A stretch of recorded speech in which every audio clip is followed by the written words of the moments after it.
Myths and Legends of China. By Edward T. C. Werner. Preface.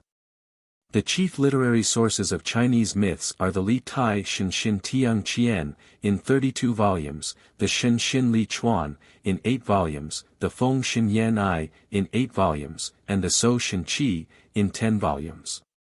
In writing the following pages I have translated or paraphrased largely from these works. I have also consulted and at times quoted from the excellent volumes on Chinese superstitions by Père Henri d'Or, comprised in the valuable series Variétés Sinologiques, published by the Catholic Mission Press at Shanghai.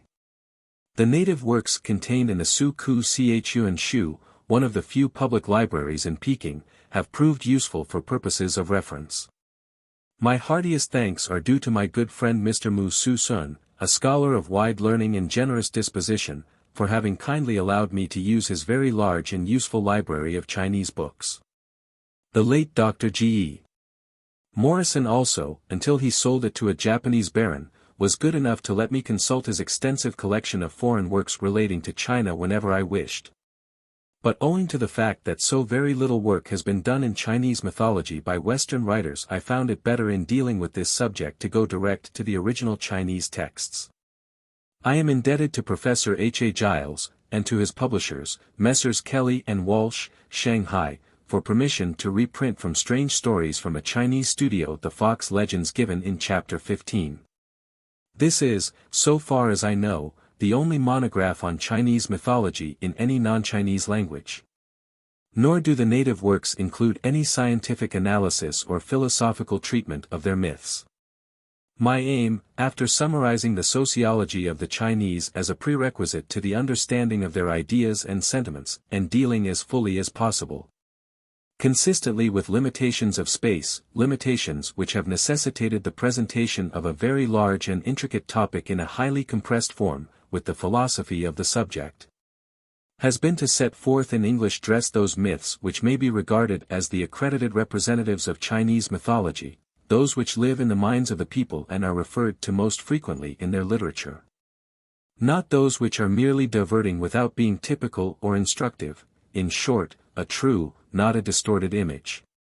Edward Theodore Chalmers Werner, Peking, February 1922. How do you find this book? Any thoughts about the book or the author? Any suggestion for improvement? Please take a moment to share your thoughts in a comment. If you like it, share it with your friends who might enjoy it as well. Subscribe to keep in touch. Visit CompleteAudiobooks.com for more quality content. The Sociology of the Chinese. Racial origin. In spite of much research and conjecture, the origin of the Chinese people remains undetermined. We do not know who they were nor whence they came. Such evidence as there is points to their immigration from elsewhere. The Chinese themselves have a tradition of a Western origin. The first picture we have of their actual history shows us, not a people behaving as if long settled in a land which was their home and that of their forefathers, but an alien race fighting with wild beasts, clearing dense forests, and driving back the aboriginal inhabitants. Setting aside several theories, including the one that the Chinese are autochthonous and their civilization indigenous, now regarded by the best authorities as untenable. The researches of sinologists seem to indicate an origin, 1, in early Acadia, or 2, in Khotan, the Darim Valley, generally what is now known as Eastern Turkestan, or the Kunlun Mountains, concerning which more presently. The second hypothesis may relate only to a sojourn of longer or shorter duration on the way from Acadia to the ultimate settlement in China. Especially since the Khotan civilization has been shown to have been imported from the Punjab in the 3rd century B.C. The fact that serious mistakes have been made regarding the identifications of early Chinese rulers with Babylonian kings, and of the Chinese Pexing, Cantonese Boxing, people, with the Boxing or Bok tribes, does not exclude the possibility of an Akkadian origin. But in either case the immigration into China was probably gradual, and may have taken the route from Western or Central Asia direct to the banks of the Yellow River. Or may possibly have followed that to the southeast through Burma and then to the northeast through what is now China, the settlement of the latter country having thus spread from southwest to northeast. Or in a northeasterly direction along the Yangtze River, and so north, instead of, as is generally supposed, from north to south. Southern origin improbable. But this latter route would present many difficulties. It would seem to have been put forward merely as ancillary to the theory that the Chinese originated in the Indo-Chinese peninsula. This theory is based upon the assumptions that the ancient Chinese ideograms include representations of tropical animals and plants, that the oldest and purest forms of the language are found in the south, and that the Chinese and the Indo-Chinese groups of languages are both tonal. But all of these facts or alleged facts are as easily or better accounted for by the supposition that the Chinese arrived from the north or northwest in successive waves of migration. The later arrivals pushing the earlier farther and farther toward the south, so that the oldest and purest forms of Chinese would be found just where they are. The tonal languages of the Indo-Chinese peninsula being in that case regarded as the languages of the vanguard of the migration. Also, the ideograms referred to represent animals and plants of the temperate zone rather than of the tropics, but even if it could be shown, which it cannot, that these animals and plants now belong exclusively to the tropics, that would be no proof of the tropical origin of the Chinese, for in the earliest times the climate of North China was much milder than it is now. And animals such as tigers and elephants existed in the dense jungles which are later found only in more southern latitudes. Expansion of races from north to south. The theory of a southern origin, to which a further serious objection will be stated presently, implies a gradual infiltration of Chinese immigrants through South or Mid-China, as above indicated, toward the north. But there is little doubt that the movement of the races has been from north to south and not vice versa. In what are now the provinces of western Kansu and Sichuan there lived a people related to the Chinese, as proved by the study of Indo-Chinese comparative philology, who moved into the present territory of Tibet and are known as Tibetans. In what is now the province of Yunnan were the Shan or Ai Lao, modern Laos, who, forced by Mongol invasions, emigrated to the peninsula in the south and became the Siamese. And in Indochina, not related to the Chinese, were the Annamese, Khmer, Mon, Khasi, Coleraines, whose remnants are dispersed over the hill tracts of central India, and other tribes, extending in prehistoric times into southern China, but subsequently driven back by the expansion of the Chinese in that direction. Arrival of the Chinese in China. Taking into consideration all the existing evidence, the objections to all other theories of the origin of the Chinese seem to be greater than any yet raised to the theory that immigrants from the Darim Valley or beyond, i.e. from Elam or Acadia, either direct or via eastern Turkestan, struck the banks of the Yellow River in their eastward journey and followed its course until they reached the localities where we first find them settled, namely, in the region covered by parts of the three modern provinces of Shanxi, Shenxi, and Honan where their frontiers join. They were then, about 2500 or 3000 BC, in a relatively advanced state of civilization. The country east and south of this district was inhabited by aboriginal tribes, with whom the Chinese fought, as they did with the wild animals and the dense vegetation, but with whom they also commingled and intermarried, and among whom they planted colonies as centers from which to spread their civilization. The Kunlun Mountains. With reference to the Kunlun Mountains, designated in Chinese mythology as the abode of the gods, the ancestors of the Chinese race, it should be noted that these are identified not with the range dividing Tibet from Chinese Turkestan, but with the Hindu Kush. That brings us somewhat nearer to Babylon, and the apparent convergence of the two theories, the Central Asian and the Western Asian, would seem to point to a possible solution of the problem. Nu Qua, one of the alleged creators of human beings, and Nu and Qua, the first two human beings, according to a variation of the legend, are placed in the Kunlun Mountains. That looks hopeful. Unfortunately, the Kunlun legend is proved to be of Taoist origin. Kunlun is the central mountain of the world, and 3,000 miles in height. There is the fountain of immortality, and thence flow the four great rivers of the world. In other words, it is the Sumeru of Hindu mythology transplanted into Chinese legend, and for our present purpose without historical value. It would take up too much space to go into details of this interesting problem of the origin of the Chinese and their civilization, the cultural connections or similarities of China and Western Asia in pre-Babylonian times.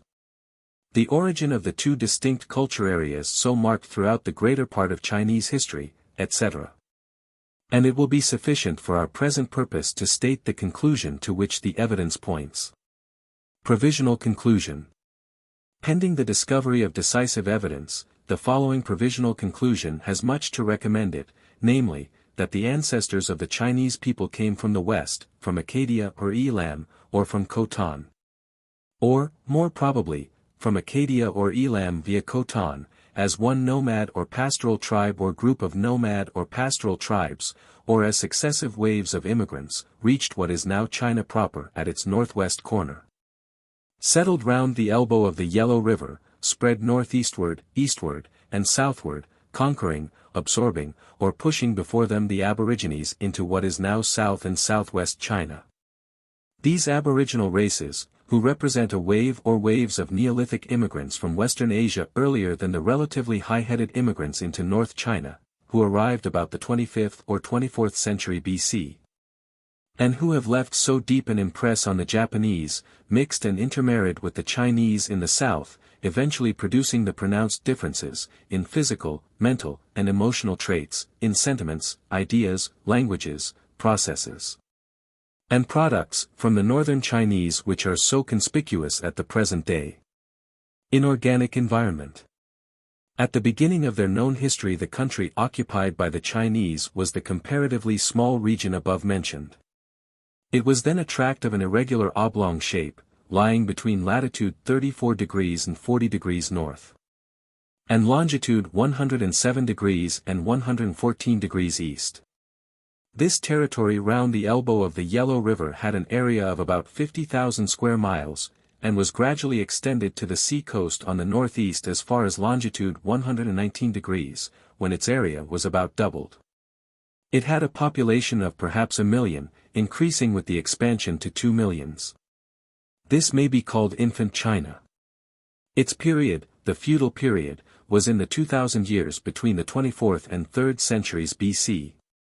During the first centuries of the monarchical period, which lasted from 221 BC to AD 1912, it had expanded to the south to such an extent that it included all of the 18 provinces constituting what is known as China proper of modern times, with the exception of a portion of the west of Kansu and the greater portions of Sichuan and Yunnan.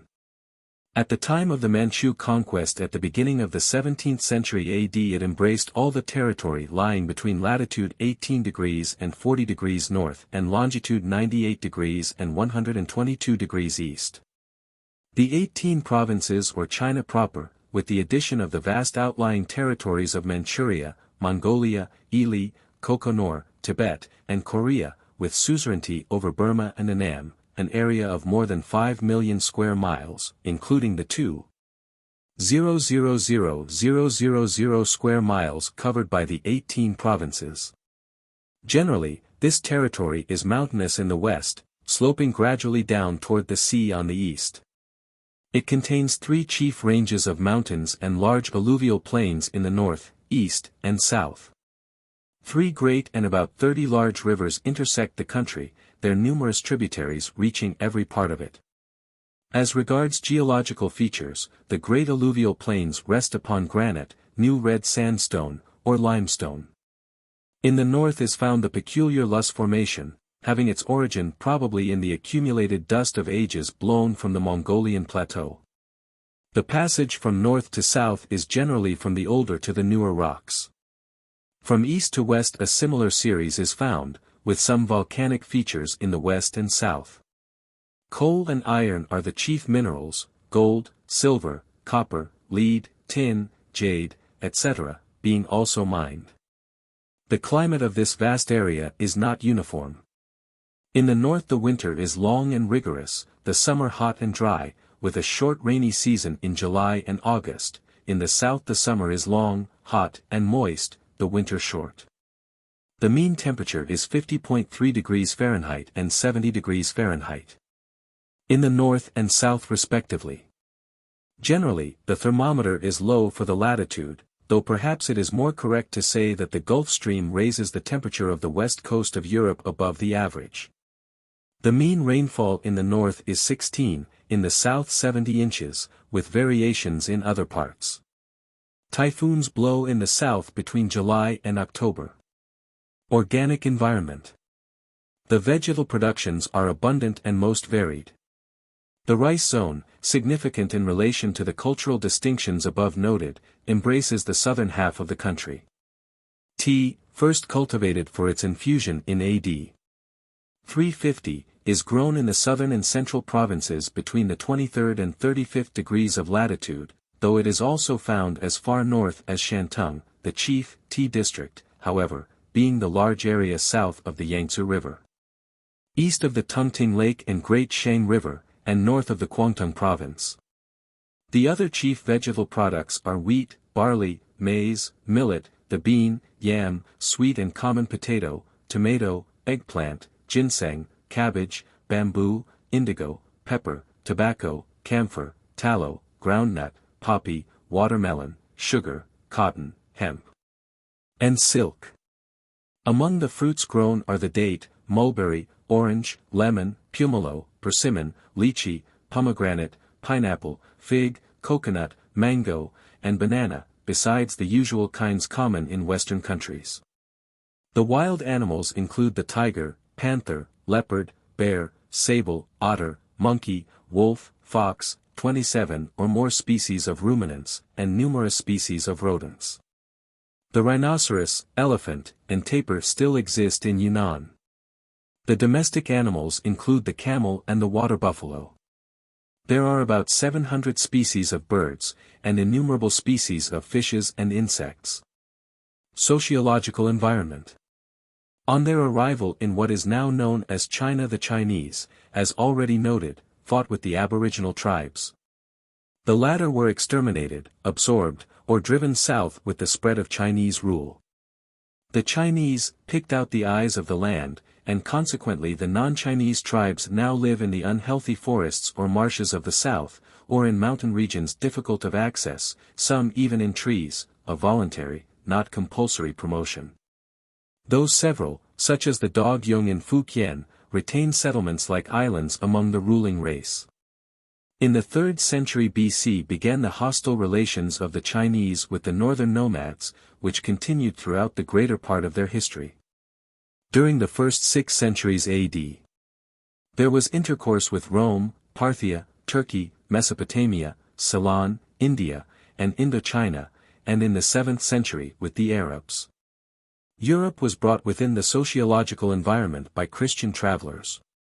From the 10th to the 13th century the north was occupied by Khitans and Nukkans, and the whole empire was under Mongol sway for 88 years in the 13th and 14th centuries. Relations of a commercial and religious nature were held with neighbors during the following 400 years. Regular diplomatic intercourse with Western nations was established as a result of a series of wars in the 18th and 19th centuries. Until recently the nation held aloof from alliances and was generally averse to foreign intercourse. From 1537 onward, as a sequel of war or treaty, concessions, settlements, etc., were obtained by foreign powers. China has now lost some of her border countries and large adjacent islands, the military and commercial pressure of Western nations and Japan having taken the place of the military pressure of the Tartars already referred to. The great problem for her, an agricultural nation, is how to find means and the military spirit to maintain her integrity. The further violation of which could not but be regarded by the student of sociological history as a great tragedy and a worldwide calamity. Physical, emotional, and intellectual characters. The physical characters of the Chinese are too well known to need detailed recital. The original immigrants into North China all belonged to blonde races, but the modern Chinese have little left of the immigrant stock. The oblique, almond-shaped eyes, with black iris and the orbits far apart, have a vertical fold of skin over the inner canthus, concealing a part of the iris, a peculiarity distinguishing the eastern races of Asia from all other families of man. The stature and weight of brain are generally below the average. The hair is black, coarse, and cylindrical, the beard scanty or absent. The color of the skin is darker in the south than in the north. Emotionally, the Chinese are sober, industrious, of remarkable endurance, grateful, courteous, and ceremonious, with a high sense of mercantile honor, but timorous, cruel, unsympathetic, mendacious, and libidinous. Intellectually they were until recently, and to a large extent still are, non-progressive, in bondage to uniformity in mechanism in culture, imitative, unimaginative, torpid, indirect, suspicious, and superstitious. The character is being modified by intercourse with other peoples of the earth and by the strong force of physical, intellectual, and moral education. Marriage in early times. Certain parts of the marriage ceremonial of China as now existing indicate that the original form of marriage was by capture, of which, indeed, there is evidence in the classical Book of Odes. But a regular form of marriage, in reality a contract of sale, is shown to have existed in the earliest historical times. The form was not monogamous, though it seems soon to have assumed that of a qualified monogamy consisting of one wife and one or more concubines, the number of the latter being as a rule limited only by the means of the husband. The higher the rank the larger was the number of concubines and handmaids in addition to the wife proper, the palaces of the kings and princes containing several hundreds of them. This form it has retained to the present day, though associations now exist for the abolition of concubinage. In early times, as well as throughout the whole of Chinese history, concubinage was in fact universal, and there is some evidence also of polyandry, which, however, cannot have prevailed to any great extent. The age for marriage was 20 for the man and 15 for the girl, celibacy after 30 and 20 respectively being officially discouraged. In the province of Shantung it was usual for the wives to be older than their husbands. The parents' consent to the betrothal was sought through the intervention of a matchmaker, the proposal originating with the parents, and the wishes of the future bride and bridegroom not being taken into consideration. The conclusion of the marriage was the progress of the bride from the house of her parents to that of the bridegroom, where after various ceremonies she and he worshipped his ancestors together. The worship amounting to little more than an announcement of the union to the ancestral spirits. After a short sojourn with her husband the bride revisited her parents, and the marriage was not considered as finally consummated until after this visit had taken place. The status of women was low, and the power of the husband great, so great that he could kill his wife with impunity. Divorce was common, and all in favor of the husband, who, while he could not be divorced by her, could put his wife away for disobedience or even for loquaciousness. A widower remarried immediately, but refusal to remarry by a widow was esteemed an act of chastity. She often mutilated herself or even committed suicide to prevent remarriage, and was posthumously honored for doing so. Being her husband's as much in the other world as in this, remarriage would partake of the character of unchastity and insubordination. The argument, of course, not applying to the case of the husband, who by remarriage simply adds another member to his clan without infringing on anyone's rights. Marriage in monarchical and republican periods. The marital system of the early classical times, of which the above were the essentials, changed but little during the long period of monarchical rule lasting from 221 BC to AD 1912. The principal object, as before, was to secure an heir to sacrifice to the spirits of deceased progenitors. Marriage was not compulsory, but old bachelors and old maids were very scarce. The concubines were subject to the wife, who was considered to be the mother of their children as well as her own. Her status, however, was not greatly superior. Implicit obedience was exacted from her. She could not possess property, but could not be hired out for prostitution. The latter vice was common, in spite of the early age at which marriage took place and in spite of the system of concubinage, which is after all but a legalized transfer of prostitutional cohabitation to the domestic circle. Since the establishment of the Republic in 1912 the landslide in the direction of Western progress has had its effect also on the domestic institutions. But while the essentials of the marriage contract remain practically the same as before, the most conspicuous changes have been in the accompanying ceremonial, now sometimes quite foreign, but in a very large, perhaps the greatest number of cases that odious thing, half foreign, half Chinese. As, for instance, when the procession, otherwise native, includes foreign glass-paneled carriages, or the bridegroom wears a bowler or top hat with his Chinese dress, and in the greater freedom allowed to women, who are seen out of doors much more than formerly, sit at table with their husbands, attend public functions and dinners, dress largely in foreign fashion, and play tennis and other games. Instead of being prisoners of the inner apartment and household drudges little better than slaves.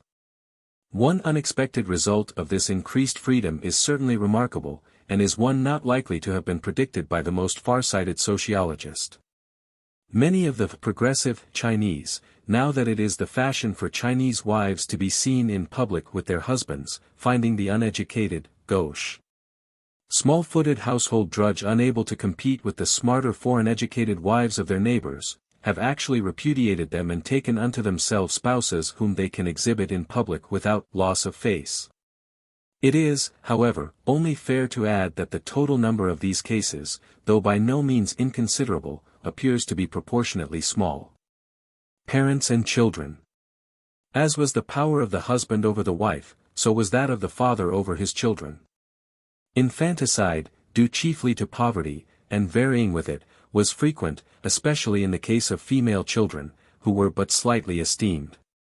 The practice prevailing extensively in 3 or 4 provinces, less extensively in others, and being practically absent in a large number. Beyond the fact that some penalties were enacted against it by the Emperor Chen Lung, A.D. 1736–96, and that by statute it was a capital offense to murder children in order to use parts of their bodies for medicine, it was not legally prohibited. When the abuse became too scandalous in any district proclamations condemning it would be issued by the local officials. A man might, by purchase and contract, adopt a person as son, daughter, or grandchild, such person acquiring thereby all the rights of a son or daughter. Descent, both of real and personal property, was to all the sons of wives and concubines as joint heirs, irrespective of seniority. Bastards received half shares. Estates were not divisible by the children during the lifetime of their parents or grandparents. The head of the family being but the life renter of the family property, bound by fixed rules, wills were superfluous, and were used only where the customary respect for the parents gave them a voice in arranging the details of the succession. For this purpose verbal or written instructions were commonly given. In the absence of the father, the male relatives of the same surname assumed the guardianship of the young. The guardian exercised full authority and enjoyed the surplus revenues of his ward's estate, but might not alienate the property. There are many instances in Chinese history of extreme devotion of children to parents taking the form of self-wounding and even of suicide in the hope of curing parents' illnesses or saving their lives. Political history. The country inhabited by the Chinese on their arrival from the west was, as we saw, the district where the modern provinces of Shanxi, Shenxi, and Honan join. This they extended in an easterly direction to the shores of the Gulf of Chile, a stretch of territory about 600 miles long by 300 broad. The population, as already stated, was between 1 and 2 millions. During the first 2,000 years of their known history the boundaries of this region were not greatly enlarged, but beyond the more or less undefined borderland to the south were Chou or colonies, nuclei of Chinese population, which continually increased in size through conquest of the neighboring territory. In 221 BC, all the feudal states into which this territory had been parceled out, and which fought with one another, were subjugated and absorbed by the state of Qin, which in that year instituted the monarchical form of government, the form which obtained in China for the next 21 centuries. Though the origin of the name, China, has not yet been finally decided, the best authorities regard it as derived from the name of this feudal state of Qin. Under this short-lived dynasty of Qin and the famous Han dynasty, 221 BC to AD 221, which followed it, the empire expanded until it embraced almost all the territory now known as China proper, the 18 provinces of Manchu times. To these were added in order between 194 BC and AD. 1414, Korea, Xinjiang, the new territory or Eastern Turkestan, Manchuria, Formosa, Tibet, and Mongolia, Formosa and Korea being annexed by Japan in 1895 and 1910 respectively. Numerous other extra China countries and islands, acquired and lost during the long course of Chinese history, at one time, from 73 to 48 BC, all Asia from Japan to the Caspian Sea was tributary to the Middle Kingdom, i.e. China, it is not necessary to mention here. During the Southern Sung dynasty, 1127 to 1280, the Tartars owned the northern half of China, as far down as the Yangtze River, and in the Yuan dynasty, 1280 to 1368, they conquered the whole country. During the period 1644 to 1912 it was in the possession of the Manchus. At present the 5 chief component peoples of China are represented in the striped national flag, from the top downward, by red, Manchus, yellow, Chinese, blue, Mongolians, white, Mohammedans, and black, Tibetans. This flag was adopted on the establishment of the Republic in 1912, and supplanted the triangular dragon flag previously in use. By this time the population, which had varied considerably at different periods owing to war, famine, and pestilence, had increased to about 400 million. General government.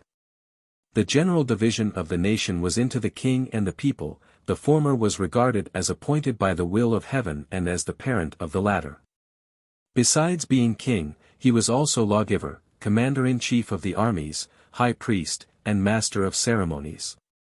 The people were divided into 4 classes, 1, Shi, officers, later scholars, consisting of Chn, officials, a few of whom were ennobled, and Shenshi, gentry, 2, Nung, agriculturists, 3, Kung, artisans, and 4, Shan, merchants. For administrative purposes there were at the seat of central government, which, first at Pingyang, in modern Shanxi, was moved 11 times during the feudal period, and was finally at Yin, ministers, and a hierarchy of officials. The country being divided into provinces, varying in number from 9 in the earliest times to 36 under the first emperor, 221 B.C., and finally 22 at the present day. At first these provinces contained states, which were models of the central state, the ruler's Middle Kingdom. The provincial administration was in the hands of 12 pastors or lord lieutenants. They were the chiefs of all the nobles in a province. Civil and military offices were not differentiated. The feudal lords or princes of states often resided at the king's court, officers of that court being also sent forth as princes of states. The king was the source of legislation and administered justice. The princes in their several states had the power of rewards and punishments. Revenue was derived from a tithe on the land, from the income of artisans, merchants, fishermen, foresters, and from the tribute brought by savage tribes. The general structure and principles of this system of administration remained the same, with few variations, down to the end of the monarchical period in 1912. At the end of that period we find the emperor still considered as of divine descent, still the head of the civil, legislative, military, ecclesiastical, and ceremonial administration, with the nation still divided into the same 4 classes. The chief ministries at the capital, Peking, could in most cases trace their descent from their prototypes of feudal times, and the principal provincial administrative officials, the governor-general or viceroy, governor, provincial treasurer, judge, etc., had similarly a pedigree running back to offices then existing, a continuous duration of adherence to type which is probably unique. Appointment to office was at first by selection, followed by an examination to test proficiency. Later was introduced the system of public competitive literary examinations for office, fully organized in the 17th century, and abolished in 1903. When official positions were thrown open to the graduates of colleges established on a modern basis. In 1912, on the overthrow of the Manchu monarchy, China became a republic, with an elected president, and a parliament consisting of a Senate and House of Representatives. The various government departments were reorganized on Western lines, and a large number of new offices instituted. Up to the present year the law of the Constitution, owing to political dissension between the North and the South, has not been put into force. Laws. Chinese law, like primitive law generally, was not instituted in order to ensure justice between man and man, its object was to enforce subordination of the ruled to the ruler. The laws were punitive and vindictive rather than reformatory or remedial, criminal rather than civil. Punishments were cruel, branding, cutting off the nose, the legs at the knees, castration, and death, the latter not necessarily, or indeed ordinarily, for taking life. They included in some cases punishment of the family, the clan, and the neighbors of the offender. The lex talionis was in full force. Nevertheless, in spite of the harsh nature of the punishments, possibly adapted, more or less, to a harsh state of society, though the proper end of punishments, to make an end of punishing, was missed. The Chinese evolved a series of excellent legal codes. This series began with the revision of King Mu's punishments in 950 BC, the first regular code being issued in 650 BC, and ended with the well-known Ta Ching Lu Li, Laws and Statutes of the Great Qing Dynasty, issued in AD 1647. Of these codes the great exemplar was the law classic drawn up by Li Ke Fa Qing, a statesman in the service of the first ruler of the Wei state, in the 4th century BC. The Ta Ching Lu Li has been highly praised by competent judges. Originally it sanctioned only two kinds of punishment, death and flogging, but others were in use, and the barbarous ling chih, lingering death, or slicing to pieces, invented about AD 1000 and abolished in 1905, was inflicted for high treason, parricide, on women who killed their husbands, and murderers of 3 persons of one family. In fact, until some first-hand knowledge of Western systems and procedure was obtained, the vindictive as opposed to the reformatory idea of punishments continued to obtain in China down to quite recent years, and has not yet entirely disappeared.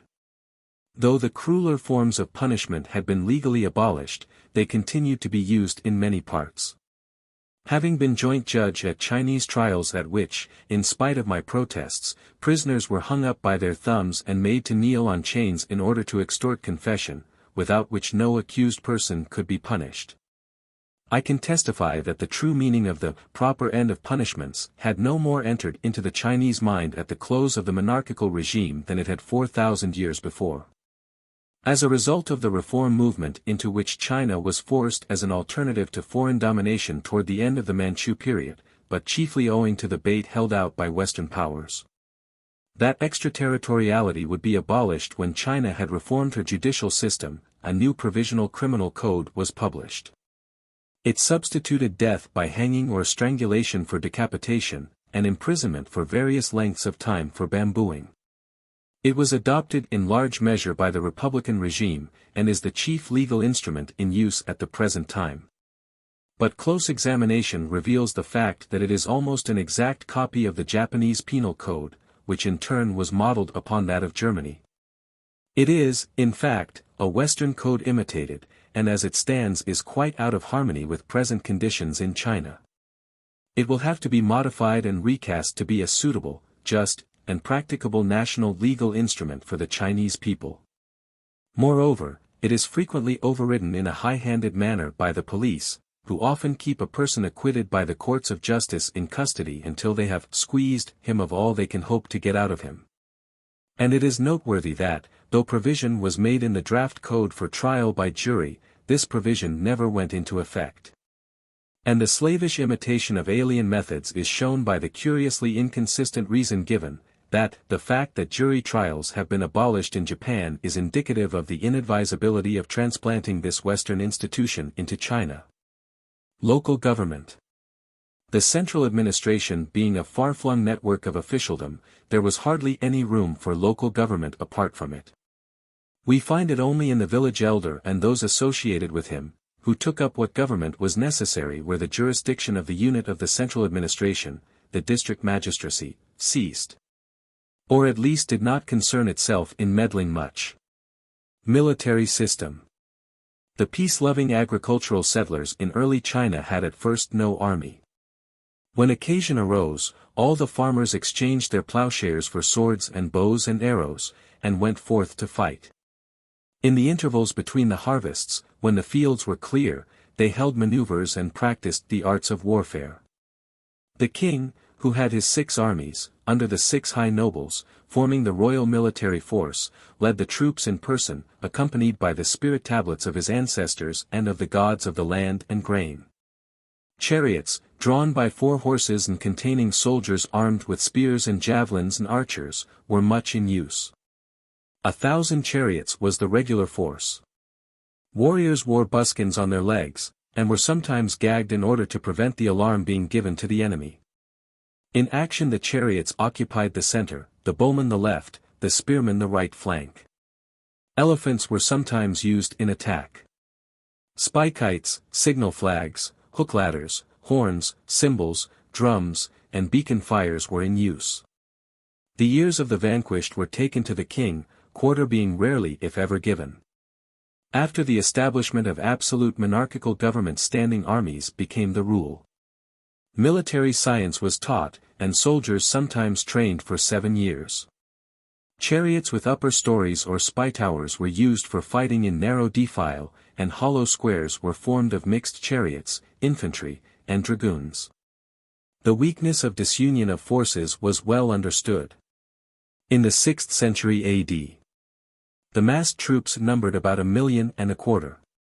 In AD 627 there was an efficient standing army of 900,000 men, the term of service being from the ages of 20 to 60.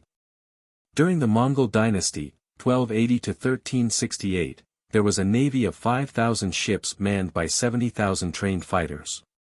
The Mongols completely revolutionized tactics and improved on all the military knowledge of the time. In 1614 the Manchu 8 banners, composed of Manchus, Mongolians, and Chinese, were instituted. The provincial forces, designated the Army of the Green Standard, were divided into land forces and marine forces, superseded on active service by braves, young, or irregulars, enlisted and discharged according to circumstances. After the war with Japan in 1894 reforms were seriously undertaken, with the result that the army has now been modernized in dress, weapons, tactics, etc., and is by no means a negligible quantity in the world's fighting forces. A modern navy is also being acquired by building and purchase. For many centuries the soldier, being, like the priest, unproductive, was regarded with disdain, and now that his indispensableness for defensive purposes is recognized, he has to fight not only any actual enemy who may attack him, but those far subtler forces from over the sea which seem likely to obtain supremacy in his military councils, if not actual control of his whole military system. It is, in my view, the duty of Western nations to take steps before it is too late to avert this great disaster.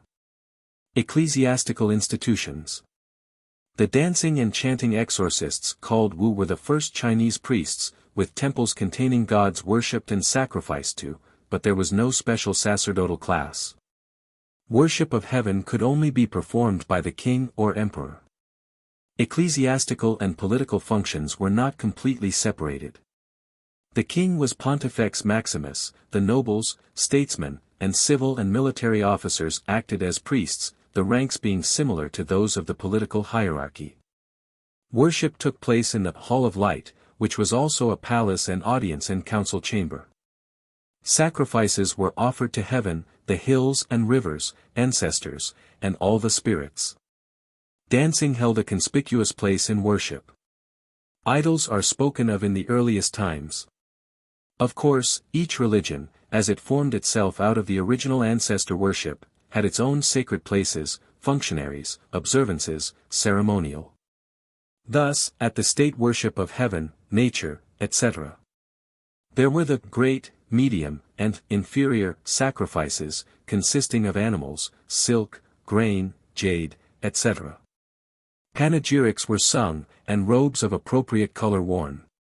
In spring, summer, autumn, and winter there were the seasonal sacrifices at the appropriate altars. Taoism and Buddhism had their temples, monasteries, priests, sacrifices, and ritual. And there were village and wayside temples and shrines to ancestors, the gods of thunder, rain, wind, grain, agriculture, and many others. Now encouraged, now tolerated, now persecuted, the ecclesiastical personnel and structure of Taoism and Buddhism survived into modern times. When we find complete schemes of ecclesiastical gradations of rank and authority grafted upon these two priestly hierarchies, and their temples, priests, etc. Fulfilling generally, with worship of ancestors, state or official, Confucianism, and private or unofficial, and the observance of various annual festivals, such as All Souls' Day for wandering and hungry ghosts. The spiritual needs of the people as the three religions, San Chao. The emperor, as high priest, took the responsibility for calamities, etc., making confession to heaven and praying that as a punishment the evil be diverted from the people to his own person. Statesmen, nobles, and officials discharged, as already noted, priestly functions in connection with the state religion in addition to their ordinary duties. As a rule, priests proper, frowned upon as non-producers, were recruited from the lower classes, were celibate, unintellectual, idle, and immoral. There was nothing, even in the elaborate ceremonies on special occasions in the Buddhist temples, which could be likened to what is known as public worship and common prayer in the West. Worship had for its sole object either the attainment of some good or the prevention of some evil. Generally this represents the state of things under the republican regime. The chief differences being greater neglect of ecclesiastical matters and the conversion of a large number of temples into schools. Professional institutions. We read of physicians, blind musicians, poets, teachers, prayer makers, architects, scribes, painters, diviners, ceremonialists, orators, and others during the feudal period. These professions were of ecclesiastical origin, not yet completely differentiated from the church, and both in earlier and later times not always or often differentiated from each other. Thus the historiographers combined the duties of statesmen, scholars, authors, and generals. The professions of authors and teachers, musicians and poets, were united in one person. And so it continued to the present day. Priests discharge medical functions, poets still sing their verses. But experienced medical specialists, though few, are to be found, as well as women doctors. There are veterinary surgeons, musicians, chiefly belonging to the poorest classes and often blind, actors, teachers, attorneys, diviners, artists, letter writers, and many others, men of letters being perhaps the most prominent and most esteemed. Accessory institutions. A system of schools, academies, colleges, and universities obtained in villages, districts, departments, and principalities. The instruction was divided into primary learning and great learning. There were special schools of dancing and music. Libraries and almshouses for old men are mentioned. Associations of scholars for literary purposes seem to have been numerous. Whatever form and direction education might have taken, it became stereotyped at an early age by the road to office being made to lead through a knowledge of the classical writings of the ancient sages. It became not only the thing to be well versed in the sayings of Confucius, Mencius, etc., and to be able to compose good essays on them containing not a single wrongly written character, but useless for aspirants to office, who constituted practically the whole of the literary class, to acquire any other knowledge. So obsessed was the national mind by this literary mania that even infant spines were made to bend so as to produce when adult the scholarly stoop. And from the fact that besides the scholar class the rest of the community consisted of agriculturists, artisans, and merchants, whose knowledge was that of their fathers and grandfathers, inculcated in the sons and grandsons as it had been in them. Showing them how to carry on in the same groove the calling to which fate had assigned them, a departure from which would have been considered unfilial, unless, of course, as it very rarely did, it went the length of attaining through study of the classics a place in the official class. And thus shedding eternal luster on the family, it will readily be seen that there was nothing to cause education to be concerned with any but one or two of the subjects which are included by Western peoples under that designation. It became at an early age, and remained for many centuries, a rote learning of the elementary textbooks, followed by a similar acquisition by heart of the texts of the works of Confucius and other classical writers. And so it remained until the abolition, in 1905, of the old competitive examination system, and the substitution of all that is included in the term modern education at schools, colleges, and universities all over the country, in which there is rapidly growing up a force that is regenerating the Chinese people, and will make itself felt throughout the whole world. It is this keen and shrewd appreciation of the learned, and this lust for knowledge, which, barring the tragedy of foreign domination, will make China, in the truest and best sense of the word, a great nation, where, as in the United States of America, the rigid class status and undervaluation, if not disdaining, of knowledge which are proving so disastrous in England and other European countries will be avoided, and the aristocracy of learning established in its place. Besides educational institutions, we find institutions for poor relief, hospitals, foundling hospitals, orphan asylums, banking, insurance, and loan associations, travelers' clubs, mercantile corporations, anti-opium societies, cooperative burial societies, as well as many others, some imitated from Western models. Bodily mutilations. Compared with the practices found to exist among most primitive races, the mutilations the Chinese were in the habit of inflicting were but few. They flattened the skulls of their babies by means of stones, so as to cause them to taper at the top, and we have already seen what they did to their spines. Also the mutilations in warfare, and the punishments inflicted both within and without the law, and how filial children and loyal wives mutilated themselves for the sake of their parents and to prevent remarriage. Eunuchs, of course, existed in great numbers. People bit, cut, or marked their arms to pledge oaths. But the practices which are more peculiarly associated with the Chinese are the compressing of women's feet and the wearing of the queue, misnamed pigtail. The former is known to have been in force about AD 934, though it may have been introduced as early as 583. It did not, however, become firmly established for more than a century. This extremely painful mutilation, begun in infancy, illustrates the tyranny of fashion. For it is supposed to have arisen in the imitation by the women generally of the small feet of an imperial concubine admired by one of the emperors from 10 to 15 centuries ago. The books differ as to his identity. The second was a badge of servitude inflicted by the Manchus on the Chinese when they conquered China at the beginning of the 17th century. Discountenanced by governmental edicts, both of these practices are now tending toward extinction, though, of course, compressed feet and pigtails are still to be seen in every town and village. Legally, the queue was abolished and the Chinese rid themselves of the Manchu yoke in 1912. Funeral rites. Not understanding the real nature of death, the Chinese believed it was merely a state of suspended animation, in which the soul had failed to return to the body, though it might yet do so, even after long intervals. Consequently they delayed burial, and fed the corpse, and went on to the housetops and called aloud to the spirit to return. When at length they were convinced that the absent spirit could not be induced to re-enter the body, they placed the latter in a coffin and buried it, providing it, however, with all that it had found necessary in this life, food, clothing, wives, servants, etc., which it would require also in the next, in their view rather a continuation of the present existence than the beginning of another, and, having inducted or persuaded the spirit to enter the soul tablet, which accompanied the funeral procession, which took place the moment the tablet was dotted, i.e. when the character Wang, Prince, was changed into Chu, Lord, carried it back home again, set it up in a shrine in the main hall, and fell down and worshipped it. Thus was the spirit propitiated, and as long as occasional offerings were not overlooked the power for evil possessed by it would not be exerted against the surviving inmates of the house, whom it had so thoughtlessly deserted.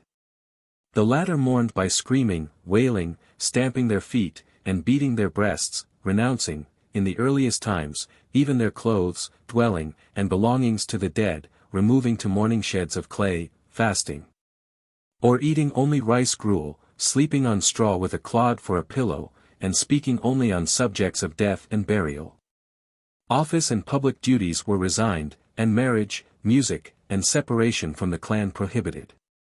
During the lapse of the long ages of monarchical rule, funeral rites became more elaborate and magnificent, but, though less rigid and ceremonious since the institution of the Republic, they have retained their essential character down to the present day.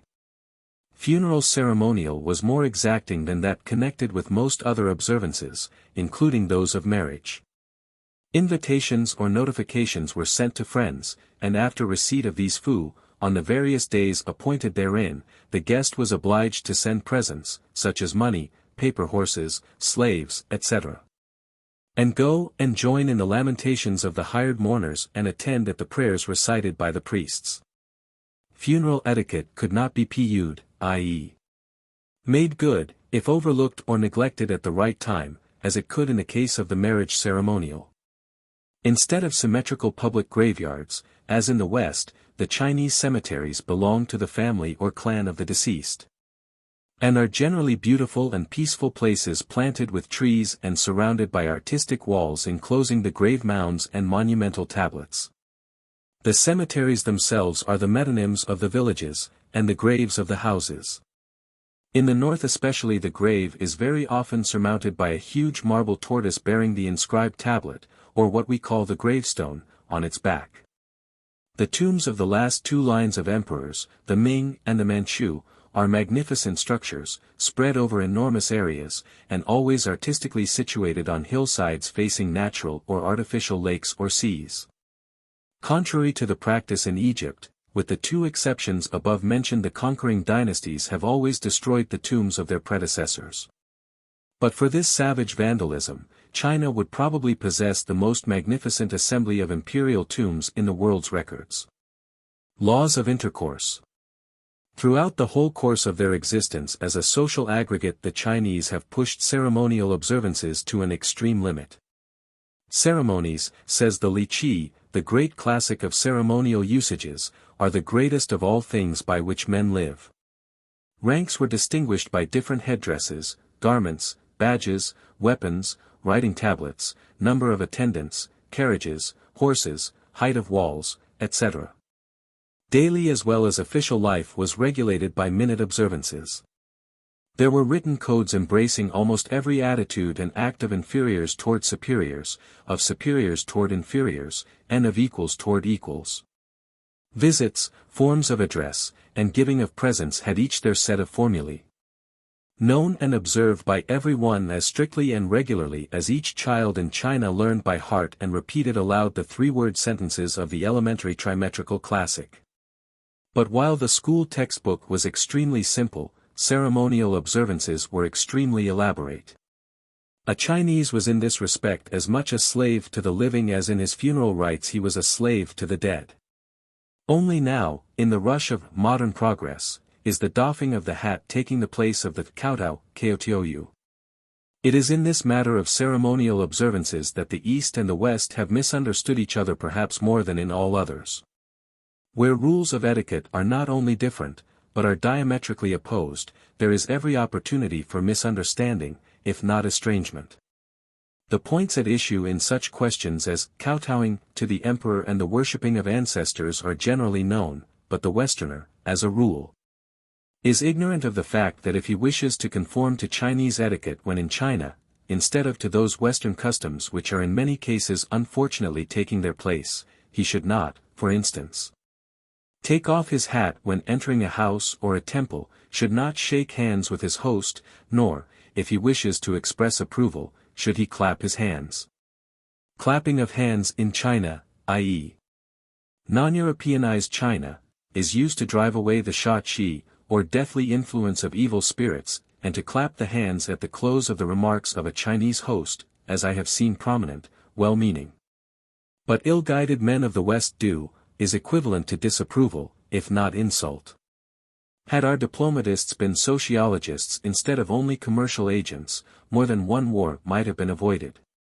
Habits and customs. At intervals during the year the Chinese make holiday. Their public festivals begin with the celebration of the advent of the new year. They let off innumerable firecrackers, and make much merriment in their homes, drinking and feasting, and visiting their friends for several days. Accounts are squared, houses cleaned, fresh paper, door gods, pasted on the front doors, strips of red paper with characters implying happiness, wealth, good fortune, longevity, etc., stuck on the doorposts or the lintel, tables, etc. Covered with red cloth, and flowers and decorations displayed everywhere. Business is suspended, and the merriment, dressing in new clothes, feasting, visiting, offerings to gods and ancestors, and idling continue pretty consistently during the first half of the first moon, the vacation ending with the Feast of Lanterns, which occupies the last 3 days. It originated in the Han Dynasty 2,000 years ago. Innumerable lanterns of all sizes, shapes, colors, except holy white, or rather undyed material, the color of mourning, and designs are lit in front of public and private buildings, but the use of these was an addition about 800 years later, i.e. about 1,200 years ago. Paper dragons, hundreds of yards long, are moved along the streets at a slow pace, supported on the heads of men whose legs only are visible, giving the impression of huge serpents winding through the thoroughfares. Of the other chief festivals, about 8 in number, not counting the festivals of the 4 seasons with their equinoxes and solstices, for are specially concerned with the propitiation of the spirits, namely, the earlier Spirit Festival, 15th day of second moon, the Festival of the Tombs, about the 3rd day of the third moon, when graves are put in order and special offerings made to the dead. The Middle Spirit Festival, 15th day of 7th moon, and the later Spirit Festival, 15th day of 10th moon. The Dragon Boat Festival, 5th day of 5th moon, is said to have originated as a commemoration of the death of the poet Chu Yuan, who drowned himself in disgust at the official intrigue and corruption of which he was the victim. But the object is the procuring of sufficient rain to ensure a good harvest. It is celebrated by racing with long narrow boats shaped to represent dragons and propelled by scores of rowers, pasting of charms on the doors of dwellings, and eating a special kind of rice cake, with a liquor as a beverage.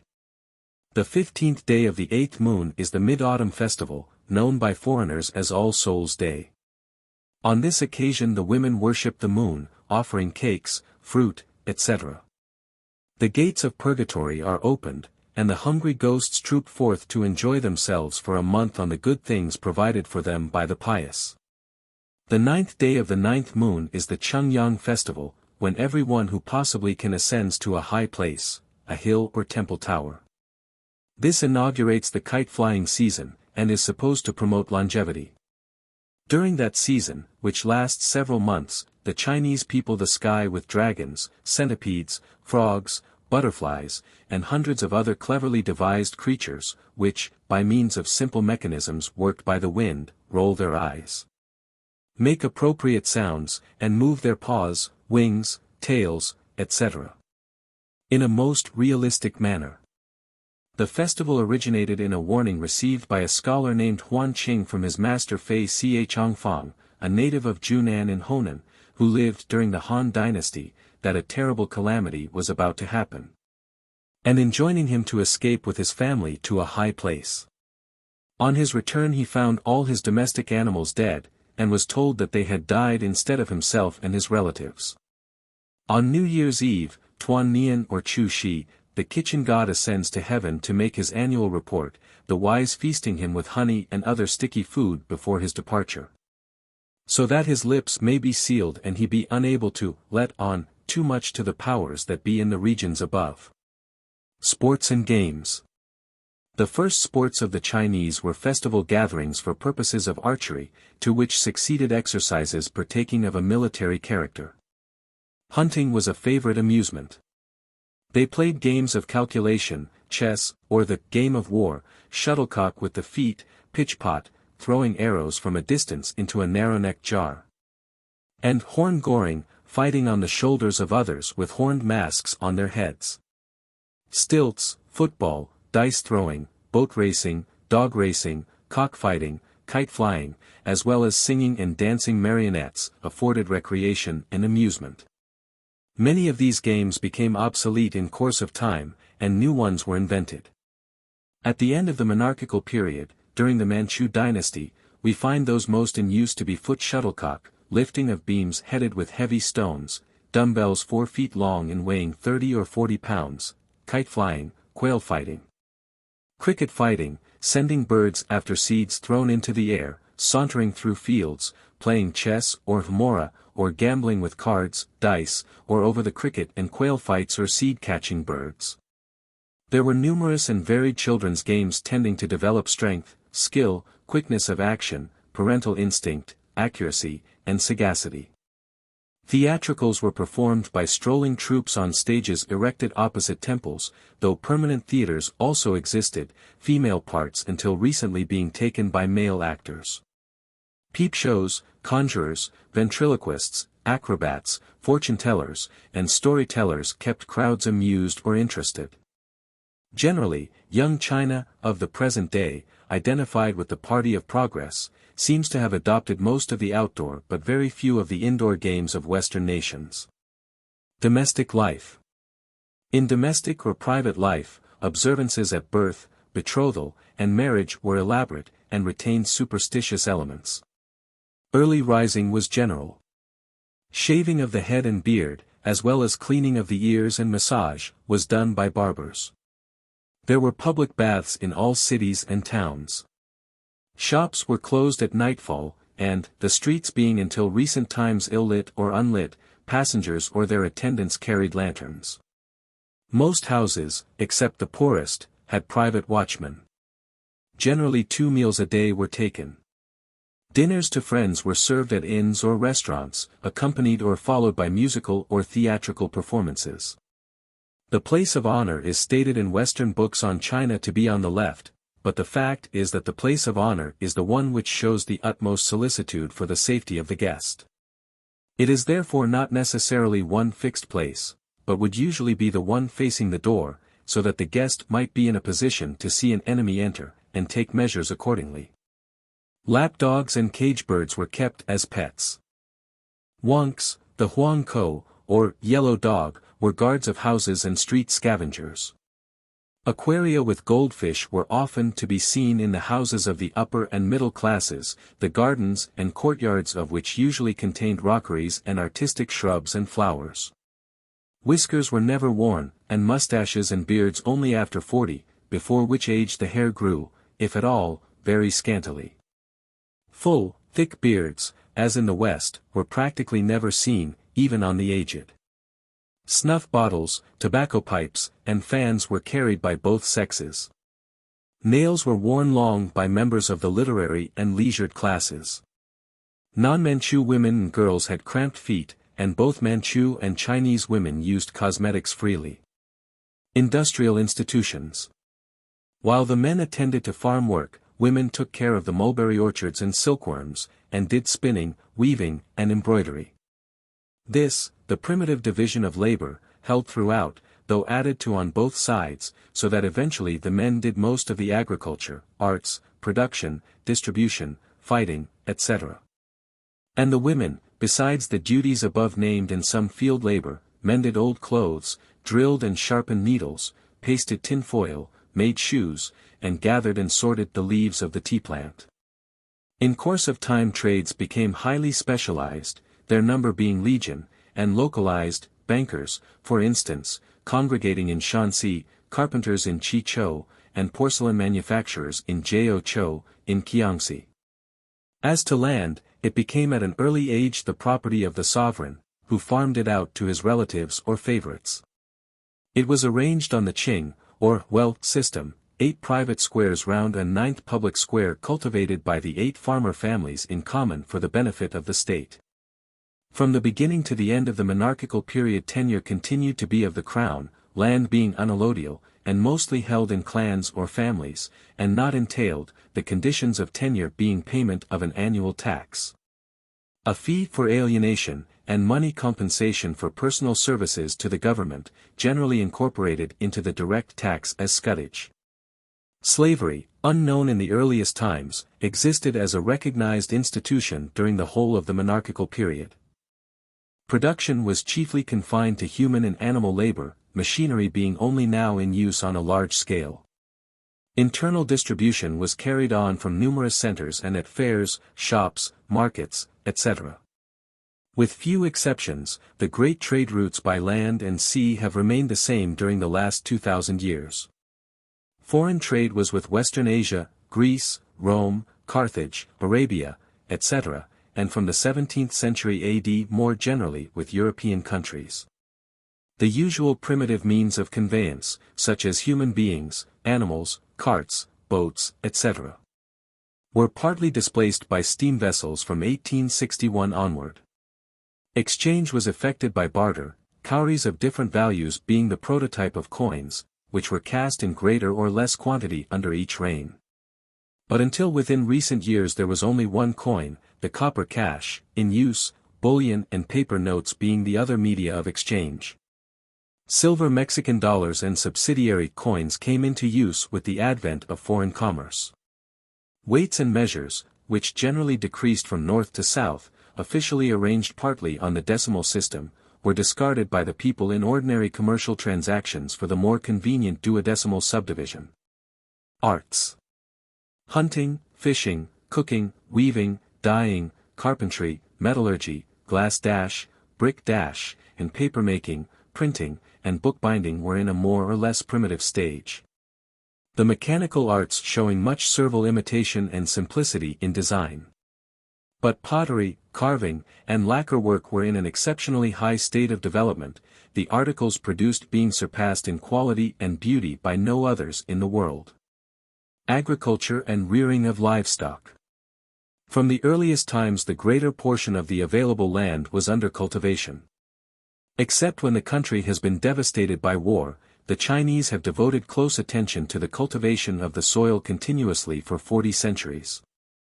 Even the hills are terraced for extra growing room. But poverty and governmental inaction caused much to lie idle. There were 2 annual crops in the north, and 5 in 2 years in the south.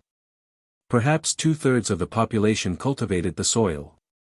The methods, however, remained primitive. But the great fertility of the soil and the great industry of the farmer, with generous but careful use of fertilizers, enabled the vast territory to support an enormous population. Rice, wheat, barley, buckwheat, maize, kaoyang, several millets, and oats were the chief grains cultivated. Beans, peas, oil-bearing seeds, sesame, rape, etc., fiber plants, hemp, ramie, jute, cotton, etc. Starch roots, taros, yams, sweet potatoes, etc., tobacco, indigo, tea, sugar, fruits, were among the more important crops produced. Fruit growing, however, lacked scientific method. The rotation of crops was not a usual practice, but grafting, pruning, dwarfing, enlarging, selecting, and varying species were well understood. Vegetable culture had reached a high state of perfection, the smallest patches of land being made to bring forth abundantly. This is the more creditable inasmuch as most small farmers could not afford to purchase expensive foreign machinery, which, in many cases, would be too large or complicated for their purposes. The principal animals, birds, etc. reared were the pig, ass, horse, mule, cow, sheep, goat, buffalo, yak, fowl, duck, goose, pigeon, silkworm, and bee. The Ministry of Agriculture and Commerce, the successor to the Board of Agriculture, Manufactures, and Commerce, instituted during recent years, is now adapting Western methods to the cultivation of the fertile soil of China. And even greater results than in the past may be expected in the future. Sentiments and moral ideas. The Chinese have always shown a keen delight in the beautiful, in flowers, music, poetry, literature, embroidery, paintings, porcelain. They cultivated ornamental plants, almost every house, as we saw, having its garden, large or small, and tables were often decorated with flowers in vases or ornamental wire baskets or fruits or sweetmeats. Confucius made music an instrument of government. Paper bearing the written character was so respected that it might not be thrown on the ground or trodden on. Delight was always shown in beautiful scenery or tales of the marvelous. Commanding or agreeable situations were chosen for temples. But until within the last few years streets and houses were generally unclean, and decency in public frequently absent. Morality was favored by public opinion, but in spite of early marriages and concubinage there was much laxity. Cruelty both to human beings and animals has always been a marked trait in the Chinese character. Savagery and warfare, cannibalism, luxury, drunkenness, and corruption prevailed in the earliest times. The attitude toward women was despotic. But moral principles pervaded the classical writings, and formed the basis of law. In spite of these, the inferior sentiment of revenge was, as we have seen, approved and preached as a sacred duty. As a result of the universal yin-yang dualistic doctrines, immorality was leniently regarded. In modern times, at least, mercantile honor was high. A merchant's word is as good as his bond, being truer in China than in many other countries. Intemperance was rare. Opium smoking was much indulged in until the use of the drug was forcibly suppressed, 1906–16. Even now much is smuggled into the country, or its growth overlooked by bribed officials. Clan quarrels and fights were common, vendettas sometimes continuing for generations. Suicide under depressing circumstances was approved and honored, it was frequently resorted to under the sting of great injustice. There was a deep reverence for parents and superiors. Disregard of the truth, when useful, was universal, and unattended by a sense of shame, even on detection. Thieving was common.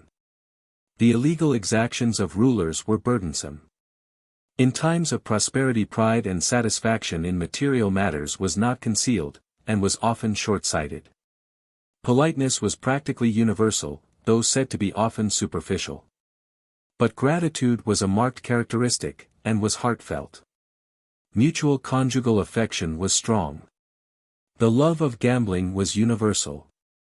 But little has occurred in recent years to modify the above characters. Nevertheless, the inferior traits are certainly being changed by education and by the formation of societies whose members bind themselves against immorality, concubinage, gambling, drinking, smoking, etc. Religious ideas. Chinese religion is inherently an attitude toward the spirits or gods with the object of obtaining a benefit or averting a calamity. We shall deal with it more fully in another chapter. Suffice it to say here that it originated in ancestor worship, and that the greater part of it remains ancestor worship to the present day. The state religion, which was Confucianism, was ancestor worship. Taoism, originally a philosophy, became a worship of spirits, of the souls of dead men supposed to have taken up their abode in animals, reptiles, insects, trees, stones, etc. Borrowed the cloak of religion from Buddhism, which eventually outshone it, and degenerated into a system of exorcism and magic. Buddhism, a religion originating in India, in which Buddha, once a man, is worshipped, in which no beings are known with greater power than can be attained to by man. And according to which at death the soul migrates into anything from a deified human being to an elephant, a bird, a plant, a wall, a broom, or any piece of inorganic matter. Was imported ready-made into China and took the side of popular superstition and Taoism against the orthodox belief, finding that its power lay in the influence on the popular mind of its doctrine respecting a future state. In contrast to the indifference of Confucianism. Its pleading for compassion and preservation of life met a crying need, and but for it the state of things in this respect would be worse than it is. Religion, apart from ancestor worship, does not enter largely into Chinese life. There is none of the real love of God found, for example, in the fervent as distinguished from the conventional Christian. And as ancestor worship gradually loses its hold and dies out, agnosticism will take its place. Superstitions. An almost infinite variety of superstitious practices, due to the belief in the good or evil influences of departed spirits, exists in all parts of China.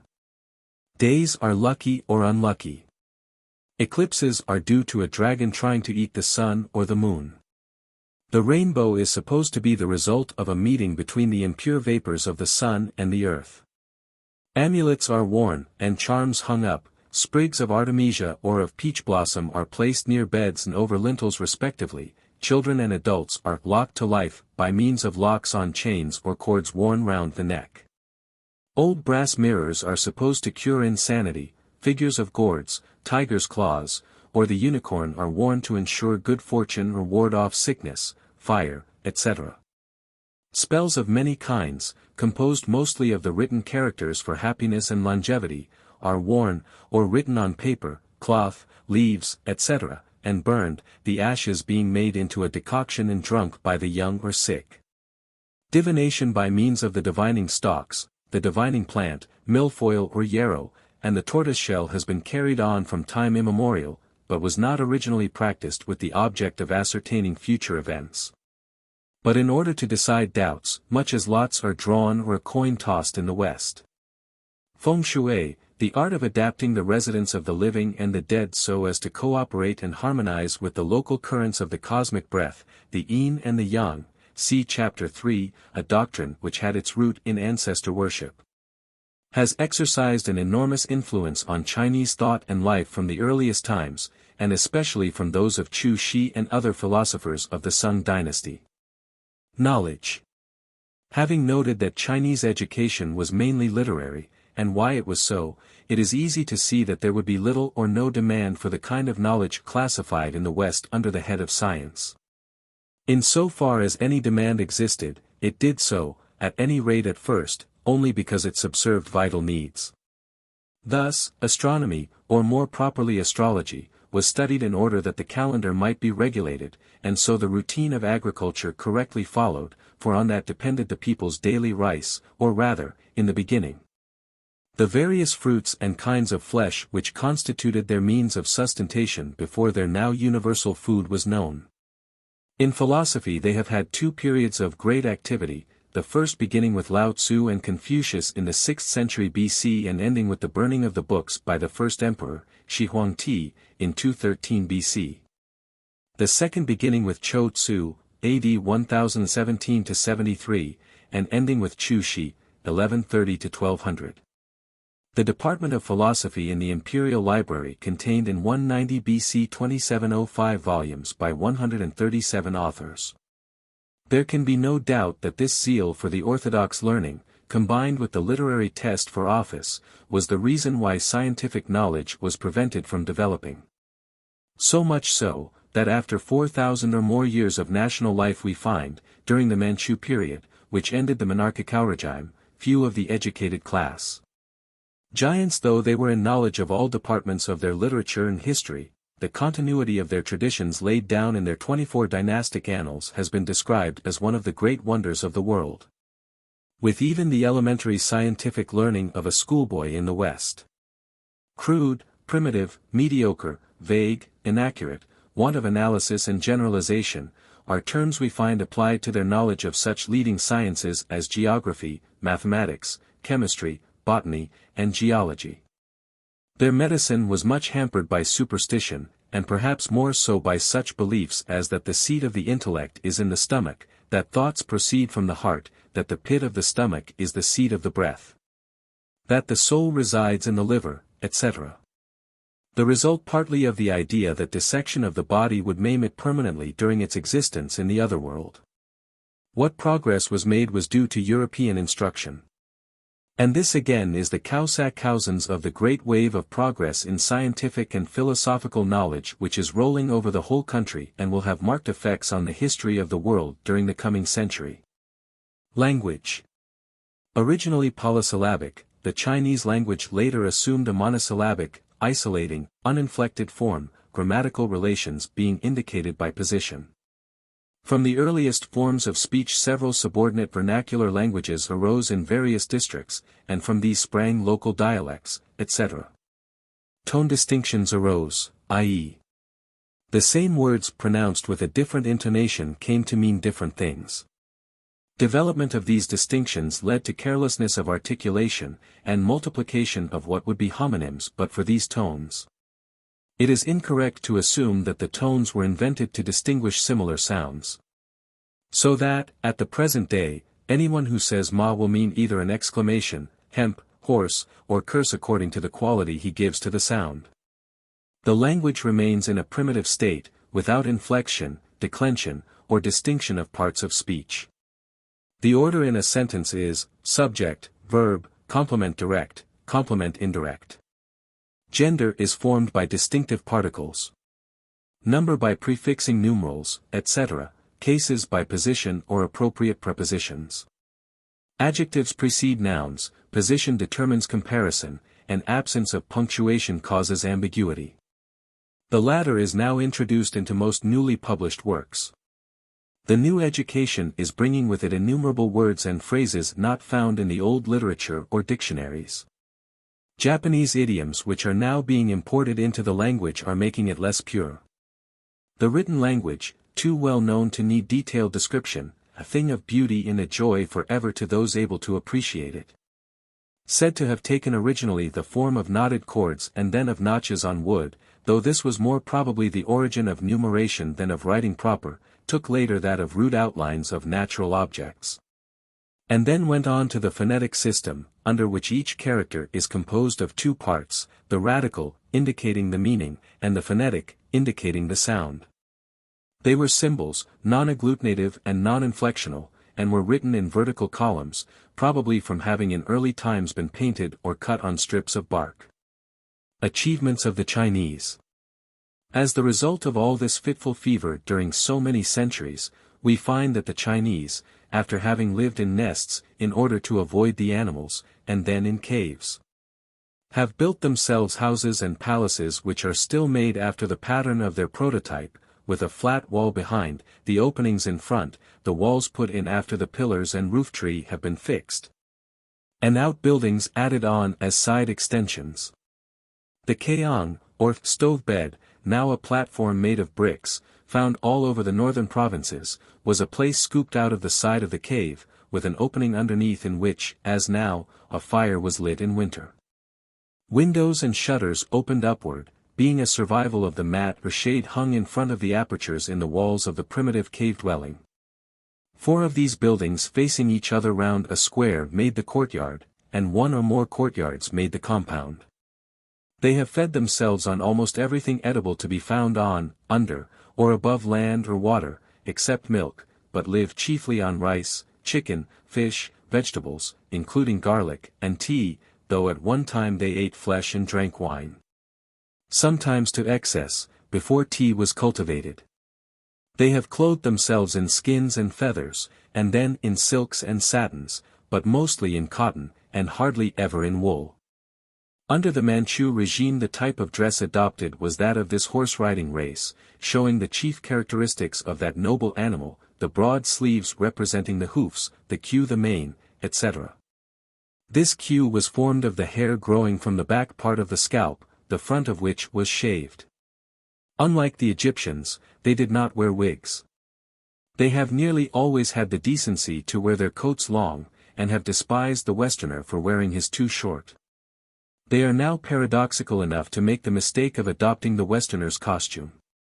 They have made to themselves great canals, bridges, aqueducts, and the longest wall there has ever been on the face of the earth, which could not be seen from the moon, as some sinologists have erroneously supposed, any more than a hair, however long, could be seen at a distance of 100 yards. They have made long and wide roads, but failed to keep them in repair during the last few centuries, though much zeal, possibly due to commerce on oil or electricity-driven wheels, is now being shown in this direction. They have built honorary portals to chaste widows, pagodas, and arched bridges of great beauty, not forgetting to surround each city with a high and substantial wall to keep out unfriendly people. They have made innumerable implements and weapons, from pens and fans and chopsticks to plows and carts and ships. From fiery darts, flame elephants, bows and spears, spiked chariots, battering rams, and hurling engines to mangonels, trebuchets, matchlocks of wrought iron and plain bore with long barrels resting on a stalk, and jingals 14 feet long resting on a tripod, cuirasses of quilted cotton cloth covered with brass knobs, and helmets of iron or polished steel, sometimes inlaid, with neck and ear lappets. And they have been content not to improve upon these to any appreciable extent, but have lately shown a tendency to make the later patterns imported from the West in their own factories. They have produced one of the greatest and most remarkable accumulations of literature the world has ever seen, and the finest porcelain, some music, not very fine, and some magnificent painting, though hardly any sculpture, and little architecture that will live. 2. On Chinese mythology. Mythology and intellectual progress. The Manichaeist, yin-yang, dualist, idea of existence, to which further reference will be made in the next chapter, finds its illustration in the dual life, real and imaginary, of all the peoples of the earth. They have both real histories and mythological histories. In the preceding chapter 1 have dealt briefly with the first, the life of reality, in China from the earliest times to the present day. The succeeding chapters are concerned with the second, the life of imagination. A survey of the first was necessary for a complete understanding of the second. The two react upon each other, affecting the national character and through it the history of the world. Mythology is the science of the unscientific man's explanation of what we call the otherworld, itself and its denizens, their mysterious habits and surprising actions both there and here, usually including the creation of this world also. By the otherworld he does not necessarily mean anything distant or even invisible, though the things he explains would mostly be included by us under those terms. In some countries myths are abundant, in others scarce. Why should this be? Why should some peoples tell many and marvelous tales about their gods and others say little about them, though they may say a great deal to them? We recall the great myths of Greece and Scandinavia. Other races are poor in myths. The difference is to be explained by the mental characters of the peoples as molded by their surroundings and hereditary tendencies. The problem is of course a psychological one, for it is, as already noted, in imagination that myths have their root. Now imagination grows with each stage of intellectual progress, for intellectual progress implies increasing representativeness of thought. In the lower stages of human development imagination is feeble and unproductive. In the highest stages it is strong and constructive. The Chinese intellect. The Chinese are not unimaginative, but their minds did not go on to the construction of any myths which should be world-great and immortal. And one reason why they did not construct such myths was that their intellectual progress was arrested at a comparatively early stage. It was arrested because there was not that contact and competition with other peoples which demands brain work of an active kind as the alternative of subjugation, inferiority, or extinction, and because, as we have already seen, the knowledge required of them was mainly the parrot-like repetition of the old instead of the thinking out of the new one, a state of things rendered possible by the isolation just referred to. Confucius discountenanced discussion about the supernatural, and just as it is probable that the exhortations of one Wang, the virtual founder of the Zhou dynasty, 1121 to 255 BC, against drunkenness, in a time before tea was known to them, helped to make the Chinese the sober people that they are. So it is probable, more than probable, that this attitude of Confucius may have nipped in the bud much that might have developed a vigorous mythology. Though for a reason to be stated later it may be doubted if he thereby deprived the world of any beautiful and marvelous results of the highest flights of poetical creativeness. There are times, such as those of any great political upheaval, when human nature will assert itself and break through its shackles in spite of all artificial or conventional restraints. Considering the enormous influence of Confucianism throughout the latter half of Chinese history, i.e., the last 2,000 years, it is surprising that the Chinese dared to think about supernatural matters at all, except in the matter of propitiating their dead ancestors. That they did so is evidence not only of human nature's inherent tendency to tell stories, but also of the irrepressible strength of feeling which breaks all laws and commandments under great stimulus. On the opposing unesthetic side this may be compared to the feeling which prompts the unpremeditated assassination of a man who is guilty of great injustice, even though it be certain that in due course he would have met his deserts at the hands of the public executioner. The influence of religion. Apart from this, the influence of Confucianism would have been even greater than it was, but for the imperial partiality periodically shown for rival doctrines, such as Buddhism and Taoism, which threw their weight on the side of the supernatural, and which at times were exalted to such great heights as to be officially recognized as state religions. These, Buddhism especially, appealed to the popular imagination and love of the marvelous. Buddhism spoke of the future state and the nature of the gods in no uncertain tones. It showed men how to reach the one and attain to the other. Its founder was virtuous, his commandments pure and life-sustaining. It supplied in great part what Confucianism lacked. And, as in the 5th and 6th centuries AD, when Buddhism and Taoism joined forces and a working union existed between them, they practically excluded for the time all the chilly growth of Confucian classicism. Other opponents of myth, including a critical philosopher of great ability, we shall have occasion to notice presently. History and myth. The sobriety and accuracy of Chinese historians is proverbial. I have dilated upon this in another work, and need add here only what I inadvertently omitted there, a point hitherto unnoticed or at least unremarked, that the very word for history in Chinese, shi, means impartiality or an impartial analyst.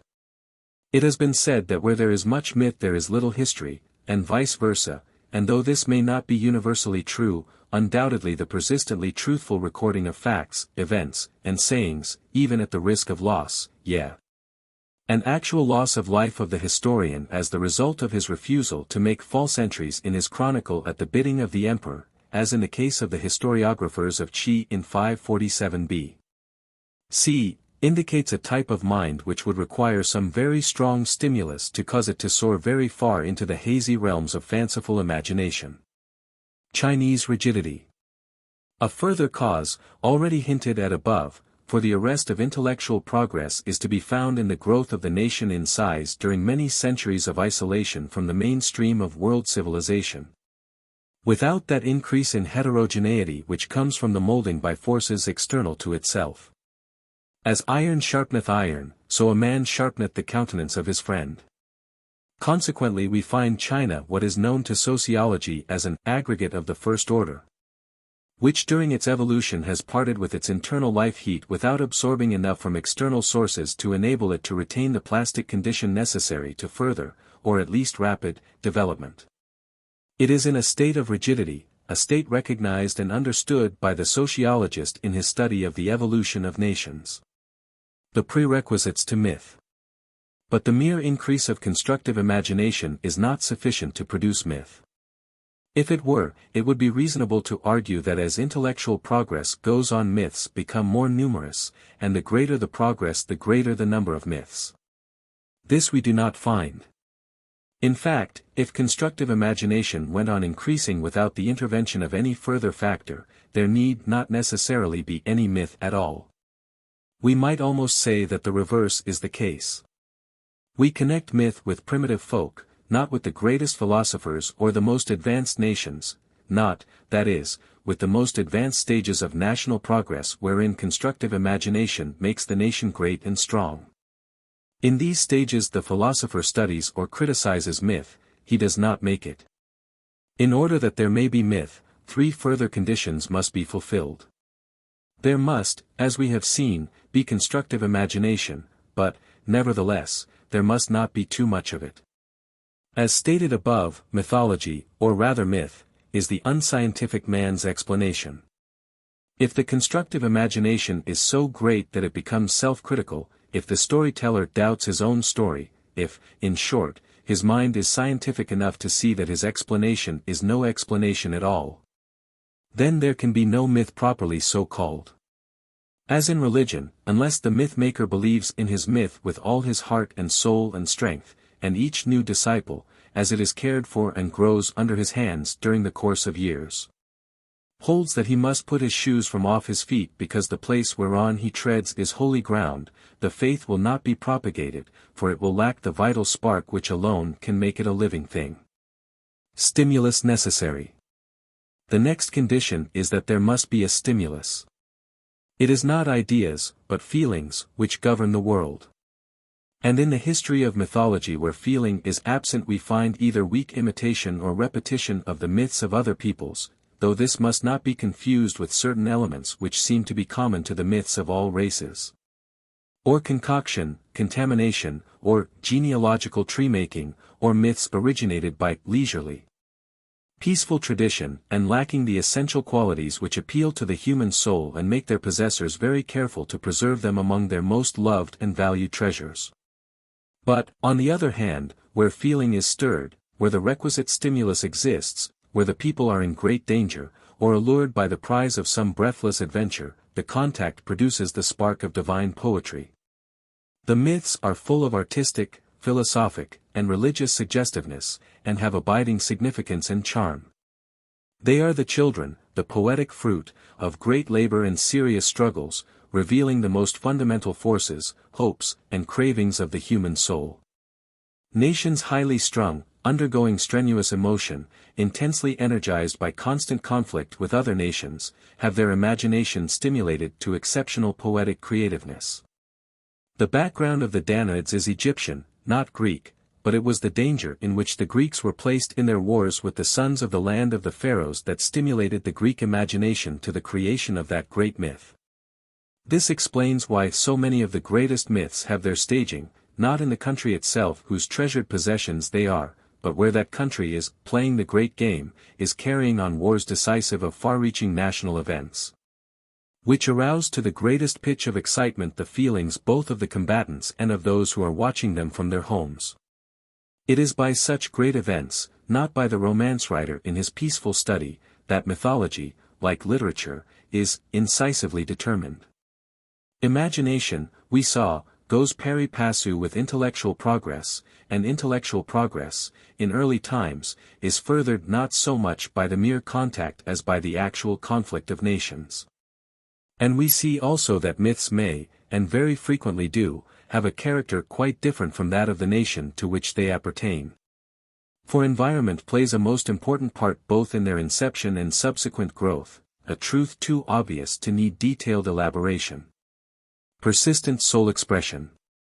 A third condition is that the type of imagination must be persistent through fairly long periods of time. Otherwise, not only will there be an absence of sufficient feeling or momentum to cause the myths to be repeated and kept alive and transmitted to posterity, but the inducement to add to them and so enable them to mature and become complete and finished off and sufficiently attractive to appeal to the human mind in spite of the foreign character they often bear will be lacking.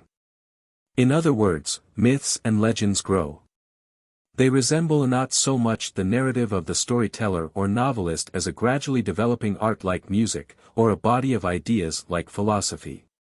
They are human and natural, though they express the thought not of any one individual mind, but of the folk soul, exemplifying in poetical form some great psychological or physiographical truth. The character of Chinese myth. The nature of the case thus forbids us to expect to find the Chinese myths exhibiting the advanced state and brilliant heterogeneity of those which have become part of the world's permanent literature. We must expect them to be true to type and conditions, as we expect the other ideas of the Chinese to be, and looking for them in the light of this knowledge we shall find them just where we should expect to find them. The great sagas and eddas exalted among the world's literary masterpieces, and forming part of the very life of a large number of its inhabitants, are absent in China. The Chinese people, says one well-known sinologist, are not prone to mythological invention. He who expects to find in Tibet, says another writer, the poetical charm of Greek or Germanic mythology will be disappointed. There is a striking poverty of imagination in all the myths and legends. A great monotony pervades them all. Many of their stories, taken from the sacred texts, are quite puerile and insipid. It may be noted that the Chinese mythology labors under the same defect. And then there comes the crushing judgment of an overzealous Christian missionary sinologist: there is no hierarchy of gods brought in to rule and inhabit the world they made, no conclave on Mount Olympus, nor judgment of the mortal soul by Osiris, no transfer of human love and hate, passions and hopes, to the powers above. All here is ascribed to disembodied agencies or principles, and their works are represented as moving on in quiet order. There is no religion, no imagination, all is impassible, passionless, uninteresting. It has not, as in Greece and Egypt, been explained in sublime poetry, shadowed forth in gorgeous ritual and magnificent festivals, represented in exquisite sculptures, nor preserved in faultless, imposing fanes and temples, filled with ideal creations. Besides being incorrect as to many of its alleged facts, this view would certainly be shown by further study to be greatly exaggerated. Periods fertile in myth. What we should expect, then, to find from our philosophical study of the Chinese mind as affected by its surroundings would be barrenness of constructive imagination. Except when birth was given to myth through the operation of some external agency. And this we do find. The period of the overthrow of the Yin dynasty and the establishment of the great house of Chou in 1122 BC. Or of the wars of the three states, for example, in the 3rd century after Christ, a time of terrible anarchy, a medieval age of epic heroism, sung in 100 forms of prose and verse, which has entered as motive into a dozen dramas. Or the advent of Buddhism, which opened up a new world of thought and life to the simple, sober, peace-loving agricultural folk of China, were stimuli not by any means devoid of result. In China there are gods many and heroes many, and the very fact of the existence of so great a multitude of gods would logically imply a wealth of mythological lore inseparable from their apotheosis. You cannot, and the Chinese cannot, get behind reason. A man is not made a god without some cause being assigned for so important and far-reaching a step. And in matters of this sort the stated cause is apt to take the form of a narrative more or less marvelous or miraculous.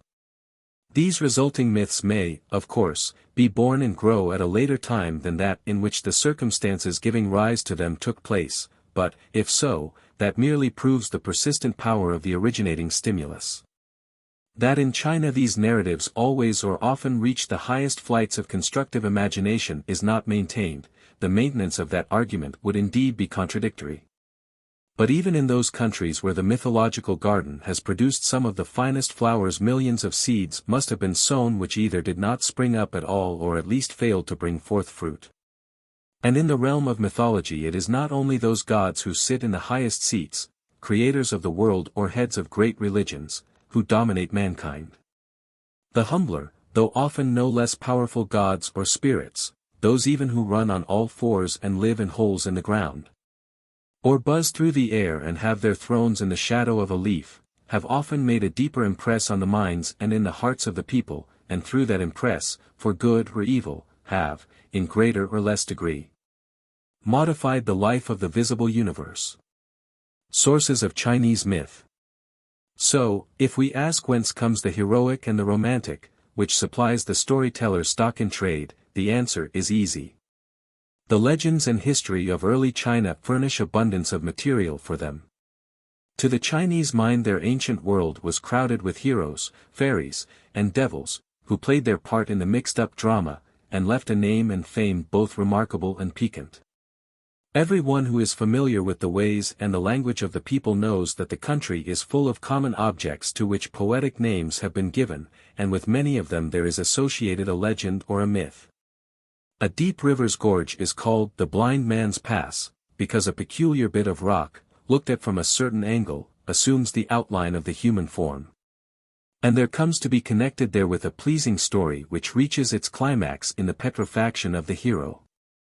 A mountain's crest shaped like a swooping eagle will from someone have received the name of Eagle Mountain, whilst by its side another shaped like a couchant lion will have a name to match. There is no lack of poetry among the people, and most striking objects claim a poetic name, and not a few of them are associated with curious legends. It is, however, to their national history that the storyteller goes for his most interesting subjects, and as the so-called history of China imperceptibly passes into the legendary period, and this again fades into the mythical. And as all this is assuredly believed by the masses of the people, it is obvious that in the national life of China there is no dearth of heroes whose deeds of prowess will command the rapt attention of the crowds who listen. 2. The soul in China is everywhere in evidence, and if myths have, first and foremost, to do with the life of the soul, it would appear strange that the Chinese, having spiritualized everything from a stone to the sky, have not been creative of myth. Why they have not the foregoing considerations show us clearly enough. We must take them and their myths as we find them. Let us, then, note briefly the result of their mental workings as reacted on by their environment. Phases of Chinese myth. We cannot identify the earliest mythology of the Chinese with that of any primitive race. The myths, if any, of their place of origin may have faded and been forgotten in their slow migration eastward. We cannot say that when they came from the West, which they probably did, they brought their myths with them. For in spite of certain conjectural derivations from Babylon, we do not find them possessed of any which we can identify as imported by them at that time. But research seems to have gone at least as far as this, namely, that while we cannot say that Chinese myth was derived from Indian myth, there is good reason to believe that Chinese and Indian myth had a common origin, which was of course outside of China. To set forth in detail the various phases through which Chinese myth has passed would involve a technical description foreign to the purpose of a popular work. It will sufficiently serve our present purpose to outline its most prominent features. In the earliest times there was an age of magic, followed by an heroic age, but myths were very rare before 800 BC, and what is known as primitive mythology is said to have been invented or imitated from foreign sources after 820 BC. In the 8th century BC, myths of an astrological character began to attract attention. In the age of Lao Tzu, 604 BC, the reputed founder of the Taoist religion, fresh legends appear, though Lao Tzu himself, absorbed in the abstract, records none.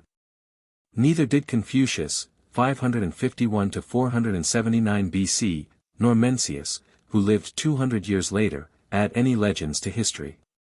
But in the period of the Warring States, 500 to 100 BC, fresh stimuli and great emotion prompted to mythological creation.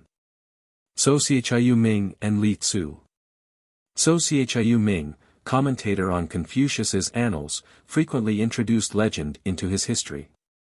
Li Tzu, 5th and 4th centuries BC, a metaphysician, is one of the earliest authors who deal in myths. He is the first to mention the story of Shi Huangmu, the Western Queen, and from his day onward the fabulists have vied with one another in fantastic descriptions of the wonders of her fairyland.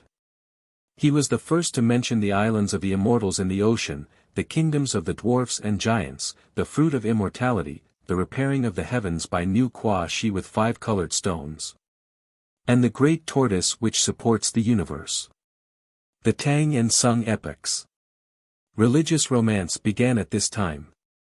The Tang epic AB 618 to 907 was one of the resurrection of the arts of peace after a long period of dissension. A purer and more enduring form of intellect was gradually overcoming the grosser but less solid superstition. Nevertheless, the intellectual movement which now manifested itself was not strong enough to prevail against the powers of mythological darkness.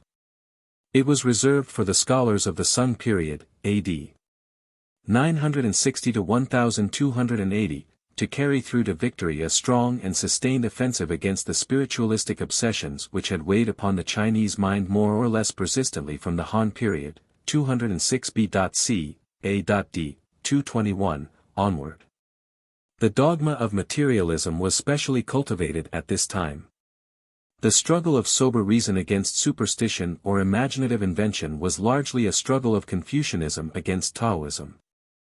Though many centuries had elapsed since the great master walked the earth, the anti-myth movement of the Tang and Sung periods was in reality the long arm and heavy fist of Confucius, emphasizing a truer rationalism than that of his opponents and denouncing the danger of leaving the firm earth to soar into the unknown hazy regions of fantasy.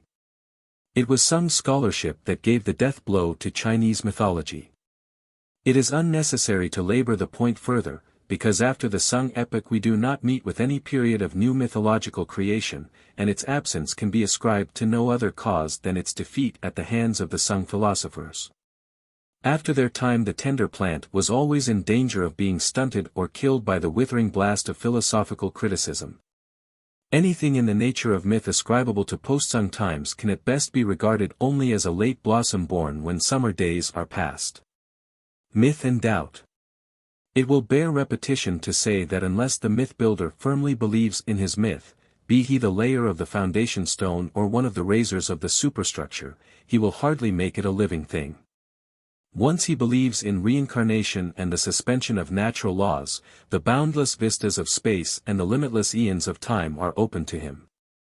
He can perform miracles which astound the world. But if he allow his mind to inquire, for instance, why it should have been necessary for Elijah to part the waters of the Jordan with his garment in order that he and Elisha might pass over Drishit. Or for Bodhidharma to stand on a reed to cross the great Yangtze River, or for innumerable immortals to sit on favorable clouds to make their journeys through space. He spoils myth, his child is stillborn or does not survive to maturity. Though the growth of philosophy and decay of superstition may be good for a nation, the process is certainly conducive to the destruction of its myth and much of its poetry. The true mythologist takes myth for myth, enters into its spirit, and enjoys it. We may thus expect to find in the realm of Chinese mythology a large number of little hills rather than a few great mountains, but the little hills are very good ones after their kind. And the object of this work is to present Chinese myth as it is, not as it might have been had the universe been differently constituted. Nevertheless, if, as we may rightly do, we judge of myth by the sentiments pervading it and the ideals upheld and taught by it, we shall find that Chinese myth must be ranked among the greatest. Myth and legend. The general principles considered above, while they explain the paucity of myth in China, explain also the abundance of legend there. The 600 years during which the Mongols, Mings, and Manchus sat upon the throne of China are barren of myth, but like all periods of the Chinese national life are fertile in legend. And this chiefly for the reason that myths are more general, national, divine, while legends are more local, individual, human. And since, in China as elsewhere, the lower classes are as a rule less educated and more superstitious than the upper classes, have a certain amount of constructive imagination, but not enough to be self-critical, legends, rejected or even ridiculed by the scholarly class when their knowledge has become sufficiently scientific, continue to be invented and believed in by the peasant and the dweller in districts far from the madding crowd long after myth, properly so called, has exhaled its last breath.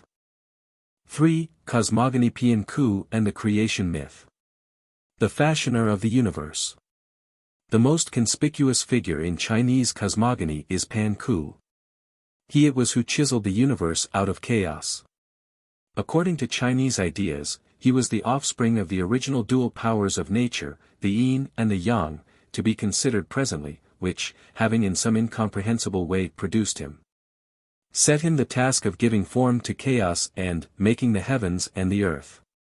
Some accounts describe him as the actual creator of the universe, the ancestor of heaven and earth and all that live and move and have their being. Pan means the shell of an egg, and ku, to secure, solid, referring to Pan Ku being hatched from out of chaos and to his settling the arrangement of the causes to which his origin was due. The characters themselves may, however, mean nothing more than researches into antiquity, though some bolder translators have assigned to them the significance if not the literal sense of aboriginal abyss, or the Babylonian Tiamat, the deep. Pan Ku is pictured as a man of dwarfish stature clothed in bearskin, or merely in leaves or with an apron of leaves. He has 2 horns on his head. In his right hand he holds a hammer and in his left a chisel. Sometimes these are reversed, the only implements he used in carrying out his great task. Other pictures show him attended in his labors by the 4 supernatural creatures, the unicorn, phoenix, tortoise, and dragon, others again with the sun in one hand and the moon in the other, some of the first fruits of his stupendous labors. The reason for these being there will be apparent presently. His task occupied 18,000 years, during which he formed the sun, moon, and stars, the heavens and the earth, himself increasing in stature day by day, being daily 6 feet taller than the day before, until, his labors ended, he died that his works might live. His head became the mountains, his breath the wind and clouds, his voice the thunder, his limbs the 4 quarters of the earth, his blood the rivers, his flesh the soil, his beard the constellations, his skin and hair the herbs and trees, his teeth, bones, and marrow the metals, rocks, and precious stones, his sweat the rain, and the insects creeping over his body human beings, who thus had a lowlier origin even than the tears of Khepra in Egyptian cosmology. 3. This account of Pan Ku and his achievements is of Taoist origin. The Buddhists have given a somewhat different account of him, which is a late adaptation from the Taoist myth, and must not be mistaken for Buddhist cosmogony proper. 4. The sun and the moon. In some of the pictures of Pan Ku he is represented, as already noted, as holding the sun in one hand and the moon in the other.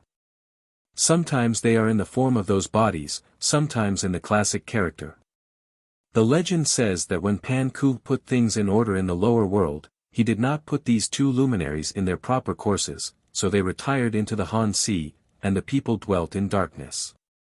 The terrestrial emperor sent an officer, terrestrial time, with orders that they should come forth and take their places in the heavens and give the world day and night. They refused to obey the order. They were reported to July.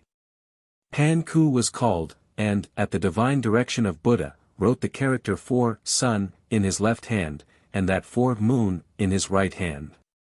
And went to the Han Sea, and stretched forth his left hand and called the sun, and then stretched forth his right hand and called the moon, at the same time repeating a charm devoutly 7 times.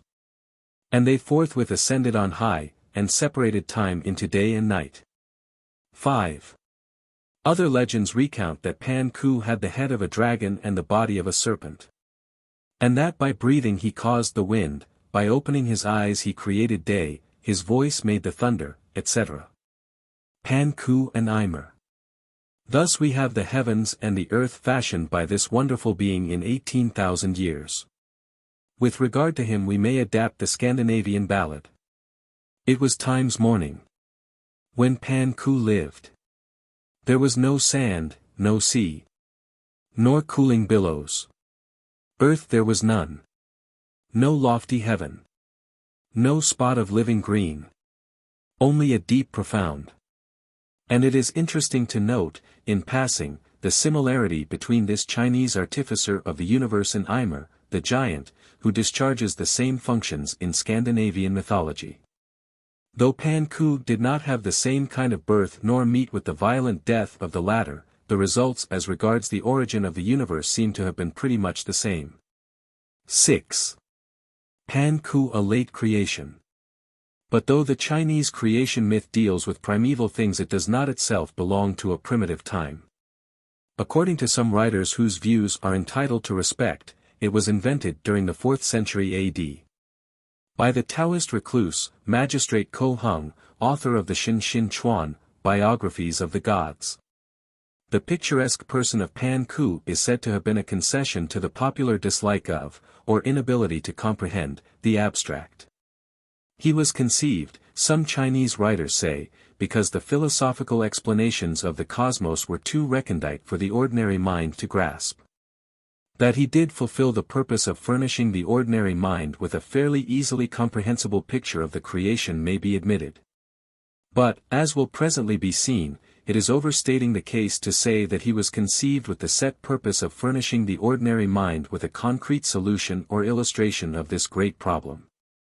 There is no evidence that Pan Ku had existed as a tradition before the time when we meet with the written account of him. And, what is more, there is no evidence that there existed any demand on the part of the popular mind for any such solution or illustration. The ordinary mind would seem to have been either indifferent to or satisfied with the abstruse cosmogonical and cosmological theories of the early sages for at least 1,000 years. The cosmogonies of the I Ching, of Lao Tzu, Confucius, such as it was, Quan Tzu, Mencius, Chuang Tzu, were impersonal. Pan Ku and his myth must be regarded rather as an accident than as a creation resulting from any sudden flow of psychological forces or wind of discontent ruffling the placid Chinese mind. If the Chinese brought with them from Babylon or anywhere else the elements of a cosmogony, whether of a more or less abstruse scientific nature or a personal mythological narrative, it must have been subsequently forgotten or at least has not survived in China. But for Ko Hung's eccentricity in his wish to experiment with cinnabar from Cochin China in order to find the elixir of life, Pan Ku would probably never have been invented. And the Chinese mind would have been content to go on ignoring the problem or would have quietly acquiesced in the abstract philosophical explanations of the learned which it did not understand.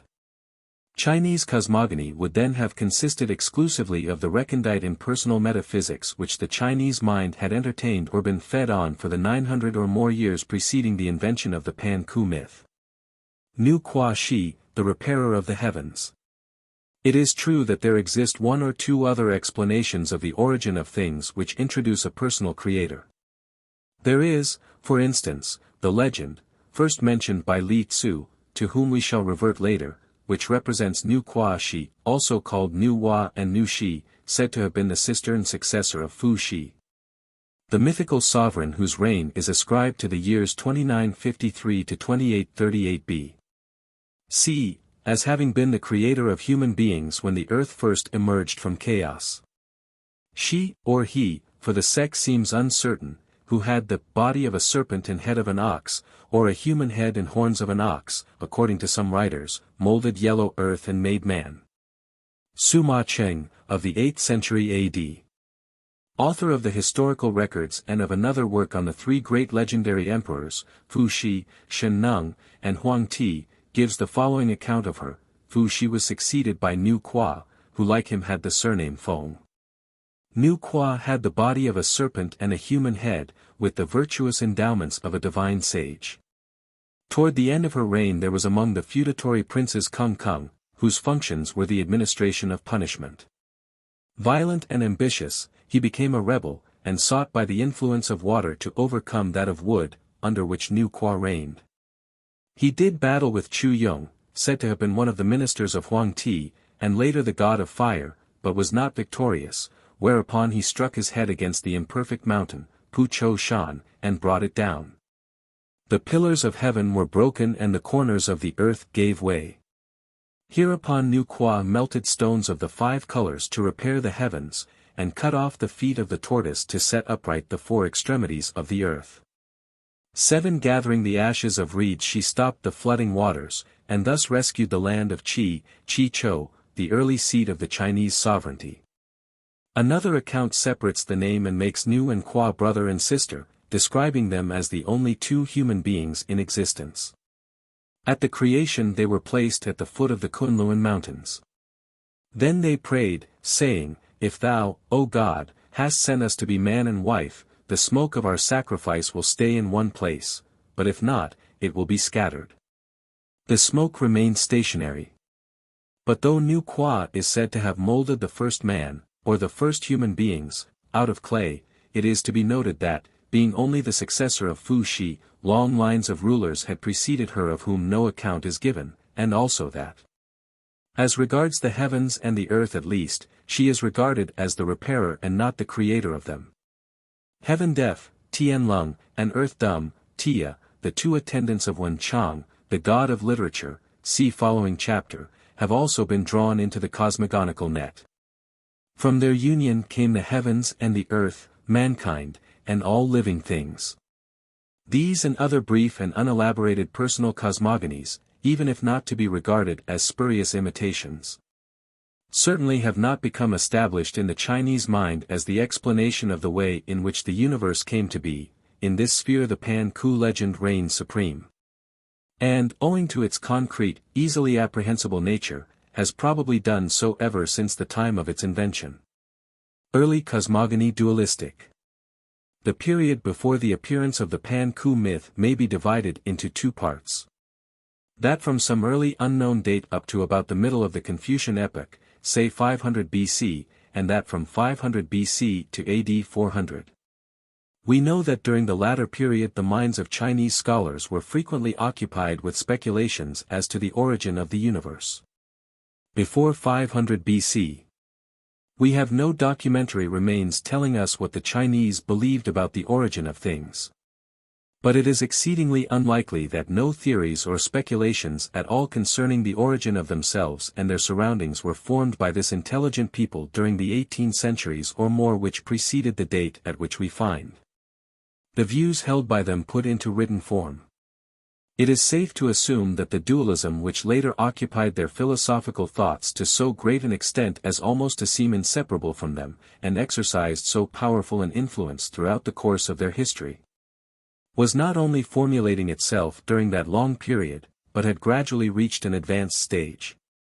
We may even go so far as to say that dualism, or its beginnings, existed in the very earliest times, for the belief in the second self or ghost or double of the dead is in reality nothing else.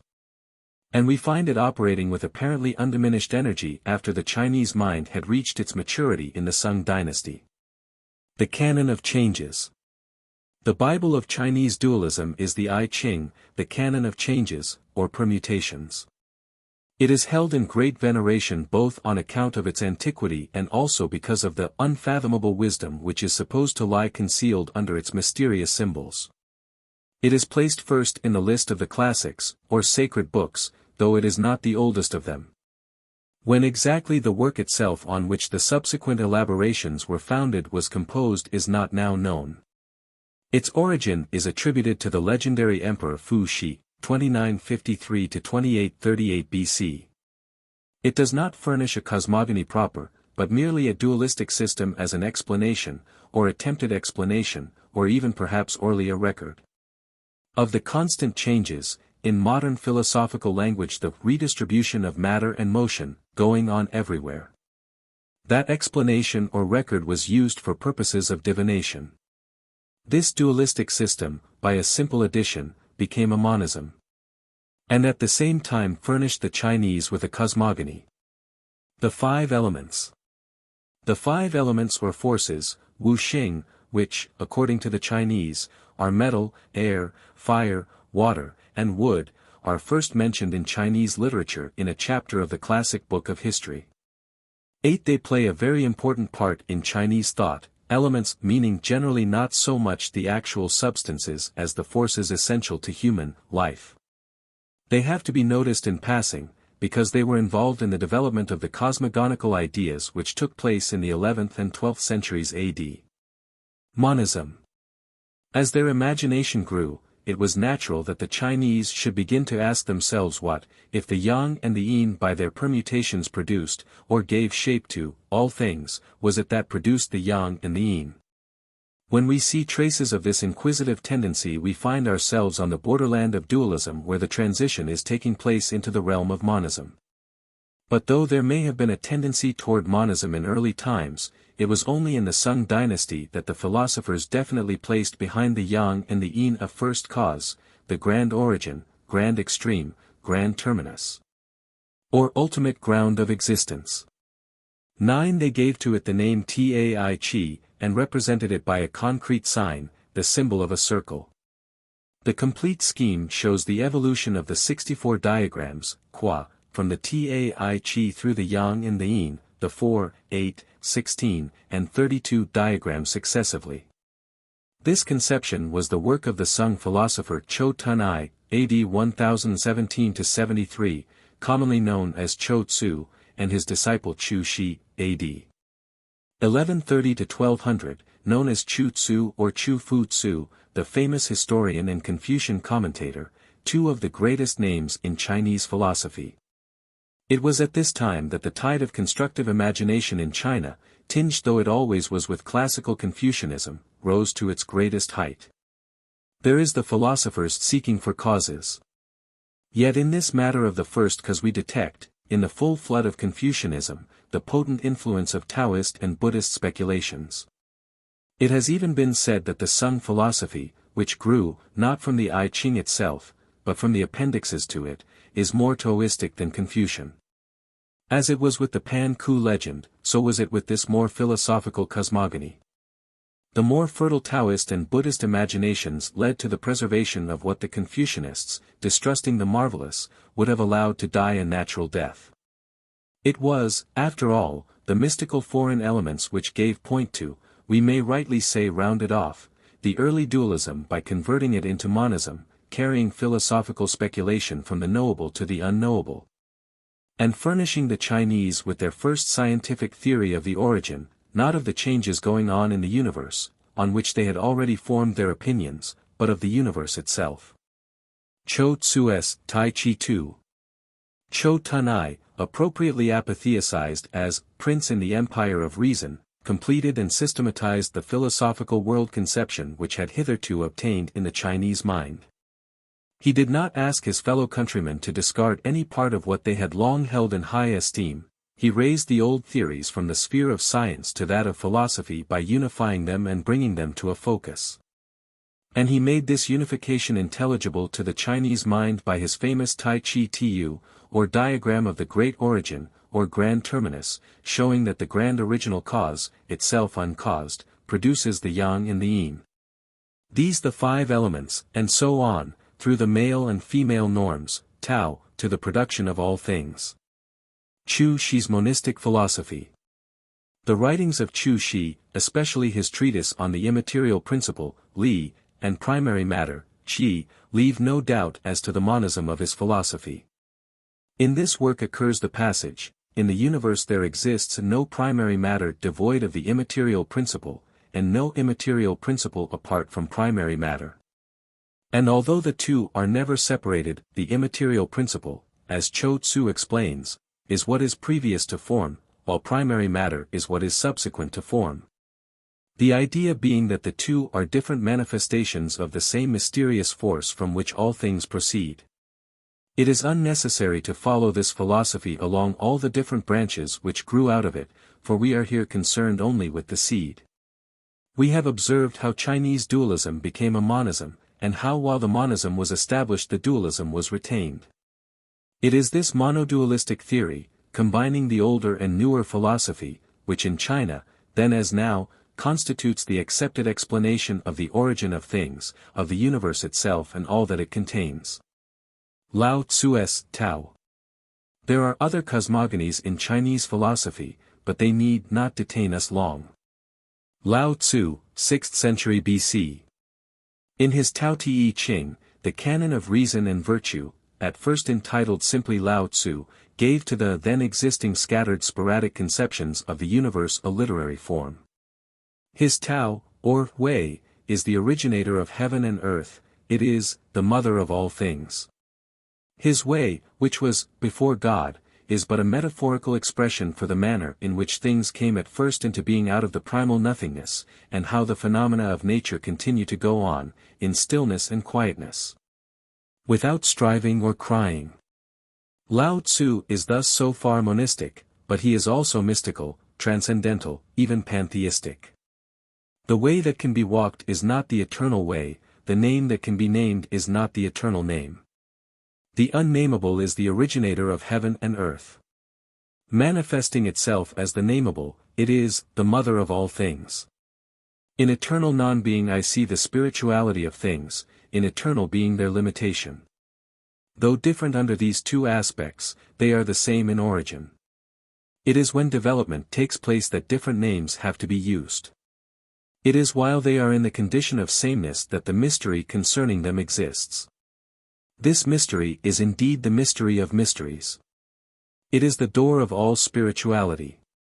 This Tao, indefinable and in its essence unknowable, is the fountainhead of all beings, and the norm of all actions. But it is not only the formative principle of the universe.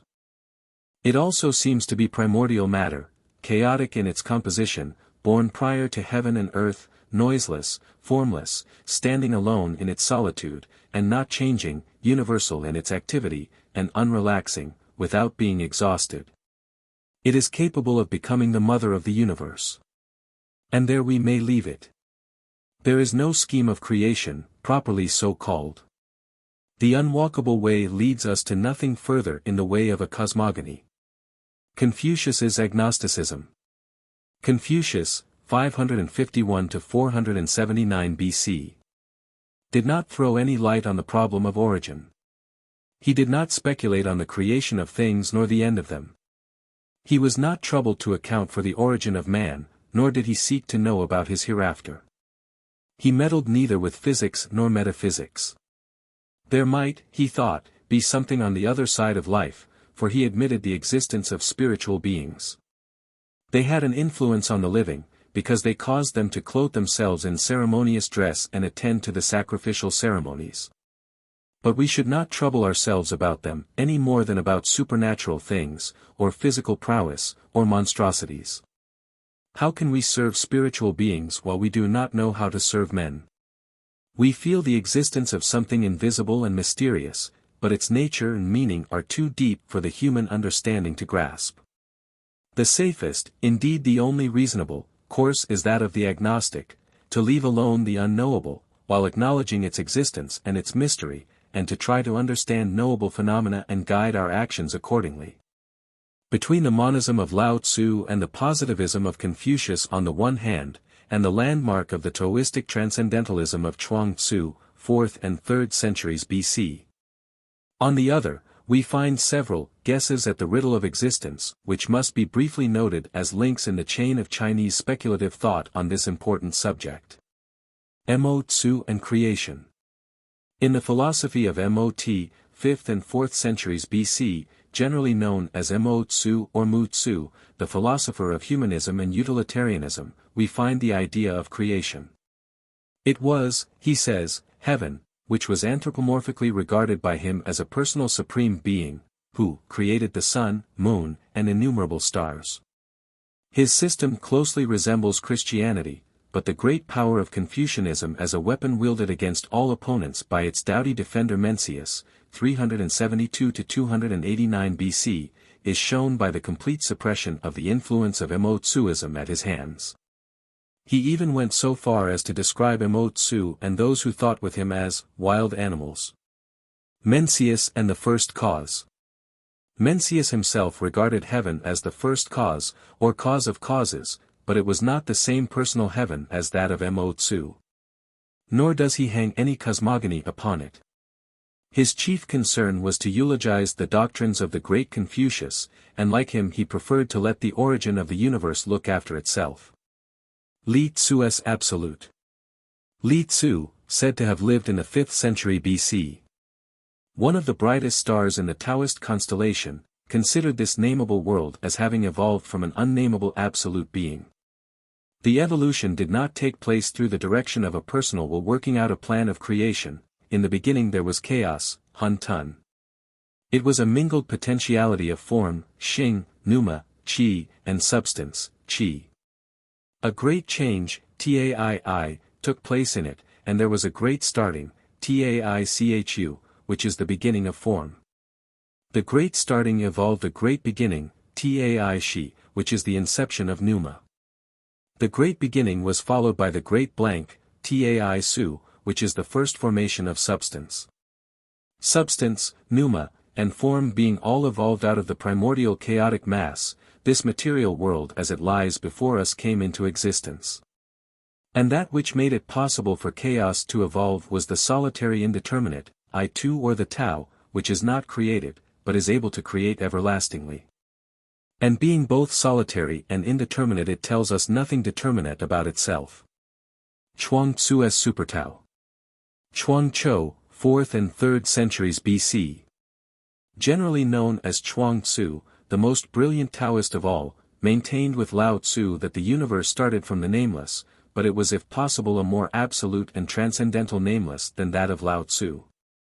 He dwells on the relativity of knowledge, as when asleep he did not know that he was a man dreaming that he was a butterfly, so when awake he did not know that he was not a butterfly dreaming that he was a man. 10 But all is embraced in the obliterating unity of the Tao, and the wise man, passing into the realm of the infinite, finds rest therein. And this Tao, of which we hear so much in Chinese philosophy, was before the great ultimate or grand terminus, Tai Chi, and from it came the mysterious existence of God, Ti. It produced heaven, it produced earth. Popular cosmogony still personal or dualistic. These and other cosmogonies which the Chinese have devised, though it is necessary to note their existence in order to give a just idea of their cosmological speculations, need not, as I said, detain us long. And the reason why they need not do so is that, in the matter of cosmogony, the Pan-Ku legend and the Yin-Yang system with its monistic elaboration occupy virtually the whole field of the Chinese mental vision. It is these two, the popular and the scientific, that we mean when we speak of Chinese cosmogony. Though here and there a stern sectarian might deny that the universe originated in one or the other of these two ways, still, the general rule holds good. And I have dealt with them in this order because, though the Pan-Ku legend belongs to the 4th century AD, the I Ching dualism was not, rightly speaking, a cosmogony until Chou Tunai made it one by the publication of his Tai Chi Tu in the 11th century AD. Over the unscientific and the scientific minds of the Chinese, these two are paramount. Applying the general principles stated in the preceding chapter, we find the same cause which operated to restrict the growth of mythology in general in China operated also in like manner in this particular branch of it. With one exception, Chinese cosmogony is non-mythological. The careful and studiously accurate historians, whose work aimed at being ex veritate, made of truth, the sober literature, the vast influence of agnostic, matter-of-fact Confucianism, supported by the heavy mention artillery, are indisputable indications of a constructive imagination which grew too quickly and became too rapidly scientific to admit of much soaring into the realms of fantasy. Unaroused by any strong stimulus in their ponderings over the riddle of the universe, the sober, plodding scientists and the calm, truth-loving philosophers gained a peaceful victory over the mythologists. 4. The gods of China. The birth of the soul. The dualism noted in the last chapter is well illustrated by the Chinese pantheon. Whether as the result of the cooperation of the yin and the yang or of the final dissolution of Pan-Ku, human beings came into existence. To the primitive mind, the body in its shadow, an object in its reflection in water, real life and dream life, sensibility and insensibility, as in fainting, etc. suggest the idea of another life parallel with this life and of the doings of the other self in it. This other self, this spirit, which leaves the body for longer or shorter intervals in dreams, swoons, death, may return or be brought back, and the body revive. Spirits which do not return or are not brought back may cause mischief, either alone, or by entry into another human or animal body or even an inanimate object, and should therefore be propitiated. Hence worship and deification. The populous otherworld. The Chinese pantheon has gradually become so multitudinous that there is scarcely a being or thing which is not, or has not been at some time or other, propitiated or worshipped. As there are good and evil people in this world, so there are gods and demons in the other world. We find a polytheism limited only by a polydemonism. The dualistic hierarchy is almost all-embracing. To get a clear idea of this populous otherworld, of the supernal and infernal hosts and their organizations, it needs but to imagine the social structure in its main features as it existed throughout the greater part of Chinese history. And to make certain additions. The social structure consisted of the ruler, his court, his civil, military, and ecclesiastical officials, and his subjects, classed as scholars, officials and gentry, agriculturists, artisans, and merchants, in that order. Worship of Chang'e. When these died, their other selves continued to exist and to hold the same rank in the spirit world as they did in this one. The Ti, emperor, became the Chang'e, emperor on high, who dwelt in Tian, heaven, originally the Great Dome. 11 and Chang'e, the emperor on high, was worshipped by Ti, the emperor here below, in order to pacify or please him, to ensure a continuance of his benevolence on his behalf in the world of spirits. Confusion of ideas and paucity of primitive language lead to personification and worship of a thing or being in which a spirit has taken up its abode in place of or in addition to worship of the spirit itself. Thus heaven, Tian, itself came to be personified and worshipped in addition to Chang'e, the emperor who had gone to heaven, and who was considered as the chief ruler in the spiritual world. The worship of Chang'e was in existence before that of Tian was introduced. Chang'e was worshipped by the emperor and his family as their ancestor, or the head of the hierarchy of their ancestors. The people could not worship Chang'e, for to do so would imply a familiarity or a claim of relationship punishable with death. The emperor worshipped his ancestors, the officials theirs, the people theirs. But, in the same way and sense that the people worshipped the emperor on earth, as the father of the nation, namely, by adoration and obeisance, so also could they in this way and this sense worship Chang'e. An Englishman may take off his hat as the king passes in the street to his coronation without taking any part in the official service in Westminster Abbey. So the worship of Chang'e by the people was not done officially or with any special ceremonial or on fixed state occasions, as in the case of the worship of Chang'e by the emperor. This, subject to a qualification to be mentioned later, is really all that is meant, or should be meant, when it is said that the Chinese worship Shangti. As regards sacrifices to Shangti, these could be offered officially only by the emperor, as high priest on earth, who was attended or assisted in the ceremonies by members of his own family or clan or the proper state officials, often. Even in comparatively modern times, members of the imperial family or clan. In these official sacrifices, which formed part of the state worship, the people could not take part, nor did they at first offer sacrifices to Shangti in their own homes or elsewhere. In what way and to what extent they did so later will be shown presently. Worship of Tian. Owing to Tian, heaven, the abode of the spirits, becoming personified, it came to be worshipped not only by the emperor, but by the people also. But there was a difference between these two worships, because the emperor performed his worship of heaven officially at the great altar of the Temple of Heaven at Peking, in early times at the altar in the suburb of the capital. Whereas the people, continuing always to worship their ancestors, worshipped heaven, when they did so at all, the custom being observed by some and not by others, just as in Western countries some people go to church, while others stay away, usually at the time of the New Year, in a simple, unceremonious way, by lighting some incense sticks and waving them toward the sky in the courtyards of their own houses or in the street just outside their doors. Confusion of Shangti and Tian. The qualification necessary to the above description is that, as time went on and especially since the Sung dynasty, AD 960 to 1280, much confusion arose regarding Shangti and Tian, and thus it came about that the terms became mixed and their definitions obscure.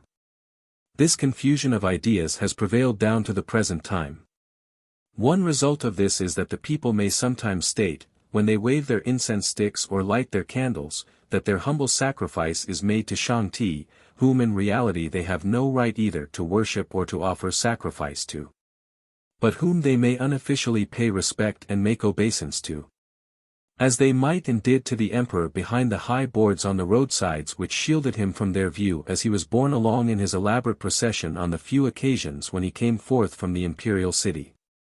Thus we find that, while only the emperor could worship and sacrifice to Shangti, and only he could officially worship and sacrifice to Tian, the people who early personified and worshipped Tian, as already shown, came, owing to confusion of the meanings of Shangti and Tian, unofficially to worship both, but only in the sense and to the extent indicated, and to offer sacrifices to both, also only in the sense and to the extent indicated.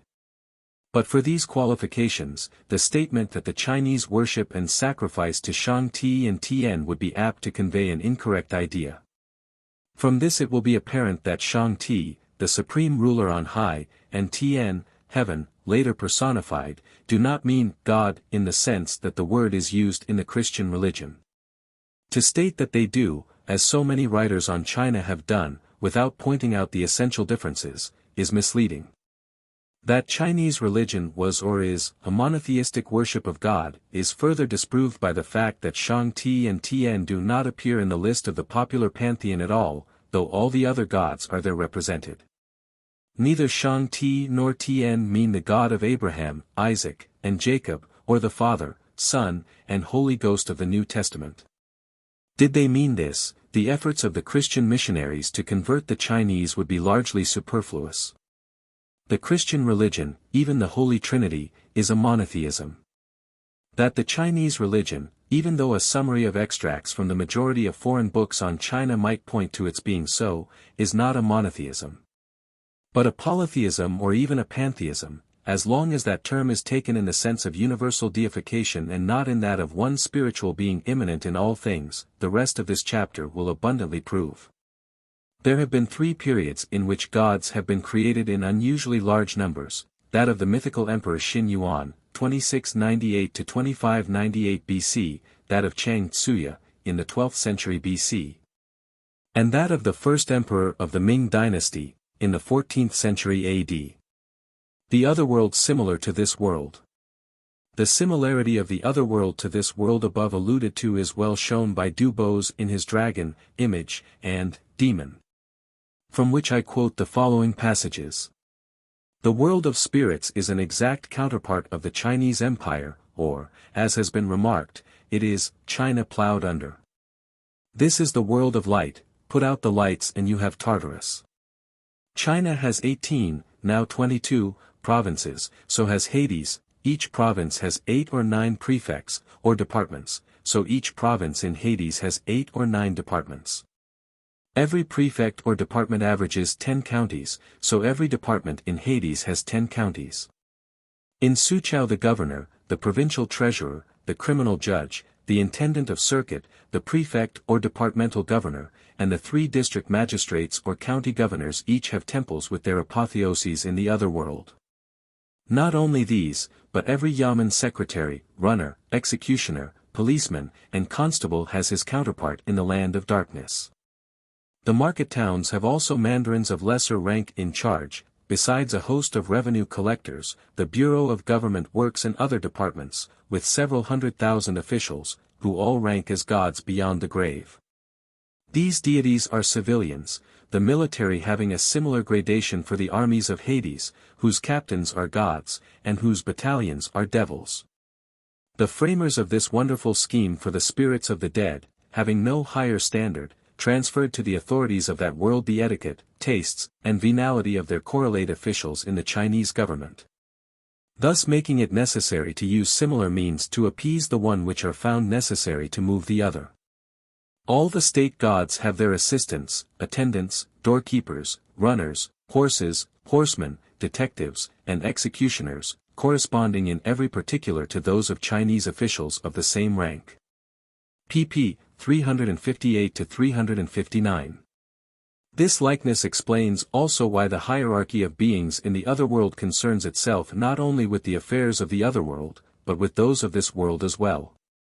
So faithful is the likeness that we find the gods. The term is used in this chapter to include goddesses, who are, however, relatively few, subjected to many of the rules and conditions existing on this earth. Not only do they, as already shown, differ in rank, but they hold levees and audiences and may be promoted for distinguished services, just as the Chinese officials are. They may rise from an humble position to one near the pearly emperor, who gives them the reward of merit for ruling well the affairs of men. The correlative deities of the mandarins are only of equal rank, yet the fact that they have been apotheosized makes them their superiors and fit objects of worship. Chinese mandarins rotate in office, generally every 3 years, and then there is a corresponding change in Hades.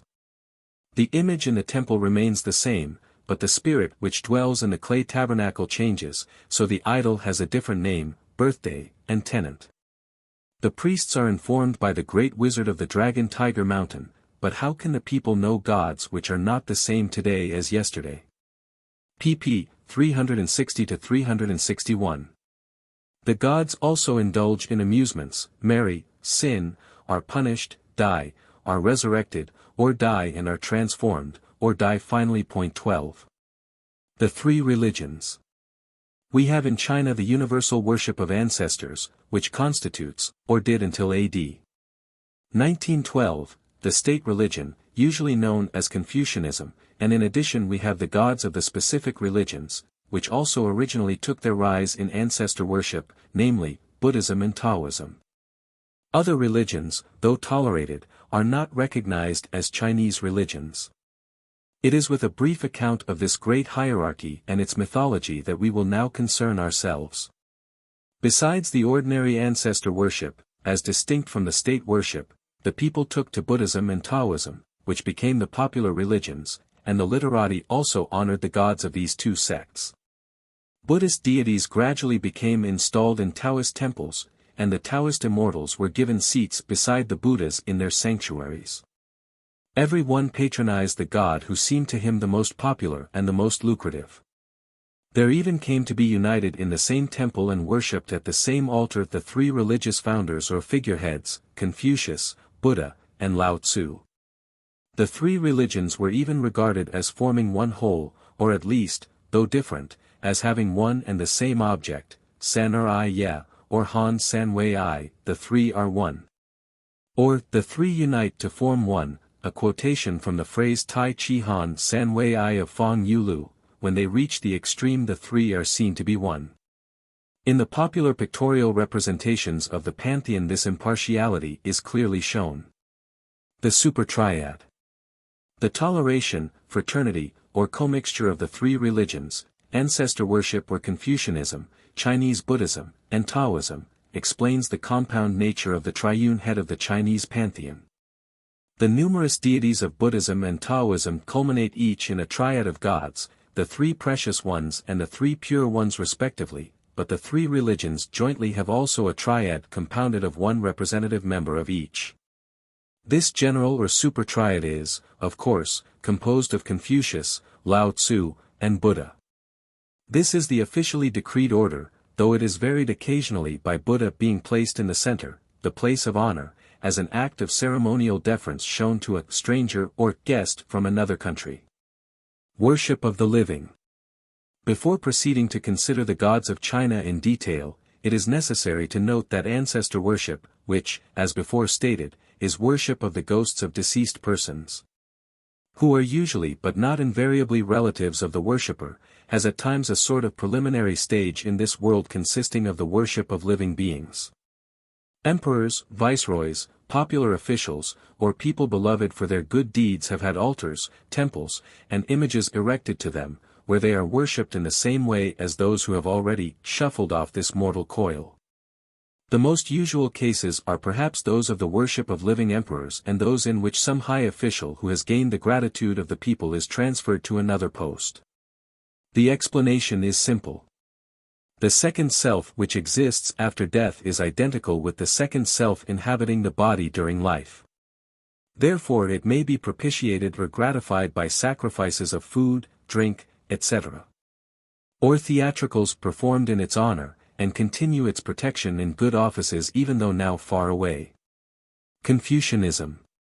Confucianism, Ju Chao, is said to be the religion of the learned, and the learned were the officials and the literati or lettered class, which includes scholars waiting for posts, those who have failed to get posts, or, though qualified, prefer to live in retirement, and those who have retired from posts. Of this religion, it has been said, the name embraces education, letters, ethics, and political philosophy.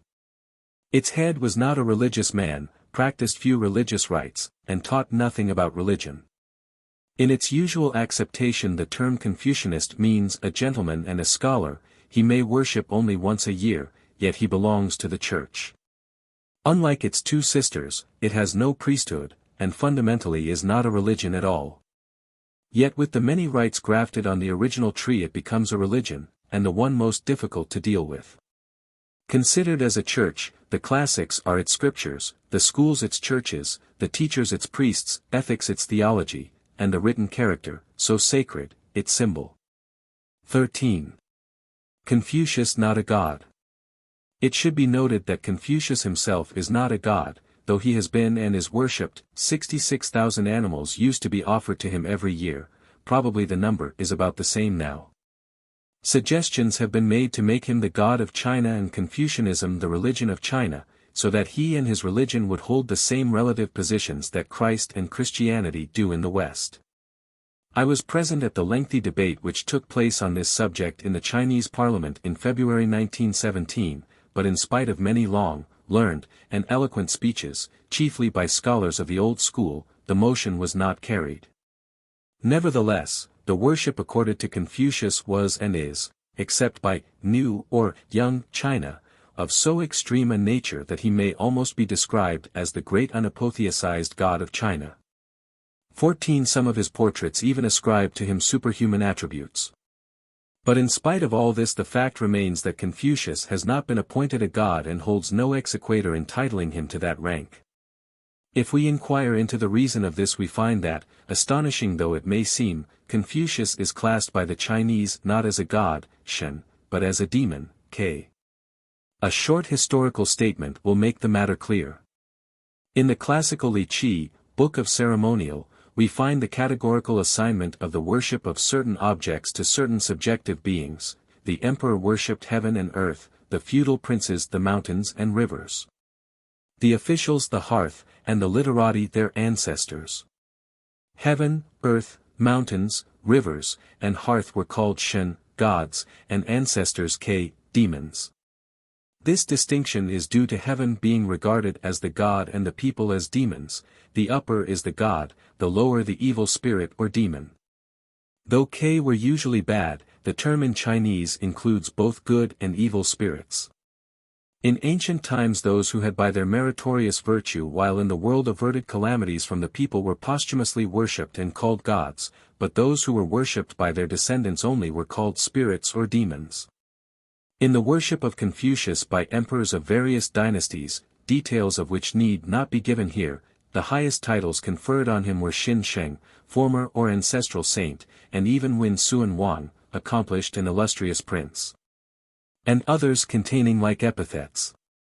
When for his image or idol there was, in the 11th year, AD 1307, of the reign period Tate of the Emperor XIII son of the Yuan dynasty, substituted the tablet now seen in the Confucian temples, these were the inscriptions engraved on it. In the inscriptions authoritatively placed on the tablets the word Shen does not occur. In those cases where it does occur it has been placed there, as by the Taoists, illegally and without authority by two ardent devotees. Confucius may not be called a Shen, since there is no record showing that the great ethical teacher was ever apotheosized, or that any order was given that the character Shen was to be applied to him. The god of literature. In addition to the ancestors of whose worship it really consists, Confucianism has in its pantheon the specialized gods worshipped by the literati. Naturally the chief of these is Wen Chang, the god of literature. The account of him, which varies in several particulars in different Chinese works, relates that he was a man of the name of Chang'e, who was born during the Tang dynasty in the kingdom of Yu, modern Zhejiang, and went to live at Su-tung in Sichuan, where his intelligence raised him to the position of president of the board of ceremonies. Another account refers to him as Chang'e Tzu, the soul or spirit of Tzu-tung, and states that he held office in the Qin dynasty, AD 265 to 316, and was killed in a fight. Another again states that under the Sung dynasty, AD 960 to 1280, in the third year, AD 1000, of the reign period Xin Ping of the Emperor Qin Sung, he repressed the revolt of Wang Chun at Chang'e in Sichuan. General Lei Yucheng caused to be shot into the besieged town arrows to which notices were attached inviting the inhabitants to surrender. Suddenly a man mounted a ladder, and pointing to the rebels cried in a loud voice, "The spirit of Tzu-tung has sent me to inform you that the town will fall into the hands of the enemy on the 20th day of the 9th moon. And not a single person will escape death." Attempts to strike down this prophet of evil were in vain, for he had already disappeared. The town was captured on the day indicated. The general, as a reward, caused the temple of Tzu-tung's spirit to be repaired, and sacrifices offered to it. The object of worship nowadays in the temples dedicated to Wen Chang is Tzu-tung Ti-chun, the god of Tzu-tung. The convenient elasticity of dualism enabled Chang to have as many as 17 reincarnations, which ranged over a period of some 3,000 years. Various emperors at various times bestowed upon Wen Chang honorific titles, until ultimately, in the Yuan, or Mongol, dynasty, in the reign Yenyu, in AD 1314, the title was conferred on him of supporter of the Yuan dynasty, diffuser of renovating influences, Sulu of Wen Chang, God and Lord. He was thus apotheosized, and took his place among the gods of China. By steps few or many a man in China has often become a god. Wen Chang and the Great Bear. Thus we have the god of literature, Wen Chang Ti-chun, duly installed in the Chinese pantheon, and sacrifices were offered to him in the schools. But scholars, especially those about to enter for the public competitive examinations, worshipped as the god of literature, or as his palace or abode, Wen Chang, the star K in the Great Bear, or Dipper, or Bushel, the latter name derived from its resemblance in shape to the measure used by the Chinese and called two. The term K was more generally applied to the 4 stars forming the body or square part of the Dipper, the 3 forming the tail or handle being called Xiao or Piao. How all this came about is another story. A scholar, as famous for his literary skill as his facial deformities, had been admitted as first academician at the metropolitan examinations. It was the custom that the emperor should give with his own hand a rose of gold to the fortunate candidate. This scholar, whose name was Chang'e, presented himself according to custom to receive the reward which by right was due to him. At the sight of his repulsive face the emperor refused the golden rose. In despair the miserable rejected one went and threw himself into the sea. At the moment when he was being choked by the waters, a mysterious fish or monster called Ao raised him on its back and brought him to the surface. K ascended to heaven and became arbiter of the destinies of men of letters. His abode was said to be the star K, a name given by the Chinese to the 16 stars of the constellation or mansion of Andromeda and Pisces. The scholars quite soon began to worship K as the god of literature, and to represent it on a column in the temples. Then sacrifices were offered to it. This star or constellation was regarded as the palace of the god. The legend gave rise to an expression frequently used in Chinese of one who comes out first in an examination, namely, tu chan ao tou, to stand alone on the sea monster's head. It is especially to be noted that though the two Ks have the same sound, they are represented by different characters, and that the two constellations are not the same, but are situated in widely different parts of the heavens. How then did it come about that scholars worshipped the K and the Great Bear as the abode of the god of literature?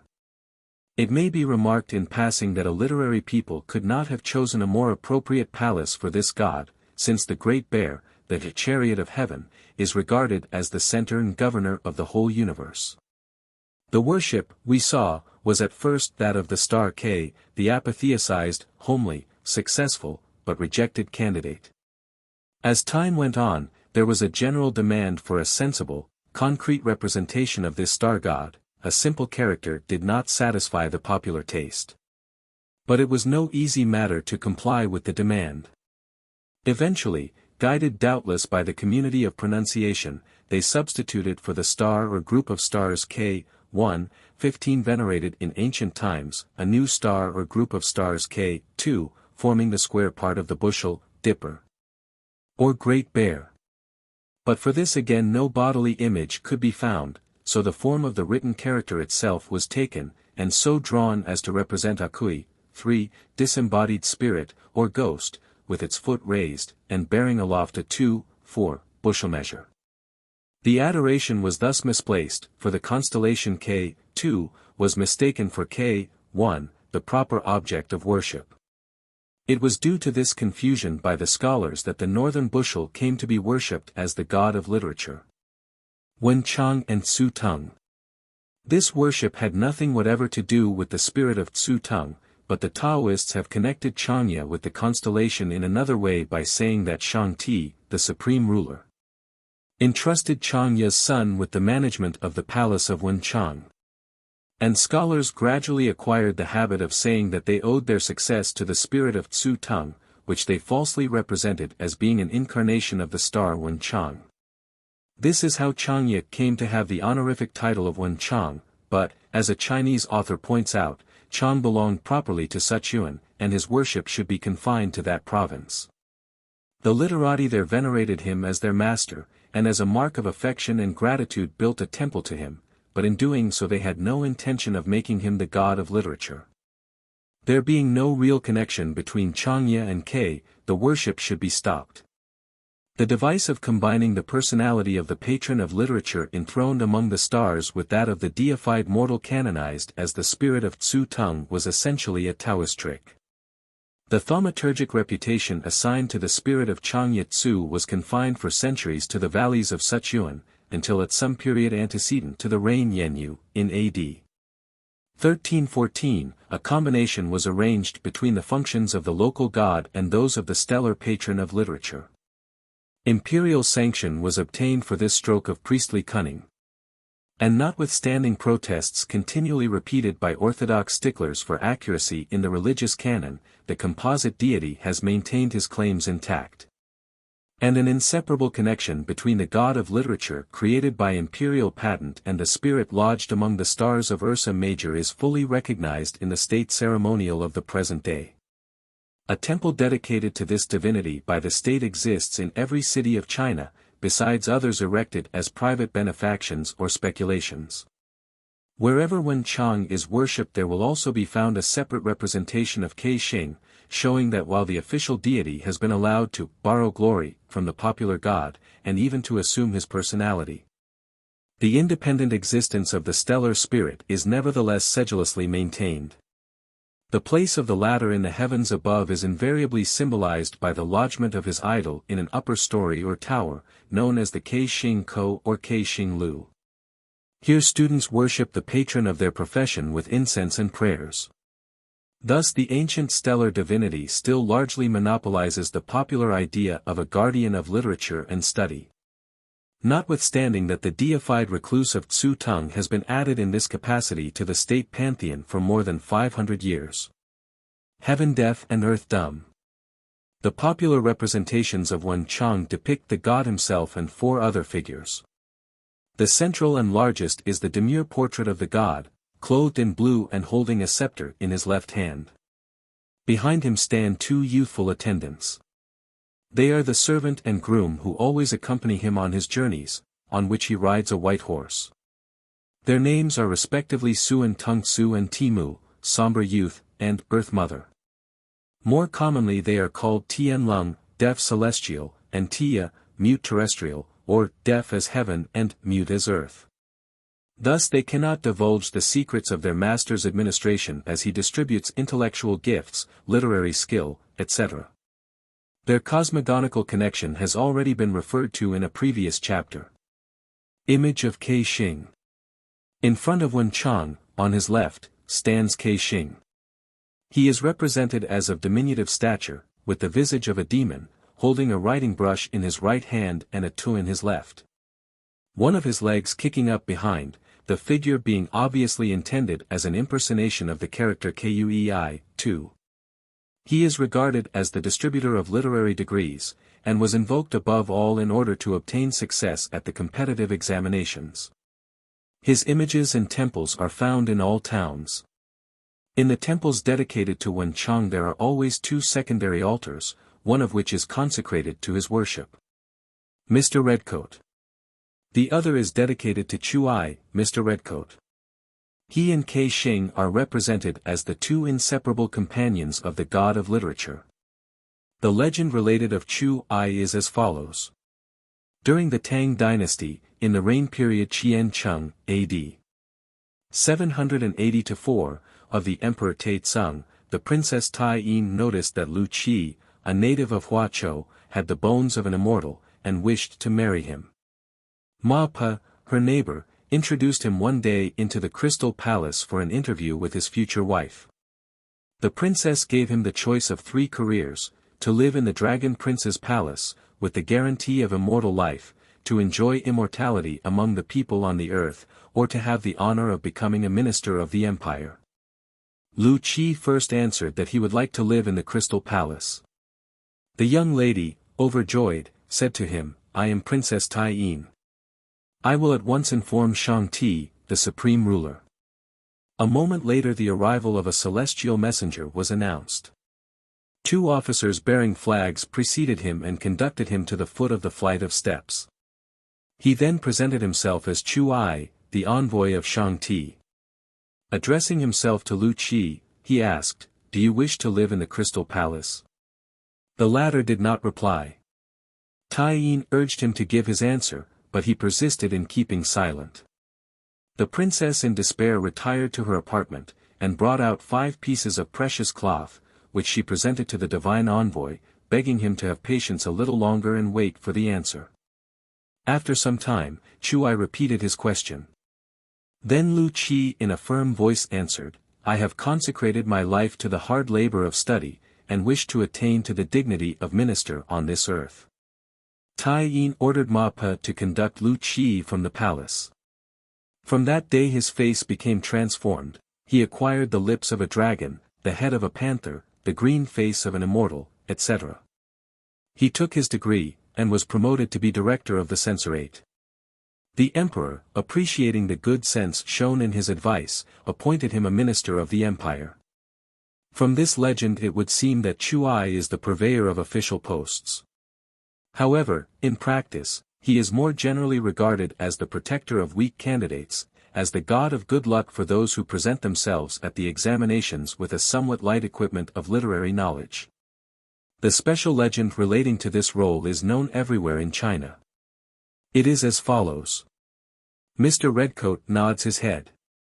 An examiner, engaged in correcting the essays of the candidates, after a superficial scrutiny of one of the essays, put it on one side as manifestly inferior. Being quite determined not to pass the candidate who had composed it. The essay, moved by some mysterious power, was replaced in front of his eyes, as if to invite him to examine it more attentively. At the same time a reverend old man, clothed in a red garment, suddenly appeared before him, and by a nod of his head gave him to understand that he should pass the essay. The examiner, surprised at the novelty of the incident, and fortified by the approval of his supernatural visitor, admitted the author of the essay to the literary degree. Chang'e, like Xing, is invoked by the literati as a powerful protector and aid to success. When anyone with but a poor chance of passing presents himself at an examination, his friends encourage him by the popular saying, "Who knows but that Mr. Redcoat will nod his head? Mr. Golden Cuirass." Chang'e is sometimes accompanied by another personage, named Chin Chia, Mr. Golden Cuirass. Like Xing and Chang'e, he has charge of the interests of scholars, but differs from them in that he holds a flag, which he has only to wave in front of a house for the family inhabiting it to be assured that among their descendants will be some who will win literary honors and be promoted to high offices under the state. Though Chin Chia is the protector of scholars, he is also the redoubtable avenger of their evil actions. His flag is saluted as a good omen, but his sword is the terror of the wicked. The god of war. Still another patron deity of literature is the god of war. How, it may be asked, can so peaceful a people as the Chinese put so peaceful an occupation as literature under the patronage of so warlike a deity as the god of war? But that question betrays ignorance of the character of the Chinese Quan Ti. He is not a cruel tyrant delighting in battle and the slaying of enemies, he is the god who can avert war and protect the people from its horrors. A youth, whose name was originally Chang'e, afterward changed to Shouchang, and then to Yunchang, who was born near Qiliang, in Hotung, now the town of Chichou in Shanxi, and was of an intractable nature. Having exasperated his parents, was shut up in a room from which he escaped by breaking through the window. In one of the neighboring houses he heard a young lady and an old man weeping and lamenting. Running to the foot of the wall of the compound, he inquired the reason of their grief. The old man replied that though his daughter was already engaged, the uncle of the local official, smitten by her beauty, wished to make her his concubine. His petitions to the official had only been rejected with curses. Beside himself with rage, the youth seized a sword and went and killed both the official and his uncle. He escaped through the Tung Quan, the pass to Shenxi. Having with difficulty avoided capture by the barrier officials, he knelt down at the side of a brook to wash his face, when lo! His appearance was completely transformed. His complexion had become reddish-gray, and he was absolutely unrecognizable. He then presented himself with assurance before the officers, who asked him his name. "My name is Quan," he replied. It was by that name that he was thereafter known. The meat seller's challenge. One day he arrived at Chuzhou, a dependent sub-prefecture of Peking, in Chile. There Chang Fei, a butcher, who had been selling his meat all the morning, at noon lowered what remained into a well, placed over the mouth of the well a stone weighing 25 pounds. And said with a sneer, "If anyone can lift that stone and take my meat, I will make him a present of it." Kuan Yu, going up to the edge of the well, lifted the stone with the same ease as he would a tile, took the meat, and made off. Chang Fei pursued him, and eventually the two came to blows, but no one dared to separate them. Just then Lu Pei, a hawker of straw shoes, arrived, interposed, and put a stop to the fight. The community of ideas which they found they possessed soon gave rise to a firm friendship between the three men. The Oath in the Peach Orchard. Another account represents Lu Pei and Chang Fei as having entered a village inn to drink wine, when a man of gigantic stature pushing a wheelbarrow stopped at the door to rest. As he seated himself, he hailed the waiter, saying, "Bring me some wine quickly, because I have to hasten to reach the town to enlist in the army." Liu Pei looked at this man, 9 feet in height, with a beard 2 feet long. His face was the color of the fruit of the jujube tree, and his lips carmine. Eyebrows like sleeping silkworms shaded his phoenix eyes, which were a scarlet red. Terrible indeed was his bearing. "What is your name?" asked Liu Pei. "My family name is Quan, my own name is Yu, my surname Yun Chang," he replied. "I am from the Hotung country. For the last 5 or 6 years I have been wandering about the world as a fugitive, to escape from my pursuers, because I killed a powerful man of my country who was oppressing the poor people. I hear that they are collecting a body of troops to crush the brigands, and I should like to join the expedition." Chang Fei, also named Chang'e, is described as 8 feet in height, with round shining eyes in a panther's head, and a pointed chin bristling with a tiger's beard. His voice resembled the rumbling of thunder. His ardor was like that of a fiery steed. He was a native of Cho Chun, where he possessed some fertile farms, and was a butcher and wine merchant. Liu Pei, surnamed Suante, otherwise Xin Chu, was the 3rd member of the group. The 3 men went to Chang Fei's farm, and on the morrow met together in his peach orchard, and sealed their friendship with an oath.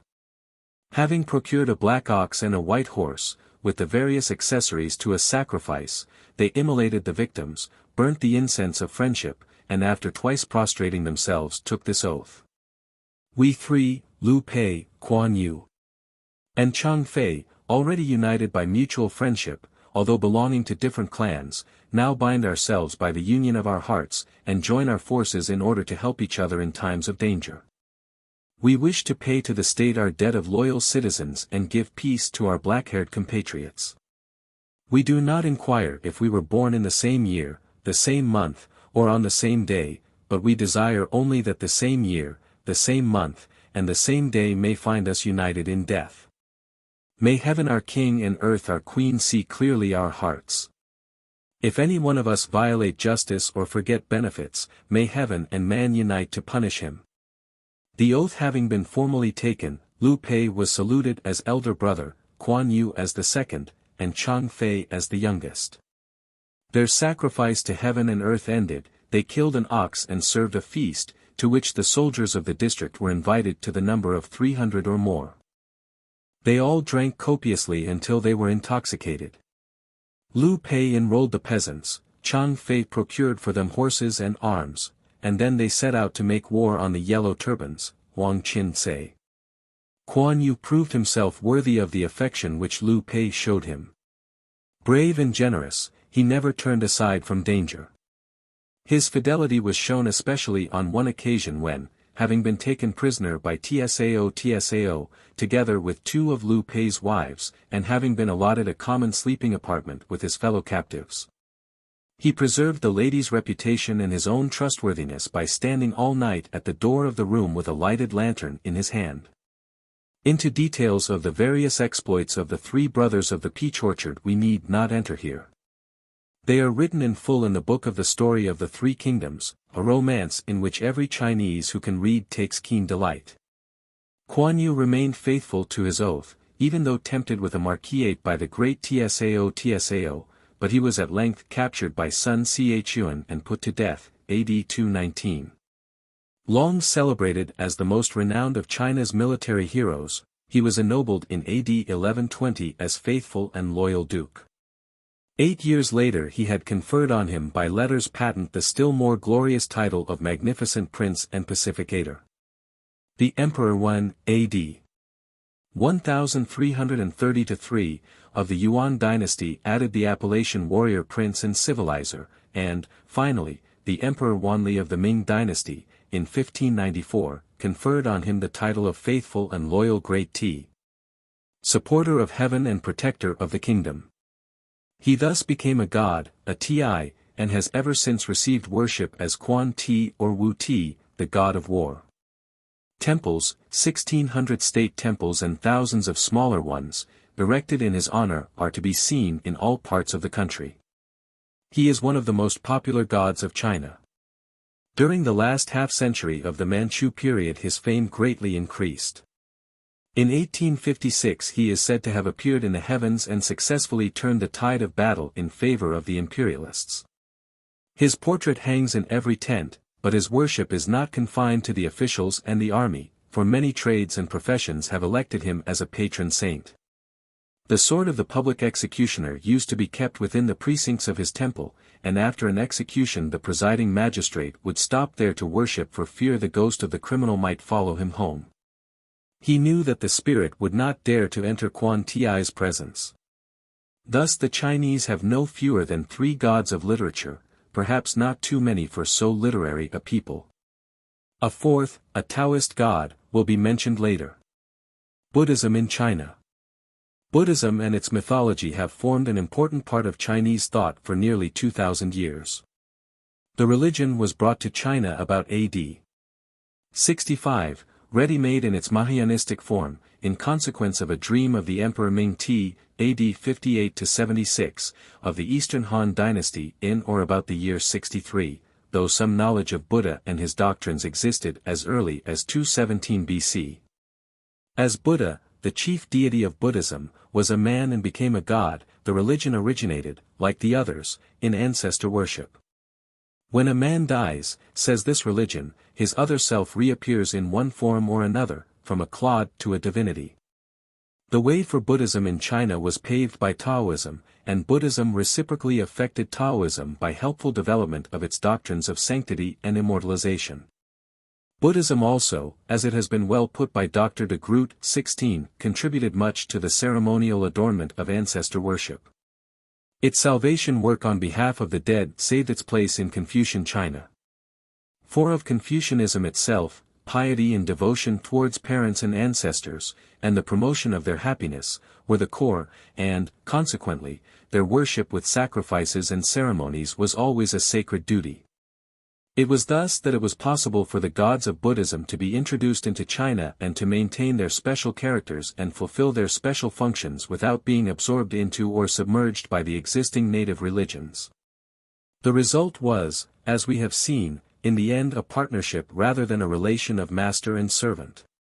And I say, in the end, because, contrary to popular belief, the Chinese have not been tolerant of foreign religious faiths, and at various times have persecuted Buddhism as relentlessly as they have other rivals to orthodox Confucianism. Buddha, the law, and the priesthood. At the head of the Buddhist gods in China we find the triad known as Buddha, the law, and the church, or priesthood, which are personified as Shichia Fo, Sakya, Omitio Fo, Amida, and Julai Fo, Tathagata. Otherwise Fo Pao, Fa Pao, and Sang Pao, the San Pao, 3 precious ones, that is, Buddha, the prophet who came into the world to teach the law, Dharma, the law everlasting, and Samga, its mystical body, priesthood, or church. Dharma is an entity underived, containing the spiritual elements and material constituents of the universe. From it the other 2 evolve, Buddha, Shakyamuni, the creative energy, Samga, the totality of existence and of life. To the people these are 3 personal Buddhas, whom they worship without concerning themselves about their origin. To the priests they are simply the Buddha, past, present, or future. There are also several other of these groups or triads, 10 or more, composed of different deities, or sometimes containing 1 or 2 of the triad already named. Shakyamuni heads the list, having a place in at least 6. The legend of the Buddha belongs rather to Indian than to Chinese mythology, and is too long to be reproduced here. 17. The principal gods of Buddhism are Jantung Fo, the light lamp Buddha, Milo Fo, Maitreya, the expected messiah of the Buddhists, Omitio Fo, Amitabha or Amida, the guide who conducts his devotees to the western paradise, Yushi Fo. The master physician Buddha, Tashichi Pu Sa, Mahastama, companion of Amitabha, Pailu Fo, Virachana, the highest of the threefold embodiments, Kuan Yin, the goddess of mercy, Tisang Wan, the god of Hades, Wei Tio, Viharapla.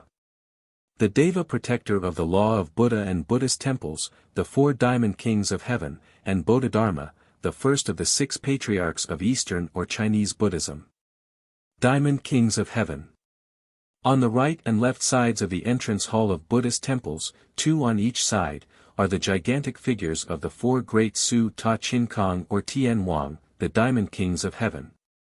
Protectors or governors of the continents lying in the direction of the four cardinal points from Mount Sumeru, the center of the world. They are four brothers named respectively Mo Li Qing, pure, or Sang Chang, Mo Li Hung, vast, or Quang Mu, Mo Li Hai, sea, or to one, and Mo Li Shou, age, or Chih Qua. The Qin Kuang Ming states that they bestow all kinds of happiness on those who honor the three treasures, Buddha, the law, and the priesthood. Kings and nations who neglect the law lose their protection. They are described and represented as follows. Mo Li Qing, the eldest, is 24 feet in height, with a beard the hairs of which are like copper wire. He carries a magnificent jade ring and a spear, and always fights on foot. He has also a magic sword, Blue Cloud, on the blade of which are engraved the characters Ti, Shui, Hua, Feng, earth, water, fire, wind. When brandished, it causes a black wind, which produces tens of thousands of spears, which pierce the bodies of men and turn them to dust. The wind is followed by a fire, which fills the air with tens of thousands of golden fiery serpents. A thick smoke also rises out of the ground, which blinds and burns men, none being able to escape. Mo Li Hung carries in his hand an umbrella, called the Umbrella of Chaos, formed of pearls possessed of spiritual properties. Opening this marvelous implement causes the heavens and earth to be covered with thick darkness, and turning it upside down produces violent storms of wind and thunder and universal earthquakes. Mo Li Hai holds a four-stringed guitar, the twanging of which supernaturally affects the earth, water, fire, or wind. When it is played all the world listens, and the camps of the enemy take fire. Mo Li Shou has two whips and a panther skin bag, the home of a creature resembling a white rat, known as Hua Hu Tiao. When at large this creature assumes the form of a white-winged elephant, which devours men. He sometimes has also a snake or other man-eating creature, always ready to obey his behests. Legend of the Diamond Kings. The legend of the four Diamond Kings given in the Feng Shen Yan I is as follows. At the time of the consolidation of the Zhou dynasty in the 12th and 11th centuries BC. Chang'e, chief counselor to Wen Wang, and General Huang Feihu were defending the town and mountain of Xixi. The supporters of the House of Shang appealed to the four genii Mo, who lived at Chiameng Quan, praying them to come to their aid. They agreed, raised an army of 100,000 celestial soldiers, and traversing towns, fields, and mountains arrived in less than a day at the north gate of Xixi, where Mo Li Qing pitched his camp and entrenched his soldiers. Hearing of this, Huang Feihu hastened to warn Chang'e of the danger which threatened him. The four great generals who have just arrived at the north gate, he said, are marvelously powerful genii, experts in all the mysteries of magic and use of wonderful charms. It is much to be feared that we shall not be able to resist them. Many fierce battles ensued.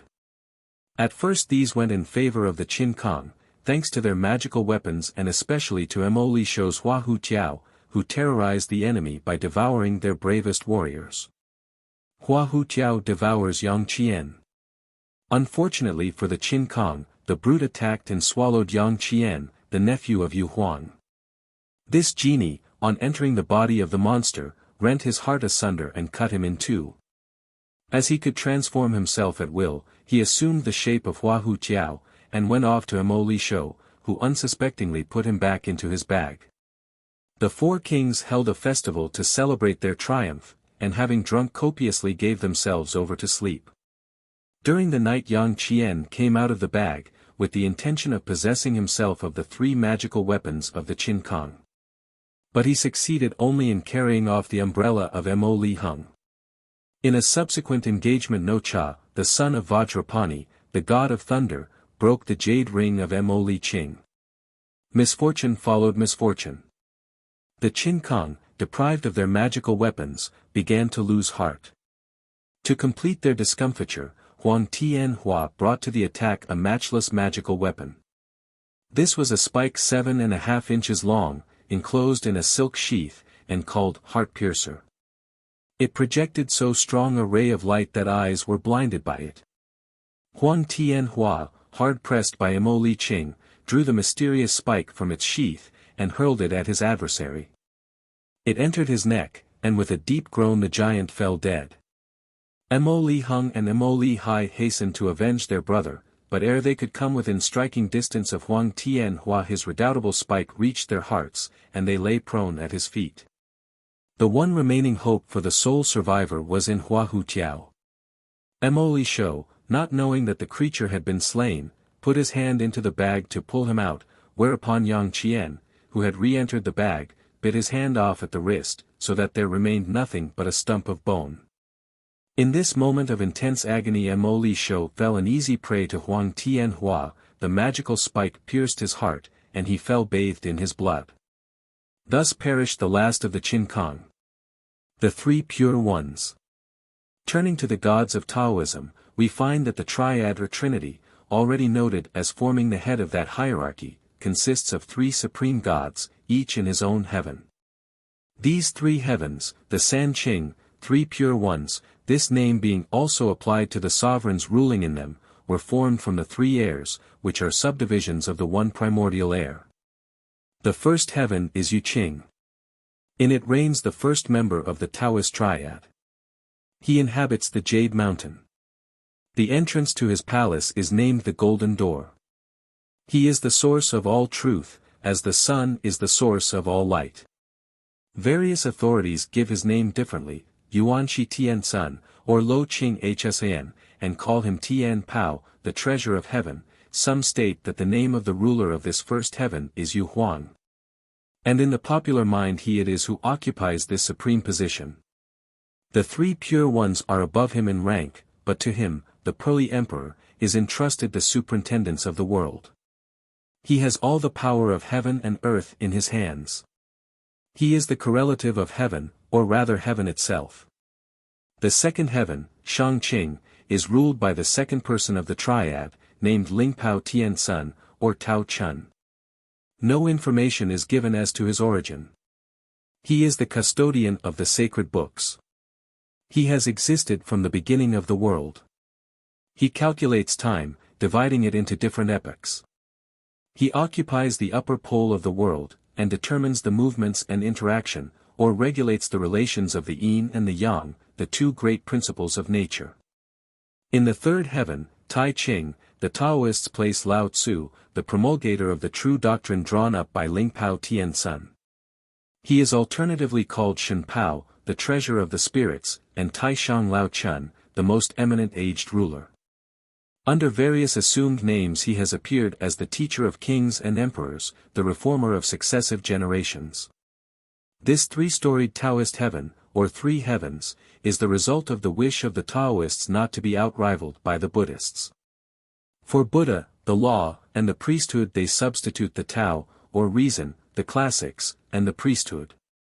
As regards the organization of the Taoist heavens, Yu Huang has on his register the name of 800 Taoist divinities and a multitude of immortals. These are all divided into three categories: saints, Xingzhen, heroes, Qinzhen, and immortals, Xinzhen, occupying the three heavens respectively in that order. The three causes. Connected with Taoism, but not exclusively associated with that religion, is the worship of the three causes, the deities presiding over three departments of physical nature, heaven, earth, and water. They are known by various designations: San Quan, the three agents; San Yuan, the three origins; San Quan Ta Ti, the three great emperor agents; and Tai Shang San Quan, the three supreme agents. This worship has passed through four chief phases, as follows. The first comprises heaven, earth, and water, Tian, Ti, Shui, the sources of happiness, forgiveness of sins, and deliverance from evil respectively. Each of these is called King Emperor. Their names, written on labels and offered to heaven, on a mountain, earth, by burial, and water, by immersion, are supposed to cure sickness. This idea dates from the Han Dynasty, being first noted about A.D. 172. The second, San Yuan, dating from AD 407 under the Wei dynasty, identified the three agents with three dates of which they were respectively made the patrons. The year was divided into three unequal parts, the first to the seventh moon, the seventh to the 10th, and the 10th to the 12th. Of these, the 15th day of the first, 7th, and 10th moons respectively became the three principal dates of these periods. Thus the agent of heaven became the principal patron of the first division, honored on the 15th day of the first moon, and so on. The third phase, San Quan, resulted from the first two being found too complicated for popular favor. The San Quan were the three sons of a man, Chn Su Chn, who was so handsome and intelligent that the three daughters of Lung Wang, the Dragon King, fell in love with him and went to live with him. The eldest girl was the mother of the superior cause, the second of the medium cause, and the third of the inferior cause. All these were gifted with supernatural powers.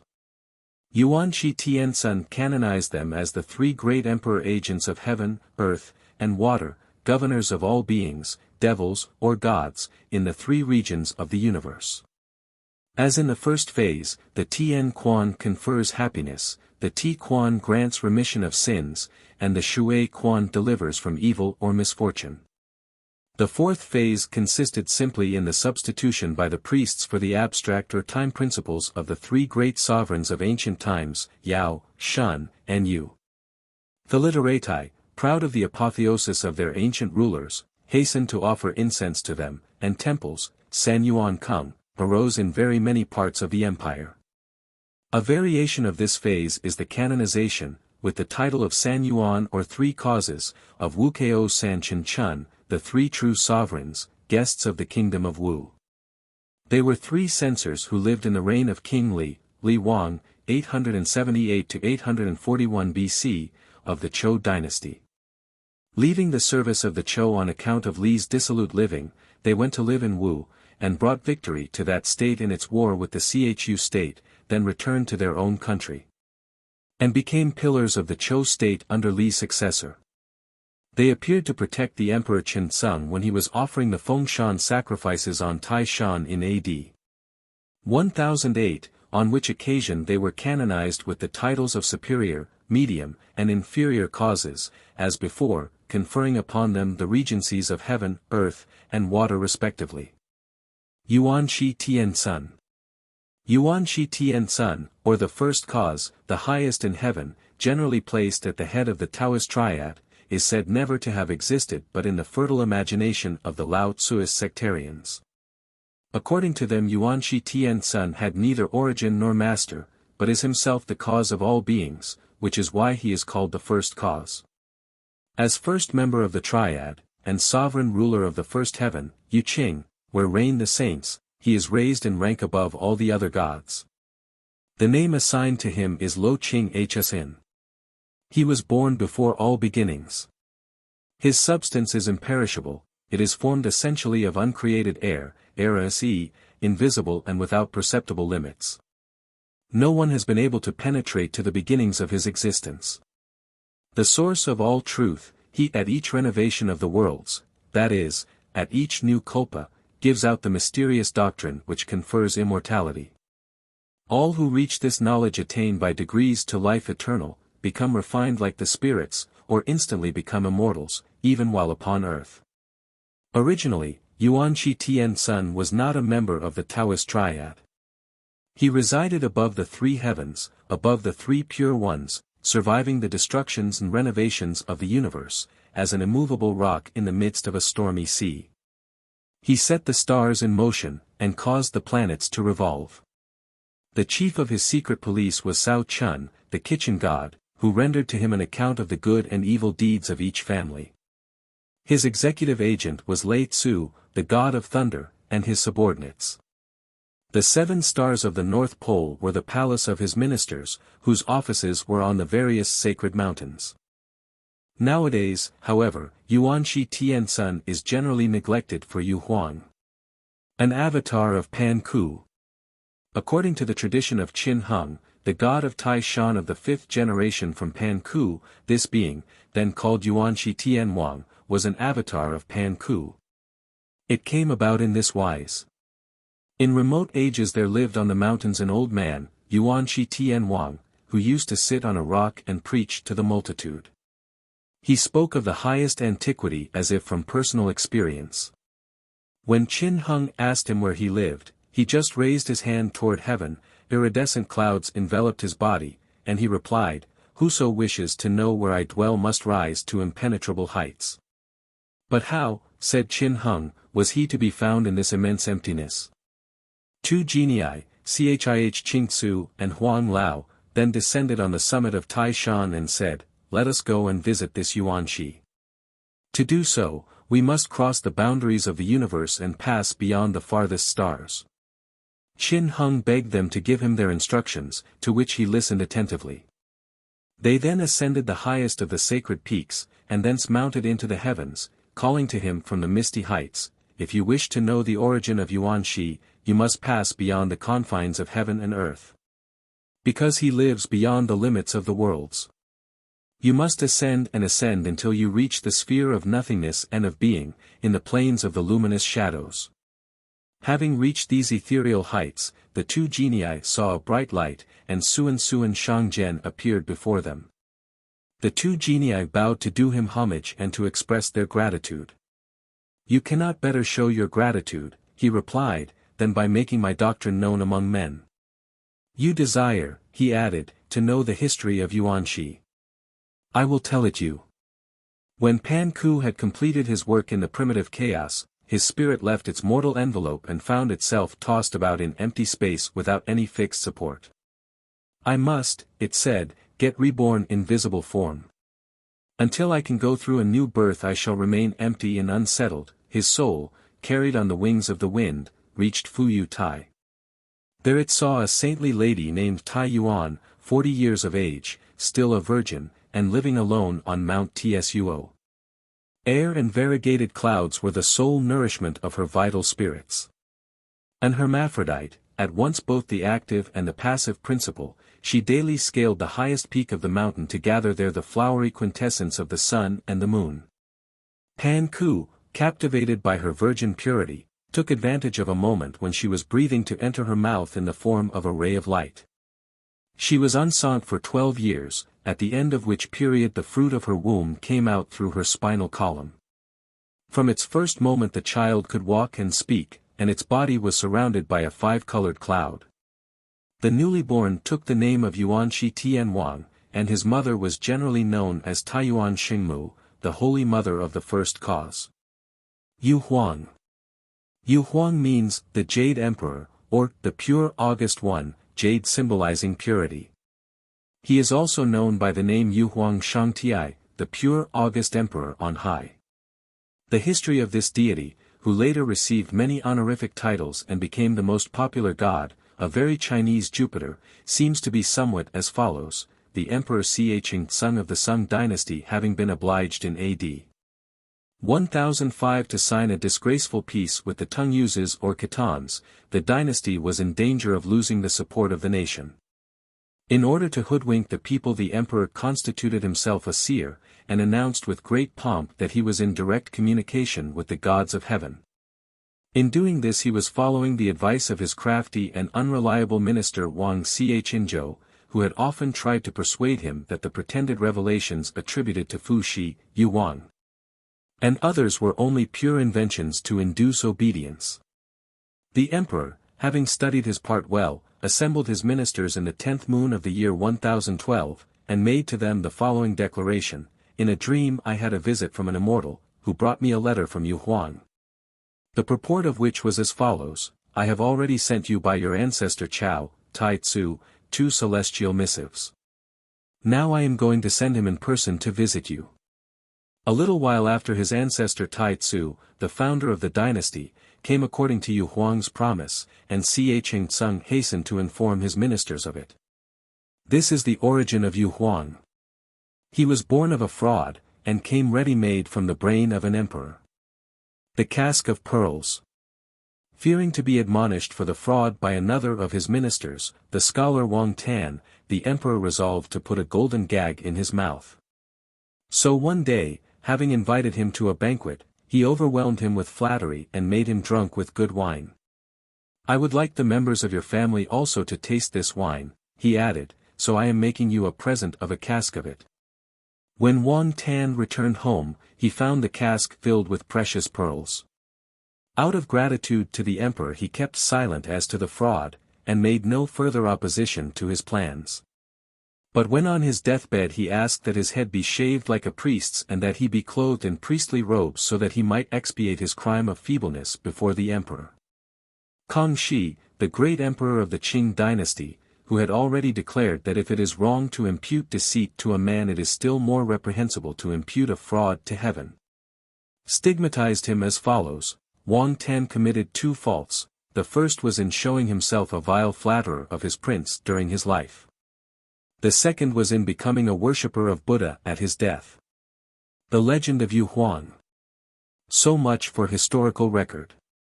The legend of Yu Huang relates that in ancient times there existed a kingdom named Kuang Yen Miao Lo Kwa, whose king was Chingte, his queen being called Pao Yu. Though getting on in years, the latter had no son. The Taoist priests were summoned by edict to the palace to perform their rites. They recited prayers with the object of obtaining an heir to the throne. During the ensuing night the queen had a vision. Lao Chun appeared to her, riding a dragon, and carrying a male child in his arms. He floated down through the air in her direction. The queen begged him to give her the child as an heir to the throne. "I am quite willing," he said. "Here it is." She fell on her knees and thanked him. On waking she found herself enceinte. At the end of a year the prince was born. From an early age he showed himself compassionate and generous to the poor. On the death of his father he ascended the throne, but after reigning only a few days abdicated in favor of his chief minister, and became a hermit at Puming, in Shenxi, and also on Mount Suyen, in Yunnan. Having attained to perfection, he passed the rest of his days in curing sickness and saving life, and it was in the exercise of these charitable deeds that he died. The emperors Xingtsung and Huizong, of the Sung dynasty, loaded him with all the various titles associated with his name at the present day. Both Buddhists and Taoists claim him as their own, the former identifying him with Indra, in which case Yu Huang is a Buddhist deity incorporated into the Taoist pantheon. He has also been taken to be the subject of a nature myth. The Emperor Chingte, his father, is the sun, the Queen Pao Yu the moon, and the marriage symbolizes the rebirth of the vivifying power which clothes nature with green plants and beautiful flowers.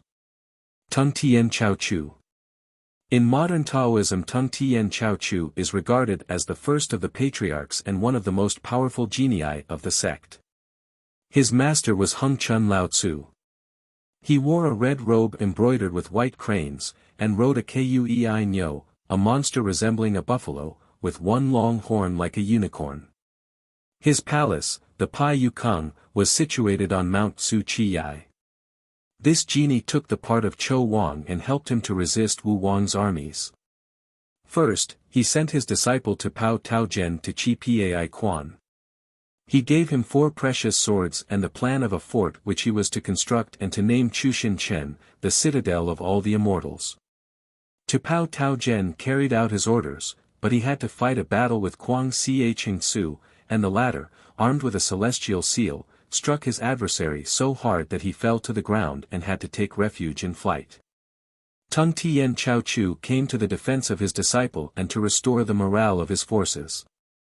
Unfortunately, a posse of gods arrived to aid Wu Wang's powerful general, Chang Tsuya. The first who attacked Tung Tien Chao Chu was Lao Tzu, who struck him several times with his stick. Then came Chun Ti, armed with his cane. The buffalo of Tung Tien Chao Chu stamped him underfoot, and Chun Ti was thrown to the earth, and only just had time to rise quickly and mount into the air amid a great cloud of dust. There could be no doubt that the fight was going against Tung Tien Chao Chu. To complete his discomfiture Janting Taogen cleft the air and fell upon him unexpectedly. With a violent blow of his fixie staff he cast him down and compelled him to give up the struggle. Tung Tien Chao Chu then prepared plans for a new fortified camp beyond Tung Quan, and tried to take the offensive again, but again Lao Tzu stopped him with a blow of his stick. Yuan Shi Tiansun wounded his shoulder with his precious stone Juai, and Chun Ti Tao Zhen waved his branch of the 7 virtues. Immediately the magic sword of Tung Tien Chao Chu was reduced to splinters, and he saved himself only by flight. Hung Chun Lao Tzu, the master of these 3 genii, seeing his 3 beloved disciples in the melee, resolved to make peace between them. He assembled all 3 in a tent in Chang Tsuya's camp, made them kneel before him, then reproached Tung Tien Chao Chu at length for having taken the part of the tyrant Chou, and recommended them in future to live in harmony. After finishing his speech, he produced 3 pills, and ordered each of the genii to swallow one. When they had done so, Hung Chun Lao Tzu said to them, "I have given you these pills to ensure an inviolable truce among you. Know that the first who entertains a thought of discord in his heart will find that the pill will explode in his stomach and cause his instant death." Hung Chun Lao Tzu then took Tung Tien Chao Chu away with him on his cloud to heaven. Immortals, heroes, saints. An immortal, according to Taoist lore, is a solitary man of the mountains. He appears to die, but does not. After death his body retains all the qualities of the living. The body or corpse is for him only a means of transition, a phase of metamorphosis, a cocoon or chrysalis, the temporary abode of the butterfly.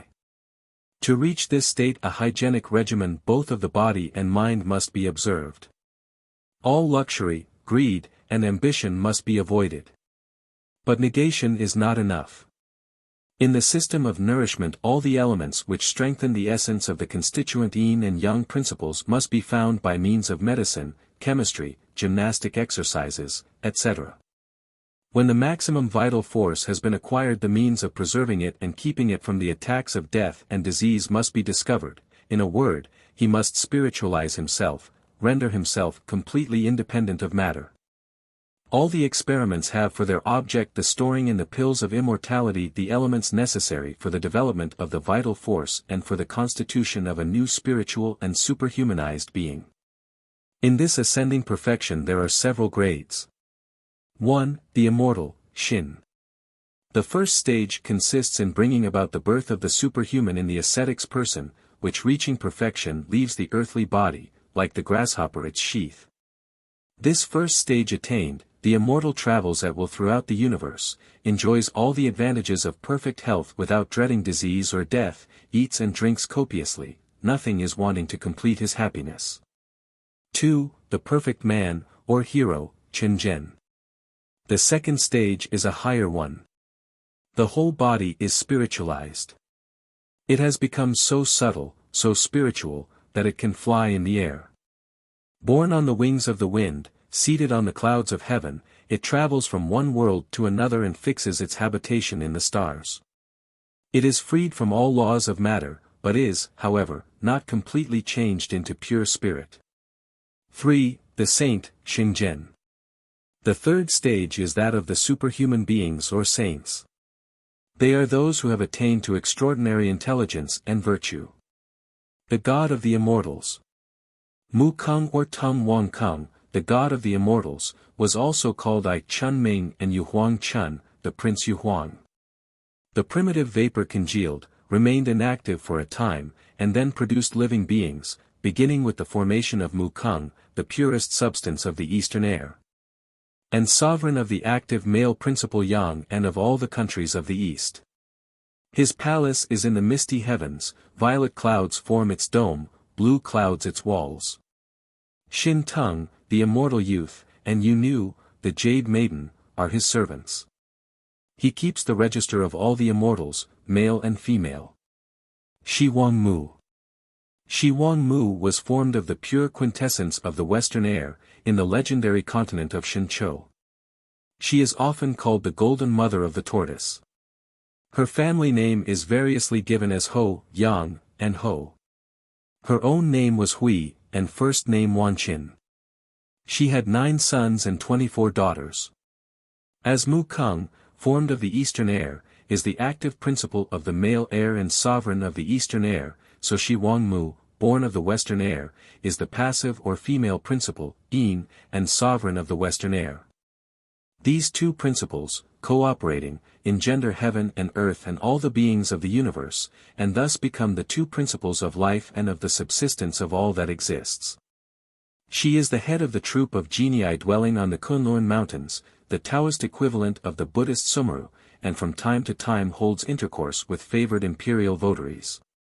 The Feast of Peaches. Shi Huangmu's palace is situated in the high mountains of the snowy Kunlun. It is 1,000 li, about 333 miles, in circuit. A rampart of massive gold surrounds its battlements of precious stones. Its right wing rises on the edge of the Kingfisher's River. It is the usual abode of the immortals, who are divided into 7 special categories according to the color of their garments: red, blue, black, violet, yellow, green, and nature color. There is a marvelous fountain built of precious stones, where the periodical banquet of the immortals is held. This feast is called Pantheon Hui, the Feast of Peaches. It takes place on the borders of the Yao Chih, Lake of Gems, and is attended by both male and female immortals. Besides several superfine meats, they are served with bear's paws, monkey's lips, dragon's liver, phoenix marrow, and peaches gathered in the orchard.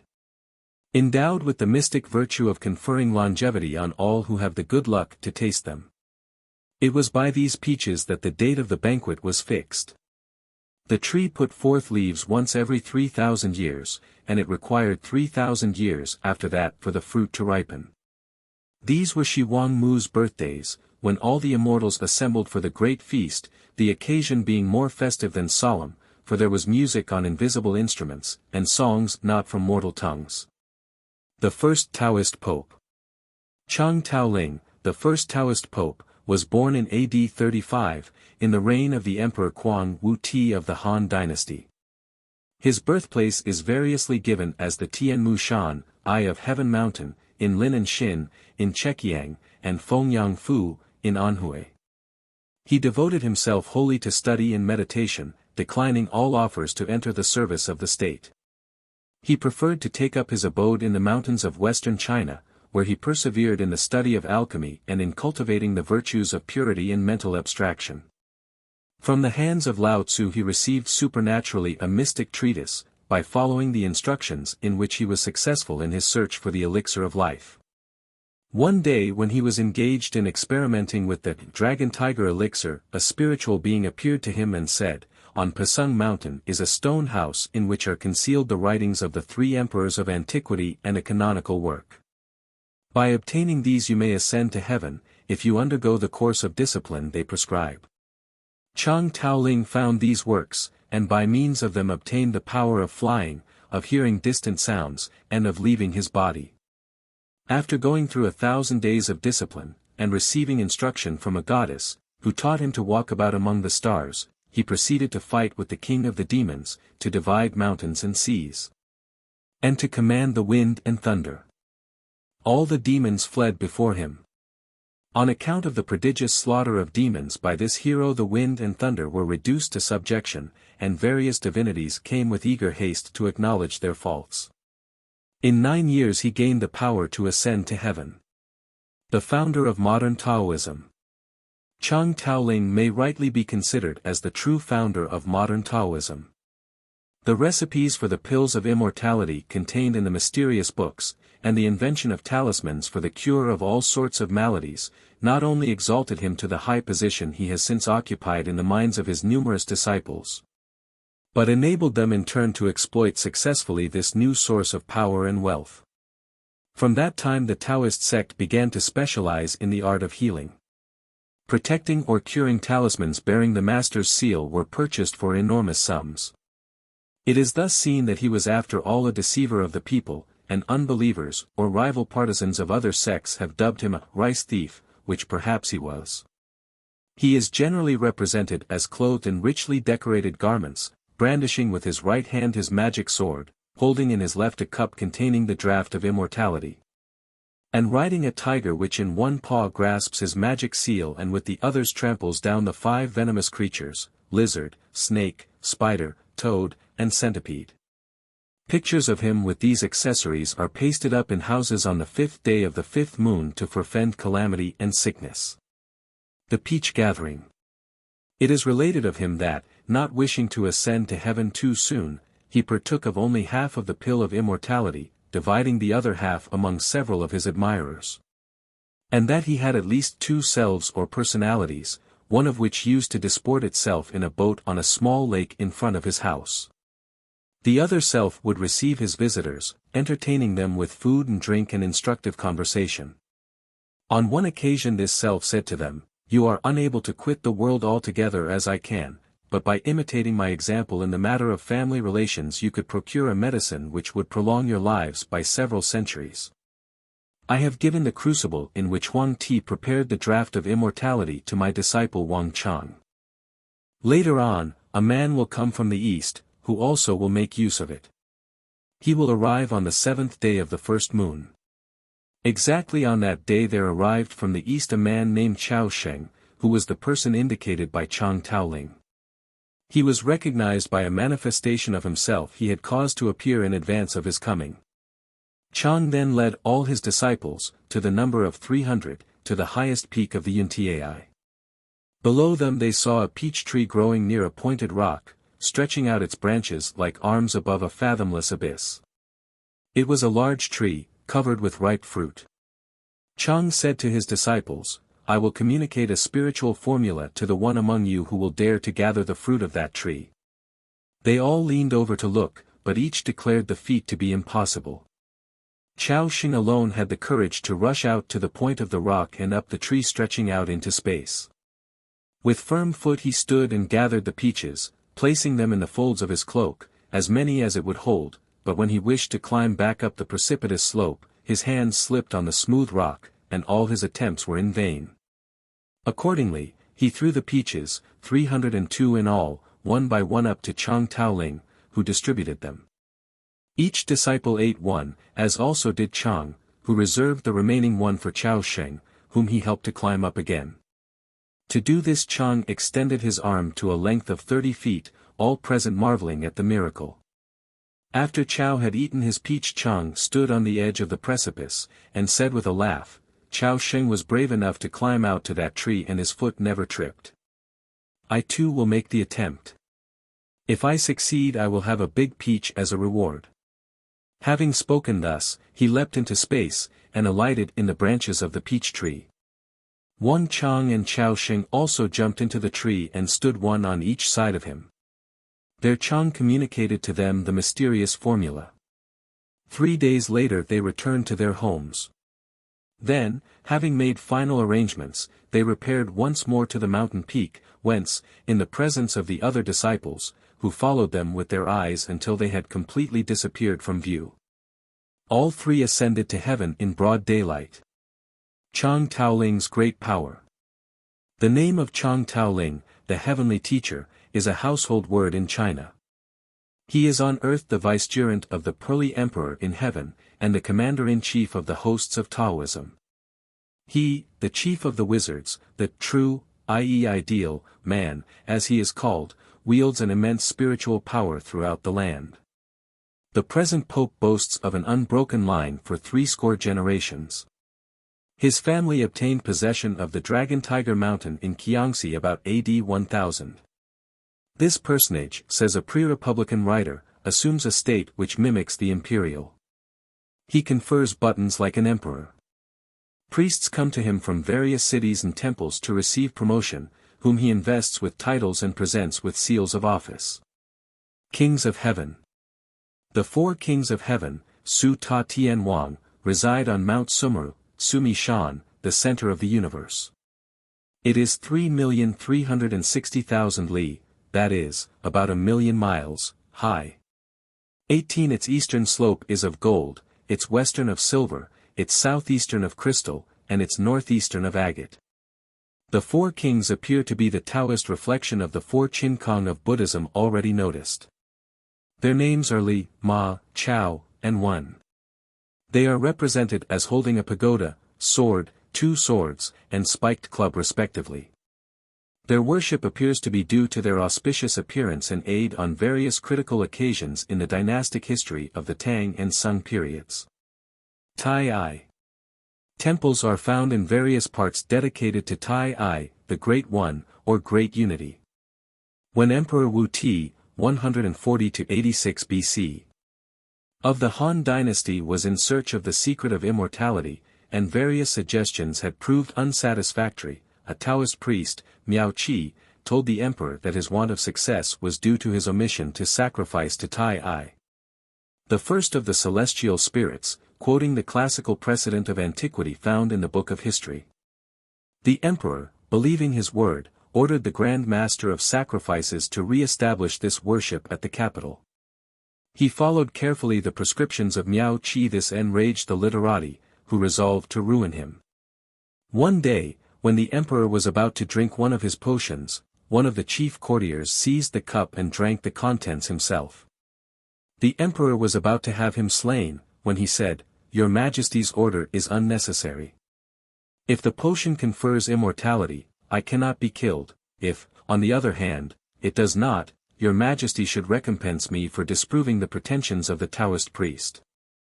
The emperor, however, was not convinced. One account represents Tai as having lived in the time of Shen Nung, the divine husbandman, who visited him to consult with him on the subjects of diseases and fortune. He was Xin Yuan's medical preceptor. His medical knowledge was handed down to future generations. He was one of those who, with the immortals, was invited to the Great Peach Assembly of the Western Royal Mother. As the spirit of the star Tai he resides in the Eastern Palace, listening for the cries of sufferers in order to save them. For this purpose he assumes numberless forms in various regions. With a boat of lotus flowers of 9 colors he ferries men over to the shore of salvation. Holding in his hand a willow branch, he scatters from it the dew of the doctrine.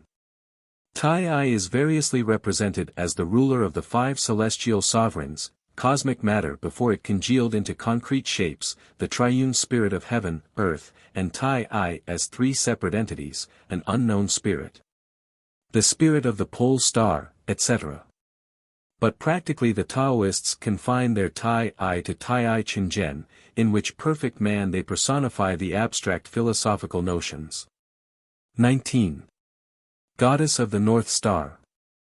Tu Mu, the Bushel Mother, or Goddess of the North Star, worshipped by both Buddhists and Taoists, is the Indian Marichi, and was made a stellar divinity by the Taoists.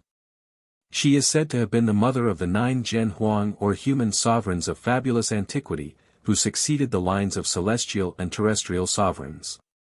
She occupies in the Taoist religion the same relative position as Kuan Yin, who may be said to be the heart of Buddhism. Having attained to a profound knowledge of celestial mysteries, she shone with heavenly light, could cross the seas, and pass from the sun to the moon. She also had a kind heart for the sufferings of humanity.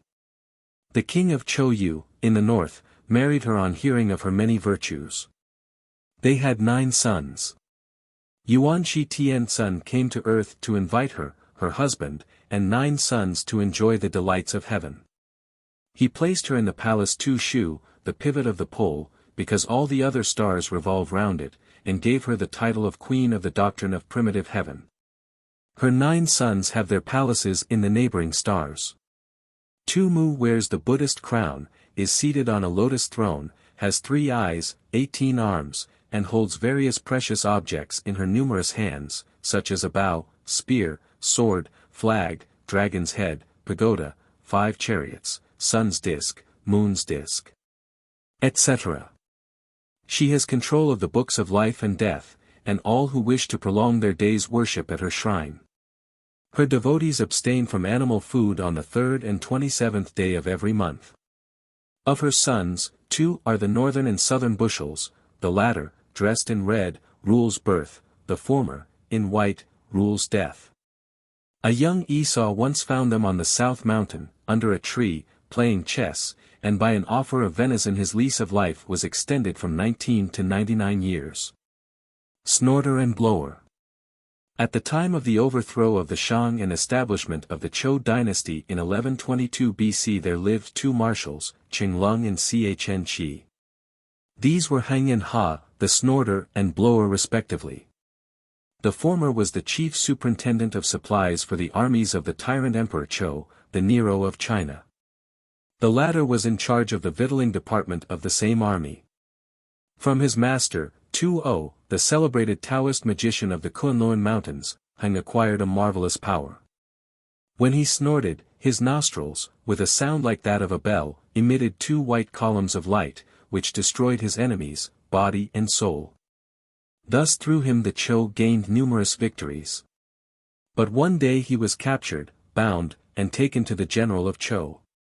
His life was spared, and he was made general superintendent of army stores as well as generalissimo of 5 army corps. Later on he found himself face to face with the blower. The latter had learnt from the magician how to store in his chest a supply of yellow gas which, when he blew it out, annihilated anyone whom it struck.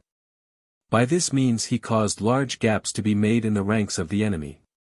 Being opposed to each other, the one snorting out great streaks of white light, the other blowing streams of yellow gas, the combat continued until the blower was wounded in the shoulder by No Cha, of the army of Chou, and pierced in the stomach with a spear by Huang Fei Hu, Yellow Flying Tiger.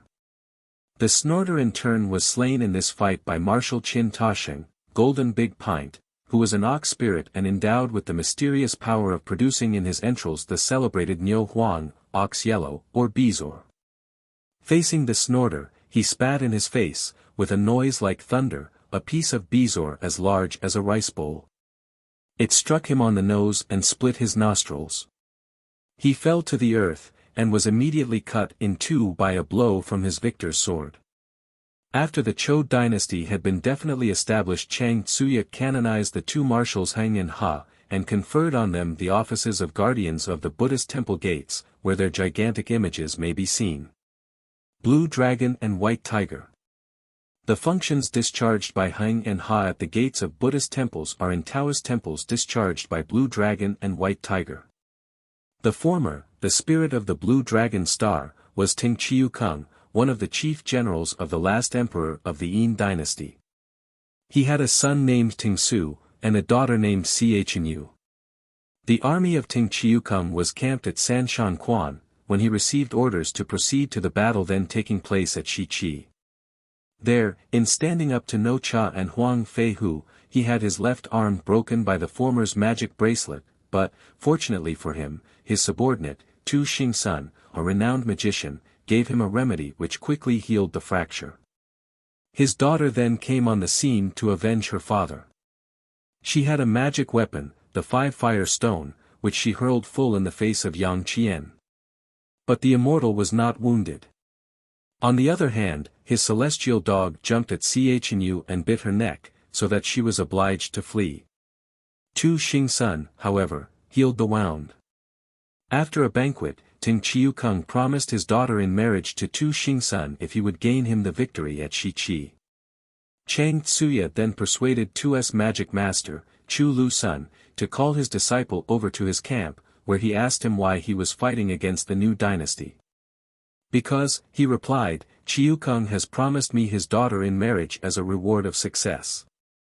Chang'e thereupon promised to obtain the bride, and sent a force to seize her. As a result of the fighting that ensued, Chiu-kung was beaten, and retreated in confusion, leaving Chang'e in the hands of the victors. During the next few days the marriage was celebrated with great ceremony in the victors' camp. According to custom, the bride returned for some days to her father's house, and while there she earnestly exhorted Chiu-kung to submit. Following her advice, he went over to Chang'e's party. In the ensuing battles he fought valiantly on the side of his former enemy, and killed many famous warriors, but he was eventually attacked by the blower, from whose mouth a column of yellow gas struck him, throwing him from his steed. He was made prisoner, and executed by order of General Chiu. Chang'e conferred on him the kingdom of the Blue Dragon Star. The spirit of the White Tiger Star is Yin Chang'e. His father, Yin Papai, a high courtier of the tyrant Chou Wang, was sent to negotiate peace with Chang'e, but was seized and put to death by Marquis Chang Wenhuan. His son, attempting to avenge his father's murder, was pierced by a spear, and his head was cut off and carried in triumph to Chang'e. As compensation he was, though somewhat tardily, canonized as the spirit of the white tiger star. Apotheosized philosophers. The philosophers Li Tzu, Huainan Tzu, Chuang Tzu, Mo Tzu, etc., have also been apotheosized. Nothing very remarkable is related of them. Most of them had several reincarnations and possessed supernatural powers. The second, who was a king, when taken by the Eight Immortals to the Genii's heaven, forgot now and then to address them as superiors, and but for their intercession with Ut, the pearly emperor, would have been reincarnated. In order to humiliate himself, he thereafter called himself Huainan Tzu, the sage of the south of the Huai. The third, Chuang Tzu, Chuang Sheng, or Chuang Chou, was a disciple of Lao Tzu. Chuang Tzu was in the habit of sleeping during the day, and at night would transform himself into a butterfly, which fluttered gaily over the flowers in the garden. On waking, he would still feel the sensation of flying in his shoulders. On asking Lao Tzu the reason for this, he was told, "Formerly you were a white butterfly which, having partaken of the quintessence of flowers and of the yin and the yang, should have been immortalized. But one day you stole some peaches and flowers in Wang Mu Nyang Nyang's garden. The guardian of the garden slew you, and that is how you came to be reincarnated." At this time he was 50 years of age. Fanning the grave. One of the tales associated with him describes how he saw a young woman in mourning vigorously fanning a newly made grave.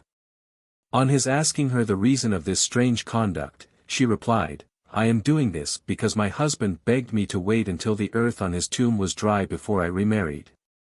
Chuang Tzu offered to help her, and as soon as he waved the fan once the earth was dry. The young widow thanked him and departed. On his return home, Chuang Sheng related this incident to his wife. She expressed astonishment at such conduct on the part of a wife. "There's nothing to be surprised at," rejoined the husband, "that's how things go in this world." Seeing that he was poking fun at her, she protested angrily. Some little time after this Chuang Sheng died. His wife, much grieved, buried him. Husband and wife. A few days later a young man named Chu Wang's son arrived with the intention, as he said, of placing himself under the instruction of Chuang Sheng. When he heard that he was dead he went and performed prostrations before his tomb, and afterward took up his abode in an empty room, saying that he wished to study. After half a month had elapsed, the widow asked an old servant who had accompanied Wang's son if the young man was married. On his replying in the negative, she requested the old servant to propose a match between them. Wang's son made some objections, saying that people would criticize their conduct. "Since my husband is dead, what can they say?" replied the widow. She then put off her mourning garments and prepared for the wedding. Wang's son took her to the grave of her husband, and said to her, "The gentleman has returned to life."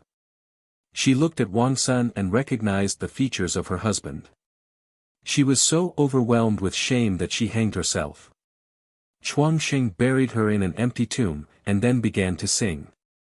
He burnt his house, went away to Pushui, in Hupei, and occupied himself in fishing.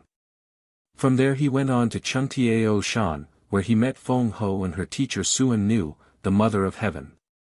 In their company he visited the palaces of the stars. One day, when he was attending a banquet at the palace of Wangmu, Shan Ti gave him as his kingdom the planet Jupiter, and assigned to him as his palace the ancient abode of Mao Meng, the stellar god reincarnated during the Zhou dynasty. He had not yet returned, and had left his palace empty. Shan Ti had cautioned him never to absent himself without his permission. Canonized generalissimos. A large number of military men also have been canonized as celestial generalissimos. A few will serve as examples of the rest. The three musical brothers. There were three brothers, Tian Yuan Shui, the eldest, Tian Heng'ai, the second, and Tian Chipiao, the youngest. They were all musicians of unsurpassed talent. In the Kaiyuan period, AD 713–42, the Emperor Suen Sung, of the Tang dynasty, appointed them his music masters. At the sound of their wonderful flute the clouds in the sky stopped in their courses. The harmony of their songs caused the odoriferous La Mei flower to open in winter. They excelled also in songs and dances. The emperor fell sick. He saw in a dream the three brothers accompanying their singing on a mandolin and violin. The harmony of their songs charmed his ear, and on waking he found himself well again. Out of gratitude for this benefit he conferred on each the title of Marquis. The Grand Master of the Taoists was trying to stay the ravages of a pestilence, but he could not conquer the devils which caused it. Under these circumstances he appealed to the three brothers and asked their advice as to what course to adopt. Tian Yuanshui had a large boat built, called Spirit Boat. He assembled in it 1,000,000 spirits, and ordered them to beat drums. On hearing this tumult all the demons of the town came out to listen. Tian Yuanshui, seizing the opportunity, captured them all and, with the help of the Grand Master, expelled them from the town. Besides the canonization of the three Tian brothers, all the members of their families received posthumous titles. The Dragon Boat Festival. This is said to be the origin of the dragon boats which are to be seen on all the waterways of China on the 5th day of the 5th moon. The Festival of the Dragon Boats, held on that day, was instituted in memory of the statesman-poet Chu Yuan, 332–296 BC.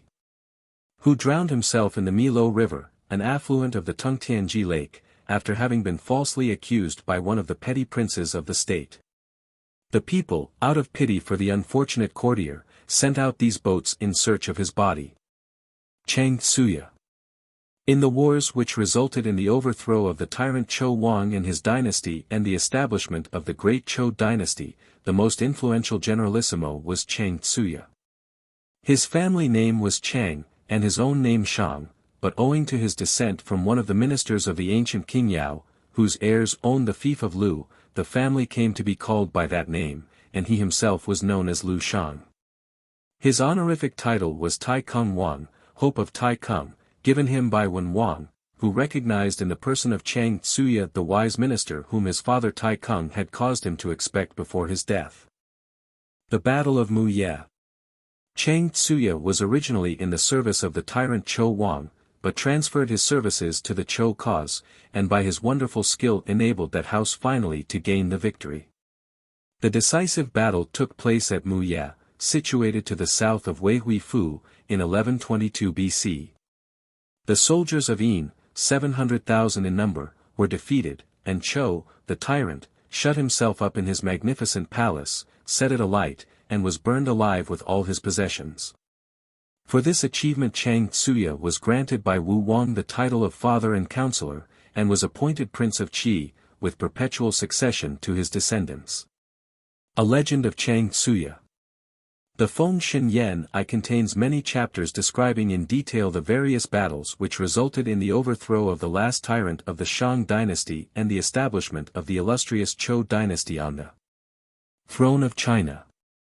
This legend and the following one are epitomized from that work. No Cha defeats Chang'e. The redoubtable No Cha having, by means of his heaven and earth bracelet, vanquished Feng Lin, a star god and subordinate officer of Chang'e. In spite of the black smoke clouds which he blew out of his nostrils, the defeated warrior fled and sought the aid of his chief, who fought No Cha in some 30 to 40 encounters without succeeding in dislodging him from his wind-fire wheel, which enabled him to move about rapidly and to perform prodigious feats, such as causing hosts of silver flying dragons like clouds of snow to descend upon his enemy. During one of these fights No Cha heard his name called 3 times, but paid no heed. Finally, with his heaven and earth bracelet he broke Chang'e left arm, following this up by shooting out some dazzling rays of light which knocked him off his horse. When he returned to the city to report his victory to Tsuya, the latter asked him if during the battle Kaifeng had called his name. Yes, replied No Cha, he called, but I took no heed of him. When Kaifeng calls, said Tsuya, the Hun and the Po, anima and umbra, become separated, and so the body falls apart. But, replied No Cha, I had changed myself into a lotus flower, which has neither Hun nor Po, so he could not succeed in getting me off my magic wheel. Tsuya goes to Kunlun. Tsuya, however, still uncertain in mind about the finality of No Cha's victories, went to consult Wu Wang, whose death had not yet taken place at this time. After the interview, Tsuya informed Wu Wang of his wish to visit Kunlun Mountain. Wu Wang warned him of the danger of leaving the kingdom with the enemy so near the capital. But Tsuya obtained his consent by saying he would be absent only 3 days at most. So he gave instructions regarding the defense to Nocha, and went off in his spirit chariot to Kunlun. On his arrival at the Unicorn Precipice, he was much enraptured with the beautiful scenery, the colors, flowers, trees, bridges, birds, deer, apes, blue lions, white elephants, etc., all of which seemed to make earth surpass heaven in loveliness. He receives the list of immortals. From the Unicorn Precipice he went on to the Jade Palace of Abstraction. Here he was presented to Yuanxi. From him he received the list of promotions to immortals, which Nanqi Xinwang, ancient immortal of the South Pole, had brought, and was told to go and erect a Feng Shentai, spirit's promotion terrace, on which to exhibit it. Yuanxi also warned him that if anyone called him while he was on the way he was to be most careful not to answer. On reaching the Unicorn Precipice on his way back, he heard someone call, Chang Tsuya. This happened 3 times without his paying any heed. Then the voice was heard to say, "Now that you are Prime Minister, how devoid of feeling and forgetful of bygone benefits you must be not to remember one who studied with you in the Jade Palace of Abstraction." Tsuya could not but turn his head and look. He then saw that it was Shenkunpao. He said, "Brother, I did not know it was you who were calling me, and I did not heed you as Shitsun told me on no account to reply." Shenkunpao said, "What is that you hold in your hand?" He told him it was the list of promotions to immortals. Shenkunpao then tried to entice Tsuya from his allegiance to Cho. Among Shen's tactics was that of convincing Tsuya of the superiority of the magical arts at the disposal of the supporters of Cho Wang. "You," he said, "can drain the sea, change the hills, and such like things, but what are those compared with my powers, who can take off my head, make it mount into space, travel 10 million li, and return to my neck just as complete as before and able to speak? Burn your list of promotions to immortals and come with me." Tsuya, thinking that a head which could travel 10 million li and be the same as before was exceedingly rare, said, "Brother, you take your head off, and if in reality it can do as you say, rise into space and return and be as before, I shall be willing to burn the list of promotions to immortals and return with you to Chao Ko." Shenkunpao said, "You will not go back on your word?" Tsuya said, "When your elder brother has spoken his word is as unchangeable as Mount Tai, how can there be any going back on my word?" The soaring head. Shenkunpao then doffed his Taoist cap, seized his sword, with his left hand firmly grasped the blue thread binding his hair, and with his right cut off his head. His body did not fall down. He then took his head and threw it up into space. Tsuya gazed with upturned face as it continued to rise, and was sorely puzzled. But the ancient immortal of the South Pole had kept a watch on the proceedings. He said, "Tsuya is a loyal and honest man, it looks as if he has been deceived by this charlatan." He ordered White Crane Youth to assume quickly the form of a crane and fetch Shenkunpao's head. The ancient immortal saves the situation. Tsuya was still gazing upward when he felt a slap on his back and, turning round, saw that it was the ancient immortal of the South Pole. Tsuya quickly asked, "My elder brother, why have you returned?" Xinwang said, "You are a fool. Shenkunpao is a man of unholy practices. These few small tricks of his you take as realities. But if the head does not return to the neck within an hour and 3/4 the blood will coagulate and he will die. Shitsun ordered you not to reply to anyone, why did you not hearken to his words? From the Jade Palace of Abstraction I saw you speaking together, and knew you had promised to burn the list of promotions to immortals. So I ordered White Crane Youth to bring me the head. After an hour and 3/4 Shenkunpao will be recompensed." Tsuya said, "My elder brother, since you know all you can pardon him. In the Taoist heart there is no place where mercy cannot be exercised. Remember the many years during which he has faithfully followed the path." Eventually the ancient immortal was persuaded, but in the meantime K'un, finding that his head did not return, became very much troubled in mind. In an hour and 3/4 the blood would stop flowing and he would die. However, Tsuya having succeeded in his intercession with the ancient immortal, the latter signed to White Crane Youth, who was flying in space with the head in his beak, to let it drop. He did so, but when it reached the neck it was facing backward. K'un quickly put up his hand, took hold of an ear, and turned his head the right way round. He was then able to open his eyes, when he saw the ancient immortal of the South Pole. The latter arraigned him in a loud voice saying, "You as good as dead charlatan, who by means of corrupt tricks try to deceive Tsuya and make him burn the list of immortals and help Cho Wang against Cho, what do you mean by all this? You should be taken to the Jade Palace of Abstraction to be punished." K'un, ashamed, could not reply. Mounting his tiger, he made off. But as he left he hurled back a threat that the Cho would yet have their white bones piled mountains high at XIII. Subsequently Tsuya, carefully preserving the precious list, after many adventures succeeded in building the Feng Shantai, and posted the list up on it. Having accomplished his mission, he returned in time to resist the capture of XIII by Chang'e, whose troops were defeated with great slaughter. Ch. Young Xiao's Magic Scissors. In another of the many conflicts between the two rival states Lao Tzu entered the battle, whereupon Ch. Young Xiao, a goddess who fought for the house of Shang, Cho, hurled into the air her gold scaly dragon scissors. As these slowly descended, opening and closing in a most ominous manner, Lao Tzu waved the sleeve of his jacket and they fell into the sea and became absolutely motionless. Many similar tricks were used by the various contestants. The gold bushel of chaotic origin succumbed to the wind-fire sphere, and so on. Ch. Young Xiao resumed the attack with some magic two-edged swords, but was killed by a blow from White Crane Youth's 3 precious jade scepter, hurled at her by Lao Tzu's orders. Pai Xiao, her sister, attempted to avenge her death, but Yuan Shi, producing from his sleeve a magical box, threw it into the air and caught Pai Xiao in it. When it was opened it was found that she had melted into blood and water.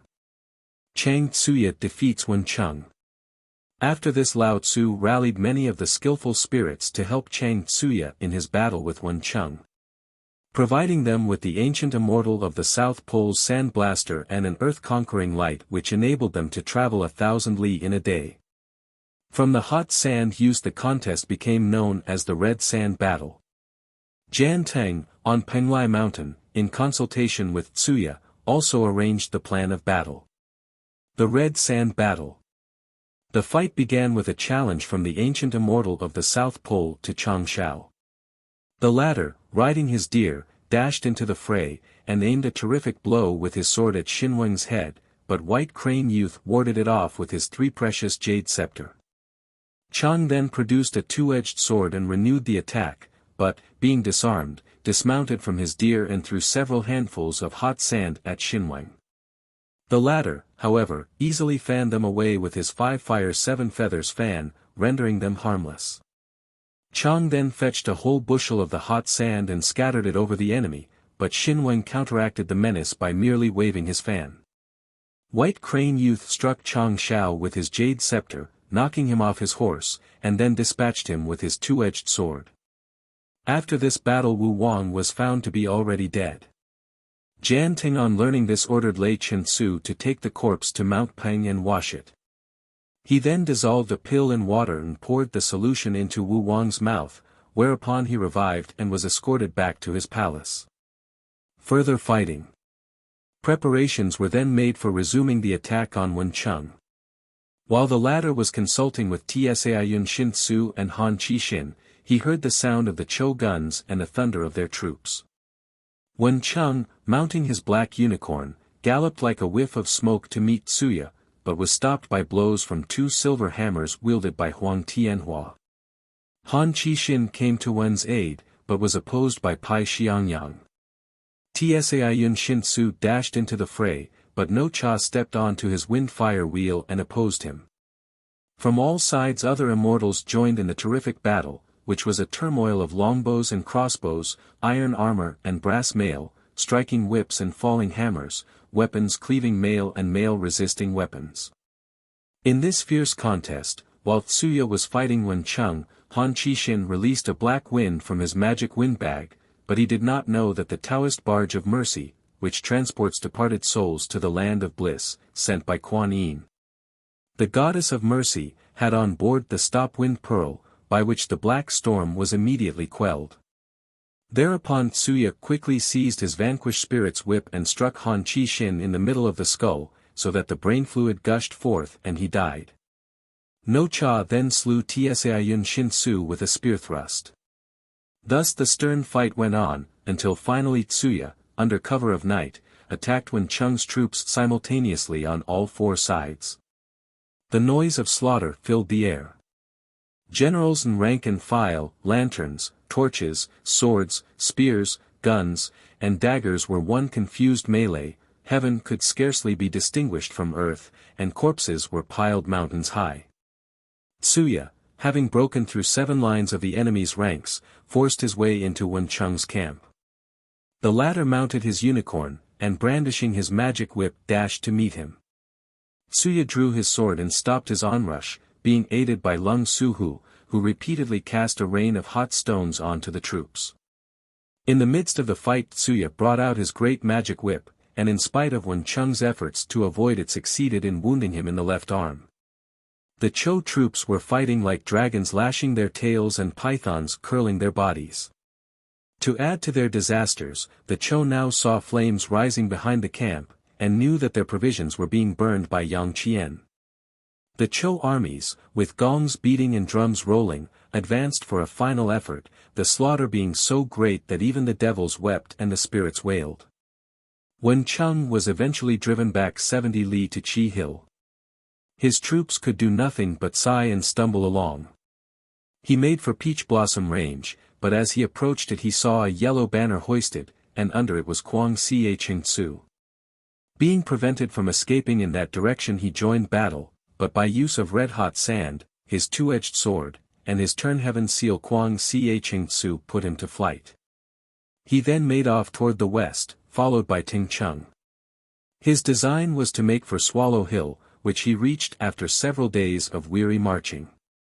Here he saw another yellow banner flying, and Chih Ching Tzu informed him that Jan Ting had forbidden him to stop at Swallow Hill or to go through the 5 passes. This led to another pitched battle, Wen Cheng using his magic whip and Chih his spiritual two-edged sword. After several bouts Chih brought out his yin-yang mirror, by use of which irresistible weapon Wen was driven to Yellow Flower Hill and Blue Dragon Pass, and so on from battle to battle, until he was drawn up to heaven from the top of Dead Dragon Mountain. Thousand Li I and Favorable Wind Ear. Chien Li Yen, Thousand Li I, and Shun Feng Favorable Wind Ear, were 2 brothers named Cao Ming and Cao Chio. On account of their martial bearing they found favor with the tyrant Emperor Chou Wang, who appointed them generals, and sent them to serve with Generalissimo Yuan Hung, who was a monkey which had taken human form, at Mengqing. Cao Ming was very tall, with a blue face, flaming eyes, a large mouth, and prominent teeth like those of a rhinoceros. Cao Chio had a greenish face and skin, 2 horns on his head, a red beard, and a large mouth with teeth shaped like swords. One of their first encounters was with No Cha, who hurled at them his mystic bracelet, which struck Cao Chio on the head, but did not leave even a scratch. When, however, he seized his fire globe the brothers thought it wiser to retreat. Finding no means of conquering them, Yang Qian, Chang Tsuya, and Li Qing took counsel together and decided to have recourse to Fu Shi's trigrams, and by smearing them with the blood of a fowl and a dog to destroy their spiritual power. But the 2 brothers were fully informed of what was designed. Thousand Li I had seen and Favorable Wind Ear had heard everything, so that all their preparations proved unavailing. Yang Qian then went to Chang Tsuya and said to him, "These 2 brothers are powerful devils, I must take more effectual measures." "Where will you go for aid?" asked Chang Tsuya. "I cannot tell you, for they would hear," replied Yang. He then left. Favorable Wind Ear heard this dialogue, and Thousand Li I saw him leave. He did not say where he was going, they said to each other, but we fear him not. Yang Qian went to Yuxiachuan Shan, where lived Yuting Qingzhen, hero Jade Tripod. He told him about their two adversaries, and asked him how they were to conquer them. These two genii, replied the Qingzhen, are from Chipian Shan, Chessboard Mountain. One is a spiritual peach tree, the other a spiritual pomegranate tree. Their roots cover an area of 30 square li of ground. On that mountain there is a temple dedicated to Huang Ti, in which are clay images of two devils called Chien Li Yen and Shun Feng. The peach tree and pomegranate tree, having become spiritual beings, have taken up their abode in these images. One has eyes which can see objects distinctly at a distance of 1,000 li, the other ears that can hear sounds at a like distance. But beyond that distance they can neither see nor hear. Return and tell Chang'e to have the roots of those trees torn up and burned, and the images destroyed, then the two genii will be easily vanquished. In order that they may neither see nor hear you during your conversation with Chang'e, wave flags about the camp and order the soldiers to beat tom-toms and drums. How the brothers were defeated. Yang Qian returned to Chang'e. What have you been doing? Asked the latter. Before replying, Yang Qian went to the camp and ordered soldiers to wave large red flags and 1,000 others to beat the tom-toms and drums. The air was so filled with the flags and the noise that nothing else could be either seen or heard. Under cover of this device, Yang Qian then communicated to Chang'e the course advised by the Qingzhen. Accordingly, Li Qing at the head of 3,000 soldiers proceeded to Chipian Shan, pulled up and burned the roots of the two trees, and broke the images to pieces. At the same time Lei Chen-su was ordered to attack the two genii. 1,000 li eye and favorable wind ear could neither see nor hear, the flags effectually screened the horizon and the infernal noise of the drums and gongs deadened all other sound. They did not know how to stop them. The following night Yuan Heng decided to take the camp of Chang'e by assault, and sent the brothers in advance. They were, however, themselves surprised by Wu Wang's officers, who surrounded them. Chang'e then threw into the air his devil chaser whip, which fell on the two scouts and cleft their skulls in twain. Celestial Ministries. The dualistic idea, already referred to, of the otherworld being a replica of this one is nowhere more clearly illustrated than in the celestial ministries or official bureaus or boards. With their chiefs and staffs functioning over the spiritual hierarchies. The 9 ministries up aloft doubtless had their origin in imitation of the 6, 8, or 9 ministries or boards which at various periods of history have formed the executive part of the official hierarchy in China. But their names are different and their functions do not coincide. Generally, the functions of the officers of the celestial boards are to protect mankind from the evils represented in the title of the board, as, for example, thunder, smallpox, fire, etc. In all cases the duties seem to be remedial. As the god of war was, as we saw, the god who protects people from the evils of war, so the vast hierarchy of these various divinities is conceived as functioning for the good of mankind. Being too numerous for inclusion here, an account of them is given under various headings in some of the following chapters.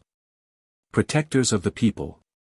Besides the gods who hold definite official posts in these various ministries, there are a very large number who are also protecting patrons of the people.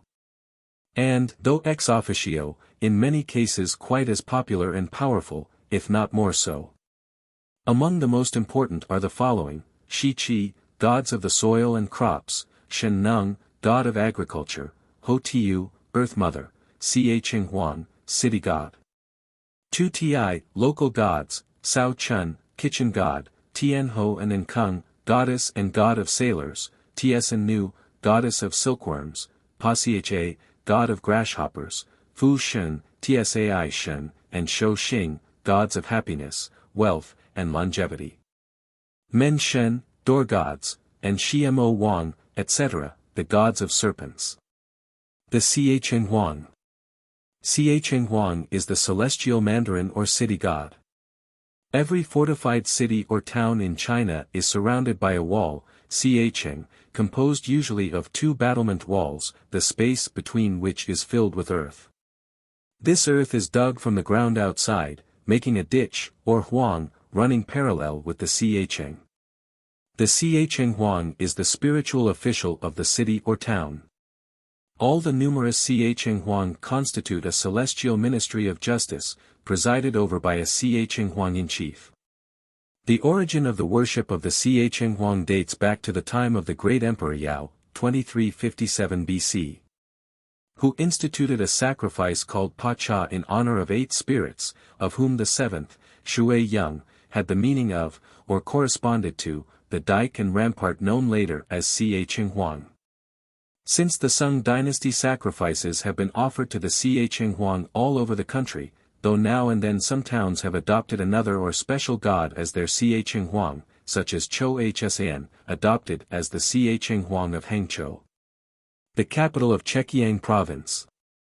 Concerning XIII, who had a face of ice and iron, and was so much dreaded for his severity that old and young fled at his approach, it is related that once when he was trying a case a storm blew some leaves on to his table.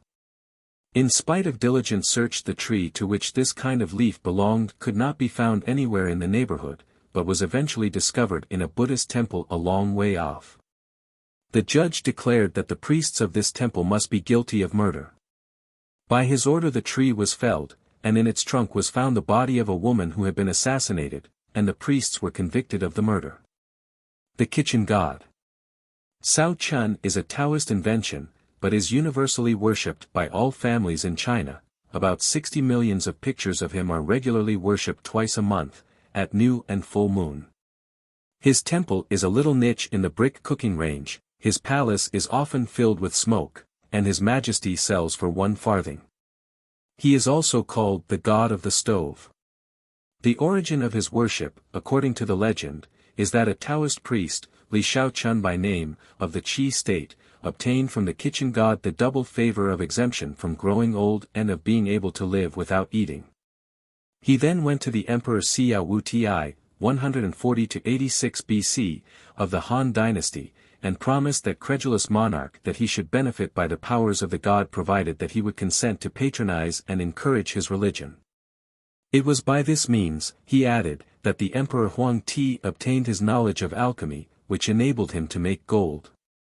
The emperor asked the priest to bring him his divine patron, and one night the image of Cao Chun appeared to him.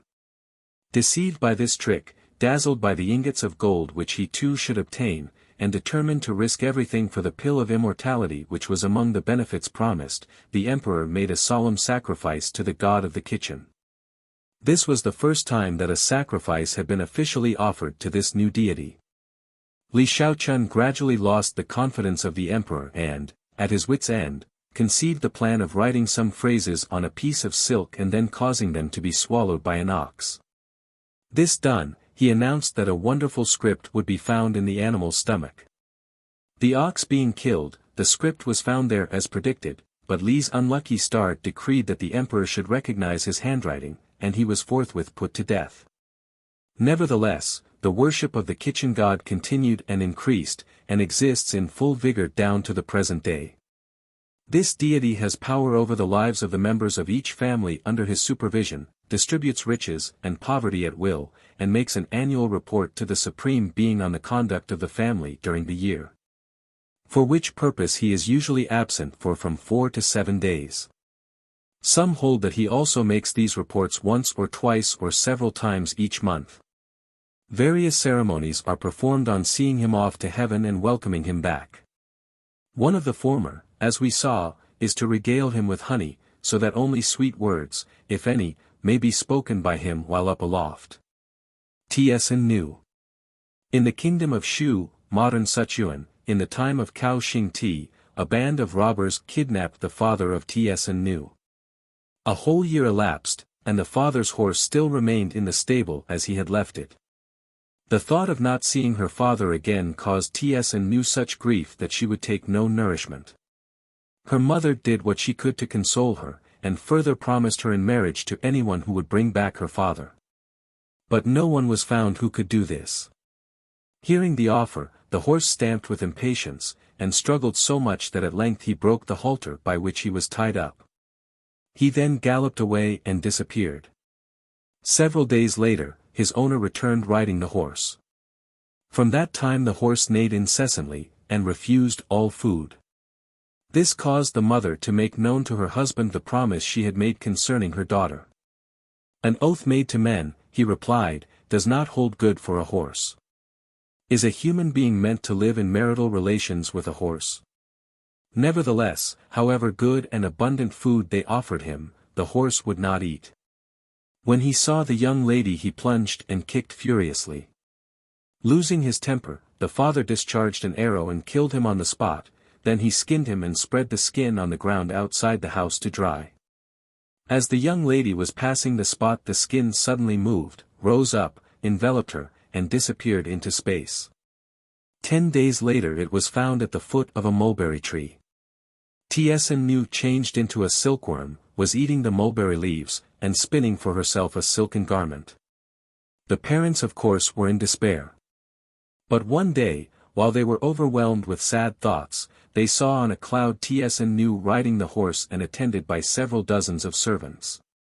She descended toward her parents, and said to them, "The Supreme Being, as a reward for my martyrdom in the cause of filial piety and my love of virtue, has conferred on me the dignity of concubine of the 9 palaces. Be reassured as to my fate, for in heaven I shall live forever." Having said this she disappeared into space. In the temples her image is to be seen covered with a horse's skin. She is called Matio Yunyang, the lady with the horse's head, and is prayed to for the prosperity of mulberry trees and silkworms. The worship continues even in modern times. The goddess is also represented as a stellar divinity, the star Tien Su, as the first man who reared silkworms, in this character bearing the same name as the god of agriculture, pasture, and fire, and as the wife of the Emperor Huang Ti. The god of happiness. The god of happiness, Fu Shen, owes his origin to the predilection of the Emperor Wu Ti, AD 502–50, of the Liang dynasty for dwarfs as servants and comedians in his palace. The number levied from the Tao Chou district in Hunan became greater and greater, until it seriously prejudiced the ties of family relations. When Yang Xiecheng, alias Yang Shiqi, was criminal judge of Tao Chou, he represented to the emperor that, according to law, the dwarfs were his subjects but not his slaves. Being touched by this remark, the emperor ordered the levy to be stopped. Overjoyed at their liberation from this hardship, the people of that district set up images of Yang and offered sacrifices to him. Everywhere he was venerated as the spirit of happiness.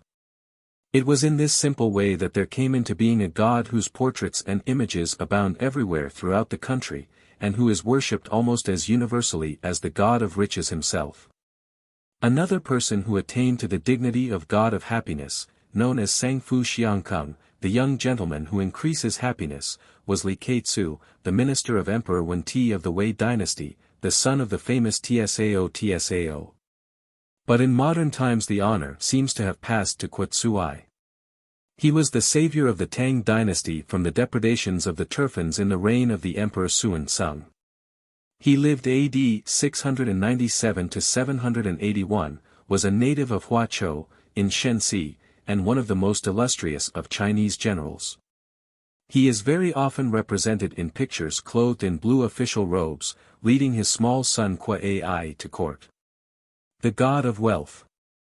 As with many other Chinese gods, the proto-being of the god of wealth, Tsai Shen, has been ascribed to several persons.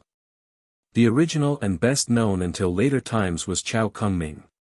The accounts of him differ also, but the following is the most popular. When Chang Tsuya was fighting for Wu Wang of the Zhou dynasty against the last of the Shang emperors, Chao Kungming, then a hermit on Mount Omei, took the part of the latter. He performed many wonderful feats. He could ride a black tiger and hurl pearls which burst like bombshells.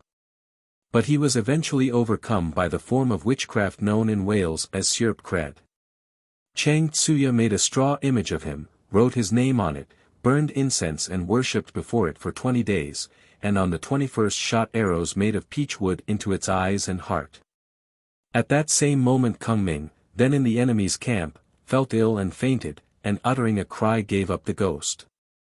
Later on Chang'e persuaded Yuan Shi Tiansun to release from the otherworld the spirits of the heroes who had died in battle, and when Chao Kungming was led into his presence he praised his bravery, deplored the circumstances of his death, and canonized him as president of the Ministry of Riches and Prosperity.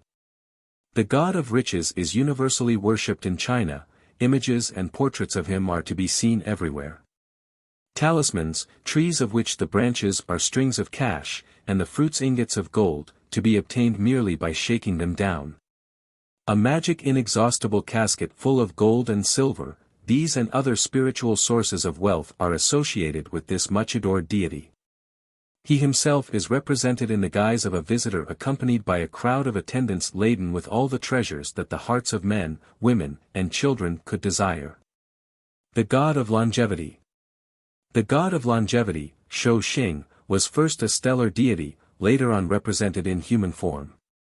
It was a constellation formed of the two star groups Chio and Kong, the first two on the list of 28 constellations.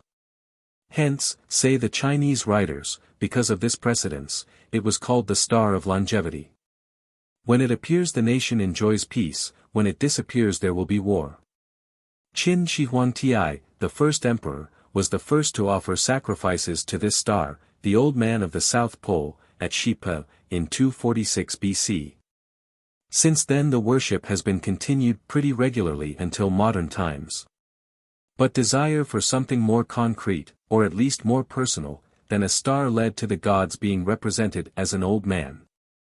Connected with this is a long legend which turns on the point that after the father of Chao Yan had been told by the celebrated physiognomist Quan Lo that his son would not live beyond the age of 19, the transposition from Shi Qiu, 19, to Qiu Shi, 90, was made by one of two gamblers, who turned out to be the spirit of the North Pole, who fixes the time of decease, as the spirit of the South Pole does that of birth. The deity is a domestic god, of happy mien, with a very high forehead, usually spoken of as Shou Xing Lao Tu Tsu, longevity star Old Pate, and is represented as riding a stag, with a flying bat above his head. He holds in his hand a large peach, and attached to his long staff are a gourd and a scroll. The stag and the bat both indicate Fu, happiness. The peach, gourd, and scroll are symbols of longevity. The door gods. An old legend relates that in the earliest times there grew on Mount Tushua, in the eastern sea, a peach tree of fabulous size whose branches covered an area of several thousand square li. The lowest branches, which inclined toward the northeast, formed the door of the devils, K, through which millions of them passed in and out. Two spirits, named Shinshu, or Shuyu, and Yulu, had been instructed to guard this passage. Those who had done wrong to mankind were immediately bound by them and given over to be devoured by tigers. When Huang Ti heard of this he had the portraits of the two spirits painted on peachwood tablets and hung above the doors to keep off evil spirits. This led to the suspension of the small figures or plaques on the doors of the people generally. Gradually they were supplanted by paintings on paper pasted on the doors, showing the two spirits armed with bows, arrows, spears, etc., Shinshu on the left, Yulu on the right. In later times, however, these door gods were supplanted in popular favor by two ministers of the Emperor Taizong of the Tang dynasty, by name Qin Shupao and Hu Qingti. Taizong had fallen sick, and imagined that he heard demons rampaging in his bedroom. The ministers of state, on inquiring as to the nature of the malady, were informed by the physician that His Majesty's pulse was feverish, that he seemed nervous and saw visions, and that his life was in danger. The ministers were in great fear.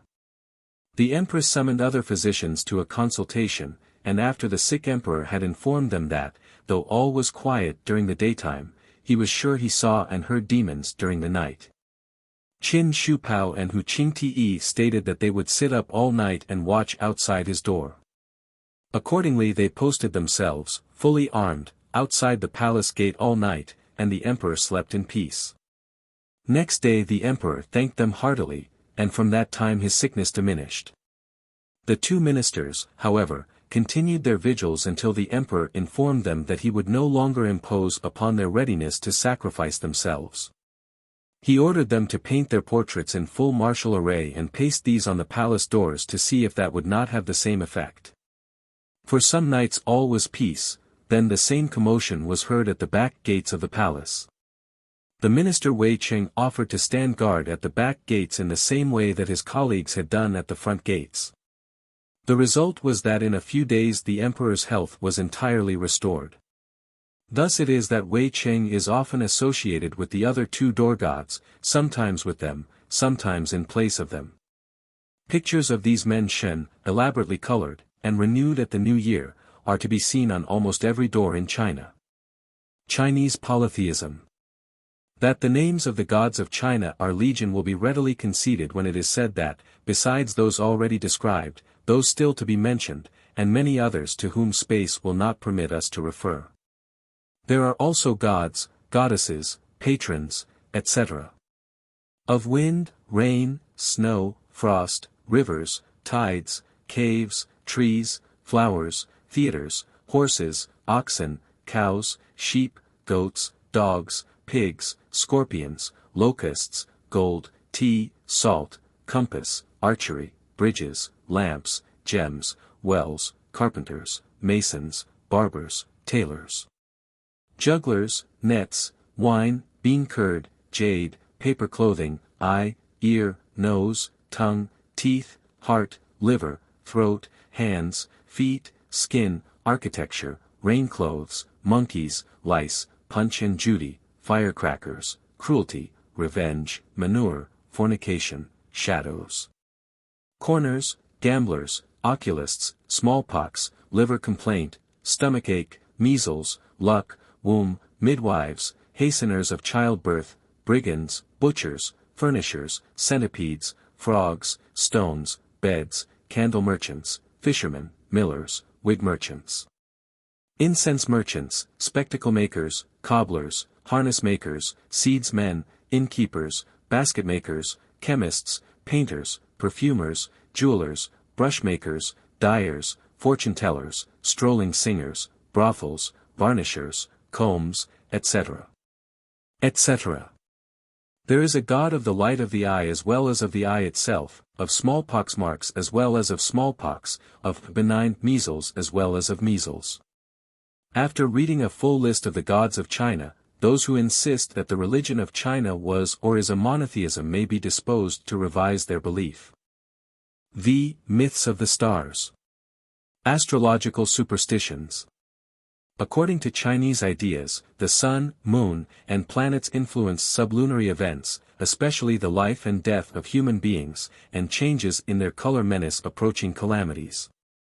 Alterations in the appearance of the sun announce misfortunes to the state or its head, as revolts, famines, or the death of the emperor. When the moon waxes red, or turns pale, men should be in awe of the unlucky times thus foreomened. The sun is symbolized by the figure of a raven in a circle, and the moon by a hare on its hind legs pounding rice in a mortar, or by a three-legged toad.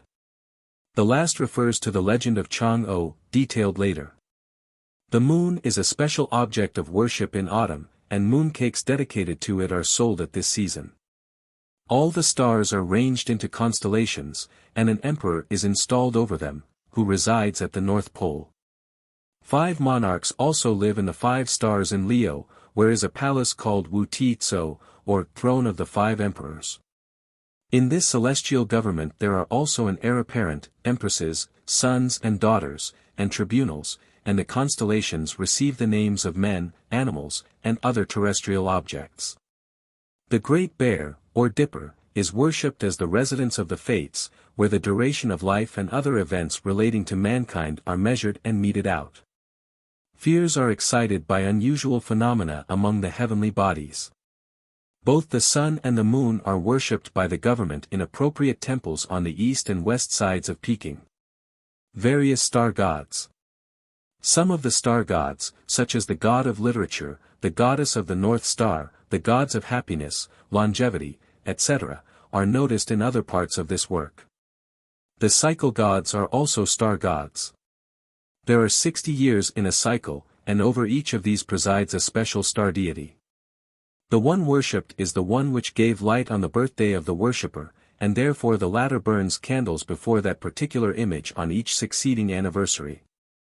These cycle gods are represented by most grotesque images: white, black, yellow, and red, ferocious gods with vindictive eyeballs popping out, and gentle faces as expressive as a lump of putty, some looking like men and some like women. In one temple one of the 60 was in the form of a hog, and another in that of a goose. Here is an image with arms protruding out of his eye sockets, and eyes in the palms of his hands, looking downward to see the secret things within the earth. See that rabbit, Minerva-like, jumping from the divine head. Again a mud rat emerges from his occipital hiding place, and lo! A snake comes coiling from the brain of another god, so the long line serves as models for an artist who desires to study the fantastic. Shooting the heavenly dog. In the family sleeping apartments in Chinese houses hang pictures of Chang'e, a white-faced, long-bearded man with a little boy by his side, and in his hand a bow and arrow, with which he is shooting the heavenly dog. The dog is the dog star, and if the fate of the family is under this star there will be no son, or the child will be short-lived. Chang'e is the patron of childbearing women, and was worshipped under the Sung dynasty by women desirous of offspring.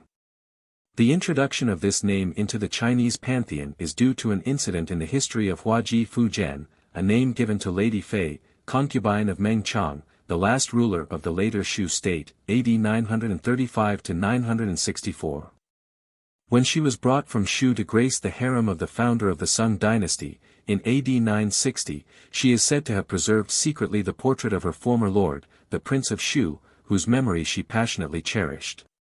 Jealously questioned by her new consort respecting her devotion to this picture, she declared it to be the representation of Chang'e, the divine being worshipped by women desirous of offspring. Opinions differ as to the origin of the worship.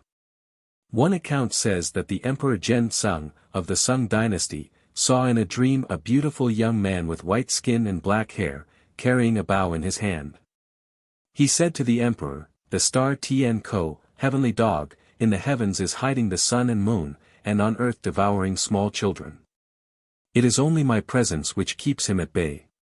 On waking, the emperor at once ordered the young man's portrait to be painted and exhibited, and from that time childless families would write the name Chang'e on tablets and worship them.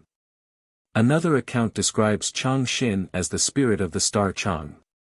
In the popular representations Chang'e is seen in the form of a distinguished personage drawing a bow.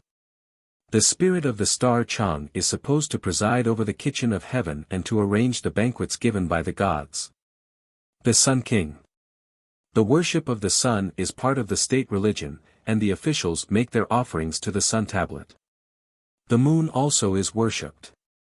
At the harvest moon, the full moon of the 8th month, the Chinese bow before the heavenly luminary, and each family burns incense as an offering. Thus, 100,000 classes all receive the blessings of the icy wheel in the Milky Way along the heavenly street, a mirror always bright. In Chinese illustrations we see the moon palace of Chang'e, who stole the pill of immortality and flew to the moon, the fragrant tree which one of the genii tried to cut down, and a hair-pestling medicine in a mortar. This refers to the following legend. The sun and the moon are both included by the Chinese among the stars, the spirit of the former being called Taiyang Ti Chun, the Sun King, or Jiakeng Chh Chang of the solar palace, that of the latter Taiyin Huangchun. The Moon Queen, or Yufu Chang'e of the lunar palace. Chh Chang Tsuyu lived in the reign of Xinyuan Huangti, who appointed him director of construction and furnishing. When Xinyuan went on his visit to Omei Shan, a mountain in Sichuan, Chh Chang Tsuyu obtained permission to accompany him. Their object was to be initiated into the doctrine of immortality. The emperor was instructed in the secrets of the doctrine by Tai Huangzhen, the spirit of this famous mountain, who, when he was about to take his departure, begged him to allow Chh Chang Tsuyu to remain with him. The new hermit went out every day to gather the flowering plants which formed the only food of his master, Tai Huangzhen, and he also took to eating these flowers, so that his body gradually became spiritualized. The steep summit. One day Tai Huangjian sent him to cut some bamboos on the summit of Omei Shan, distant more than 300 li from the place where they lived. When he reached the base of the summit, all of a sudden 3 giddy peaks confronted him, so dangerous that even the monkeys and other animals dared not attempt to scale them. But he took his courage in his hands, climbed the steep slope, and by sheer energy reached the summit. Having cut the bamboos, he tried to descend, but the rocks rose like a wall in sharp points all round him, and he could not find a foothold anywhere. Then, though laden with the bamboos, he threw himself into the air, and was borne on the wings of the wind. He came to earth safe and sound at the foot of the mountain, and ran with the bamboos to his master. On account of this feat he was considered advanced enough to be admitted to instruction in the doctrine. The Divine Archer. The Emperor Yao, in the 12th year of his reign, 2346 BC. One day, while walking in the streets of Huaiyang, met a man carrying a bow and arrows, the bow being bound round with a piece of red stuff. This was Chang'e. He told the emperor he was a skillful archer and could fly in the air on the wings of the wind. Yao, to test his skill, ordered him to shoot one of his arrows at a pine tree on the top of a neighboring mountain. Chang'e shot an arrow which transfixed the tree, and then jumped onto a current of air to go and fetch the arrow back. Because of this the emperor named him Chang'e, the divine archer, attached him to his suite, and appointed him chief mechanician of all works in wood. He continued to live only on flowers. Vanquishes the wind spirit. At this time terrible calamities began to lay waste the land. 10 suns appeared in the sky, the heat of which burnt up all the crops, dreadful storms uprooted trees and overturned houses, floods overspread the country. Near the Tungtianji lake a serpent, 1,000 feet long, devoured human beings, and wild boars of enormous size did great damage in the eastern part of the kingdom. Yao ordered Chang'e to go and slay the devils and monsters who were causing all this mischief, placing 300 men at his service for that purpose. Chang'e took up his post on Mount Qingxiu to study the cause of the devastating storms, and found that these tempests were released by Fei Lin, the spirit of the wind, who blew them out of a sack. As we shall see when considering the thunder myths, the ensuing conflict ended in Fei Lin suing for mercy and swearing friendship to his victor, whereupon the storm ceased. Dispels the 9 false suns. After this first victory Chang'e led his troops to the banks of the Shiho, West River, at Lin Shan. Here he discovered that on 3 neighboring peaks 9 extraordinary birds were blowing out fire and thus forming 9 new suns in the sky. Chang'e shot 9 arrows in succession, pierced the birds, and immediately the 9 false suns resolved themselves into red clouds and melted away. Chang'e and his soldiers found the 9 arrows stuck in 9 red stones at the top of the mountain. Mary's the sister of the water spirit. Chang'e then led his soldiers to Caoyang, where the river had risen and formed an immense torrent. He shot an arrow into the water, which thereupon withdrew to its source. In the flood he saw a man clothed in white, riding a white horse and accompanied by a dozen attendants. He quickly discharged an arrow, striking him in the left eye, and the horseman at once took to flight.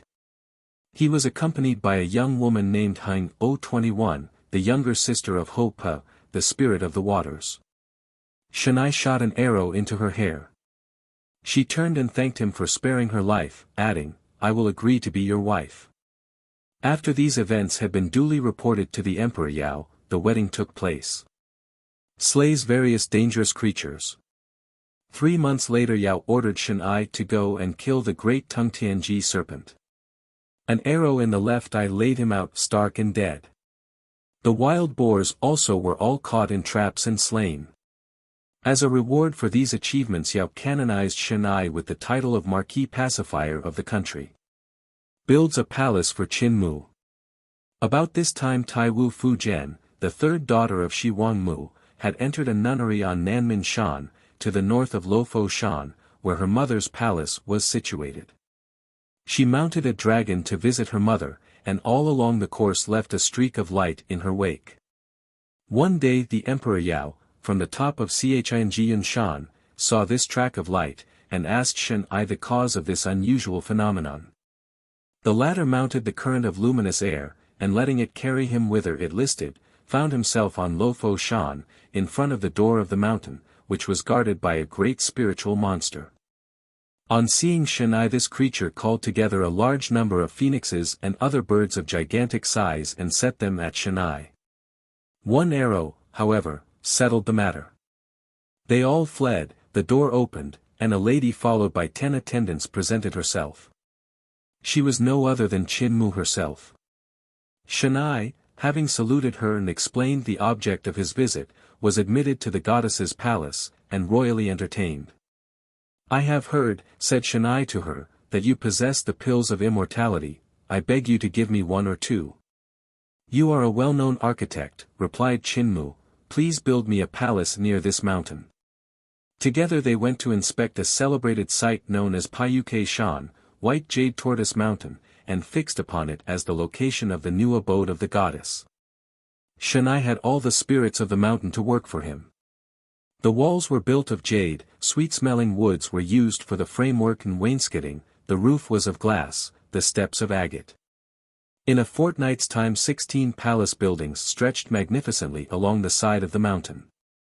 Qin gave to the architect a wonderful pill which would bestow upon him immortality as well as the faculty of being able at will to fly through the air.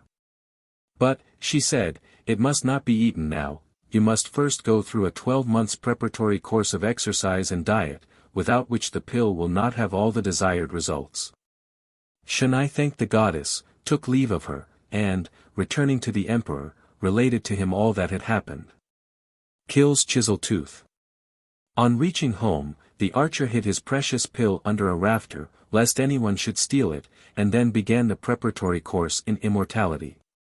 At this time there appeared in the south a strange man named Chih, Chiseltooth. He had round eyes and a long projecting tooth. He was a well-known criminal. Yao ordered Chang'e and his small band of brave followers to deal with this new enemy. This extraordinary man lived in a cave, and when Chang'e and his men arrived he emerged brandishing a padlock. Chang'e broke his long tooth by shooting an arrow at it, and Chih fled, but was struck in the back and laid low by another arrow from Chang'e. The victor took the broken tooth with him as a trophy. Hang'o flies to the moon. Hang'o, during her husband's absence, saw a white light which seemed to issue from a beam in the roof, while a most delicious odor filled every room. By the aid of a ladder she reached up to the spot whence the light came, found the pill of immortality, and ate it. She suddenly felt that she was freed from the operation of the laws of gravity and as if she had wings, and was just essaying her first flight when Chang'e returned. He went to look for his pill, and, not finding it, asked Hang'o what had happened. The young wife, seized with fear, opened the window and flew out. Chang'e took his bow and pursued her. The moon was full, the night clear, and he saw his wife flying rapidly in front of him, only about the size of a toad. Just when he was redoubling his pace to catch her up, a blast of wind struck him to the ground like a dead leaf. Hang'o continued her flight until she reached a luminous sphere, shining like glass, of enormous size, and very cold. The only vegetation consisted of cinnamon trees. No living being was to be seen. All of a sudden she began to cough, and vomited the covering of the pill of immortality, which was changed into a rabbit as white as the purest jade. This was the ancestor of the spirituality of the yin, or female, principle. Hang'o noticed a bitter taste in her mouth, drank some dew, and, feeling hungry, ate some cinnamon. She took up her abode in this sphere. As to Chang'e, he was carried by the hurricane up into a high mountain. Finding himself before the door of a palace, he was invited to enter, and found that it was the palace of Tunghua Ti-chun, otherwise Tung Wang Kung, the husband of Shi Wang Mu. The Sun Palace and the Bird of Dawn. The god of the immortals said to Chang'e, "You must not be annoyed with Hang'o. Everybody's fate is settled beforehand.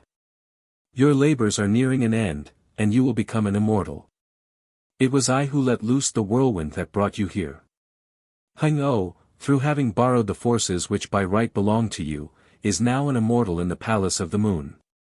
As for you, you deserve much for having so bravely fought the 9 false sons. As a reward you shall have the palace of the sun. Thus the yin and the yang will be united in marriage." This said, Tung Hua Ti-chun ordered his servants to bring a red Chinese sarsaparilla cake, with a lunar talisman. "Eat this cake," he said, "it will protect you from the heat of the solar hearth. And by wearing this talisman you will be able at will to visit the lunar palace of Chang'e, but the converse does not hold good, for your wife will not have access to the solar palace. This is why the light of the moon has its birth in the sun, and decreases in proportion to its distance from the sun, the moon being light or dark according as the sun comes and goes." Chang'e ate the sarsaparilla cake, attached the talisman to his body, thanked the god, and prepared to leave. Tung Wang Kung said to him, "The sun rises and sets at fixed times, you do not yet know the laws of day and night. It is absolutely necessary for you to take with you the bird with the golden plumage, which will sing to advise you of the exact times of the rising, culmination, and setting of the sun." "Where is this bird to be found?" asked Chang'e. "It is the one you hear calling Ia. Ia. It is the ancestor of the spirituality of the yang, or male, principle. Through having eaten the active principle of the sun, it has assumed the form of a 3-footed bird, which perches on the Fusang tree, a tree said to grow at the place where the sun rises, in the middle of the eastern sea. This tree is several thousands of feet in height and of gigantic girth. The bird keeps near the source of the dawn, and when it sees the sun taking his morning bath gives vent to a cry that shakes the heavens and wakes up all humanity. That is why I ordered Ling Chin-su to put it in a cage on Taohuashan, Peach Blossom Hill, since then its cries have been less harsh. Go and fetch it and take it to the palace of the sun. Then you will understand all the laws of the daily movements." He then wrote a charm which Chang'e was to present to Ling Chin-su to make him open the cage and hand the golden bird over to him.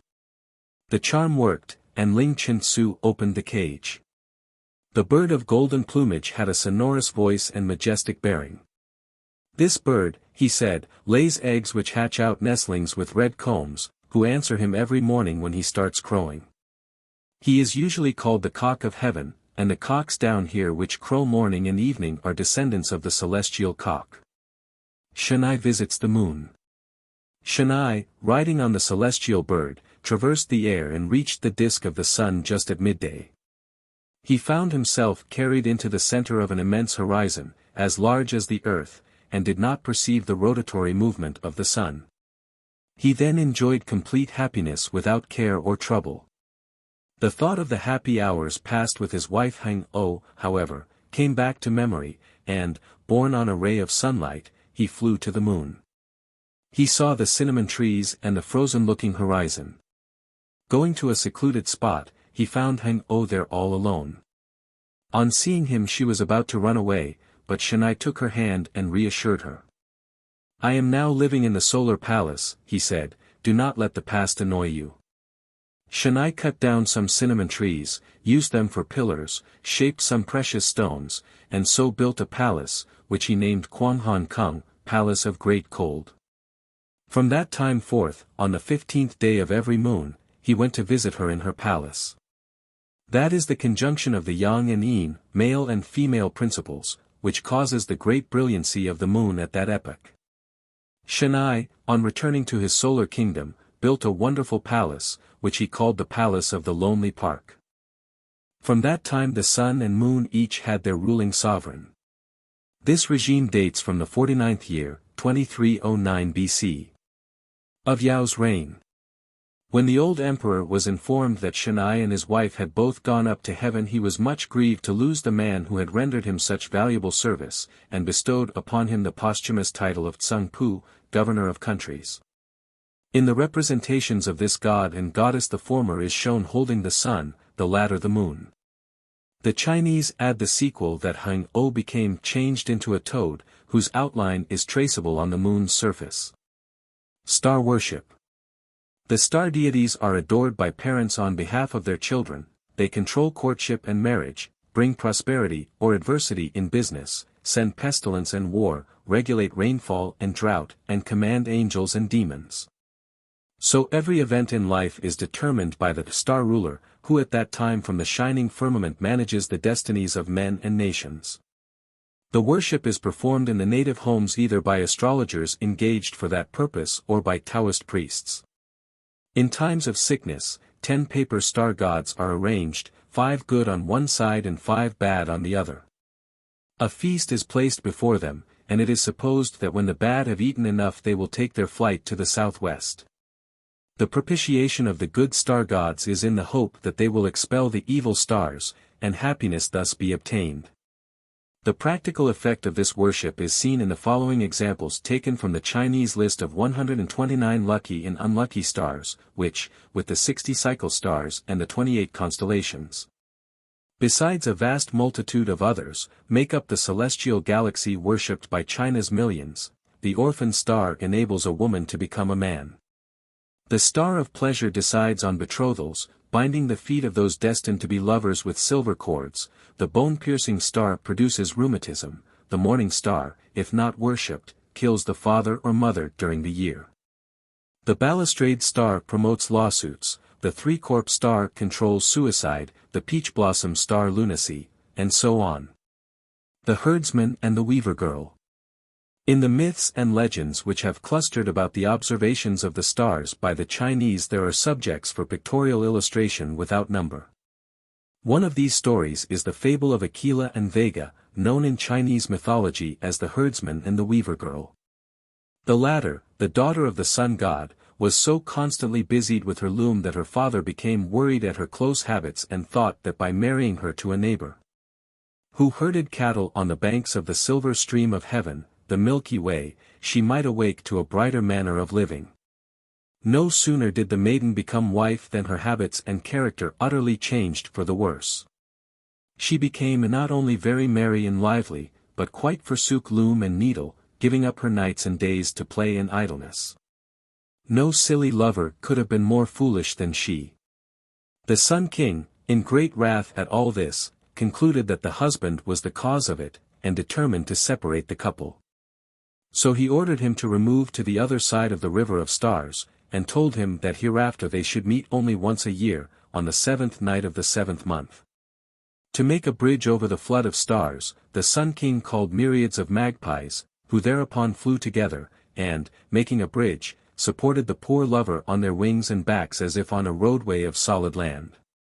So, bidding his weeping wife farewell, the lover-husband sorrowfully crossed the river of heaven, and all the magpies instantly flew away.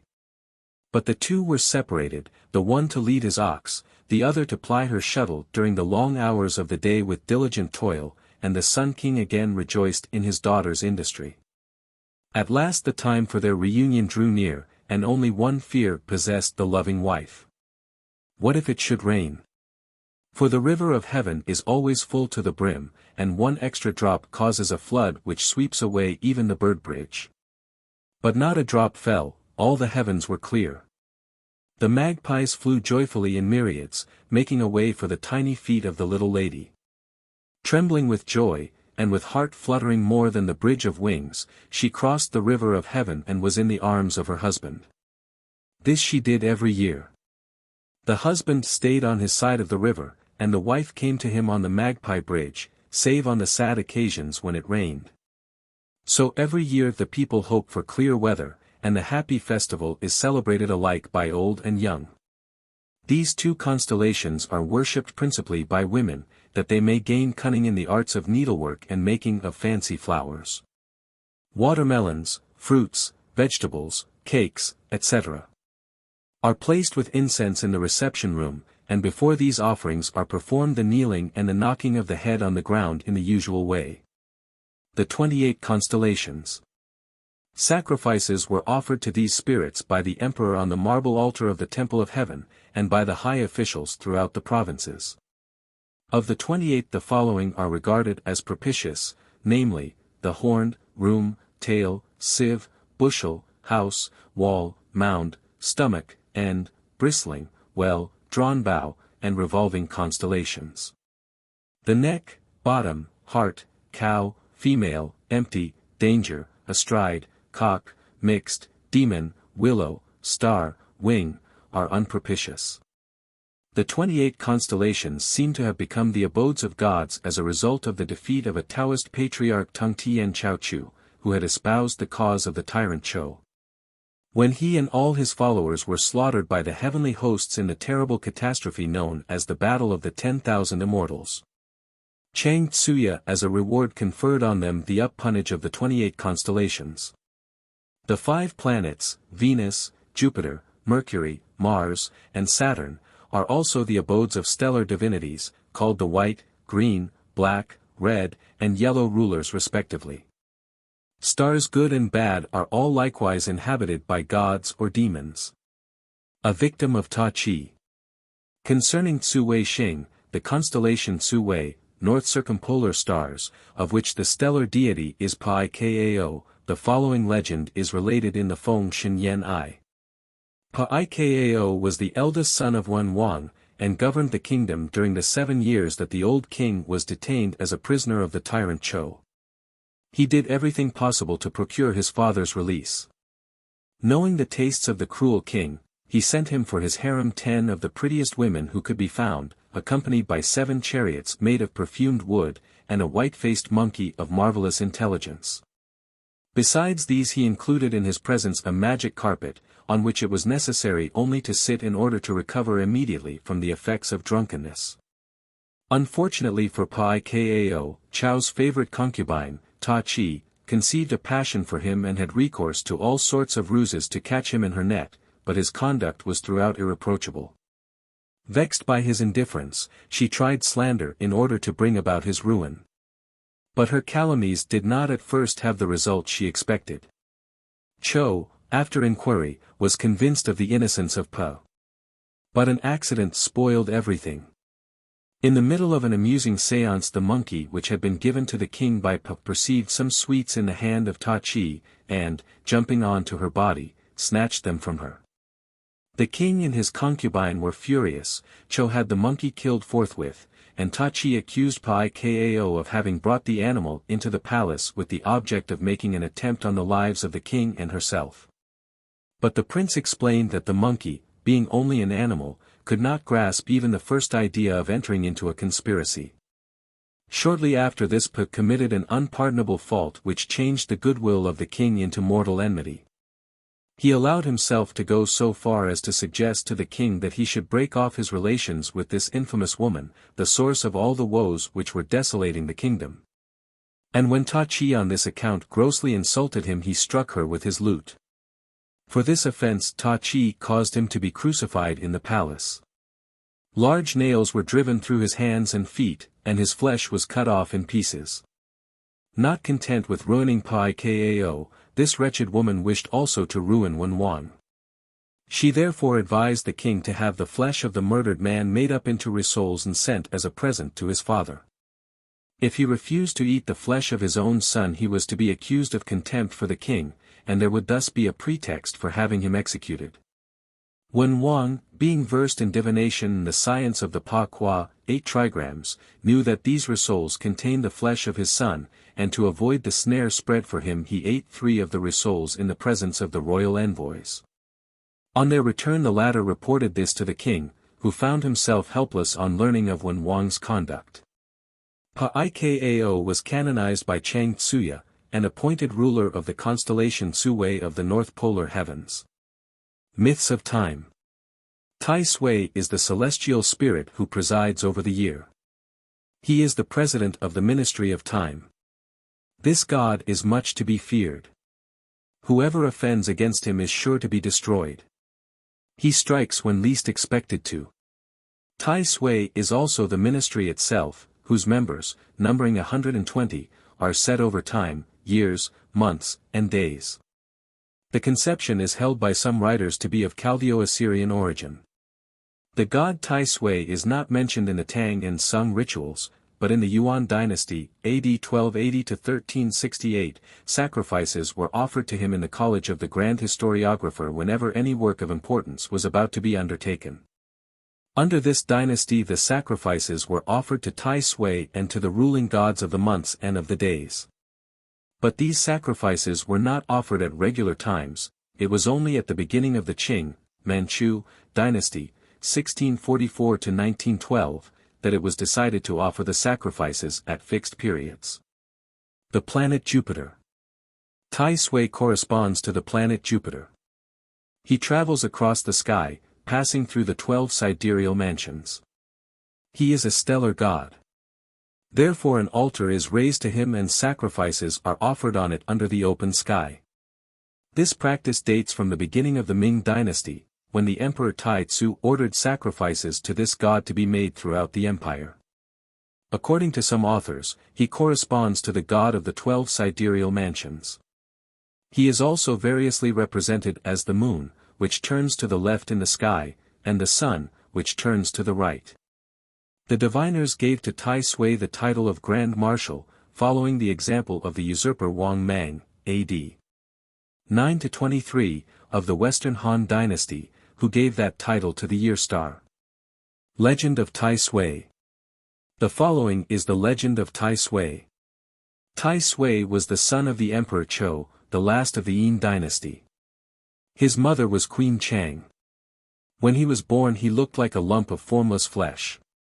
The infamous Ta Chi, the favorite concubine of this wicked emperor, at once informed him that a monster had been born in the palace, and the overcredulous sovereign ordered that it should immediately be cast outside the city. Shen Qinzhen, who was passing, saw the small abandoned one, and said, "This is an immortal who has just been born." With his knife he cut open the caul which enveloped it, and the child was exposed. His protector carried him to the cave Shui Lin, where he led the life of a hermit, and entrusted the infant to Ho Shinku, who acted as his nurse and brought him up. The child's hermit name was Yin Ting Nu, his ordinary name Yin No Cha, but during his boyhood he was known as Yin Chao, i.e. Yin the deserted of the suburb. When he had reached an age when he was sufficiently intelligent, his nurse informed him that he was not her son, but really the son of the Emperor Chou, who, deceived by the calumnies of his favorite Ta Chi, had taken him for an evil monster and had him cast out of the palace. His mother had been thrown down from an upper story and killed. Yin Chao went to his rescuer and begged him to allow him to avenge his mother's death. The goddess Tian Fei, the heavenly concubine, picked out 2 magic weapons from the armory in the cave, a battle axe and club, both of gold, and gave them to Yin Chao. When the Shang army was defeated at Muye, Yin Chao broke into a tower where Ta Chi was, seized her, and brought her before the victor, King Wu, who gave him permission to split her head open with his battle axe. But Ta Chi was a spiritual hen pheasant, some say a spiritual vixen. She transformed herself into smoke and disappeared. To reward Yin Chao for his filial piety and bravery in fighting the demons, Ut canonized him with the title Tai Sui Marshal Yin. According to another version of the legend, Yin Chao fought on the side of the Yin against Wu Wang, and after many adventures was caught by Jian Tang between 2 mountains, which he pressed together, leaving only Yin Chao's head exposed above the summits. The general Wu Qi promptly cut it off with a spade. Chang Tzu Yu subsequently canonized Yin Chao. Worship of Tai Sui. The worship of Tai Sui seems to have first taken place in the reign of Shenzong, a.d. 1068–86, of the Sung dynasty, and was continued during the remainder of the monarchical period. The object of the worship is to avert calamities, Tai Sui being a dangerous spirit who can do injury to palaces and cottages, to people in their houses as well as to travelers on the roads. But he has this peculiarity, that he injures persons and things not in the district in which he himself is, but in those districts which adjoin it. Thus, if some constructive work is undertaken in a region where Tai Sui happens to be, the inhabitants of the neighboring districts take precautions against his evil influence. This they generally do by hanging out the appropriate talisman. In order to ascertain in what region Tai Sui is at any particular time, an elaborate diagram is consulted. This consists of a representation of the 12 terrestrial branches or stems, Ti Chi greater than, and the 10 celestial trunks, Tien Kan, indicating the cardinal points and the intermediate points, northeast, northwest, southeast, and southwest. The 4 cardinal points are further verified with the aid of the 5 elements, the 5 colors, and the 8 trigrams. By using this device, it is possible to find the geographical position of Tai Sui during the current year, the position of threatened districts, and the methods to be employed to provide against danger. 6. Myths of thunder, lightning, wind, and rain. The ministry of thunder and storms. As already noted, affairs in the other world are managed by official bureaus or ministries very similar to those on earth. The Feng Shen Yan I mentions several of these, and gives full details of their constitution. The first is the Ministry of Thunder and Storms. This is composed of a large number of officials.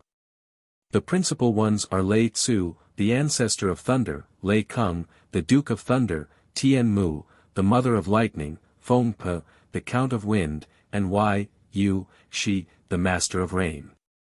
These correspond to the Buddhist Asuras, the fourth class of sentient beings, the mightiest of all demons, titanic enemies of the Devas, and the Vedic Maruta, storm demons.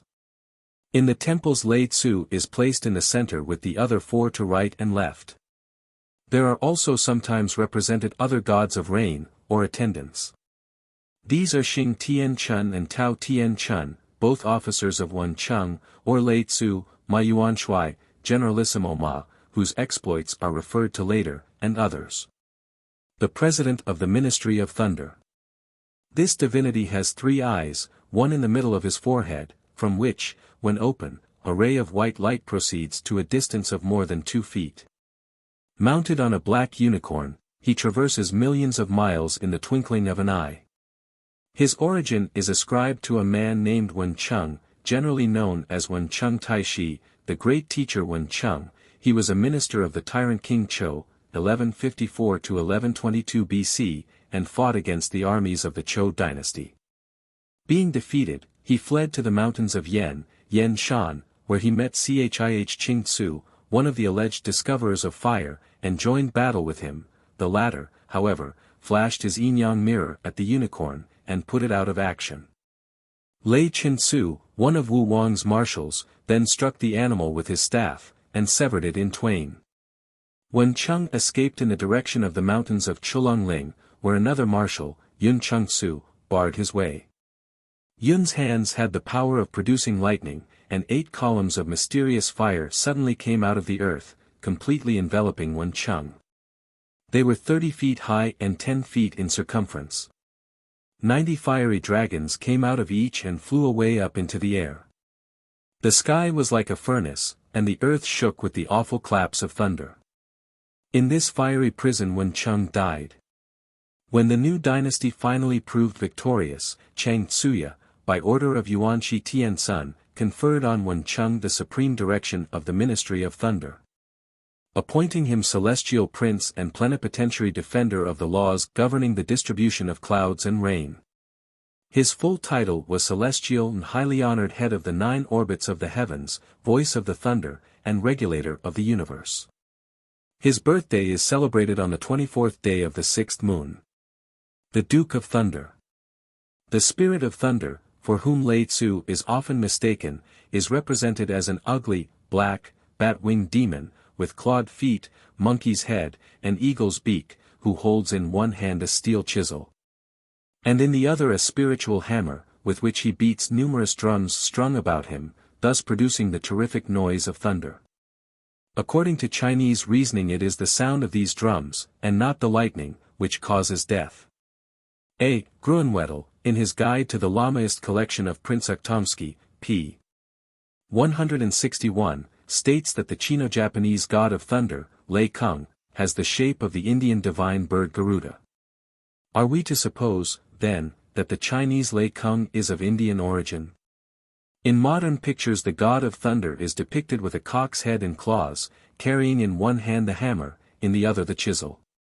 We learn, however, from Wang Xiecheng's Luanheng that in the 1st century BC, when Buddhism was not yet introduced into China, that a thunderer was represented as a strong man, not as a bird, with one hand dragging a cluster of drums, and with the other brandishing a hammer. Thus Lei Kung existed already in China when the latter received her first knowledge of India. Yet his modern image may well owe its wings to the Indian rain god Vajrapani, who in one form appears with Garuda wings. Lei Kung Pu Sa, the avatar of Lei Kung, whose existence as the spirit of thunder is denied by at least one Chinese writer, has made various appearances on the earth. One of these is described below. Lei Kung in the tree. A certain Ye Chao of Hsn Chou, when a youth, used to climb the mountain Qian Shan for the purpose of cutting firewood and collecting medicinal herbs. One day when he had taken refuge under a tree during a rainstorm, there was a loud clap of thunder, and he saw a winged being, with a blue face, large mouth, and bird's claws, caught in a cleft of the tree. This being addressed Ye, saying, "I am Lei Kung. In splitting this tree I got caught in it, if you will free me I will reward you handsomely." The woodcutter opened the cleft wider by driving in some stones as wedges, and liberated the prisoner. "Return to this spot tomorrow," said the latter, "and I will reward you." The next day the woodcutter kept the appointment, and received from Lei Kung a book. "If you consult this work," he explained, "you will be able at will to bring thunder or rain, cure sickness, or assuage sorrow. We are 5 brothers, of whom I am the youngest. When you want to bring rain call one or other of my brothers. But call me only in case of pressing necessity, because I have a bad character, but I will come if it is really necessary." Having said these words, he disappeared. Ye Chao, by means of the prescriptions contained in the mysterious book, could cure illnesses as easily as the sun dissipates the morning mist. One day, when he was intoxicated and had gone to bed in the temple of Chi-Cho Su, the magistrate wished to arrest and punish him. But when he reached the steps of the yamen, Chao called Lei Kung to his aid. A terrible clap of thunder immediately resounded throughout the district. The magistrate, nearly dead with fright, at once dismissed the case without punishing the culprit. The 4 brothers never failed to come to his aid. By the use of his power Chao saved many regions from famine by bringing timely rain. The mysterious bottle. Another legend relates that an old woman living in Jiangxi had her arm broken through being struck by lightning, when a voice from above was heard saying, "I have made a mistake." A bottle fell out of space, and the voice again said, "Apply the contents and you will be healed at once." This being done, the old woman's arm was promptly mended. The villagers, regarding the contents of the bottle as divine medicine, wished to take it away and hide it for future use, but several of them together could not lift it from the ground. Suddenly, however, it rose up and disappeared into space. Other persons in Jiangxi were also struck, and the same voice was heard to say, "Apply some grubs to the throat and they will recover." After this had been done, the victims returned to consciousness none the worse for their experience. The worship of Lei Kung seems to have been carried on regularly from about the time of the Christian era. Lei Su. Another son of thunder is Lei Su, mentioned above, whose name when a child was Wen Yu, who was hatched from an egg after a clap of thunder and found by the soldiers of Wen Wang in some brushwood near an old tomb. The infant's chief characteristic was its brilliant eyes. Wen Wang, who already had 99 children, adopted it as his 100th, but gave it to a hermit named Yun Cheng-su to rear as his disciple. The hermit showed him the way to rescue his adopted father from the tyrant who held him prisoner. In seeking for some powerful weapon, the child found on the hillside 2 apricots, and ate them both. He then noticed that wings had grown on his shoulders, and was too much ashamed to return home. But the hermit, who knew intuitively what had taken place, sent a servant to seek him. When they met, the servant said, "Do you know that your face is completely altered?" The mysterious fruit had not only caused Lei Su to grow wings, known as wings of the wind and thunder, but his face had become green, his nose long and pointed, and 2 tusks protruded horizontally from each side of his mouth, while his eyes shone like mirrors. Lei Su now went and rescued Wen Wang, dispersing his enemies by means of his mystical power and bringing the old man back on his shoulders. Having placed him in safety, he returned to the hermit. The Mother of Lightning. This divinity is represented as a female figure, gorgeously apparelled in blue, green, red, and white, holding in either hand a mirror from which proceed 2 broad streams or flashes of light. Lightning, say the Chinese, is caused by the rubbing together of the yin and the yang, just as sparks of fire may be produced by the friction of two substances. The origin of the spirit of lightning. Tung Wang Kung, the king of the immortals, was playing at pitch-pot with Yu Nu. He lost, whereupon heaven smiled, and from its half-open mouth a ray of light came out. This was lightning. It is regarded as feminine because it is supposed to come from the earth, which is of the yin, or female, principle. The god of the wind. Feng Pe, the god of the wind, is represented as an old man with a white beard, yellow cloak, and blue and red cap. He holds a large sack, and directs the wind which comes from its mouth in any direction he pleases. There are various ideas regarding the nature of this deity. He is regarded as a stellar divinity under the control of the star Qi, 22 because the wind blows at the time when the moon leaves that celestial mansion. He is also said to be a dragon called Fei Lin, at first one of the supporters of the rebel Chihu, who was defeated by Huang Ti. Having been transformed into a spiritual monster, he stirred up tremendous winds in the southern regions. The Emperor Yao sent Chang'e with 300 soldiers to quiet the storms and appease Chihu's relatives, who were wreaking their vengeance on the people. Chang'e ordered the people to spread a long cloth in front of their houses, fixing it with stones. The wind, blowing against this, had to change its direction. Chang'e then flew on the wind to the top of a high mountain, whence he saw a monster at the base. It had the shape of a huge yellow and white sack, and kept inhaling and exhaling in great gusts. Chang'e, concluding that this was the cause of all these storms, shot an arrow and hit the monster, whereupon it took refuge in a deep cave. Here it turned on Chang'e and, drawing a sword, dared him to attack the mother of the winds. Chang'e, however, bravely faced the monster and discharged another arrow, this time hitting it in the knee. The monster immediately threw down its sword and begged that its life might be spared. Fei Lin is elsewhere described as a dragon who was originally one of the wicked ministers of the tyrant Chou, and could walk with unheard-of swiftness. Both he and his son O Lai, who was so strong that he could tear a tiger or rhinoceros to pieces with his hands, were killed when in the service of Chou Wang.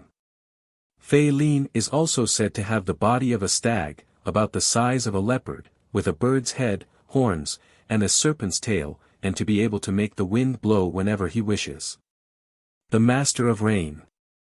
Yu Shi, the Master of Rain, clad in yellow scale armor, with a blue hat and yellow busby, stands on a cloud and from a watering can pours rain upon the earth. Like many other gods, however, he is represented in various forms. Sometimes he holds a plate, on which is a small dragon, in his left hand, while with his right he pours down the rain. He is obviously the Parjunya of Vedism. According to a native account, the god of rain is one Chih Sung Su, who appeared during a terrible drought in the reign of Shen Nung, 2838 to 2698 BC, and owing to his reputed magical power was requested by the latter to bring rain from the sky. "Nothing is easier," he replied, "pour a bottleful of water into an earthen bowl and give it to me." This being done, he plucked from a neighboring mountain a branch of a tree, soaked it in the water, and with it sprinkled the earth. Immediately clouds gathered and rain fell in torrents, filling the rivers to overflowing. Chih Sung Su was then honored as the god of rain, and his images show him holding the mystic bowl. He resides in the Kunlun Mountains, and has many extraordinary peculiarities, such as the power to go through water without getting wet, to pass through fire without being burned, and to float in space. This rain god also assumes the form of a silkworm chrysalis in another account. He is there believed to possess a concubine who has a black face, holds a serpent in each hand, and has other serpents, red and green, reposing on her right and left ears respectively. Also a mysterious bird, with only one leg, the Shangyang, which can change its height at will and drink the seas dry. The following legend is related of this bird. The one-legged bird. At the time when Suanming Ta Zhen instructed Fei Lin in the secrets of magic, the latter saw a wonderful bird which drew in water with its beak and blew it out again in the shape of rain. Fei Lin tamed it, and would take it about in his sleeve. Later on, a one-legged bird was seen in the palace of the Prince of Qi, walking up and down and hopping in front of the throne. Being much puzzled, the prince sent a messenger to Lu to inquire of Confucius concerning this strange behavior.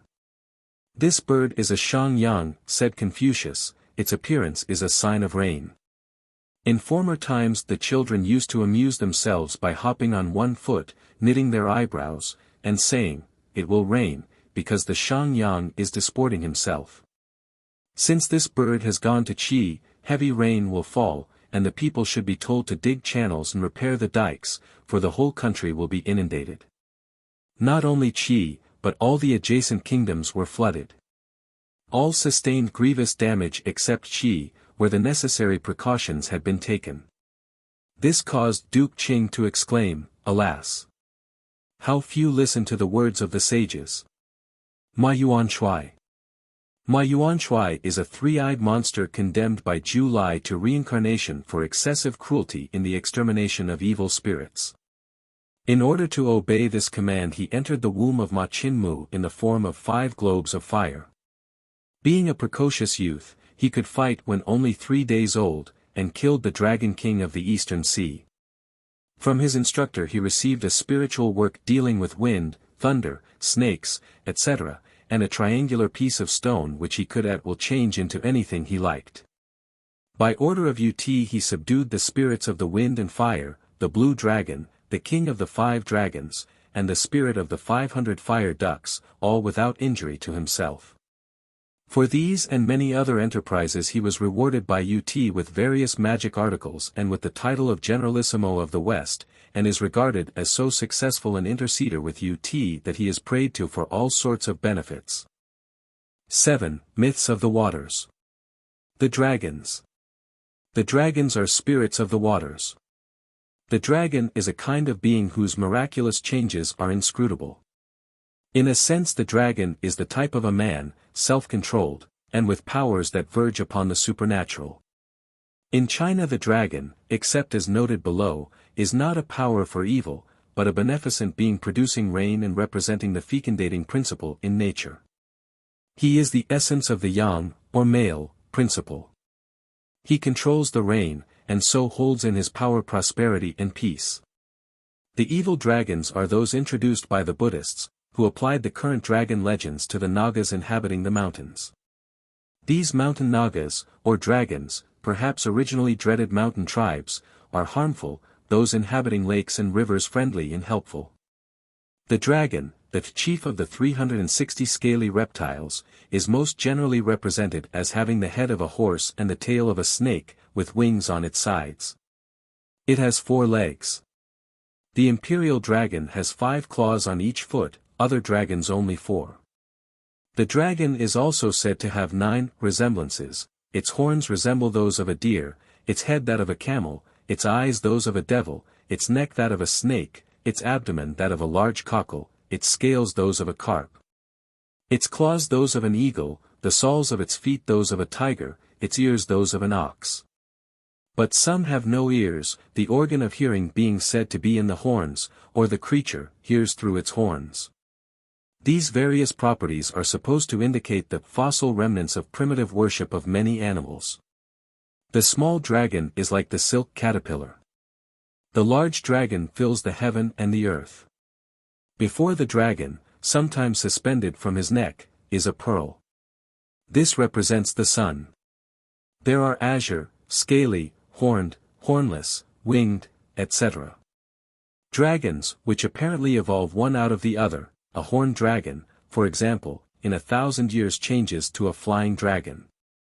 The dragon is also represented as the father of the great emperors of ancient times. His bones, teeth, and saliva are employed as a medicine. He has the power of transformation and of rendering himself visible or invisible at pleasure. In the spring he ascends to the skies, and in the autumn buries himself in the watery depths. Some are wingless, and rise into the air by their own inherent power. There is the celestial dragon, who guards the mansions of the gods and supports them so that they do not fall. The divine dragon, who causes the winds to blow and produces rain for the benefit of mankind, the earth dragon, who marks out the courses of rivers and streams. And the dragon of the hidden treasures, who watches over the wealth concealed from mortals. The Buddhists count their dragons in number equal to the fish of the great deep, which defies arithmetical computation, and can be expressed only by their sacred numerals. The people have a more certain faith in them than in most of their divinities, because they see them so often. Every cloud with a curious configuration or serpentine tail is a dragon. We see him, they say. The scattering of the cloud is his disappearance. He rules the hills, is connected with feng shui, geomancy, dwells round the graves, is associated with the Confucian worship, is the Neptune of the sea, and appears on dry land. The Dragon Kings. The sea dragon kings live in gorgeous palaces in the depths of the sea, where they feed on pearls and opals. There are 5 of these divinities, the chief being in the center, and the other 4 occupying the north, the west, the south, and the east. Each is a league in length, and so bulky that in shifting its posture it tosses one mountain against another. It has 5 feet, one of them being in the middle of its belly, and each foot is armed with 5 sharp claws. It can reach into the heavens, and stretch itself into all quarters of the sea. It has a glowing armor of yellow scales, a beard under its long snout, a hairy tail, and shaggy legs. Its forehead projects over its blazing eyes, its ears are small and thick, its mouth gaping, its tongue long, and its teeth sharp. Fish are boiled by the blast of its breath, and roasted by the fiery exhalations of its body. When it rises to the surface the whole ocean surges, waterspouts foam, and typhoons rage. When it flies, wingless, through the air, the winds howl, torrents of rain descend, houses are unroofed, the firmament is filled with a din. And whatever lies along its route is swept away with a roar in the hurricane created by the speed of its passage. The 5 sea dragon kings are all immortal. They know each other's thoughts, plans, and wishes without intercommunication. Like all the other gods they go once a year to the superior heavens, to make an annual report to the supreme ruler. But they go in the 3rd month, at which time none of the other gods dare appear, and their stay above is but brief. They generally remain in the depths of the ocean, where their courts are filled with their progeny, their dependents, and their attendants, and where the gods and genii sometimes visit them.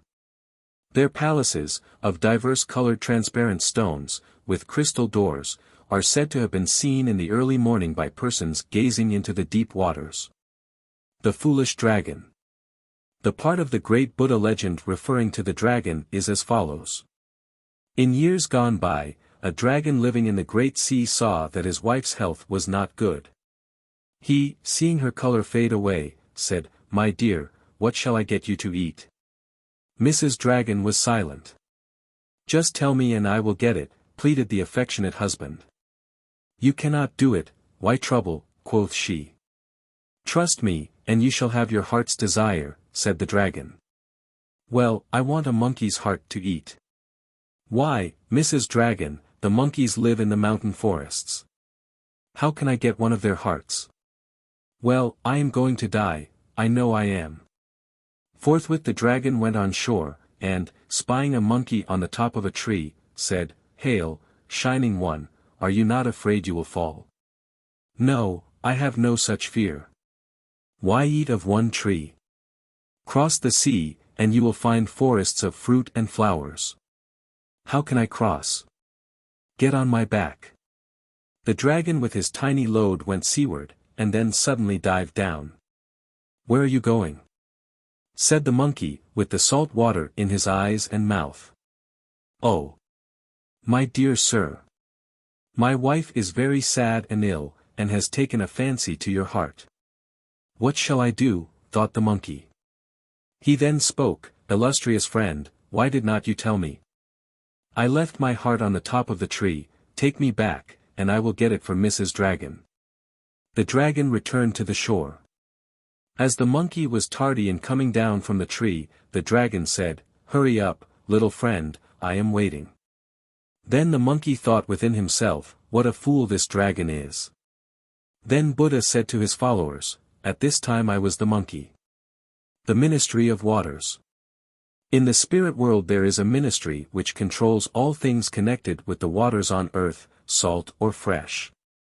Its main divisions are the Department of Salt Waters, presided over by 4 dragon kings, those of the East, South, West, and North, and the Department of Sweet Waters, presided over by the 4 kings, Su-2, of the 4 great rivers, the Blue, Chang'e, Yellow, Ho, Huai, and Qi, and the dragon spirits who control the secondary waters, the rivers, springs, lakes, pools, rapids. Into the names and functions of the very large number of officials connected with these departments it is unnecessary to enter. It will be sufficient here to refer only to those whose names are connected with myth or legend. An unauthorized portrait.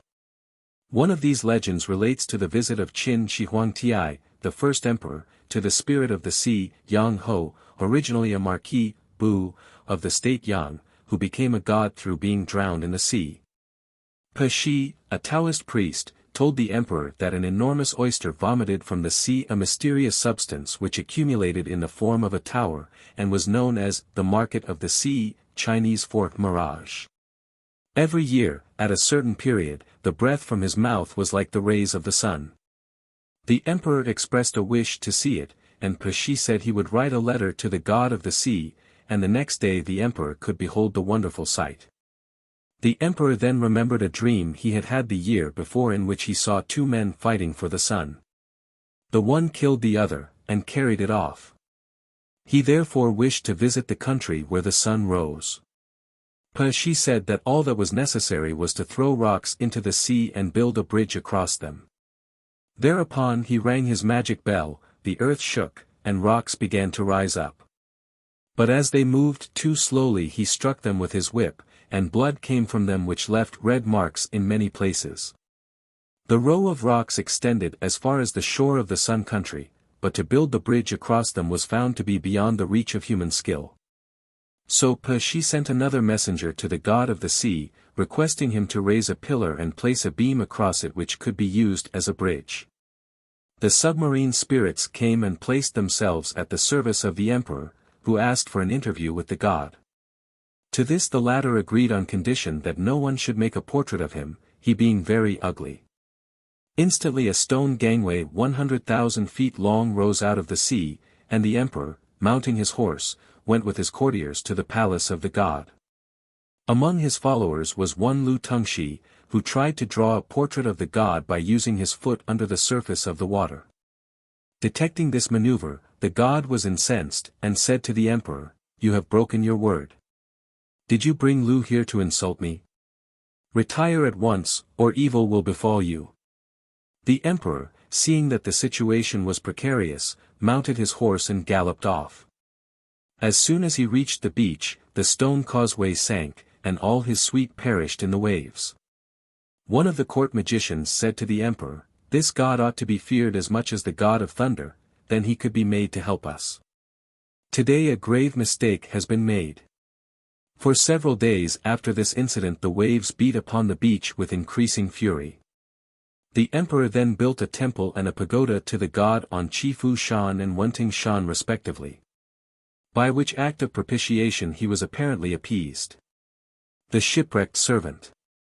Once the 8 Immortals, see Chapter 11, were on their way to Chang'e Shan to celebrate the birthday anniversary of Xin Wang, the god of longevity. They had with them a servant who bore the presents they intended to offer to the god.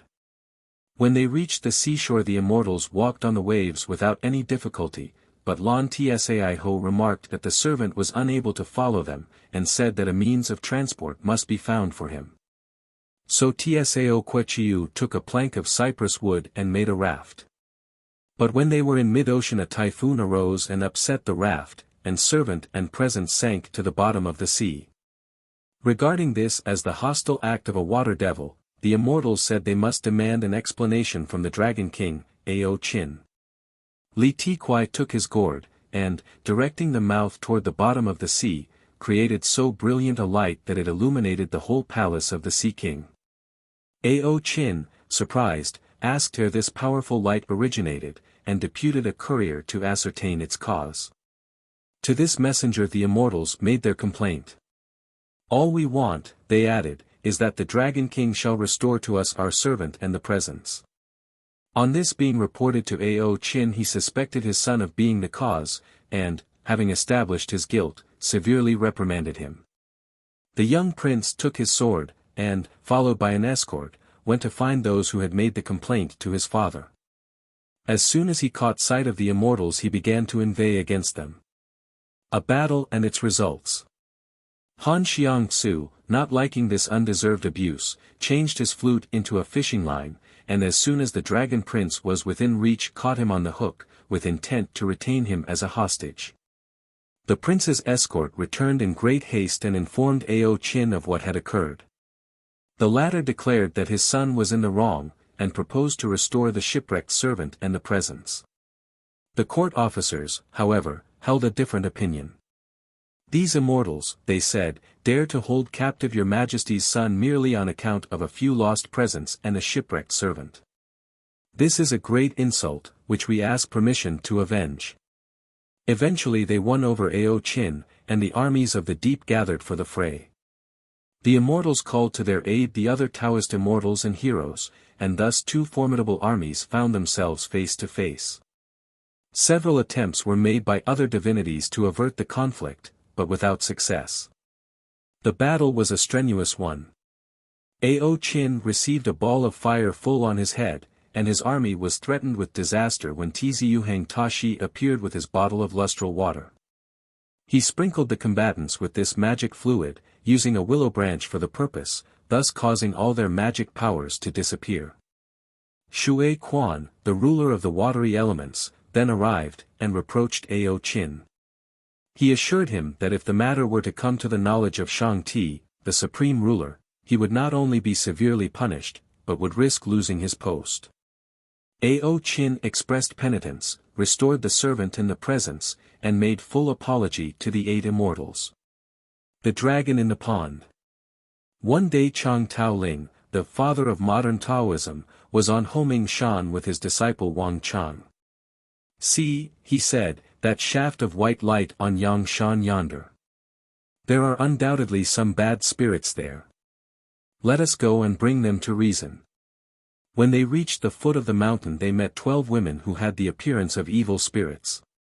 Chang Taoling asked them whence came the shaft of white light. They answered that it was the yin, or female, principle of the earth. "Where is the source of the salt water?" he asked again. "That pond in front of you," they replied, "in which lives a very wicked dragon." Chang Taoling tried to force the dragon to come out, but without success. Then he drew a phoenix with golden wings on a charm and hurled it into the air over the pond. Thereupon the dragon took fright and fled, the pond immediately drying up. After that Chang Taoling took his sword and stuck it in the ground, whereupon a well full of salt water appeared on the spot. The spirits of the well. The 12 women each offered Chang Taoling a jade ring, and asked that they might become his wives. He took the rings, and pressing them together in his hands made of them one large single ring. "I will throw this ring into the well," he said, "and the one of you who recovers it shall be my wife." All the 12 women jumped into the well to get the ring. Whereupon Chang Taoling put a cover over it and fastened it down, telling them that henceforth they should be the spirits of the well and would never be allowed to come out. Shortly after this Chang Taoling met a hunter. He exhorted him not to kill living beings, but to change his occupation to that of a salt burner, instructing him how to draw out the salt from saltwater wells. Thus the people of that district were advantaged both by being able to obtain the salt and by being no longer molested by the 12 female spirits. A temple, called Temple of the Prince of Chang'e, was built by them, and the territory of Lingqiu was given to Chang Taoling in recognition of the benefits he had conferred upon the people. The Dragon King's Daughter.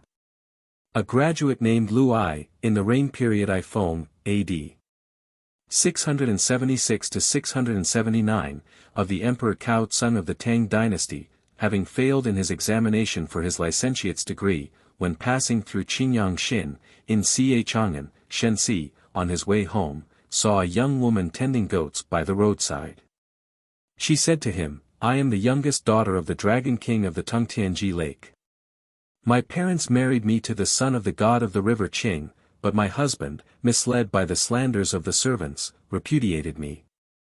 I have heard that you are returning to the kingdom of Wu, which is quite close to my native district, so I want to ask you to take this letter to my father.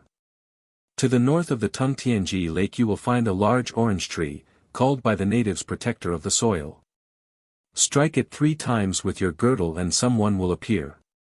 Some months later the graduate went to the spot, found the orange tree, and struck it 3 times, whereupon a warrior arose from the lake and, saluting him, asked what he wanted. I wish to see your great king, the graduate replied. The warrior struck the waters, opening a passage for Lu Ai, and led him to a palace. This, he said, is the palace of Ling Su.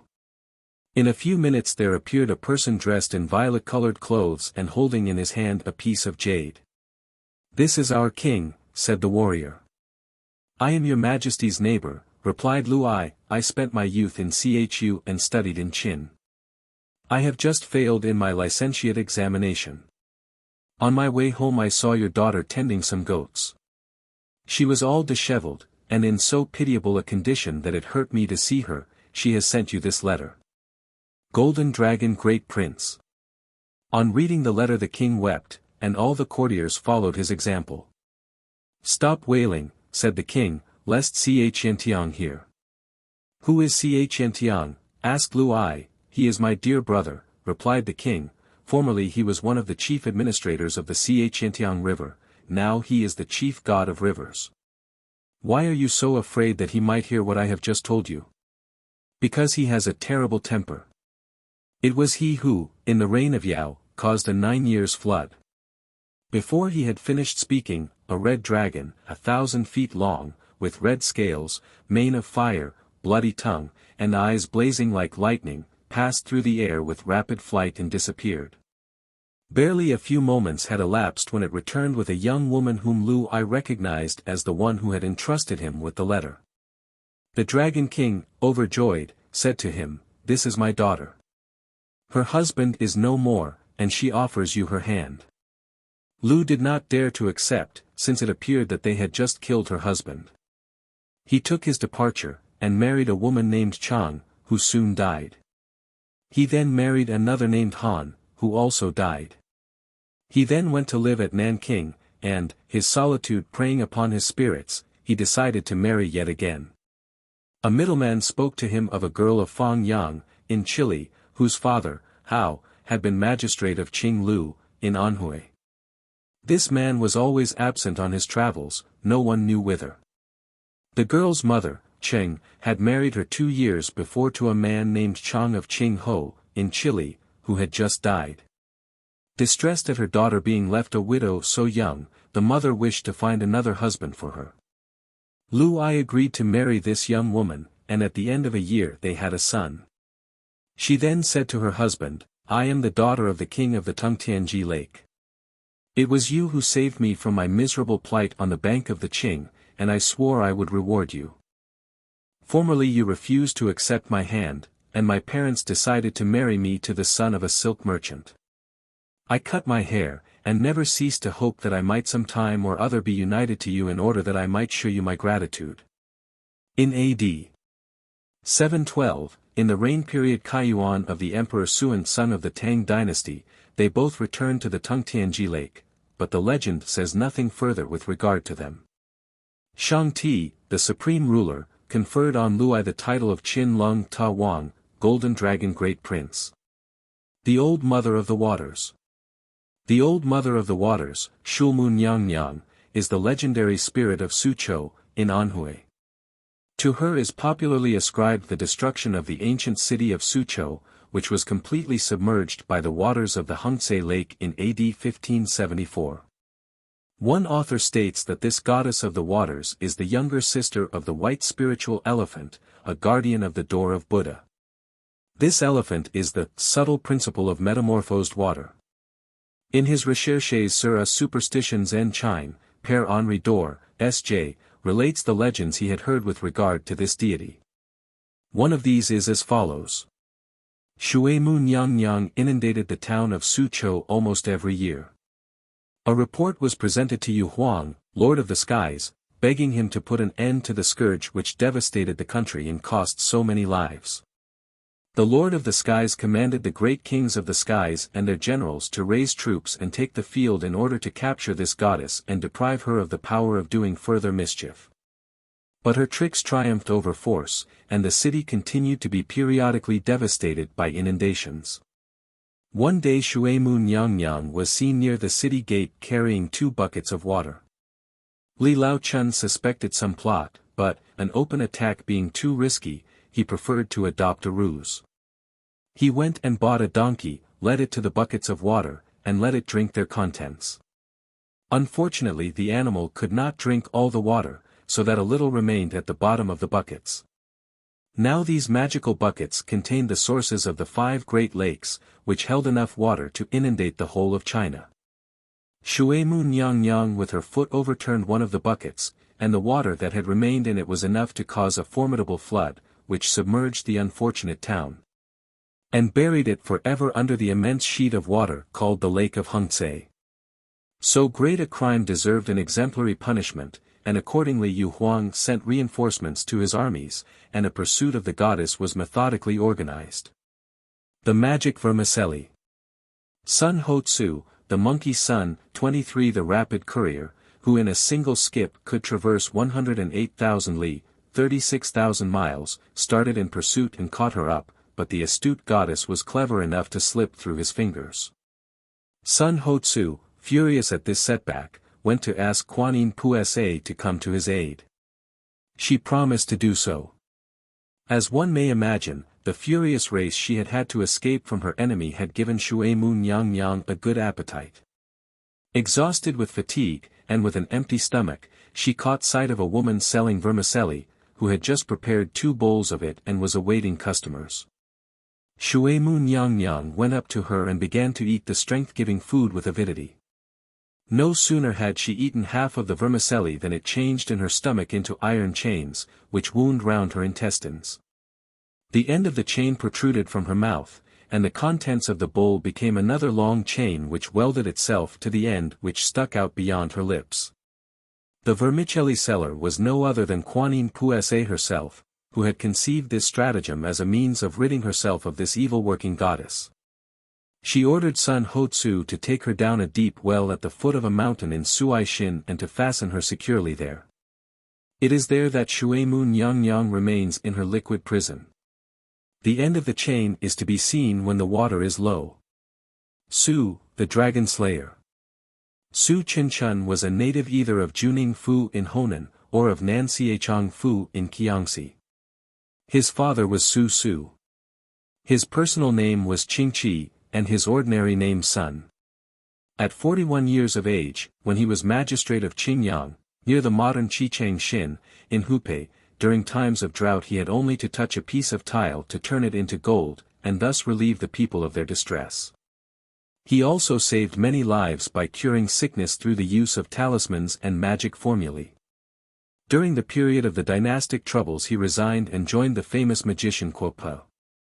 Together they proceeded to the minister Wang Tun, who had risen against the Eastern Qin dynasty. Kuo Pu's remonstrances only irritated the minister, who cut off his head. Su's son then threw his chalice on the ridgepole of the room, causing it to be whirled into the air. As Wang Tun was watching the career of the chalice, Su disappeared and escaped. When he reached Luchangkou, in Anhui, he boarded a boat, which 2 dragons towed into the offing and then raised into the air. In an instant they had borne it to the Lushan Mountains, to the south of Quqiang, in Jiangxi.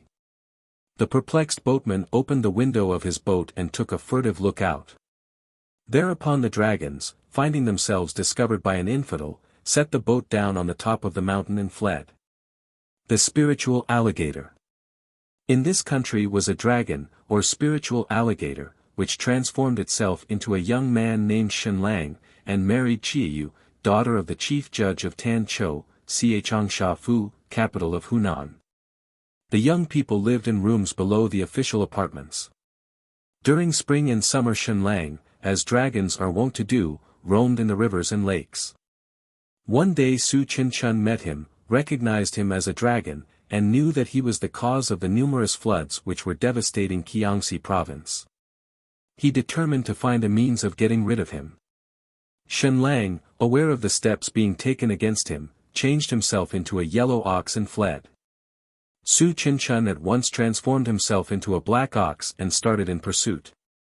The yellow ox jumped down a well to hide, but the black ox followed suit.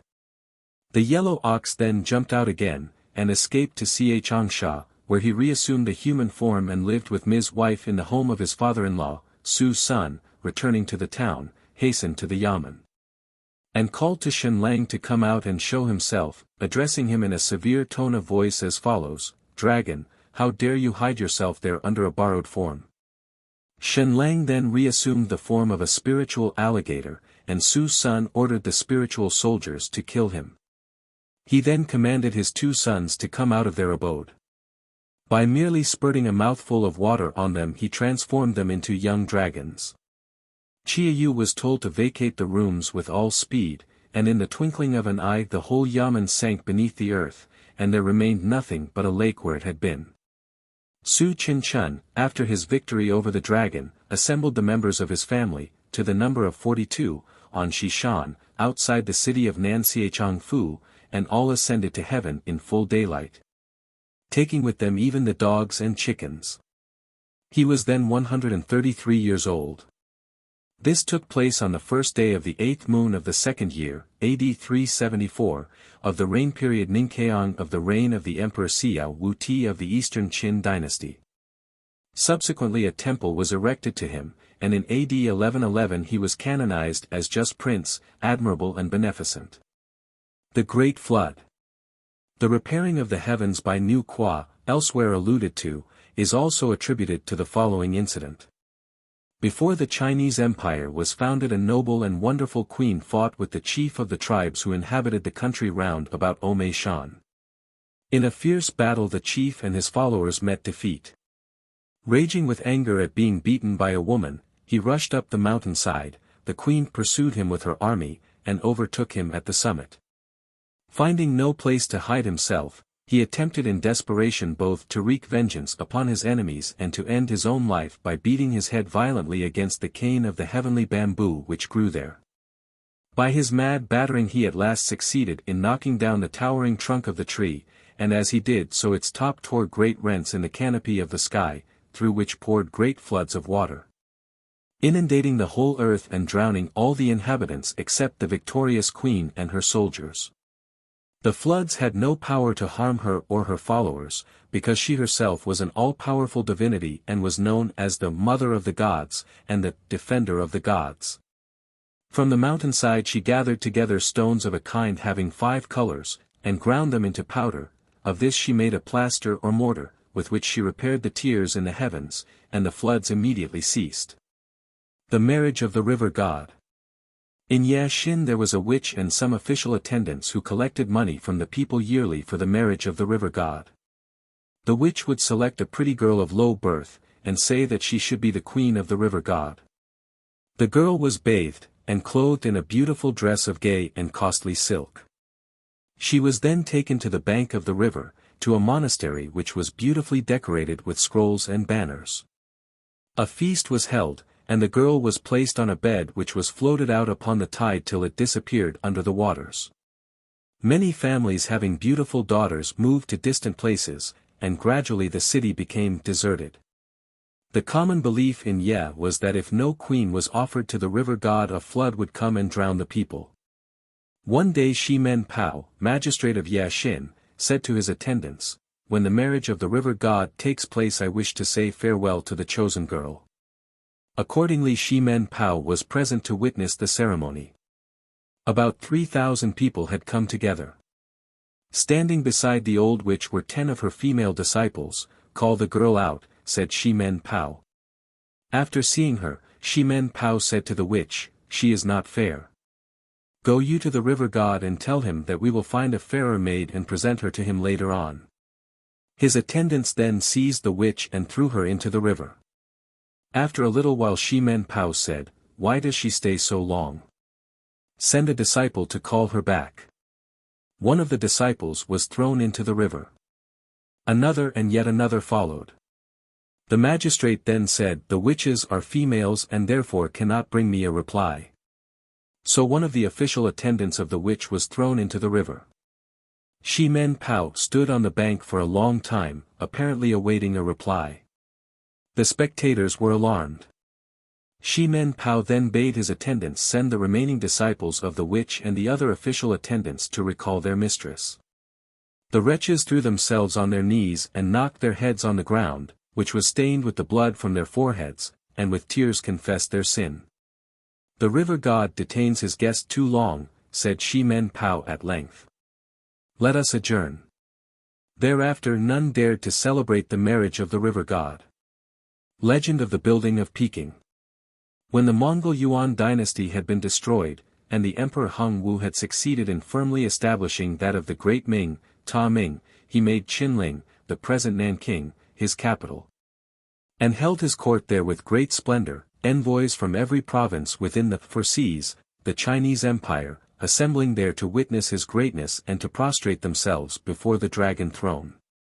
The emperor had many sons and daughters by his different consorts and concubines, each mother, in her inmost heart, fondly hoping that her own son would be selected by his father to succeed him. Although the empress had a son, who was the heir apparent, yet she felt envious of those ladies who had likewise been blessed with children, for fear one of the princes should supplant her son in the affection of the emperor and in the succession. This envy displayed itself on every occasion. She was greatly beloved by the emperor, and exerted all her influence with him, as the other young princes grew up, to get them removed from court.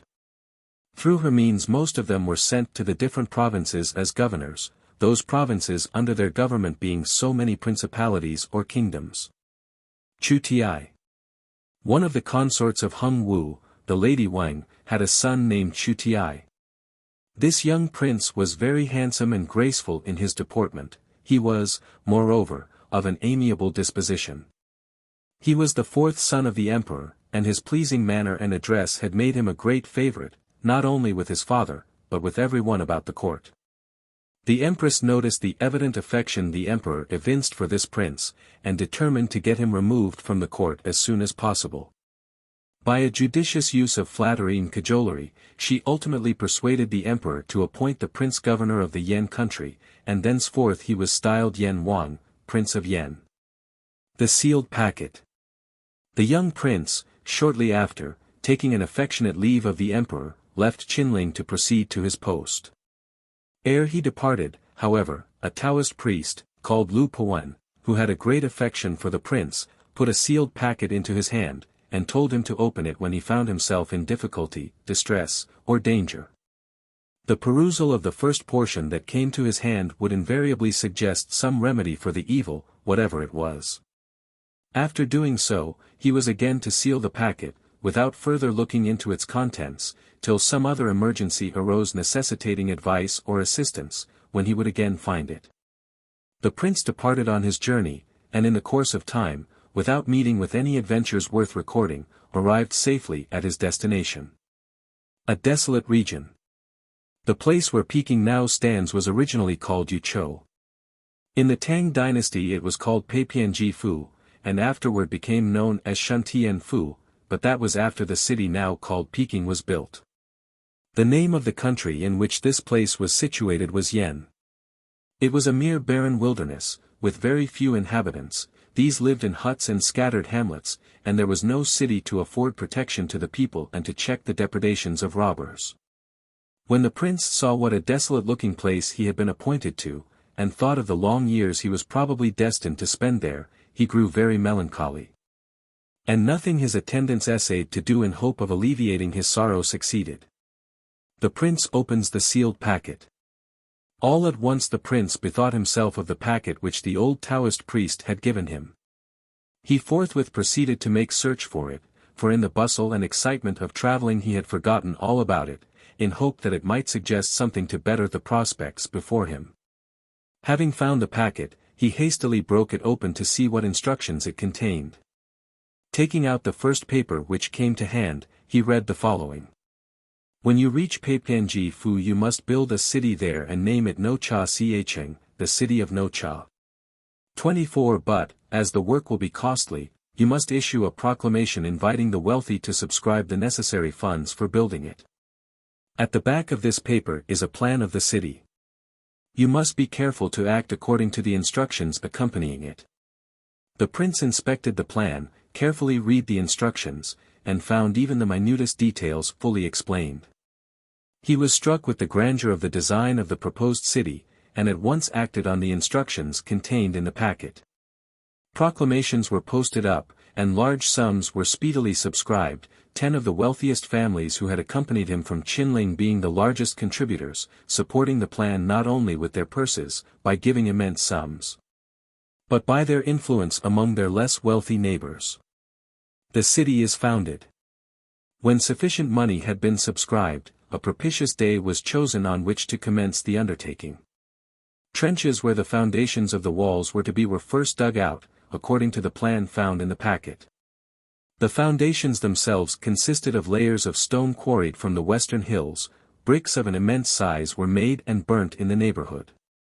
The moat was dug out, and the earth from it used to fill in the center of the walls, which, when complete, were 48 li in circumference, 50 cubits in height, and 50 in breadth. The whole circuit of the walls having battlements and embrasures. Above each of the 9 gates of the city immense 3-storied towers were built, each tower being 99 cubits in height. Near the front entrance of the city, facing each other, were built the temples of heaven and of earth. In rear of it the beautiful Coal Hill, better known as Prospect Hill, was raised. While in the square in front of the great gate of the palace was buried an immense quantity of charcoal, that and the coal being stored as a precaution in case of siege. The palace, containing many superb buildings, was built in a style of exceeding splendor. In the various enclosures were beautiful gardens and lakes. In the different courtyards, 72 wells were dug and 36 golden tanks placed. The whole of the buildings and grounds was surrounded by a lofty wall and a stone-paved moat, in which the lotus and other flowers bloomed in great beauty and profusion, and in the clear waters of which myriads of gold and silver fish disported themselves. The geomancy of the city was similar to that of Qinling. When everything was completed the prince compared it with the plan and found that the city tallied with it in every respect. He was much delighted, and called for the 10 wealthy persons who had been the chief contributors, and gave each of them a pair of couchant dragon, silk or satin embroidered cuffs, and allowed them great privileges. Up to the present time there is the common saying, since then that the dragon-cuffed gentlefolks have flourished. General prosperity. All the people were loud in praise of the beauty and strength of the newly built city. Merchants from every province hastened to Peking, attracted by the news they heard of its magnificence and the prospect there was of profitably disposing of their wares. In short, the people were prosperous and happy, food was plentiful, the troops brave, the monarch just, his ministers virtuous, and all enjoyed the blessings of peace. A drought and its cause. While everything was thus tranquil, a sudden and untoward event occurred which spread dismay and consternation on all sides. One day when the prince went into the hall of audience one of his ministers reported that, the wells are thirsty and the rivers dried up, there was no water, and the people were all in the greatest alarm. The prince at once called his counselors together to devise some means of remedying this disaster and causing the water to return to the wells and springs, but no one could suggest a suitable plan. It is necessary to explain the cause of this scarcity of water. There was a dragon's cave outside the east gate of the city at a place called Leichen Ko, Thunderclap Mouth, or Pass, the name of a village. The dragon had not been seen for myriads of years, yet it was well known that he lived there. In digging out the earth to build the wall the workmen had broken into this dragon's cave, little thinking of the consequences which would result. The dragon was exceedingly wroth and determined to shift his abode, but the she-dragon said, "We have lived here thousands of years, and shall we suffer the Prince of Yen to drive us forth thus? If we do go we will collect all the water, place it in our inyang baskets, used for drawing water, and at midnight we will appear in a dream to the prince, requesting permission to retire. If he gives us permission to do so, and allows us also to take our baskets of water with us, he will fall into our trap, for we shall take the whaler with his own consent." The prince's dream. The 2 dragons then transformed themselves into an old man and an old woman, went to the chamber of the prince, who was asleep, and appeared to him in a dream. Kneeling before him, they cried, "O Lord of 1,000 years, we have come before you to beg leave to retire from this place, and to beseech you out of your great bounty to give us permission to take these 2 baskets of water with us." The prince readily assented, little dreaming of the danger he was incurring. The dragons were highly delighted, and hastened out of his presence. They filled the baskets with all the water there was in Peking, and carried them off with them. When the prince awoke he paid no attention to his dream till he heard the report of the scarcity of water, when, reflecting on the singularity of his dream, he thought there might be some hidden meaning in it. He therefore had recourse to the packet again, and discovered that his dream visitors had been dragons, who had taken the waters of Peking away with them in their magic baskets. The packet, however, contained directions for the recovery of the water, and he at once prepared to follow them. The pursuit of the dragons. In haste the prince donned his armor, mounted his black steed, and, spear in hand, dashed out of the west gate of the city. He pressed on his horse, which went swift as the wind, nor did he slacken speed till he came up with the water-stealing dragons, who still retained the forms in which they had appeared to him in his dream. On a cart were the 2 identical baskets he had seen. In front of the cart, dragging it, was the old woman, while behind, pushing it, was the old man. An unexpected flood. When the prince saw them he galloped up to the cart, and, without pausing, thrust his spear into one of the baskets, making a great hole, out of which the water rushed so rapidly that the prince was much frightened. He dashed off at full speed to save himself from being swallowed up by the waters, which in a very short time had risen more than 30 feet and had flooded the surrounding country. On galloped the prince, followed by the roaring water, till he reached a hill, up which he urged his startled horse. When he gained the top he found that it stood out of the water like an island, completely surrounded. The water was seething and swirling round the hill in a frightful manner, but no vestige could he see of either of the dragons. The waters subside. The prince was very much alarmed at his perilous position, when suddenly a Buddhist priest appeared before him, with clasped hands and bent head, who bade him not be alarmed. As with heaven's assistance he would soon disperse the water. Hereupon the priest recited a short prayer or spell, and the waters receded as rapidly as they had risen, and finally returned to their proper channels. The origin of Chang'e Ta. The broken basket became a large deep hole, some 3 mu, about half an English acre, in extent, in the center of which was a fountain which threw up a vast body of clear water. From the midst of this there arose a pagoda, which rose and fell with the water, floating on the top like a vessel, the spire thrusting itself far up into the sky, and swaying about like the mast of a ship in a storm. The prince returned to the city filled with wonder at what he had seen, and with joy at having so successfully carried out the directions contained in the packet. On all sides he was greeted by the acclamations of the people, who hailed him as the savior of Peking. Since that time Peking has never had the misfortune to be without water. The pagoda is called the pagoda on the hill of the imperial spring, Yuan Shan Ta, more commonly Chang'e Ta, water-repressing pagoda. 25 The spring is still there, and day and night, unceasingly, its clear waters bubble up and flow eastward to Peking, which would now be a barren wilderness but for Yen Wang's pursuit of the water. 8. Myths of Fire. The Ministry of Fire.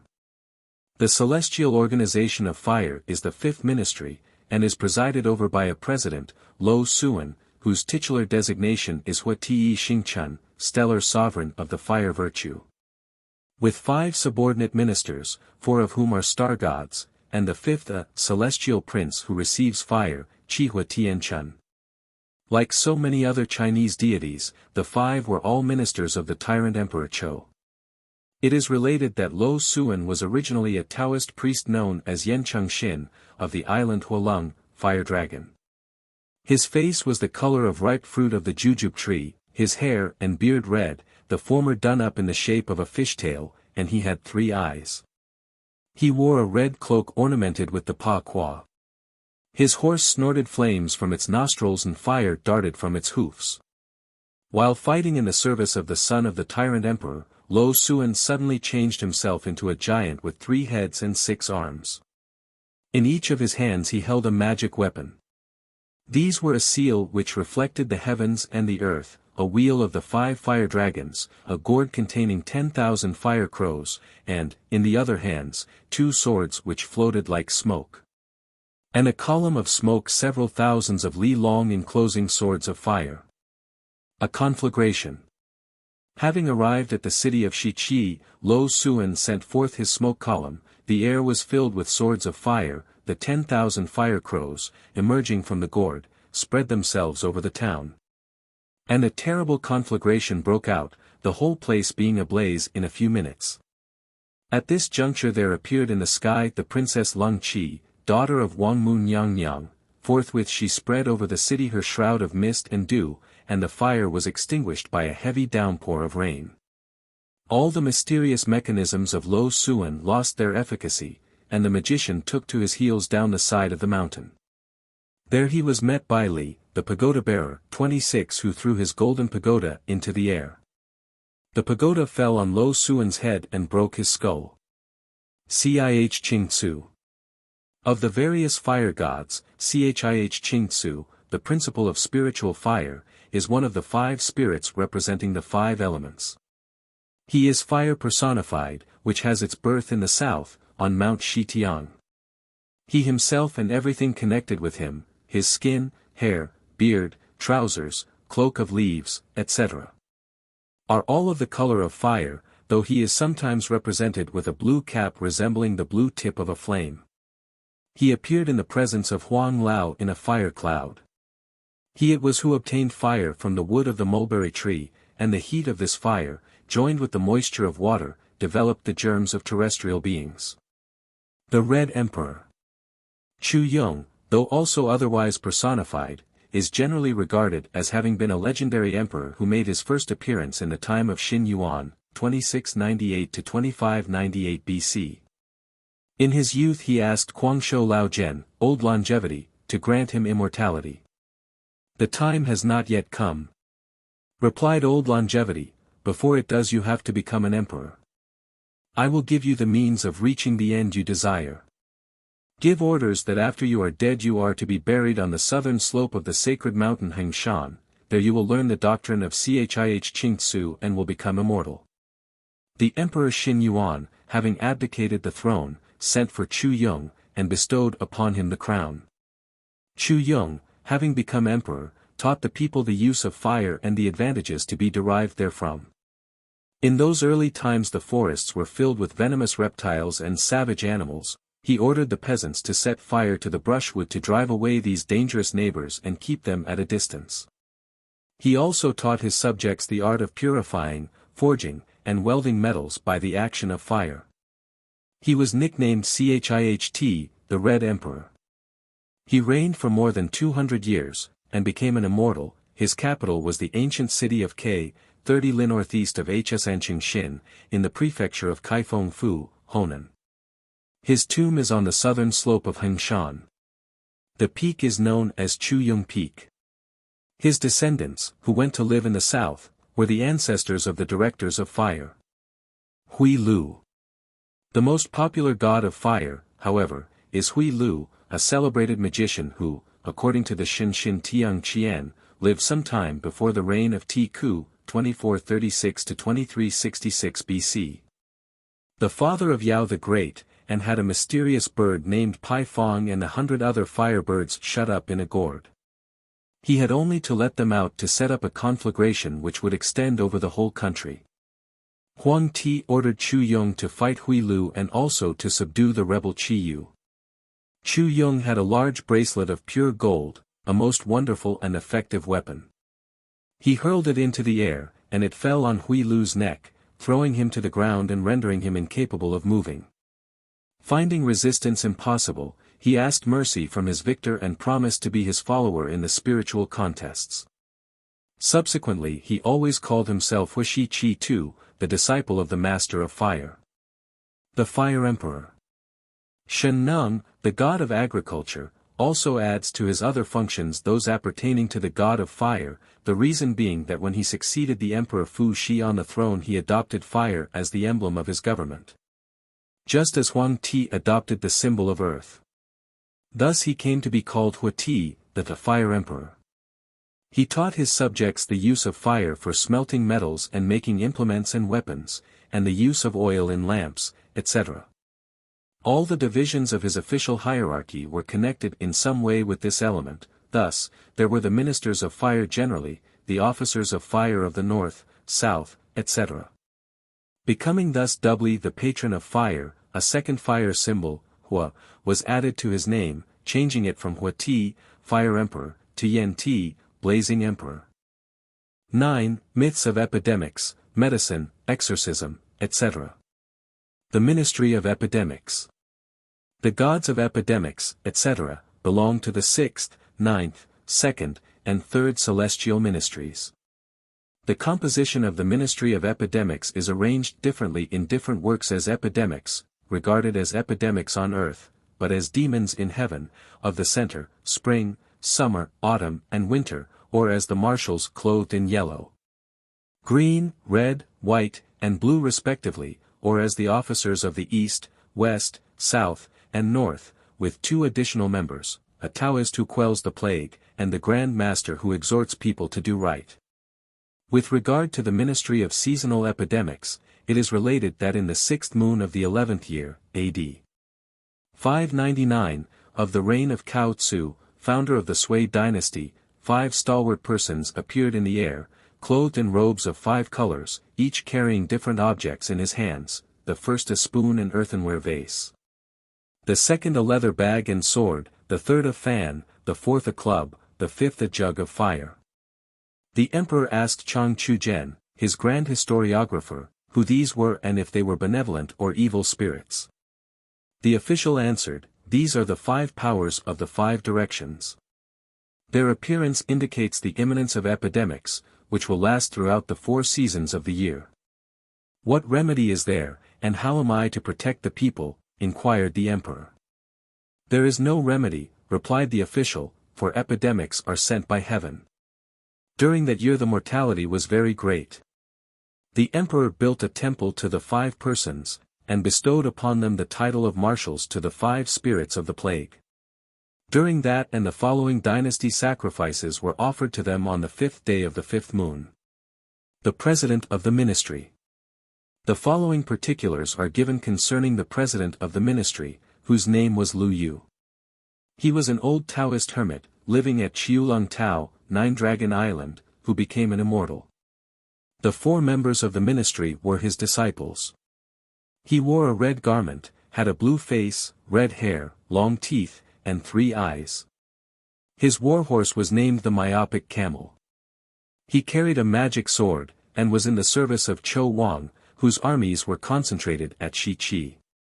In a duel with Mu Cha, brother of No Cha, he had his arm severed by a sword cut. In another battle with Huang Tianhua, son of Huang Feihu, he appeared with 3 heads and 6 arms. In his many hands he held the celestial seal, plague microbes, the flag of plague, the plague sword, and 2 mysterious swords. His faces were green, and large teeth protruded from his mouths. Huang Tianhua threw his magic weapon, Hualong Piao, and hit him on the leg. Just at that moment Chang Tsuya arrived with his goblin-dispelling whip and felled him with a blow. He was able, however, to rise again, and took to flight. The plague-disseminating umbrellas. Resolved to avenge his defeat, he joined General Su Fang, who was commanding an army corps at Chuanyunquan. Round the mountain he organized a system of entrenchments and of infection against their enemies. Yang Qian released his celestial hound, which bit Lu Yu on the crown of his head. Then Yang Zhen, armed with his magic fan, pursued Lu Yu and compelled him to retreat to his fortress. Lu Yu mounted the central raised part of the embattled wall and opened all his plague-disseminating umbrellas, with the object of infecting Yang Zhen, but the latter, simply by waving his fan, reduced all the umbrellas to dust. And also burned the fort, and with it Lu Yu. Similar wonderful achievements are related in short notices in the Feng Shen Yen I of the 4 other officers of the ministry. Li Ping, the 6th officer of the ministry, met a like fate to that of Lu Yu after having failed to induce the latter to abandon the cause of the Shang dynasty for that of Zhou. The 5 graduates. In Père Henri Dorès Recherches sur les superstitions en Chine is given an interesting legend concerning 5 other gods of epidemics. These gods are called the Wuyu, 5 mountains, and are worshipped in the temple San'ai Ko at Jukao, especially in outbreaks of contagious diseases and fevers. A sufferer goes to the temple and promises offerings to the gods in the event of recovery. The customary offering is 5 small wheaten loaves, called xiaoping, and a pound of meat. The Wuyu are stellar devils whom Yu Huang sent to be reincarnated on earth. Their names were Tian Pasu, Tung Hungwen, Tsai Wenchu, Chao Wuchen, and Huang Ying Tu, and they were reincarnated at Nanxiechang Fu, Qianxiechang Fu, Yanmen Quan, Yang Chou, and Nanking respectively. They were all noted for their brilliant intellects, and were clever scholars who passed their graduates' examination with success. When Li Shimin ascended the throne, in AD 627, he called together all the literati of the empire to take the doctor's examination in the capital. Our 5 graduates started for the metropolis, but, losing their way, were robbed by brigands, and had to beg help in order to reach the end of their journey. By good luck they all met in the temple San'ai Ko, and related to each other the various hardships they had undergone. But when they eventually reached the capital the examination was over, and they were out in the streets without resources. So they took an oath of brotherhood for life and death. They pawned some of the few clothes they possessed, and buying some musical instruments formed themselves into a band of strolling musicians. The first bought a drum, the second a 7-stringed guitar, the third a mandolin, the fourth a clarinet, and the 5th and youngest composed songs. Thus they went through the streets of the capital giving their concerts, and fate decreed that Li Shimin should hear their melodies. Charmed with the sweet sounds, he asked Su Maokeng whence came this band of musicians, whose skill was certainly exceptional. Having made inquiries, the minister related their experiences to the emperor. Li Shimin ordered them to be brought into his presence, and after hearing them play and sing appointed them to his private suite, and henceforth they accompanied him wherever he went. The Emperor's Strategy. The emperor bore malice toward Chang Tianxi, the master of the Taoists, because he refused to pay the taxes on his property, and conceived a plan to bring about his destruction. He caused a spacious subterranean chamber to be dug under the reception hall of his palace. A wire passed through the ceiling to where the emperor sat. He could thus at will give the signal for the music to begin or stop. Having stationed the 5 musicians in this subterranean chamber, he summoned the master of the Taoists to his presence and invited him to a banquet. During the course of this he pulled the wire, and a subterranean babble began. The emperor pretended to be terrified, and allowed himself to fall to the ground. Then, addressing himself to the Tianxi, he said, "I know that you can at will catch the devilish hobgoblins which molest human beings. You can hear for yourself the infernal row they make in my palace. I order you under penalty of death to put a stop to their pranks and to exterminate them. The musicians are slain." Having spoken thus, the emperor rose and left. The master of the Taoists brought his projecting mirror, and began to seek for the evil spirits. In vain he inspected the palace and its precincts, he could discover nothing. Fearing that he was lost, he in despair threw his mirror on the floor of the reception hall. A minute later, sad and pensive, he stooped to pick it up. What was his joyful surprise when he saw reflected in it the subterranean room and the musicians. At once he drew 5 talismans on yellow paper, burned them, and ordered his celestial general, Chao Kungming, to take his sword and kill the 5 musicians. The order was promptly executed, and the Tianxi informed the emperor, who received the news with ridicule, not believing it to be true. He went to his seat and pulled the wire, but all remained silent. A second and third time he gave the signal, but without response. He then ordered his grand officer to ascertain what had happened. The officer found the 5 graduates bathed in their blood, and lifeless. The emperor, furious, reproached the master of the Taoists. "But," replied the Tianxi, "was it not your majesty who ordered me under pain of death to exterminate the authors of this pandemonium?" Li Shimin could not reply. He dismissed the master of the Taoists and ordered the 5 victims to be buried. The emperor tormented. After the funeral ceremonies, apparitions appeared at night in the place where they had been killed, and the palace became a Babel. The spirits threw bricks and broke the tiles on the roofs. The emperor ordered his uncomfortable visitors to go to the Tianshi who had murdered them. They obeyed, and, seizing the garments of the master of the Taoists, swore not to allow him any rest if he would not restore them to life. To appease them the Taoist said, "I am going to give each of you a wonderful object. You are then to return and spread epidemics among wicked people, beginning in the imperial palace and with the emperor himself, with the object of forcing him to canonize you." One received a fan, another a gourd filled with fire, the third a metallic ring to encircle people's heads, the fourth a stick made of wolves' teeth, and the fifth a cup of lustral water. The spirit graduates left full of joy, and made their first experiment on Li Shimin. The first gave him feverish chills by waving his fan, the second burned him with the fire from his gourd, the third encircled his head with the ring, causing him violent headache, the fourth struck him with his stick. And the fifth poured out his cup of lustral water on his head.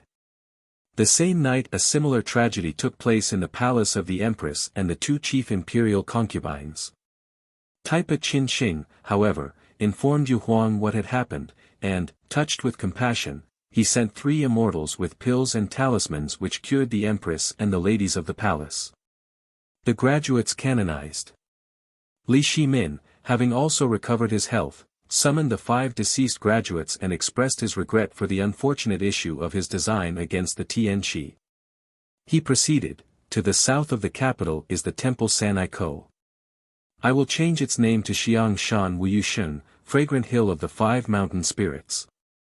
On the 28th day of the 9th moon betake yourselves to that temple to receive the seals of your canonization." He conferred upon them the title of Emperor. The Ministry of Medicine. The celestial ministry of medicine is composed of 3 main divisions comprising, 1. The ancestral gods of the Chinese race, 2. The king of remedies, Yao Wang, and, 3. The specialists. There is a separate ministry of smallpox. This latter controls and cures smallpox, and the establishment of a separate celestial ministry is significant of the prevalence and importance of the affliction. The ravages of smallpox in China, indeed, have been terrific, so much so, that, until recent years, it was considered as natural and inevitable for a child to have smallpox as for it to cut its teeth. One of the ceremonial questions addressed by a visitor to the parent of a child was always "Chu la huar h mei yu? Has he had the smallpox?" And a child who escaped the scourge was often, if not as a rule, regarded with disfavor and, curiously enough, as a weakling. Probably the train of thought in the Chinese mind was that, as it is the fittest who survive, those who have successfully passed through the process of putting out the flowers have proved their fitness in the struggle for existence. Nowadays vaccination is general, and the number of pockmarked faces seen is much smaller than it used to be. In fact, the pockmarked are now the exception. But, as far as I have been able to ascertain, the ministry of smallpox has not been abolished, and possibly its members, like those of some more mundane ministries, continue to draw large salaries for doing little or no work. The medicine gods. The chief gods of medicine are the mythical kings Pan Ku, Fu Shi, Shen Neng, and Huang Ti. The first 2, being by different writers regarded as the first progenitor or creator of the Chinese people, are alternatives, so that Fu Shi, Shen Neng, and Huang Ti may be said to be a sort of ancestral triad of medicine gods. Superior to the actual god or king of medicine, Yao Wang. Of Pan Ku we have spoken sufficiently in chapter 3, and with regard to Fu Shi, also called Tian Huang Shi, the celestial emperor, the mythical sovereign and supposed inventor of cooking, musical instruments, the calendar, hunting, fishing, etc. The chief interest for our present purpose centers in his discovery of Thipa Kwa, or 8 trigrams. It is on the strength of these trigrams that Fu Shi is regarded as the chief god of medicine, since it is by their mystical power that the Chinese physicians influence the minds and maladies of their patients. He is represented as holding in front of him a disc on which the signs are painted. The ministry of exorcism. The Ministry of Exorcism is a Taoist invention and is composed of 7 chief ministers, whose duty is to expel evil spirits from dwellings and generally to counteract the annoyances of infernal demons. The 2 gods usually referred to in the popular legends are Pan-Quan and Chang'e. The first is really the guardian of the living and the dead in the otherworld, Feng Tu Pan-Quan, Feng Tu or Feng Tu Cheng being the region beyond the tomb. He was originally a scholar named Tsui Chio, who became magistrate of Tzu Chou, and later minister of ceremonies. After his death he was appointed to the spiritual post above mentioned. His best-known achievement is his prolongation of the life of the Emperor Taizong of the Tang dynasty by 20 years by changing I, 1, into San, 3, in the life register kept by the gods. The term Pan-Quan is, however, more generally used as the designation of an officer or civil or military attendant upon a god than of any special individual, and the original Pan-Quan, the decider of life in Hades, has been gradually supplanted in popular favor by Chang'e, the protector against evil spirits. The exorcism of emptiness and devastation. The Emperor Ming Huang of the Tang dynasty, also known as Tang Suan Sung, in the reign period Kai Yuan, AD 712 to 742, after an expedition to Mount Li in Shenxi, was attacked by fever. During a nightmare he saw a small demon fantastically dressed in red trousers, with a shoe on one foot but none on the other, and a shoe hanging from his girdle. Having broken through a bamboo gate, he took possession of an embroidered box and a jade flute, and then began to make a tour of the palace, sporting and gambling. The emperor grew angry and questioned him. "Your humble servant," replied the little demon, "is named Su Hao, emptiness and devastation. I have never heard of such a person," said the emperor. The demon rejoined, "Su means to desire emptiness, because in emptiness one can fly just as one wishes. Hao, devastation, changes people's joy to sadness." The emperor, irritated by this flippancy, was about to call his guard, when suddenly a great devil appeared, wearing a tattered head covering in a blue robe, a horn clasp on his belt and official boots on his feet. He went up to the sprite, tore out one of his eyes, crushed it up, and ate it. The emperor asked the newcomer who he was. "Your humble servant," he replied, "is Chang'e, physician of Tungnan Shan in Shenxi." In the reign period Wu Tai, AD 618 to 627, of the Emperor Cao Tzu of the Tang dynasty, I was ignominiously rejected and unjustly defrauded of a first class in the public examinations. Overwhelmed with shame, I committed suicide on the steps of the imperial palace. The emperor ordered me to be buried in a green robe, reserved for members of the imperial clan, and out of gratitude for that favor I swore to protect the sovereign in any part of the empire against the evil machinations of the demon Su Hao. At these words the emperor awoke and found that the fever had left him. His Majesty called for Wu Taozu, one of the most celebrated Chinese artists, to paint the portrait of the person he had seen in his dream. The work was so well done that the emperor recognized it as the actual demon he had seen in his sleep, and rewarded the artist with 100 taels of gold. The portrait is said to have been still in the imperial palace during the Sung dynasty. Another version of the legend says that Chung Quef's essay was recognized by the examiners as equal to the work of the best authors of antiquity, but that the emperor rejected him on account of his extremely ugly features.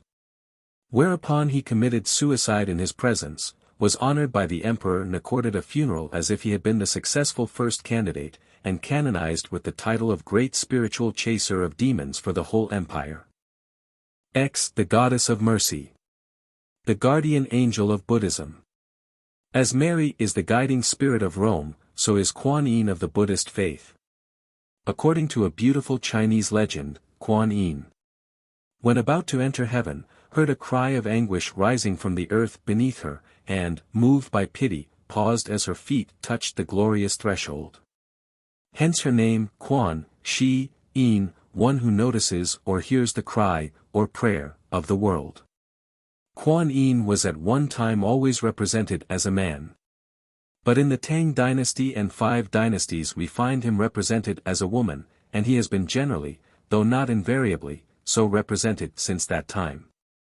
In old Buddhism Shakyamuni was the chief god, and in many temples he still nominally occupies the seat of honor, but he is completely eclipsed by the god or goddess of mercy. The men love her, the children adore her, and the women chant her prayers. Whatever the temple may be, there is nearly always a chapel for Kuan Yin within its precincts. She lives in many homes, and in many, many hearts she sits enshrined. She is the patron goddess of mothers, and when we remember the relative value of a son in Chinese estimation we can appreciate the heartiness of the worship. She protects in sorrow, and so millions of times the prayer is offered, great mercy, great pity, save from sorrow, save from suffering, or, as it is in the books, great mercy, great pity, save from misery, save from evil, broad, great.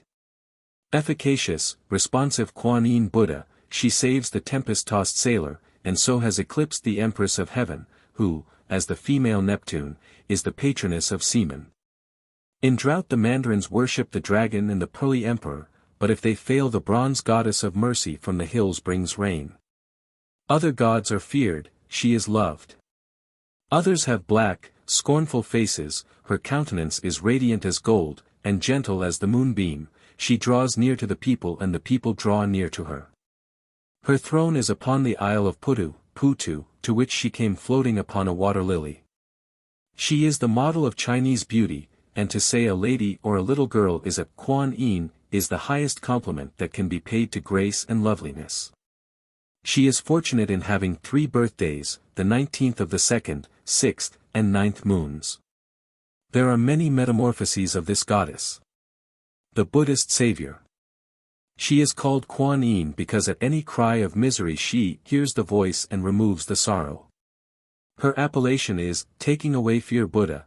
If in the midst of the fire the name of Kuan Yin is called, the fire cannot burn. If tossed by mountain billows, call her name, and shallow waters will be reached.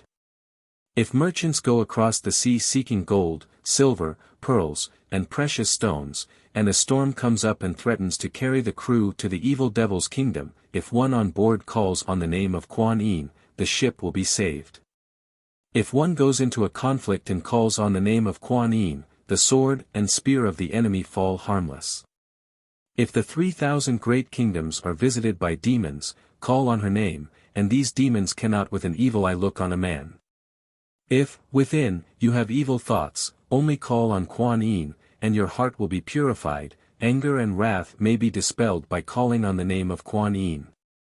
A lunatic who prays to Kuan Yin will become sane. Kuan Yin gives sons to mothers, and if the mother asks for a daughter she will be beautiful. 2 men, one chanting the names of the 6,200,000 Buddhas, in number like the sands of the Ganges, and the other simply calling on Kuan Yin, have equal merit. Kuan Yin may take the form of a Buddha, a prince, a priest, a nun, a scholar, any form or shape, go to any kingdom, and preach the law throughout the earth. Miao Chuang desires an heir. In the 21st year of the reign of Ta Hao, the great one, of the Golden Heavenly Dynasty, a man named Pichia, whose first name was Lo Yu, an enterprising kinglet of Shi Yi, seized the throne for 20 years, after carrying on a war for a space of 3 years. His kingdom was known as Xinglin, and the title of his reign as Miao Chuang.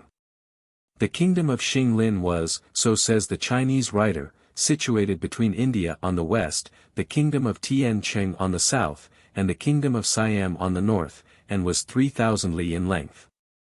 The boundaries differ according to different authors. Of this kingdom the 2 pillars of state were the Grand Minister Chao Chen and the General Chu Qi. The Queen Pao Te, whose maiden name was Piya, and the King Miao Chuang had lived nearly half a century without having any male issue to succeed to the throne. This was a source of great grief to them. Piya suggested to the king that the god of Huashan, the sacred mountain in the west, had the reputation of being always willing to help. And that if he prayed to him and asked his pardon for having shed so much blood during the wars which preceded his accession to the throne he might obtain an heir. Welcoming this suggestion, the king sent for Chao Chen and ordered him to dispatch to the temple of Huashan the 2 chief ministers of ceremonies, Shi Hengnan and Qi Tu. with instructions to request 50 Buddhist and Taoist priests to pray for 7 days and 7 nights in order that the king might obtain a son. When that period was over, the king and queen would go in person to offer sacrifices in the temple. Prayers to the gods.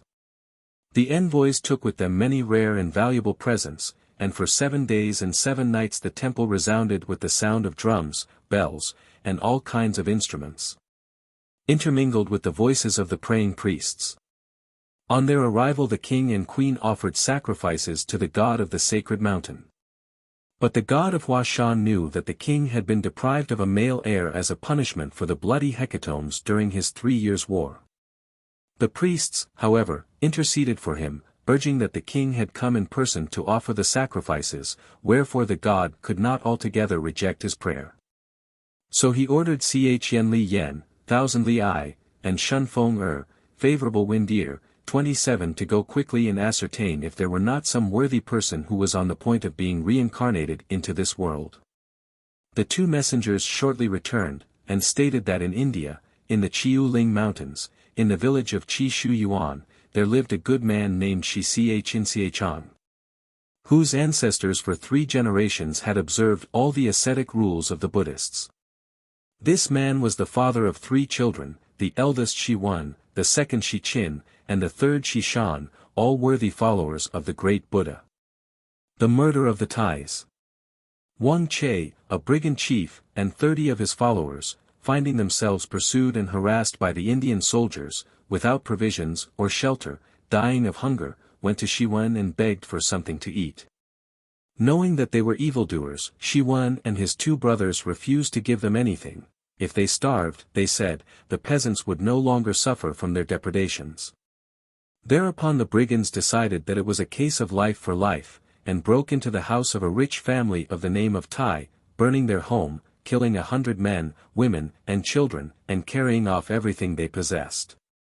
The local Tuti at once made a report to Yu Huang. This Shi family, replied the god, for 3 generations has given itself up to good works, and certainly the brigands were not deserving of any pity. However, it is impossible to deny that the 3 brothers Shi, in refusing them food, morally compelled them to loot the Tai family's house, putting all to the sword or flames. Is not this the same as if they had committed the crime themselves? Let them be arrested and put in chains in the celestial prison, and let them never see the light of the sun again. Since, said the messenger to the god of Huashan, your gratitude toward Miao Chuang compels you to grant him an heir, why not ask Yu Huang to pardon their crime and reincarnate them in the womb of the Queen Priya, so that they may begin a new terrestrial existence and give themselves up to good works?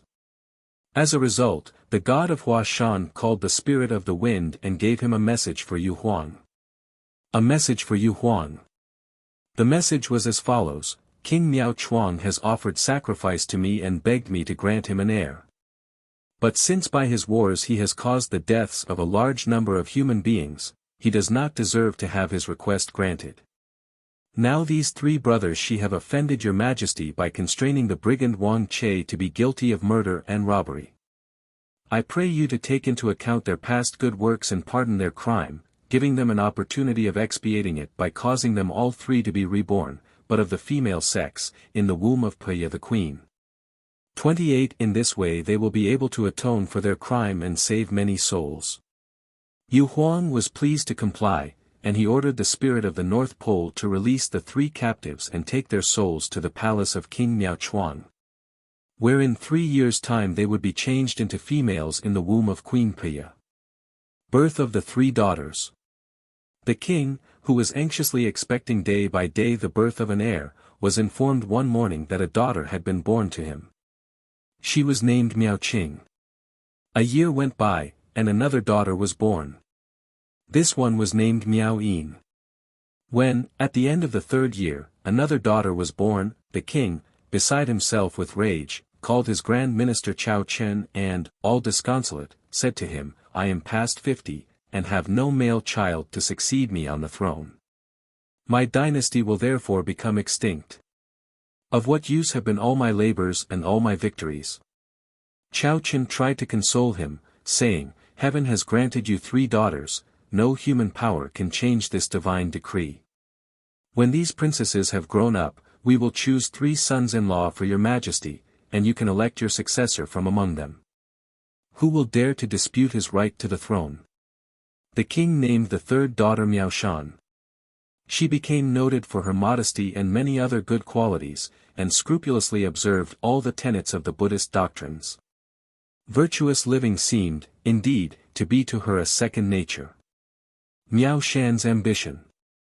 One day, when the 3 sisters were playing in the palace garden of perpetual spring, Miao Shan, with a serious mien, said to her sisters, "Riches and glory are like the rain in spring or the morning dew. A little while, and all is gone.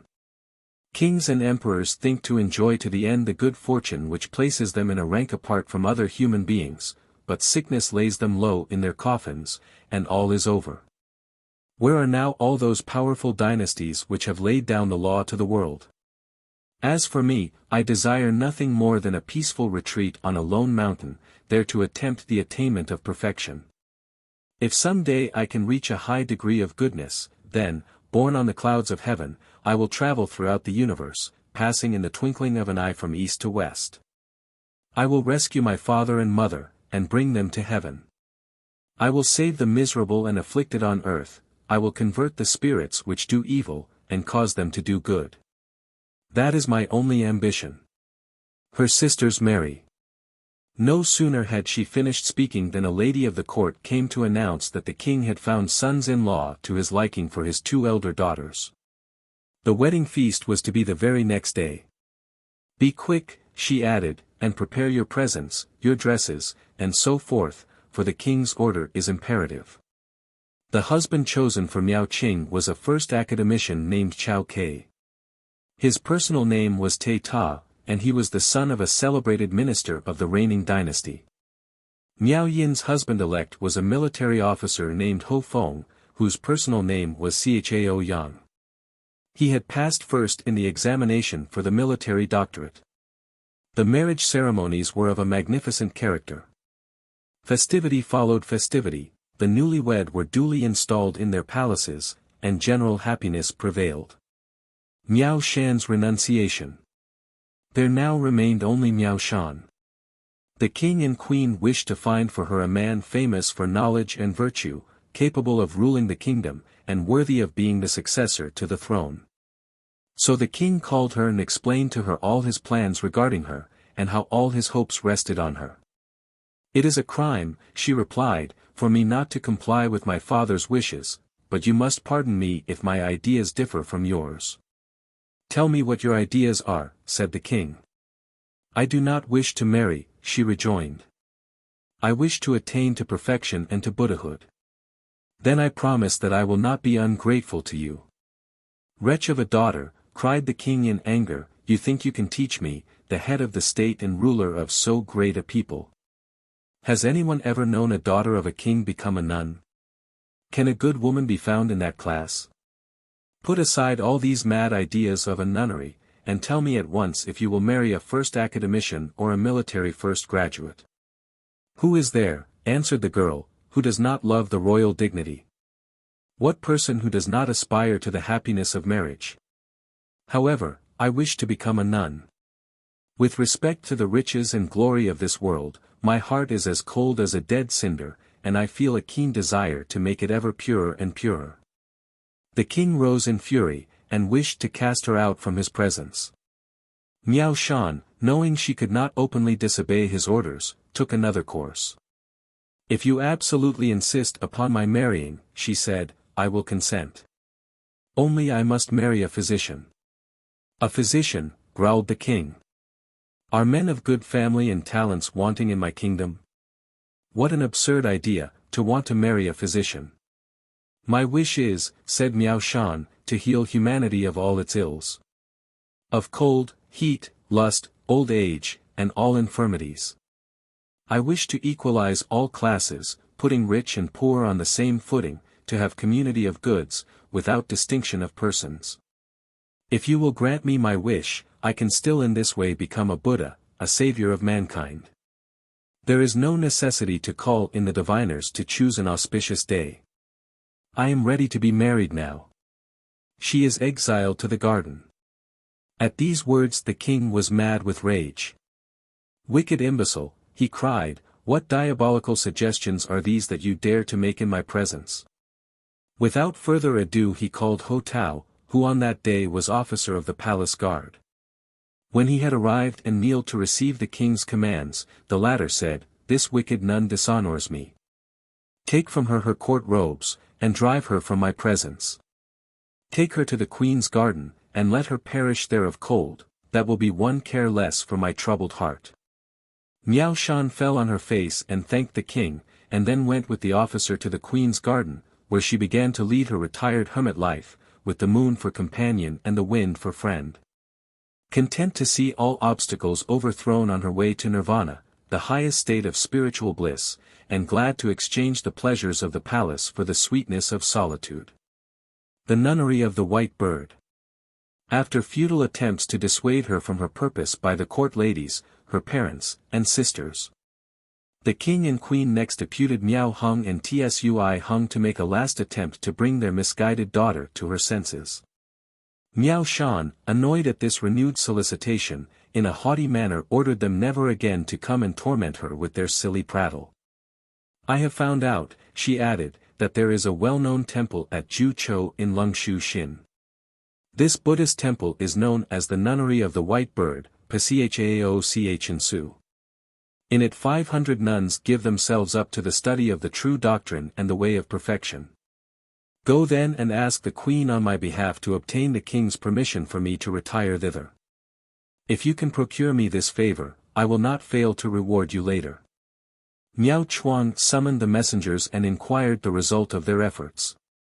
"She is more unapproachable than ever," they replied. "She has even ordered us to ask the queen to obtain your majesty's permission to retire to the nunnery of the White Bird in Lungshu Shin." The king gave his permission, but sent strict orders to the nunnery, instructing the nuns to do all in their power to dissuade the princess when she arrived from carrying out her intention to remain. Her reception at the nunnery. This nunnery of the White Bird had been built by Huang Ti, and the 500 nuns who lived in it had as superior a lady named Ayu, who was remarkable for her virtue. On receipt of the royal mandate, she had summoned Chang'e Chang, the choir mistress, and informed her that Princess Miao Shan, owing to a disagreement with her father, would shortly arrive at the temple. She requested her to receive the visitor courteously, but at the same time to do all she could to dissuade her from adopting the life of a nun. Having given these instructions, the superior, accompanied by 2 novices, went to meet Miao Shan at the gate of the temple. On her arrival they saluted her. The princess returned the salute, but said, "I have just left the world in order to place myself under your orders. Why do you come and salute me on my arrival? I beg you to be so good as to take me into the temple, in order that I may pay my respects to the Buddha." Ayu led her into the principal hall, and instructed the nuns to light incense sticks, ring the bells, and beat the drums. The visit to the temple finished, she went into the preaching hall, where she greeted her instructresses. The latter obeyed the king's command and endeavored to persuade the princess to return to her home, but, as none of their arguments had any effect, it was at length decided to give her a trial, and to put her in charge of the kitchen, where she could prepare the food for the nunnery, and generally be at the service of all. If she did not give satisfaction they could dismiss her. She makes offering to the Buddha. Miao Shan joyfully agreed, and proceeded to make her humble submission to the Buddha. She knelt before Ju Lai, and made offering to him, praying as follows: "Great Buddha, full of goodness and mercy, your humble servant wishes to leave the world.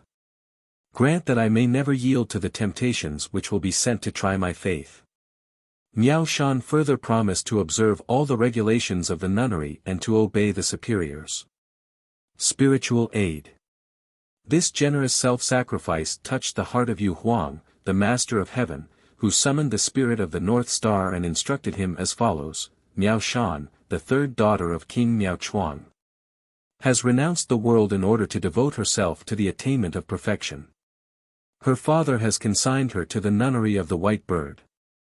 She has undertaken without grumbling the burden of all the work in the nunnery. If she is left without help, who is there who will be willing to adopt the virtuous life? Do you go quickly and order the 3 agents, the gods of the 5 sacred peaks, the 8 ministers of the heavenly dragon, Chang'e and the Tuti to send her help at once. Tell the sea dragon to dig her a well near the kitchen, a tiger to bring her firewood, birds to collect vegetables for the inmates of the nunnery, and all the spirits of heaven to help her in her duties. That she may give herself up without disturbance to the pursuit of perfection. See that my commands are promptly obeyed. The spirit of the North Star complied without delay. The nunnery on fire. Seeing all these gods arrive to help the novice, the superior, IU, held consultation with the choir mistress, saying, "We assign to the princess the burdensome work of the kitchen because she refused to return to the world. But since she has entered on her duties, the gods of the 8 caves of heaven have come to offer her fruit. Chang'e sweeps the kitchen, the dragon has dug a well, the god of the hearth and the tiger bring her fuel. Birds collect vegetables for her, the nunnery bell every evening at dusk booms of itself, as if struck by some mysterious hand. Obviously miracles are being performed. Hasten and fetch the king, and beg his majesty to recall his daughter." Chang started on her way, and, on arrival, informed the king of all that had taken place. The king called Hu Pai Li, the chief of the guard, and ordered him to go to the sub-prefecture of Lung Shu Xin at the head of an army corps of 5,000 infantry and cavalry. He was to surround the nunnery of the White Bird and burn it to the ground, together with the nuns. When he reached the place, the commander surrounded the nunnery with his soldiers, and set fire to it. The 500 doomed nuns invoked the aid of heaven and earth, and then, addressing Miao Shan, said, "It is you who have brought upon us this terrible disaster." "It is true," said Miao Shan. "I alone am the cause of your destruction." She then knelt down and prayed to heaven, "Great sovereign of the universe, your servant is the daughter of King Miao Chuang, you are the grandson of King Luan. Will you not rescue your younger sister? You have left your palace. I also have left mine. You in former times betook yourself to the snowy mountains to attain perfection, I came here with the same object. Will you not save us from this fiery destruction?" Her prayer ended, Miao Shan took a bamboo hairpin from her hair, pricked the roof of her mouth with it, and spat the flowing blood toward heaven. Immediately great clouds gathered in all parts of the sky and sent down inundating showers, which put out the fire that threatened the nunnery. The nuns threw themselves on their knees and thanked her effusively for having saved their lives. Hu Pai Li retired, and went in haste to inform the king of this extraordinary occurrence. The king, enraged, ordered him to go back at once, bring his daughter in chains, and behead her on the spot. The execution of Miao Shan. But the queen, who had heard of this new plot, begged the king to grant her daughter a last chance. "If you will give permission," she said, "I will have a magnificent pavilion built at the side of the road where Miao Shan will pass in chains on the way to her execution, and will go there with our 2 other daughters and our sons-in-law. As she passes we will have music, songs, feasting, everything likely to impress her and make her contrast our luxurious life with her miserable plight. This will surely bring her to repentance." "I agree," said the king, "to counterorder her execution until your preparations are complete." Nevertheless, when the time came, Miao Shan showed nothing but disdain for all this worldly show, and to all advances replied only, "I love not these pompous vanities, I swear that I prefer death to the so-called joys of this world." She was then led to the place of execution. All the court was present. Sacrifices were made to her as to one already dead. A grand minister pronounced the sacrificial oration. In the midst of all this the queen appeared, and ordered the officials to return to their posts, that she might once more exhort her daughter to repent. But Miao Shan only listened in silence with downcast eyes. The king felt great repugnance to shedding his daughter's blood, and ordered her to be imprisoned in the palace, in order that he might make a last effort to save her. "I am the king," he said, "my orders cannot be lightly set aside. Disobedience to them involves punishment, and in spite of my paternal love for you, if you persist in your present attitude, you will be executed tomorrow in front of the palace gate." The Tuti, hearing the king's verdict, went with all speed to Yu Huang, and reported to him the sentence which had been pronounced against Miao Shan. Yu Huang exclaimed, "Save Buddha, there is none in the West so noble as this princess. Tomorrow, at the appointed hour, go to the scene of execution, break the swords, and splinter the lances they will use to kill her. See that she suffers no pain. At the moment of her death transform yourself into a tiger, and bring her body to the pine wood. Having deposited it in a safe place, put a magic pill in her mouth to arrest decay.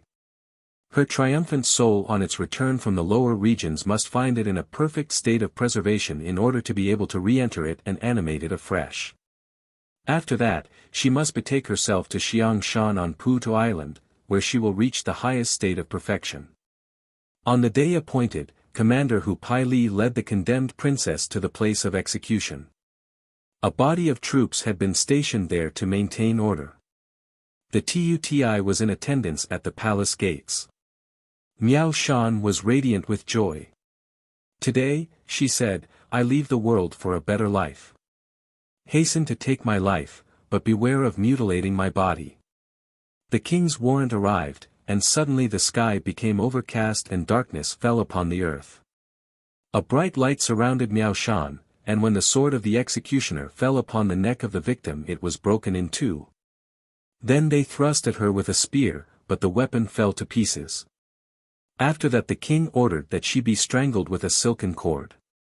A few moments later a tiger leapt into the execution ground, dispersed the executioners, put the inanimate body of Miao Shan on his back, and disappeared into the pine forest.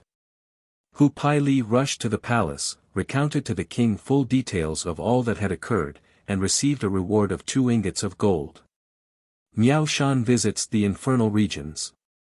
Meantime, Miao Shan's soul, which remained unhurt, was borne on a cloud. When, waking as from a dream, she lifted her head and looked round, she could not see her body. My father has just had me strangled, she sighed. How is it that I find myself in this place? Here are neither mountains, nor trees, nor vegetation. No sun, moon, nor stars, no habitation, no sound, no cackling of a fowl nor barking of a dog. How can I live in this desolate region? Suddenly a young man dressed in blue, shining with a brilliant light, and carrying a large banner, appeared and said to her, By order of Yen Wang, the king of the hells, I come to take you to the 18 infernal regions.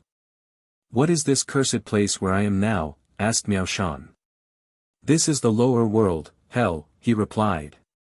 Your refusal to marry, and the magnanimity with which you chose an ignominious death rather than break your resolutions, deserve the recognition of Yu Huang, and the 10 gods of the lower regions, impressed and pleased at your eminent virtue, have sent me to you. Fear nothing and follow me. Thus Miao Shan began her visit to all the infernal regions. The gods of the 10 hells came to congratulate her. Who am I, asked Miao Shan, that you should deign to take the trouble to show me such respect? We have heard, they replied, that when you recite your prayers all evil disappears as if by magic. We should like to hear you pray. I consent, replied Miao Shan, on condition that all the condemned ones in the 10 infernal regions be released from their chains in order to listen to me. At the appointed time the condemned were led in by Niu Tu, Ox-head, and Ma Min, Horseface, the 2 chief constables of hell, and Miao Shan began her prayers. No sooner had she finished than hell was suddenly transformed into a paradise of joy, and the instruments of torture into lotus flowers. Hell a paradise. Pan Quan, the keeper of the register of the living and the dead, presented a memorial to Yen Wang stating that since Miao Shan's arrival there was no more pain in hell, and all the condemned were beside themselves with happiness. Since it has always been decreed, he added, that, in justice, there must be both a heaven and a hell. If you do not send this saint back to earth, there will no longer be any hell, but only a heaven. Since that is so, said Yen Wang, let 48 flag-bearers escort her across the Styx Bridge, Niho Chiao, that she may be taken to the pine forest to re-enter her body, and resume her life in the upper world. The king of the hells having paid his respects to her, the youth in blue conducted her soul back to her body, which she found lying under a pine tree. Having re-entered it, Miao Shan found herself alive again. A bitter sigh escaped from her lips. I remember, she said, all that I saw and heard in hell. I sigh for the moment which will find me free of all impediments, and yet my soul has re-entered my body. Here, without any lonely mountain on which to give myself up to the pursuit of perfection, what will become of me? Great tears welled from her eyes. A test of virtue. Just then Ju-Lai Buddha appeared.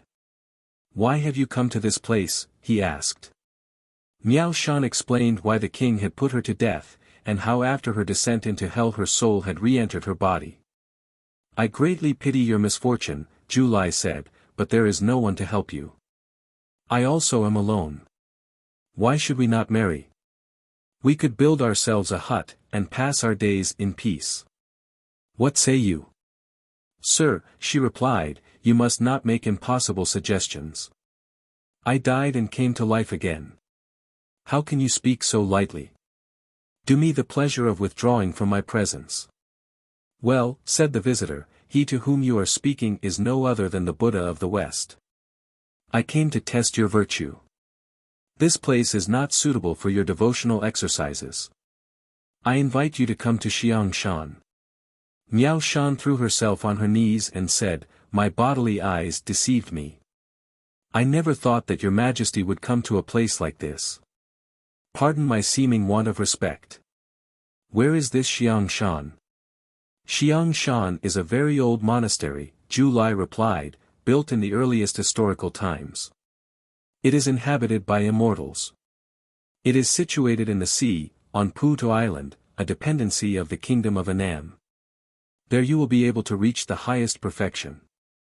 How far off is this island? Miao Shan asked. More than 3,000 li, Ju-Lai replied. I fear, she said, I could not bear the fatigue of so long a journey. Calm yourself, he rejoined. I have brought with me a magic peach, of a kind not to be found in any earthly orchard. Once you have eaten it, you will experience neither hunger nor thirst. Old age and death will have no power over you, you will live forever. Miao Shan ate the magic peach, took leave of Ju-Lai, and started on the way to Xiangshan. From the clouds the spirit of the North Star saw her wending her way painfully toward Putu. He called the guardian of the soil of Xiangshan and said to him, Miao Shan is on her way to your country, the way is long and difficult. Do you take the form of a tiger, and carry her to her journey's end? The Tuti transformed himself into a tiger and stationed himself in the middle of the road along which Miao Shan must pass, giving vent to ferocious roars. I am a poor girl devoid of filial piety, said Miao Shan when she came up. I have disobeyed my father's commands, devour me, and make an end of me. The tiger then spoke, saying, I am not a real tiger, but the guardian of the soil of Xiangshan. I have received instructions to carry you there. Get on my back. Since you have received these instructions, said the girl, I will obey, and when I have attained to perfection I will not forget your kindness. The tiger went off like a flash of lightning, and in the twinkling of an eye Miao Shan found herself at the foot of the rocky slopes of Puto Island. Miao Shan attains to perfection. After 9 years in this retreat Miao Shan had reached the acme of perfection. Tisang Wang then came to Xiangshan, and was so astonished at her virtue that he inquired of the local Tuti as to what had brought about this wonderful result.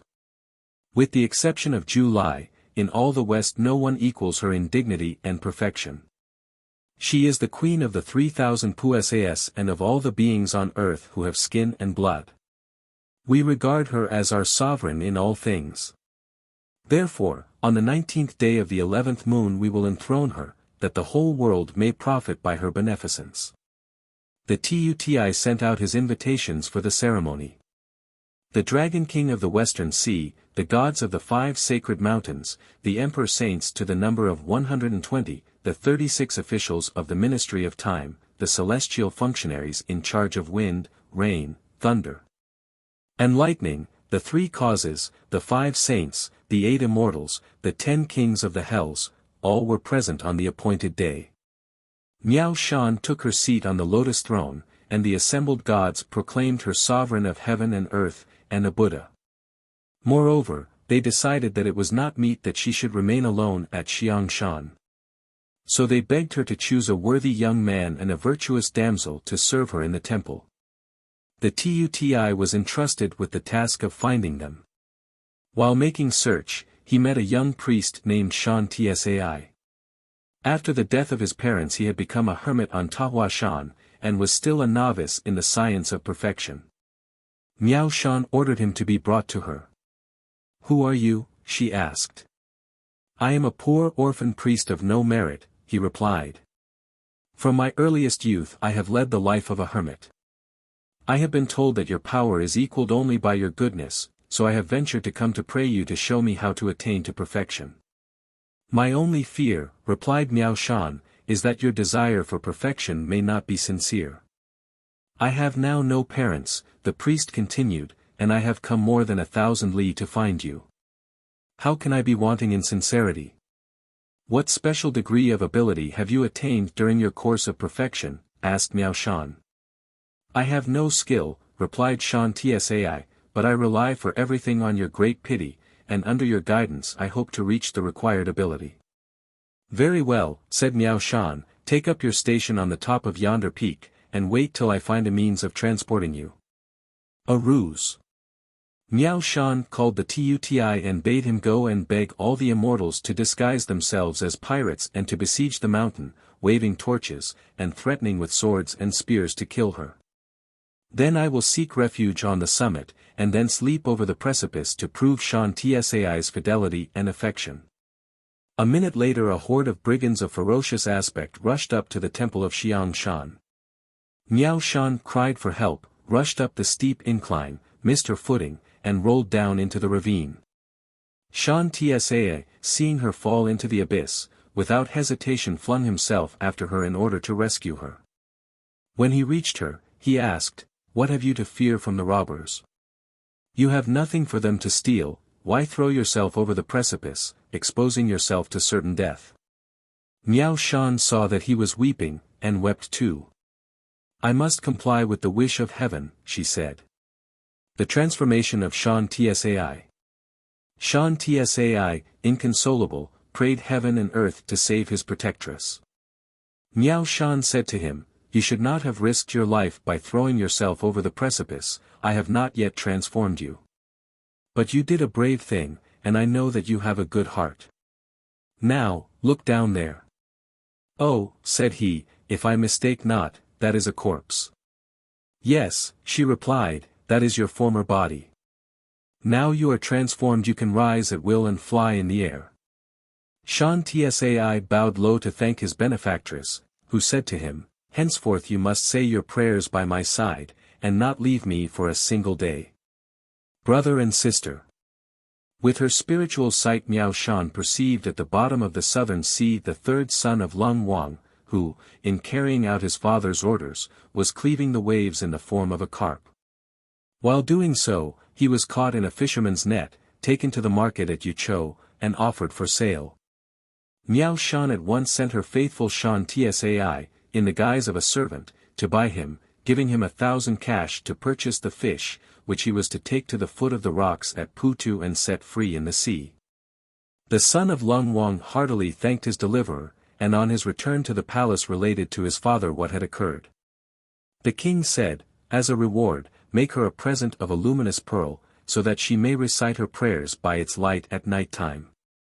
Lung Nu, the daughter of Lung Wang's third son, obtained her grandfather's permission to take the gift to Miao Shan and begged that she might be allowed to study the doctrine of the sages under her guidance. After having proved her sincerity, she was accepted as a pupil. Shan Tsai called her his sister, and Lung Nu reciprocated by calling him her dear brother. Both lived as brother and sister by Miao Shan's side. The king's punishment. After King Miao Chuang had burned the nunnery of the White Bird and killed his daughter, Chang'e Lan Buddha presented a petition to Yu Huang praying that the crime be not allowed to go unpunished. Yu Huang, justly irritated, ordered Pan Quan to consult the register of the living and the dead to see how long this homicidal king had yet to live. Pan Quan turned over the pages of his register, and saw that according to the divine ordinances the king's reign on the throne of Xing Lin should last for 20 years, but that this period had not yet expired. 29. That which has been decreed is immutable, said Yu Huang, but I will punish him by sending him illness. He called the god of epidemics, and ordered him to afflict the king's body with ulcers, of a kind which could not be healed except by remedies to be given him by his daughter Miao Shan. The order was promptly executed, and the king could get no rest by day or by night. His 2 daughters and their husbands spent their time in feasting while he tossed about in agony on his sick bed. In vain the most famous physicians were called in. The malady only grew worse, and despair took hold of the patient.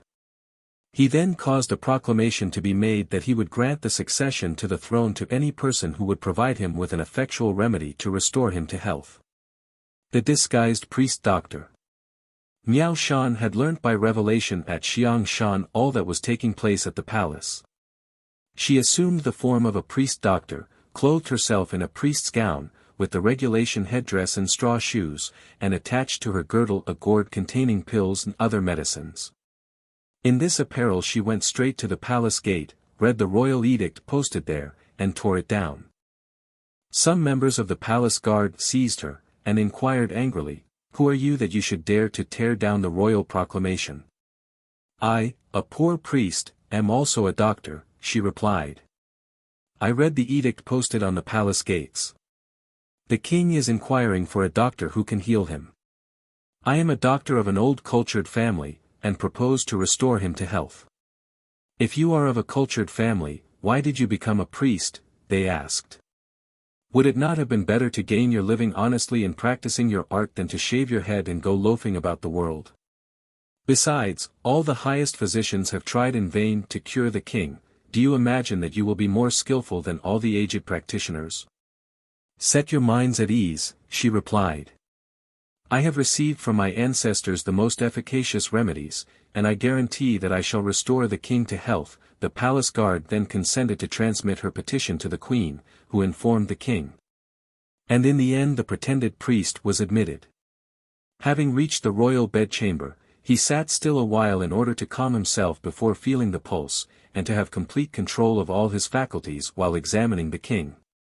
When he felt quite sure of himself, he approached the king's bed, took the king's hand, felt his pulse, carefully diagnosed the nature of the illness, and assured himself that it was easily curable. Strange medicine. One serious difficulty, however, presented itself, and that was that the right medicine was almost impossible to procure. The king showed his displeasure by saying, "For every illness there is a medical prescription, and for every prescription a specific medicine. How can you say that the diagnosis is easy, but that there is no remedy?" "Your Majesty," replied the priest, "the remedy for your illness is not to be found in any pharmacy, and no one would agree to sell it." The king became angry, believed that he was being imposed upon, and ordered those about him to drive away the priest, who left smiling. The following night the king saw in a dream an old man who said to him, "This priest alone can cure your illness, and if you ask him he himself will give you the right remedy." The king awoke as soon as these words had been uttered, and begged the queen to recall the priest. When the latter had returned, the king related his dream, and begged the priest to procure for him the remedy required. "What, after all, is this remedy that I must have in order to be cured?" he asked. "There must be the hand and eye of a living person, from which to compound the ointment which alone can save you," answered the priest. The king called out in indignation, "This priest is fooling me. Who would ever give his hand or his eye? Even if anyone would, I could never have the heart to make use of them." "Nevertheless," said the priest, "there is no other effective remedy." "Then where can I procure this remedy?" asked the king. "Your Majesty must send your ministers, who must observe the Buddhist rules of abstinence, to Xiangshan, where they will be given what is required." "Where is Xiangshan, and how far from here?" "About 3,000 or more li, but I myself will indicate the route to be followed. In a very short time they will return." The king, who was suffering terribly, was more contented when he heard that the journey could be rapidly accomplished. He called his two ministers, Chao Chen and Lu Qin, and instructed them to lose no time in starting for Xiangshan and to observe scrupulously the Buddhist rules of abstinence. He ordered the minister of ceremonies to detain the priest in the palace until their return. A conspiracy that failed. The two sons-in-law of the king, Ho Feng and Chao Ke, who had already made secret preparations to succeed to the throne as soon as the king should breathe his last, learned with no little surprise that the priest had hopes of curing the king's illness, and that he was waiting in the palace until the saving remedy was brought to him. Fearing that they might be disappointed in their ambition, and that after his recovery the king, faithful to his promise, would give the crown to the priest, they entered into a conspiracy with an unscrupulous courtier named Ho Li.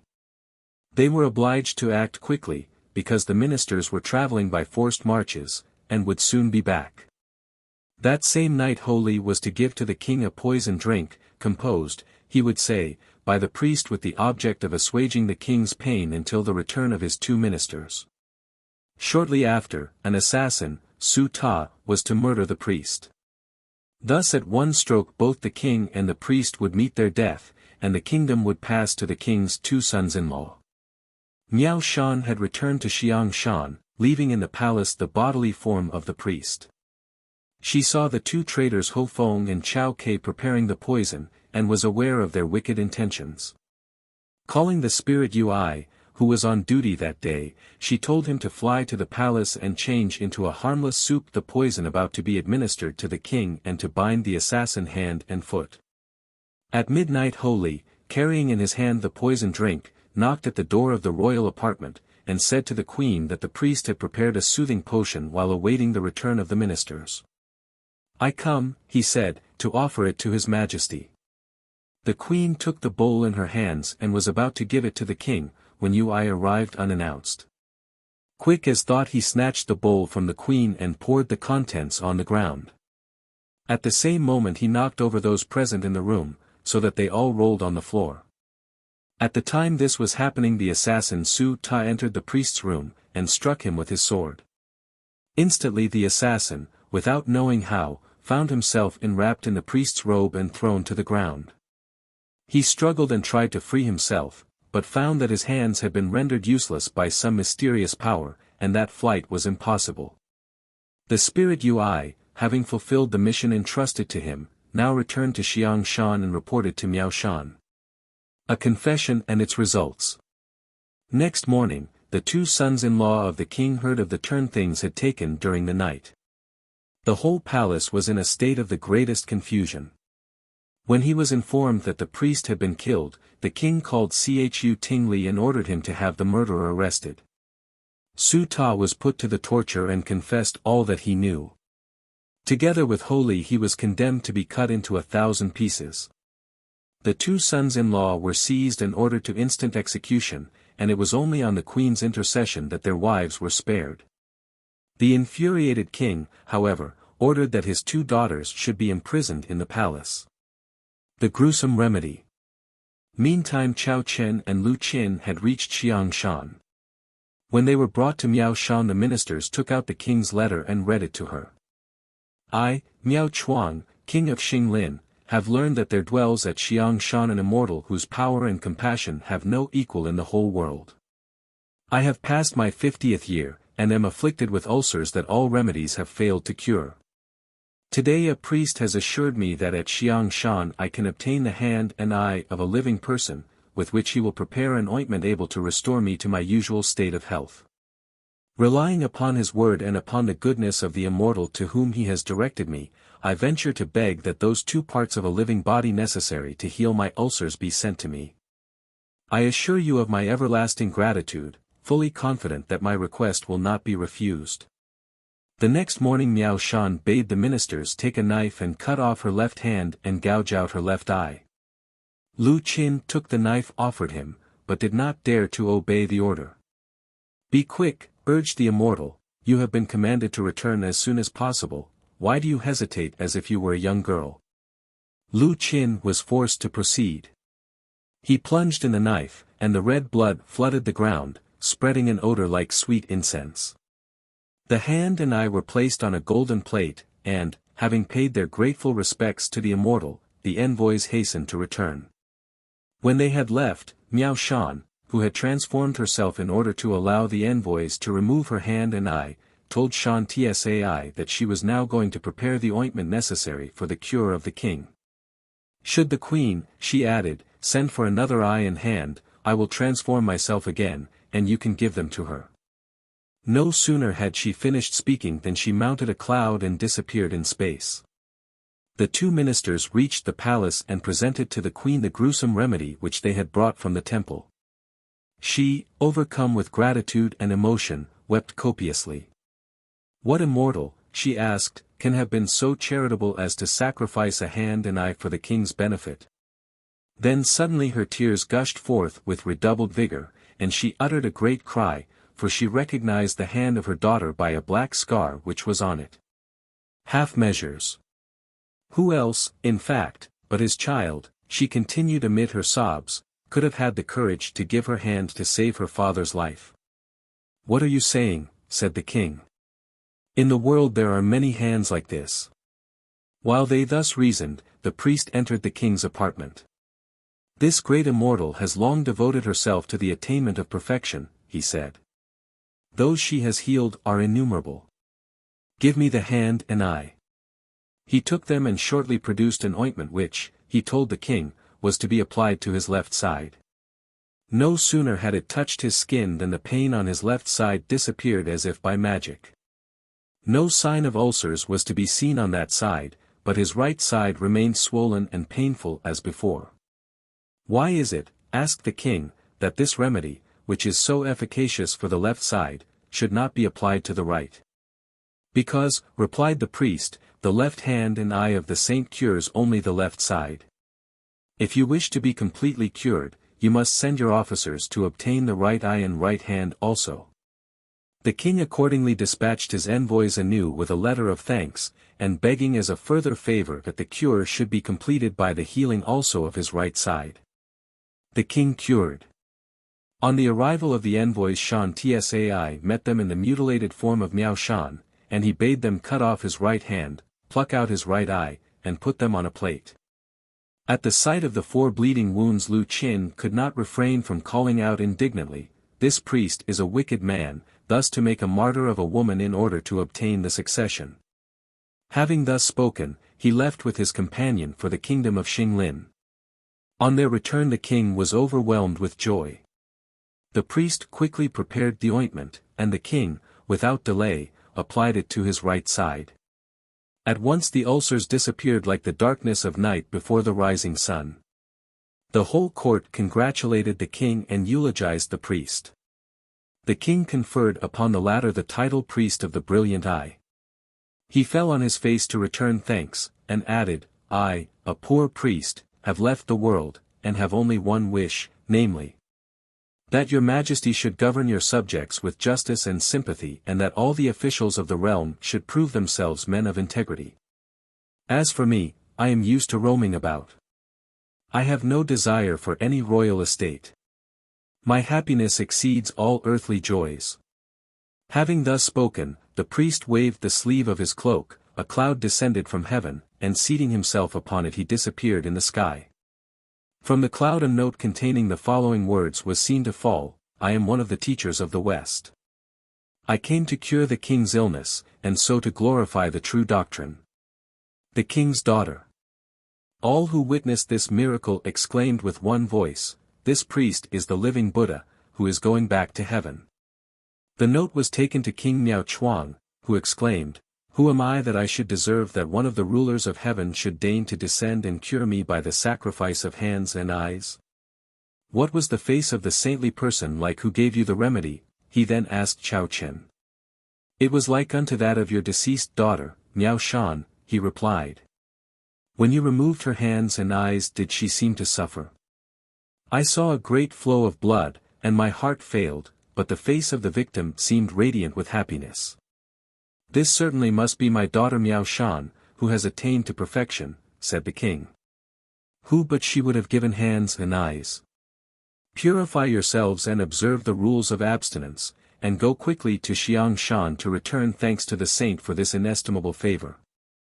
I myself will ere long make a pilgrimage thither to return thanks in person. The king and queen taken prisoners. 3 years later the king and queen, with the grandees of their court, set out to visit Xiangshan, but on the way the monarchs were captured by the green lion, or god of fire, and the white elephant, or spirit of the water, the two guardians of the temple of Buddha, who transported them to a dark cavern in the mountains.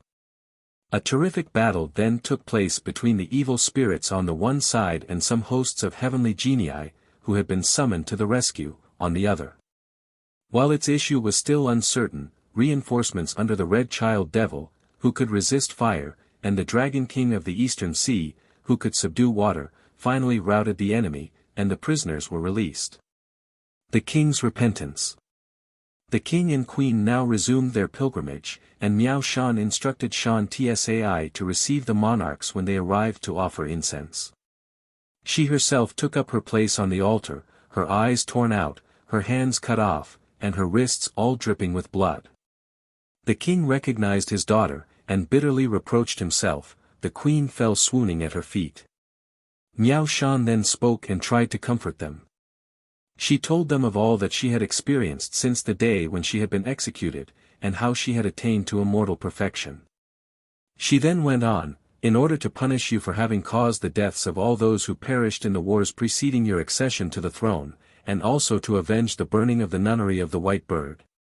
Yu Huang afflicted you with those grievous ulcers. It was then that I changed myself into a priest in order to heal you, and gave my eyes and hands, with which I prepared the ointment that cured you. It was I, moreover, who procured your liberty from Buddha when you were imprisoned in the cave by the green lion and the white elephant. Sackcloth and ashes. At these words the king threw himself with his face on the ground, offered incense, worshipped heaven, earth, the sun, and the moon, saying with a voice broken by sobs, I committed a great crime in killing my daughter. Who has sacrificed her eyes and hands in order to cure my sickness? No sooner were these words uttered than Miao Shan reassumed her normal form, and, descending from the altar, approached her parents and sisters. Her body had again its original completeness. And in the presence of its perfect beauty, and at finding themselves reunited as one family, all wept for joy. Well, said Miao Shan to her father, will you now force me to marry and prevent my devoting myself to the attainment of perfection? Speak no more of that, replied the king. I was in the wrong. If you had not reached perfection, I should not now be alive. I have made up my mind to exchange my scepter for the pursuit of the perfect life, which I wish to lead henceforth together with you. The king renounces the throne. Then, in the presence of all, he addressed his Grand Minister Chao Chen, saying, Your devotion to the service of the state has rendered you worthy to wear the crown, I surrender it to you. The court proclaimed Chao Chen king of Xinglin, bade farewell to Miao Chuang, and set out for their kingdom accompanied by their new sovereign. Pardon of the green lion and the white elephant. Buddha had summoned the white elephant and the green lion, and was on the point of sentencing them to eternal damnation when the compassionate Miao Shan interceded for them. Certainly you deserve no forgiveness, he said, but I cannot refuse a request made by Miao Shan, whose clemency is without limit. I give you over to her, to serve and obey her in everything. Follow her. Miao Shan becomes a Buddha. The guardian spirit on duty that day then announced the arrival of a messenger from Yu Huang. It was Taipa Qin Xing, who was the bearer of a divine decree, which he handed to Miao Shan. It read as follows, I, the august emperor, make known to you this decree, Miao Chuang, king of Xinglin, forgetful alike of heaven and hell, the 6 virtues, and metempsychosis, has led a blameworthy life. But your 9 years of penitence, the filial piety which caused you to sacrifice your own body to effect his cure, in short, all your virtues, have redeemed his faults. Your eyes can see and your ears can hear all the good and bad deeds and words of men. You are the object of my especial regard. Therefore I make proclamation of this decree of canonization. Miao Shan will have the title of very merciful and very compassionate Pusa, savior of the afflicted, miraculous and always helpful protectress of mortals. On your lofty precious lotus flower throne, you will be the sovereign of the southern seas and of Putu Isle. Your two sisters, hitherto tainted with earthly pleasures, will gradually progress till they reach true perfection. Miao Qing will have the title of very virtuous Pu-sa, the completely beautiful, rider of the green lion. Miao Yin will be honored with the title of very virtuous and completely resplendent Pu-sa, rider of the white elephant. King Miao Chuang is raised to the dignity of virtuous conquering Pu-sa, surveyor of mortals. Queen Pia receives the title of Pu-sa of 10,000 virtues, surveyor of famous women. Shan Tsai has bestowed upon him the title of Golden Youth. Lung Nu has the title of Jade Maiden. During all time incense is to be burned before all the members of this canonized group. 11. The Eight Immortals. Pa Xin. Either singly or in groups, the Eight Immortals, Pa Xin, of the Taoist religion are one of the most popular subjects of representation in China. Their portraits are to be seen everywhere, on porcelain vases, teapots, teacups, fans, scrolls, embroidery, etc. Images of them are made in porcelain, earthenware, roots, wood, metals. The term Eight Immortals is figuratively used for happiness. The number 8 has become lucky in association with this tradition, and persons or things 8 in number are graced accordingly. Thus we read of reverence shown to the 8 genii table, Pa Xin Cho, the 8 genii bridge, Pa Xin Chiao, 8 genii vermicelli, Pa Xin Mean. The 8 genii of the wine cup, Tin Chung Pa Xin, wine bibbers of the Tang dynasty celebrated by Tu Fu, the poet. They are favorite subjects of romance, and special objects of adoration. In them we see the embodiment of the ideas of perfect but imaginary happiness which possess the minds of the Chinese people.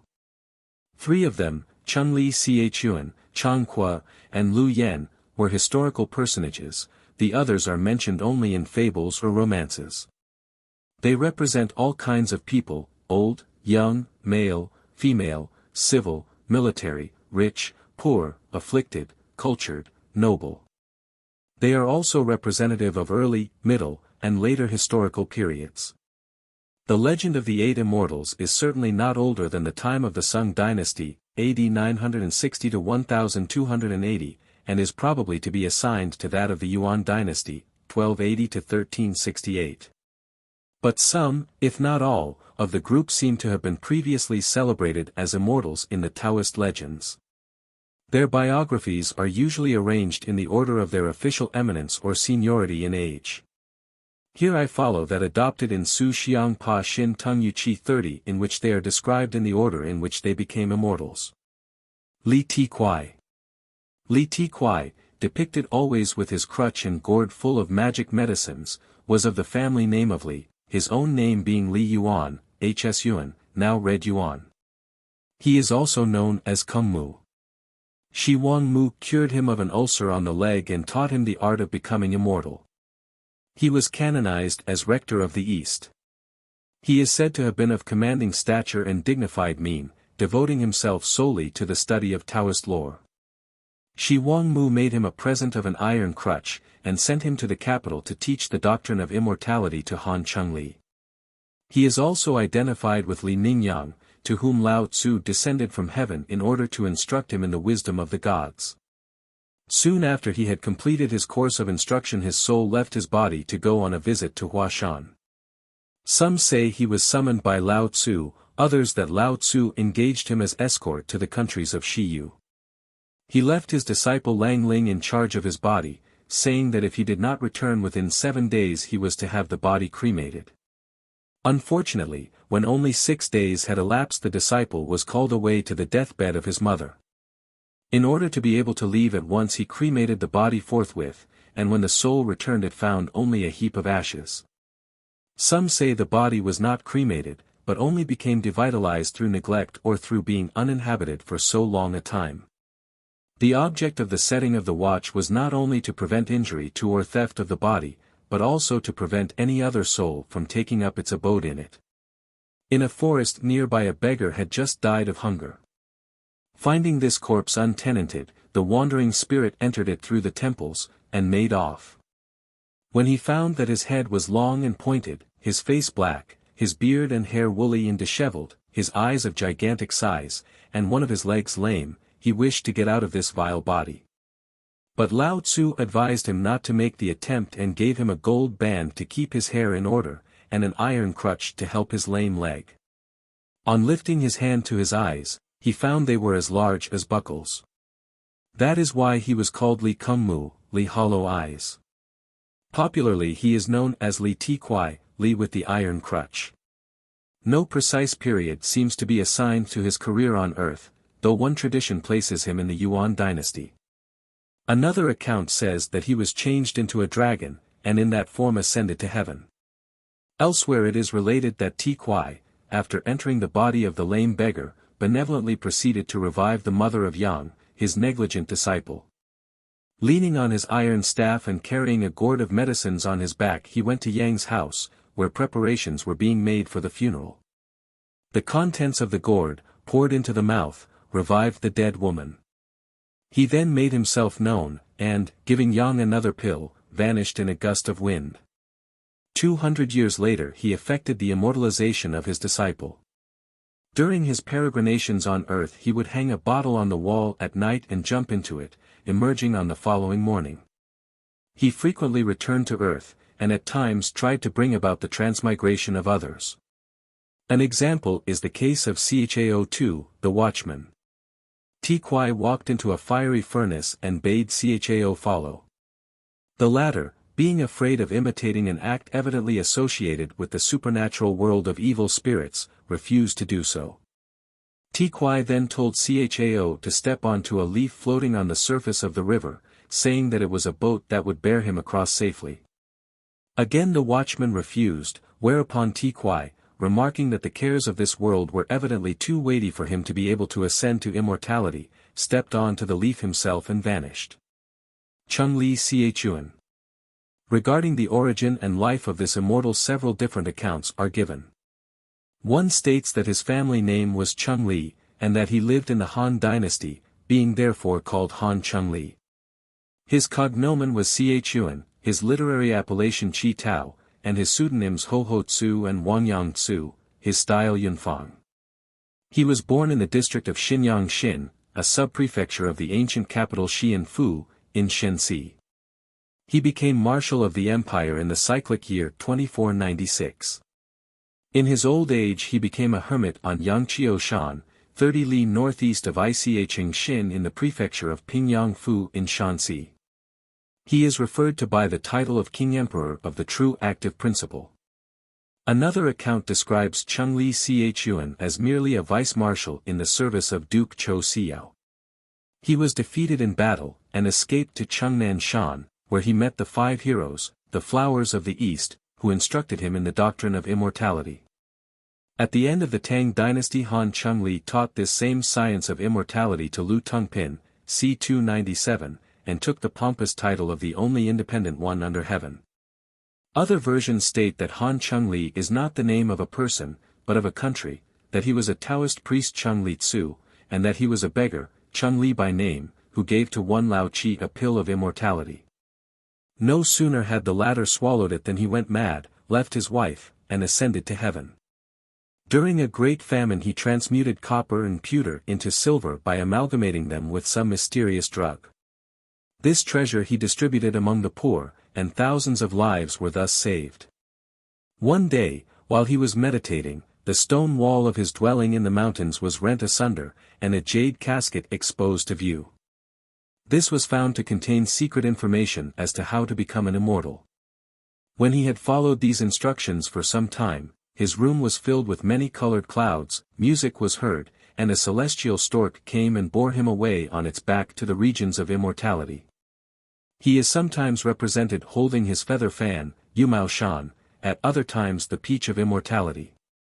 Since his admission to the ranks of the gods, he has appeared on earth at various times as the messenger of heaven. On one of these occasions he met Lu Yen, as narrated on page 297. Lon Tsai Ho. Lon Tsai Ho is variously stated to have been a woman and an hermaphrodite. She is the strolling singer or mountebank of the immortals. Usually she plays a flute or a pair of cymbals. Her origin is unknown, but her personal name is said to have been Yang Su, and her career is assigned to the period of the Tang dynasty. She wandered abroad clad in a tattered blue gown held by a black wooden belt 3 inches wide, with 1 foot shoeless and the other shod, wearing in summer an undergarment of wadded material, and in winter sleeping on the snow. Her breath rising in a brilliant cloud like the steam from a boiling cauldron. In this guise she earned her livelihood by singing in the streets, keeping time with a wand 3 feet long. Though taken for a lunatic, the doggerel verse she sang disproved the popular slanders. It denounced this fleeting life and its delusive pleasures. When given money, she either strung it on a cord and waved it to the time of her song or scattered it on the ground for the poor to pick up. One day she was found to have become intoxicated in an inn at Fengyang Fu in Anhui, and while in that state disappeared on a cloud, having thrown down to earth her shoe, robe, belt, and castanets. According to popular belief, however, only one of the 8 immortals, namely, Ho Shinku, was a woman, Lon Tsai Ho being represented as a young person of about 16, bearing a basket of fruit.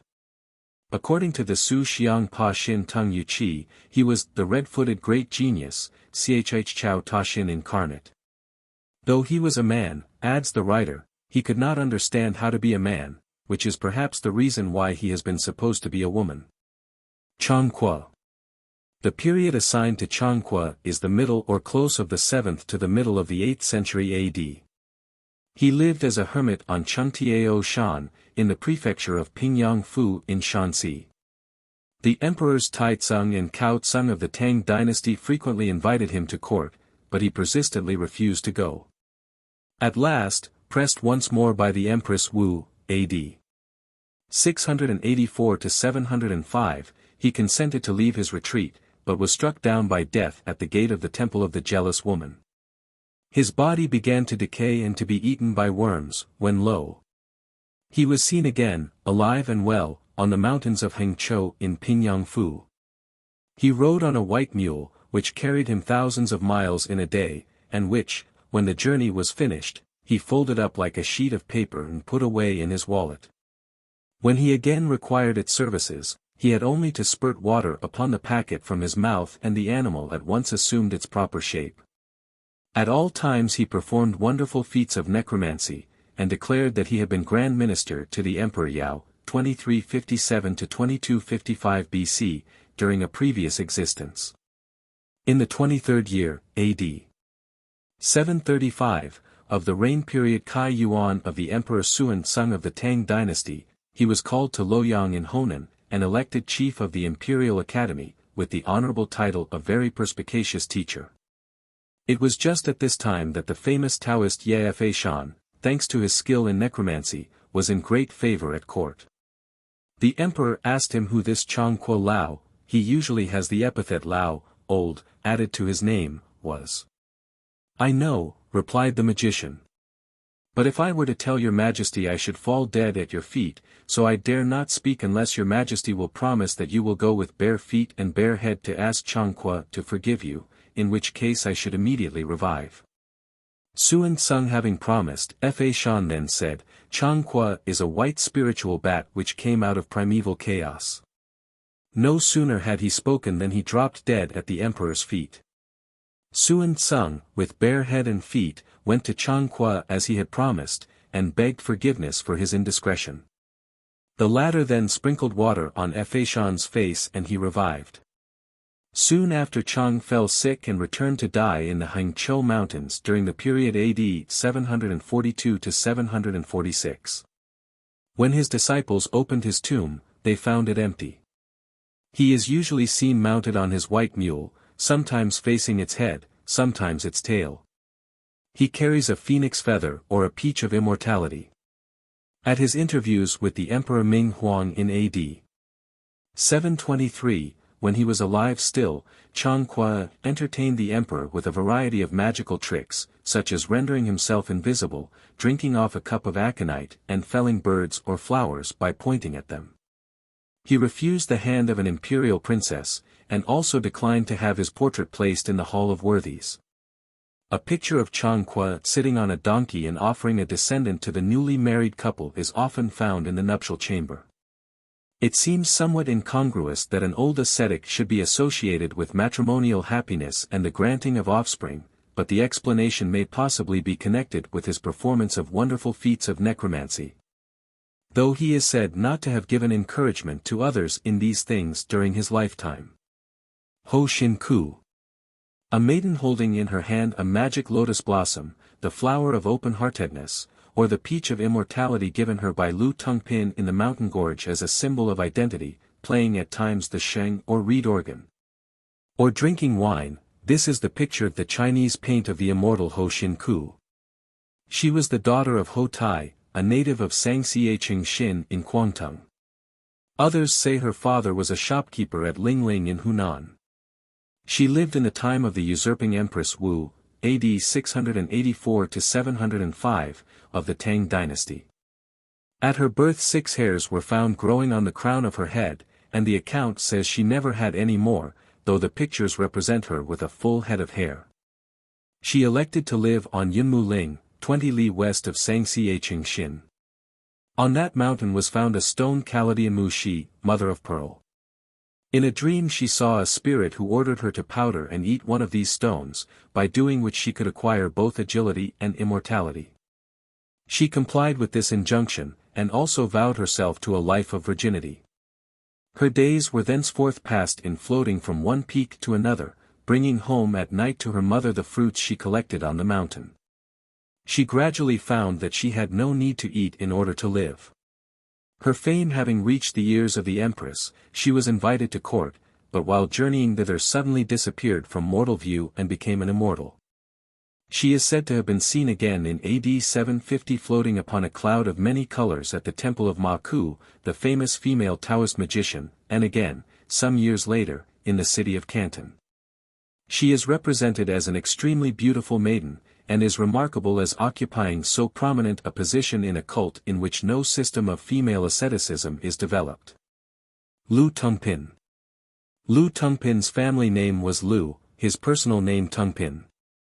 Also Yen, and his pseudonym Shun Yang Tzu. He was born in AD 798 at Yunlo Xin, in the prefecture of Hochengfu in Shanxi, 120 li southeast of the present subprefecture of Yangqi Xin, Puchou. He came of an official family, his grandfather having been president of the Ministry of Ceremonies, and his father prefect of Haichou. He was 5 feet 2 inches in height, and at 20 was still unmarried. At this time he made a journey to Lushan in Jiangxi, where he met the fire dragon, who presented him with a magic sword, which enabled him at will to hide himself in the heavens. During his visit to the capital, Xichang'an in Shenxi, he met the immortal Han Chengli, who instructed him in the mysteries of alchemy and the elixir of life. When he revealed himself as Yunfang Xinsheng, Lu Yan expressed an ardent desire to aid in converting mankind to the true doctrine, but was first exposed to a series of 10 temptations. These being successfully overcome, he was invested with supernatural power and magic weapons, with which he traversed the empire, slaying dragons and ridding the earth of divers kinds of evils, during a period of upward of 400 years. Another version says that Han Chengli was in an inn, heating a jug of rice wine. Here Lu met him, and going to sleep dreamed that he was promoted to a very high office and was exceptionally favored by fortune in every way. This had gone on for 50 years when unexpectedly a serious fault caused him to be condemned to exile, and his family was exterminated. Alone in the world, he was sighing bitterly, when he awoke with a start. All had taken place in so short a space of time that Han Chengli's wine was not yet hot. This is the incident referred to in Chinese literature in the phrase, rice wine dream. Convinced of the hollowness of worldly dignities, he followed Han Chengli to the Holing Mountains at Chengnan in Shenxi, where he was initiated into the divine mysteries, and became an immortal. In A.D. 1115 the Emperor Huizong conferred on him the title of Hero of Marvelous Wisdom, and later he was proclaimed King Emperor and Strong Protector. There are various versions of the legend of Lu Tungpin. One of these adds that in order to fulfill his promise made to Chengli to do what he could to aid in the work of converting his fellow creatures to the true doctrine, he went to Yukyang in the guise of an oil seller. Intending to immortalize all those who did not ask for additional weight to the quantity of oil purchased. During a whole year he met only selfish and extortionate customers, with the exception of one old lady who alone did not ask for more than was her due. So he went to her house, and seeing a well in the courtyard threw a few grains of rice into it. The water miraculously turned into wine, from the sale of which the dame amassed great wealth. He was very skillful in fencing, and is always represented with his magic Excalibur named Chang'e Kwai, devil-slaying saber, and in one hand holds a fly whisk, yuncho, or cloud sweeper. A symbol common in Taoism of being able to fly at will through the air and to walk on the clouds of heaven. Like Quan Kung, he is shown bearing in his arms a male child, indicating a promise of numerous progeny, including literati and famous officials. Consequently he is one of the spiritual beings honored by the literati. Han Xiang Tzu. Han Xiang Tzu, who is depicted with a bouquet of flowers or a basket of peaches of immortality, is stated to have been a grandnephew of Han Yu, a.d. 768 to 824, the great statesman, philosopher, and poet of the Tang dynasty, and an ardent votary of transcendental study. His own name was Qing Fu. The child was entrusted to his uncle to be educated and prepared for the public examinations. He excelled his teacher in intelligence and the performance of wonderful feats, such as the production from a little earth in a flower pot of some marvelous flowering plants, on the leaves of which were written in letters of gold some verses to this effect. The clouds hide Mount Chin Ling. Where is your abode? The snow is deep on Lon Quan. Your horse refuses to advance. What is the meaning of these verses? Asked Han Yu. You will see, replied Han Xiang Tzu. Some time afterward Han Yu was sent in disgrace to the prefecture of Chao Chou Fu in Guangdong. When he reached the foot of Lon Quan the snow was so deep that he could not go on. Han Xiang Tzu appeared, and, sweeping away the snow, made a path for him. Han Yu then understood the prophecy in his pupil's verses. When Han Xiang Tzu was leaving his uncle, he gave him the following in verse. Many indeed are the eminent men who have served their country, but which of them surpasses you in his knowledge of literature? When you have reached a high position, you will be buried in a damp and foggy land. Han Yu also gave his pupil a farewell verse. How many here below allow themselves to be inebriated by the love of honors and pelf?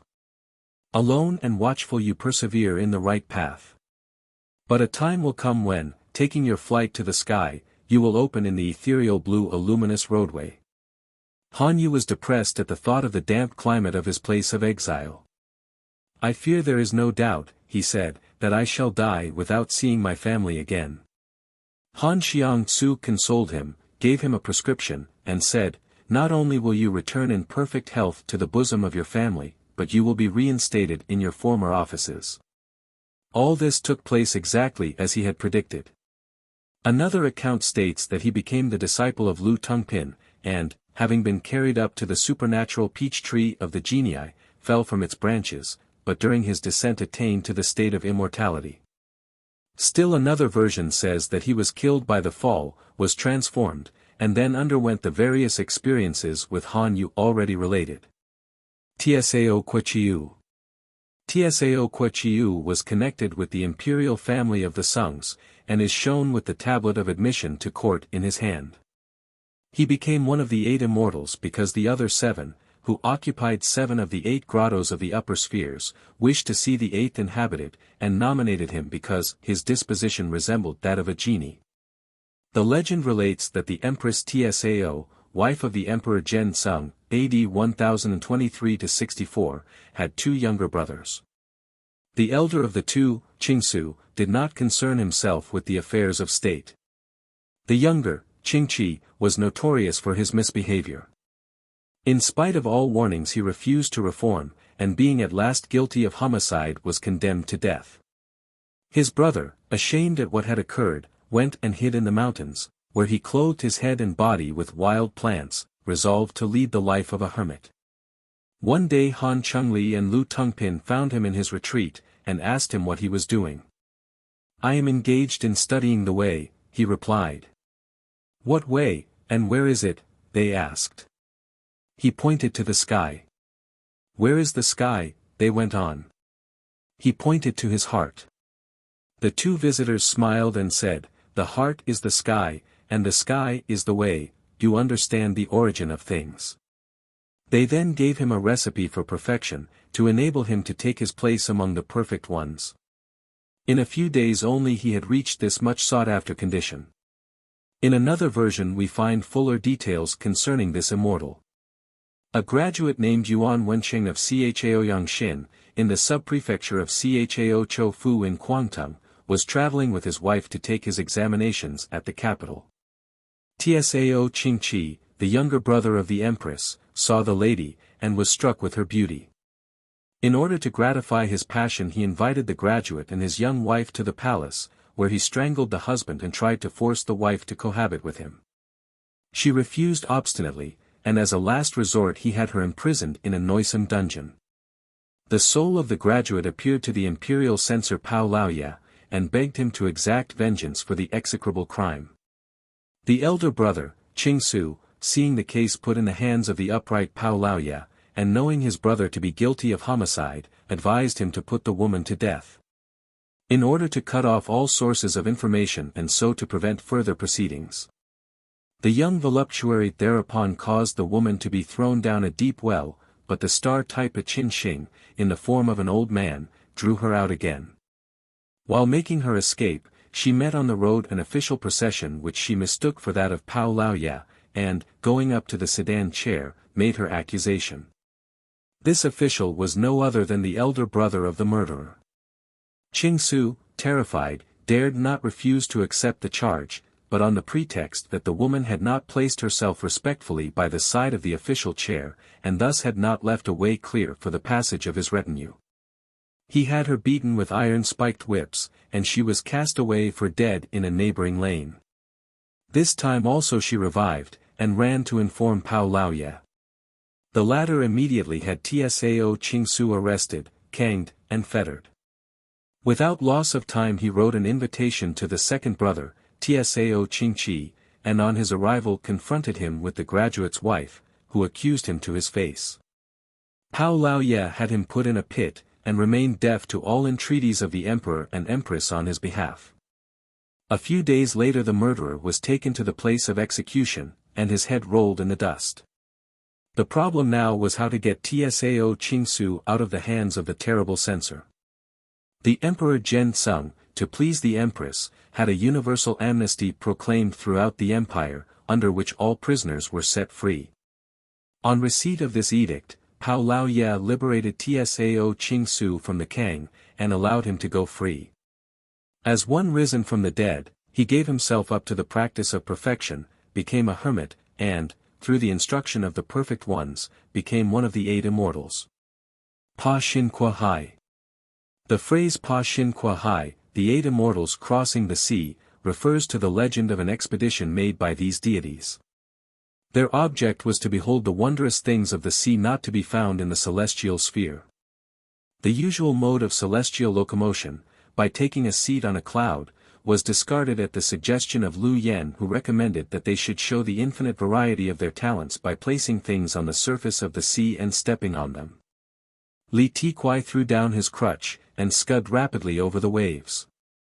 Chang'e Chuan used his feather fan, Chang'e his paper mule, Lu Tungpin his sword, Han Xiang Tzu his flower basket, Ho Xin Ku her lotus flower, Lan Tsai Ho his musical instrument, and Tsao Qiu his tablet of admission to court. The popular pictures often represent most of these articles changed into various kinds of sea monsters. The musical instrument was noticed by the son of the Dragon King of the Eastern Sea. This avaricious prince conceived the idea of stealing the instrument and imprisoning its owner. The immortals thereupon declared war, the details of which are described at length by the Chinese writers, the outcome being that the Dragon King was utterly defeated.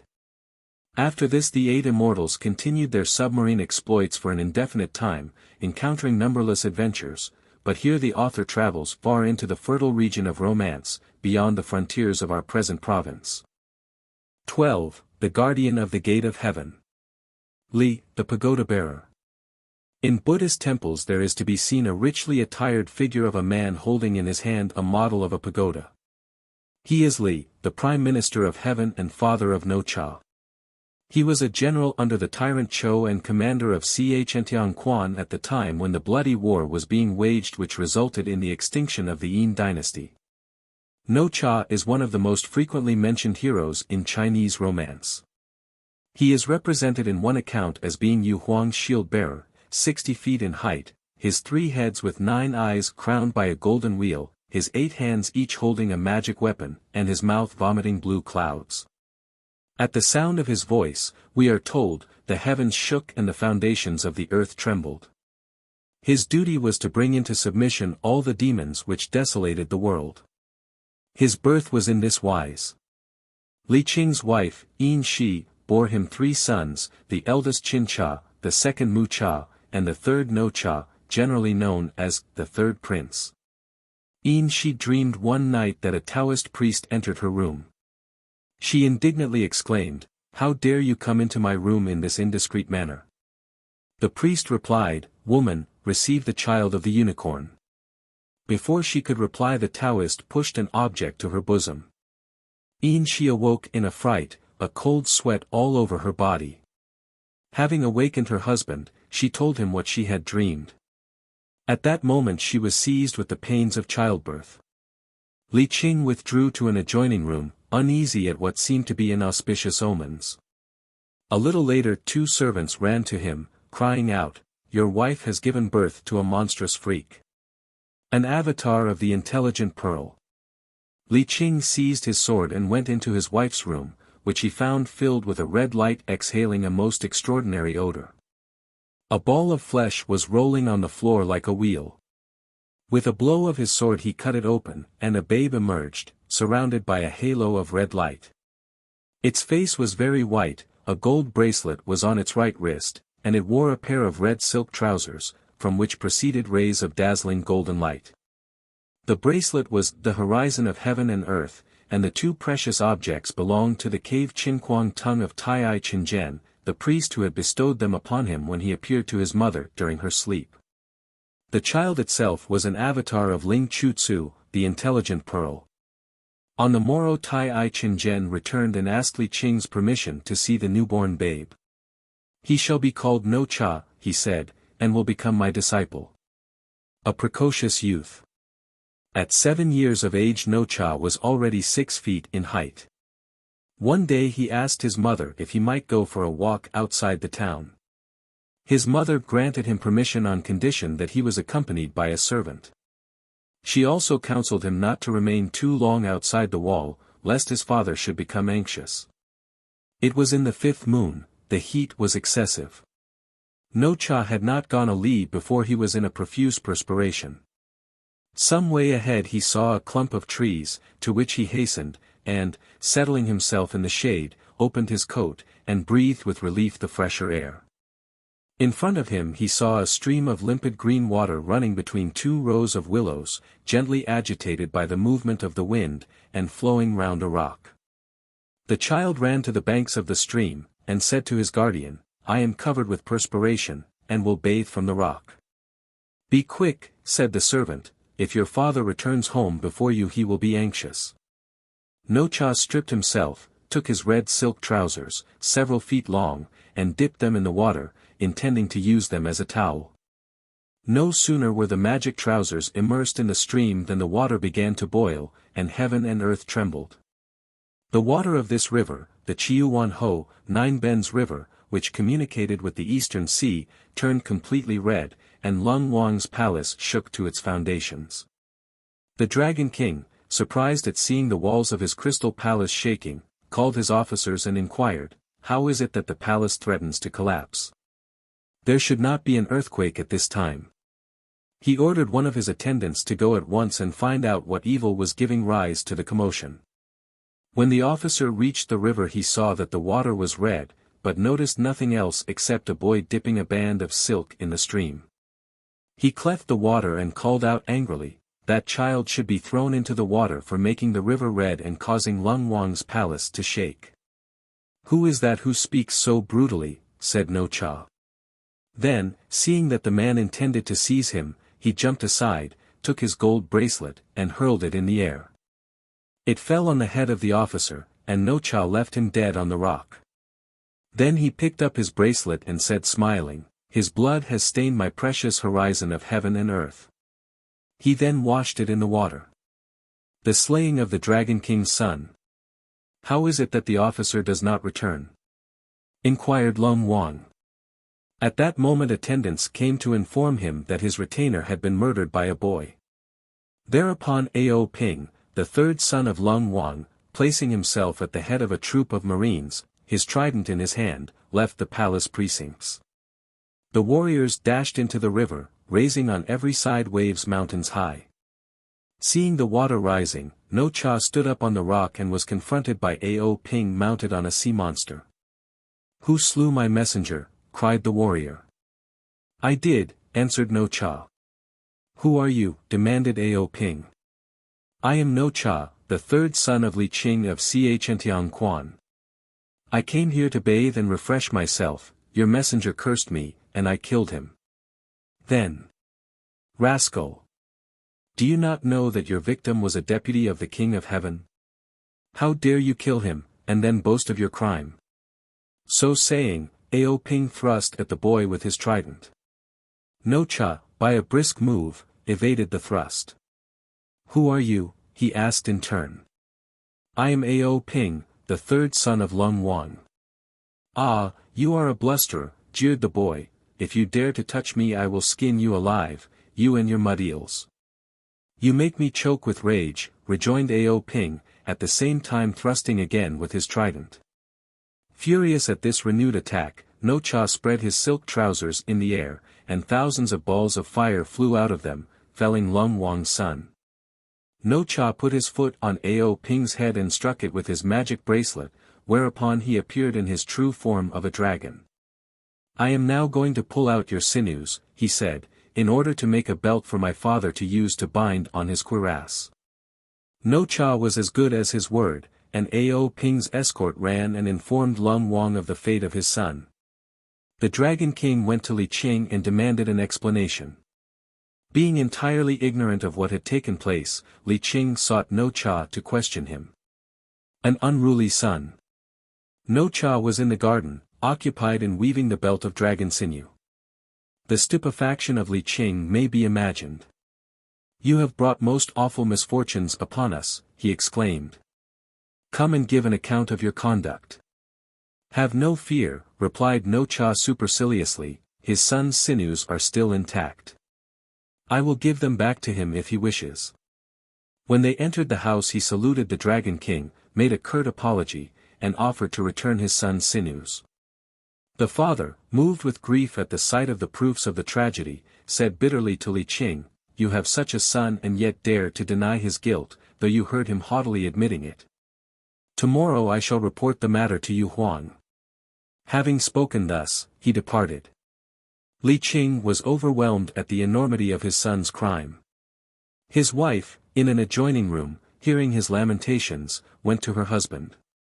"What obnoxious creature is this that you have brought into the world?" he said to her angrily. "He has slain 2 spirits, the son of Lung Wang and a steward sent by the King of Heaven.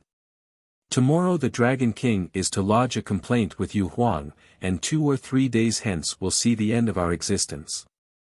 The poor mother began to weep copiously.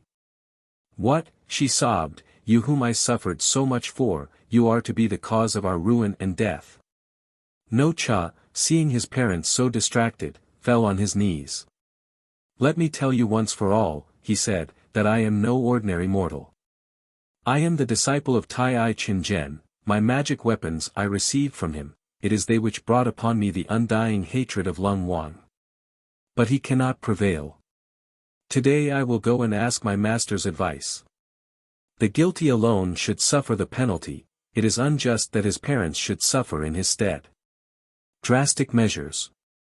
He then left for Xianyuan Shan, and entered the cave of his master Tai Chingen, to whom he related his adventures. The master dwelt upon the grave consequences of the murders, and then ordered No Cha to bare his breast. With his finger he drew on the skin a magic formula, after which he gave him some secret instructions. Now, he said, go to the gate of heaven and await the arrival of Lung Wang, who purposes to accuse you before Yu Huang. Then you must come again to consult me, that your parents may not be molested because of your misdeeds. When No Cha reached the gate of heaven it was closed. In vain he sought for Lung Wang, but after a while he saw him approaching. Lung Wang did not see No Cha, for the formula written by Tai Chin Jen rendered him invisible. As Lung Wang approached the gate No Cha ran up to him and struck him so hard a blow with his golden bracelet that he fell to the ground. Then No Cha stamped on him, cursing him vehemently. The Dragon King now recognized his assailant and sharply reproached him with his crimes, but the only reparation he got was a renewal of kicks and blows. Then, partially lifting Lung Wang's cloak and raising his shield, No Cha tore off from his body about 40 scales. Blood flowed copiously, and the Dragon King, under stress of the pain, begged his foe to spare his life. To this No Cha consented on condition that he relinquished his purpose of accusing him before Yu Huang. Now, went on No Cha, change yourself into a small serpent that I may take you back without fear of your escaping. Lung Wang took the form of a small blue dragon, and followed No Cha to his father's house, upon entering which Lung Wang resumed his normal form, and accused No Cha of having belabored him. I will go with all the Dragon Kings and lay an accusation before Yu Huang, he said. Thereupon he transformed himself into a gust of wind, and disappeared. No Cha draws a bow at a venture. Things are going from bad to worse, sighed Li Qing. His son, however, consoled him, I beg you, my father, not to let the future trouble you. I am the chosen one of the gods. My master is Tai Chin Jen, and he has assured me that he can easily protect us. No Cha now went out and ascended a tower which commanded a view of the entrance of the fort. There he found a wonderful bow and 3 magic arrows. No Cha did not know that this was the spiritual weapon belonging to the fort. My master informed me that I am destined to fight to establish the coming Zhou dynasty, I ought therefore to perfect myself in the use of weapons. This is a good opportunity. He accordingly seized the bow and shot an arrow toward the southwest. A red trail indicated the path of the arrow, which hissed as it flew. At that moment Pai Yun, a servant of Shi Qin Yang, happened to be at the foot of Kulu Shan, Skeleton Hill, in front of the cave of his mistress. The arrow pierced his throat, and he fell dead, bathed in his blood. Shi Qin Yang came out of her cave, and examining the arrow found that it bore the inscription, Arrow which shakes the heavens.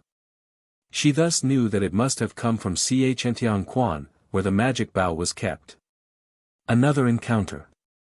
The goddess mounted her blue phoenix, flew over the fort, seized Li Qing, and carried him to her cave. There she made him kneel before her, and reminded him how she had protected him that he might gain honor and glory on earth before he attained to immortality. It is thus that you show your gratitude, by killing my servant. Li Qing swore that he was innocent, but the telltale arrow was there, and it could not but have come from the fortress. Li Qing begged the goddess to set him at liberty, in order that he might find the culprit and bring him to her. If I cannot find him, he added, you may take my life. Once again No Cha frankly admitted his deed to his father, and followed him to the cave of Shi Qin Yang. When he reached the entrance the second servant reproached him with the crime, whereupon No Cha struck him a heavy blow. Shi Qin Yang, infuriated, threw herself at No Cha, sword in hand. One after the other she wrenched from him his bracelet and magic trousers. Deprived of his magic weapons, No Cha fled to his master, Tai Chin Jen. The goddess followed and demanded that he be put to death. A terrible conflict ensued between the two champions, until Tai Chin Jen hurled into the air his globe of 9 fire dragons, which, falling on Shi Qin Yang, enveloped her in a whirlwind of flame. When this had passed it was seen that she was changed into stone. Now you are safe, said Tai Chin Jen to No Cha, but return quickly, for the 4 dragon kings have laid their accusation before Yu Huang, and they are going to carry off your parents. Follow my advice, and you will rescue your parents from their misfortune. No-cha commits harakiri. On his return No-cha found the 4 dragon kings on the point of carrying off his parents. "It is I," he said, "who killed Ao Ping, and I who should pay the penalty. Why are you molesting my parents? I am about to return to them what I received from them. Will it satisfy you?" Lung Wang agreed, whereupon No-cha took a sword, and before their eyes cut off an arm, sliced open his stomach, and fell unconscious. His soul, borne on the wind, went straight to the cave of Tai Chingen, while his mother busied herself with burying his body. "Your home is not here," said his master to him. "Return to Chang'e, and beg your mother to build a temple on Tsui Pinji Shan, 40 li farther on. Incense will be burned to you for 3 years, at the end of which time you will be reincarnated. A habitation for the soul." During the night, toward the 3rd watch, while his mother was in a deep sleep, No-cha appeared to her in a dream and said, "My mother, pity me.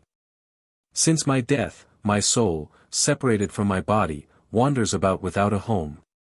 Build me, I pray you, a temple on Tsui Pinji Shan, that I may be reincarnated." His mother awoke in tears, and related her vision to Li Qing, who reproached her for her blind attachment to her unnatural son, the cause of so much disaster. For 5 or 6 nights the son appeared to his mother, each time repeating his request. The last time he added, "Do not forget that by nature I am ferocious. If you refuse my request, evil will befall you." His mother then sent builders to the mountain to construct a temple to No-cha, and his image was set up in it. Miracles were not wanting, and the number of pilgrims who visited the shrine increased daily. Li Qing destroys his son's statue. One day Li Qing, with a troop of his soldiers, was passing this mountain, and saw the roads crowded with pilgrims of both sexes. "Where are these people going?" he asked. For 6 months past, he was told, the spirit of the temple on this mountain has continued to perform miracles. People come from far and near to worship and supplicate him. "What is the name of this spirit?" inquired Li Qing. "No-cha," they replied.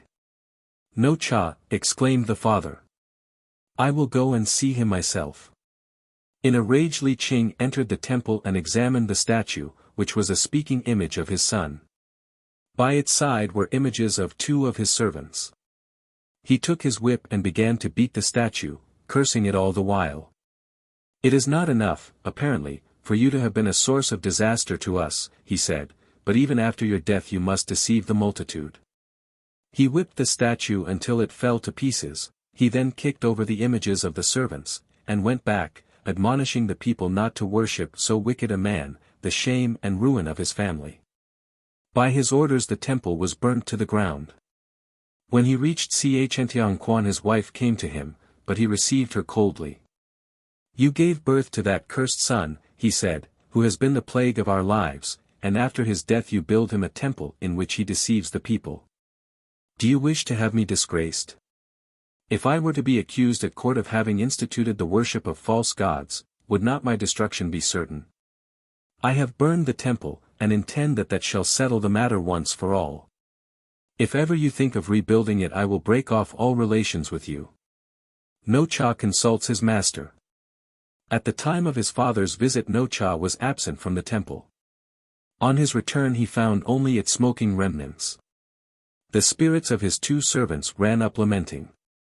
"Who has demolished my temple?" he asked. "Li Qing," they replied. "In doing this he has exceeded his powers," said No-cha. "I gave him back the substance I received from him. Why did he come with violence to break up my image? I will have nothing more to do with him." No-cha's soul had already begun to be spiritualized. So he determined to go to Tai Chingen and beg for his help. "The worship rendered to you there," replied the Taoist, "had nothing in it which should have offended your father, it did not concern him. He was in the wrong. Before long Chang Tsuya will descend to inaugurate the new dynasty, and since you must throw in your lot with him I will find a way to aid you." A new No-cha. Tai Chingen had 2 water lily stalks and 3 lotus leaves brought to him. He spread these on the ground in the form of a human being and placed the soul of No-cha in this lotus skeleton, uttering magic incantations the while. There emerged a new no-cha full of life, with a fresh complexion, purple lips, keen glance, and 16 feet of height. "Follow me to my peach garden," said Tai Chingen, "and I will give you your weapons." He handed him a fiery spear, very sharp, and 2 wind and fire wheels which, placed under his feet, served as a vehicle. A brick of gold in a panther skin bag completed his magic armament.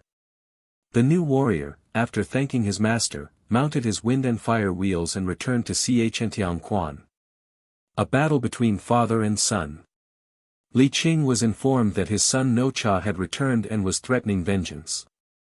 So he took his weapons, mounted his horse, and went forth to meet him. Having cursed each other profusely, they joined battle, but Li Qing was worsted and compelled to flee. No-cha pursued his father, but as he was on the point of overtaking him, Li Qing's second son, Mu-cha, came on the scene, and keenly reproached his brother for his unfilial conduct. "Li Qing is no longer my father," replied No-cha. "I gave him back my substance, why did he burn my temple and smash up my image?" Mu-cha thereupon prepared to defend his father, but received on his back a blow from the golden brick, and fell unconscious. No-cha then resumed his pursuit of Li Qing. His strength exhausted, and in danger of falling into the hands of his enemy, Li Qing drew his sword and was about to kill himself. "Stop," cried a Taoist priest. "Come into my cave, and I will protect you." When No-cha came up he could not see Li Qing, and demanded his surrender from the Taoist. But he had to do with one stronger than himself, no less a being than Wen Chu Tian's son, whom Tai Chingen had sent in order that No-cha might receive a lesson. The Taoist, with the aid of his magic weapon, seized No-cha, and in a moment he found a gold ring fastened round his neck, 2 chains on his feet, and he was bound to a pillar of gold. Peace at the last. At this moment, as if by accident, Tai Chingen appeared upon the scene. His master had No-cha brought before Wen Chu Tian's son and Li Qing, and advised him to live at peace with his father, but he also rebuked the father for having burned the temple on Tsui Pinjishan. This done, he ordered Li Qing to go home, and No-cha to return to his cave. The latter, overflowing with anger, his heart full of vengeance, started again in pursuit of Li Qing, swearing that he would punish him. But the Taoist reappeared and prepared to protect Li Qing. No-cha, bristling like a savage cat, threw himself at his enemy and tried to pierce him with his spear, but a white lotus flower emerged from the Taoist's mouth and arrested the course of the weapon. As No-cha continued to threaten him, the Taoist drew from his sleeve a mysterious object which rose in the air, and, falling at the feet of No-cha, enveloped him in flames. Then No-cha prayed for mercy. The Taoist exacted from him 3 separate promises: to live in harmony with his father, to recognize and address him as his father, and to throw himself at the Taoist's, feet, to indicate his reconciliation with himself. After this act of reconciliation had been performed, Wen Chu Tian's son promised Li Qing that he should leave his official post to become an immortal able to place his services at the disposal of the new Zhou dynasty, shortly to come into power.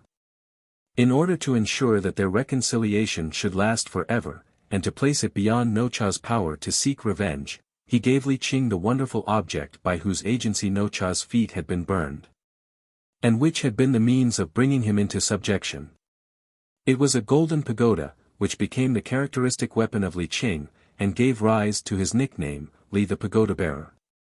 Finally, Yu Huang appointed him Generalissimo of the 26 celestial officers, Grand Marshal of the skies, and Guardian of the Gate of Heaven. 13. A Battle of the Gods. Multifarious versatile divinities. The Feng Shin Yen I describes at length how, during the wars which preceded the accession of the Zhou dynasty in 1122 BC, a multitude of demigods, Buddhas, immortals, etc. took part on one side or the other, some fighting for the old, some for the new dynasty. They were wonderful creatures, gifted with marvelous powers. They could at will change their form, multiply their heads and limbs, become invisible, and create, by merely uttering a word, terrible monsters who bit and destroyed, or sent forth poison gases, or emitted flames from their nostrils. In these battles there is much lightning, thunder, flight of fire dragons, dark clouds which vomit burning hails of murderous weapons, swords, spears, and arrows fall from the sky onto the heads of the combatants. The earth trembles, the pillars of heaven shake. Chang'e. One of these gifted warriors was Chang'e, a Taoist of the Western Paradise, who appeared on the scene when the armies of the rival dynasties were facing each other. Confucianism was gallantly holding the pass of the Qinqiling. Chang'e was trying to take it by assault, so far without success. Chang'e's mission was to take Confucianism to the abode of the blessed, his wisdom and general progress having now reached the required degree of perfection. This was a means of breaking down the invincible resistance of this powerful enemy and at the same time of rewarding his brilliant talents. But Confucianism did not approve of this plan, and a fight took place between the two champions. At one moment Chang'e was seized by a luminous bow and carried into the air, but while enveloped in a cloud of fire he appeared with 18 arms and 24 heads, holding in each hand a powerful talisman. The one-eyed peacock. He put a silk cord round Confucianism's neck, touched him with his wand, and forced him to reassume his original form of a red one-eyed peacock. Chang'e seated himself on the peacock's back, and it flew across the sky, bearing its savior and master to the Western Paradise.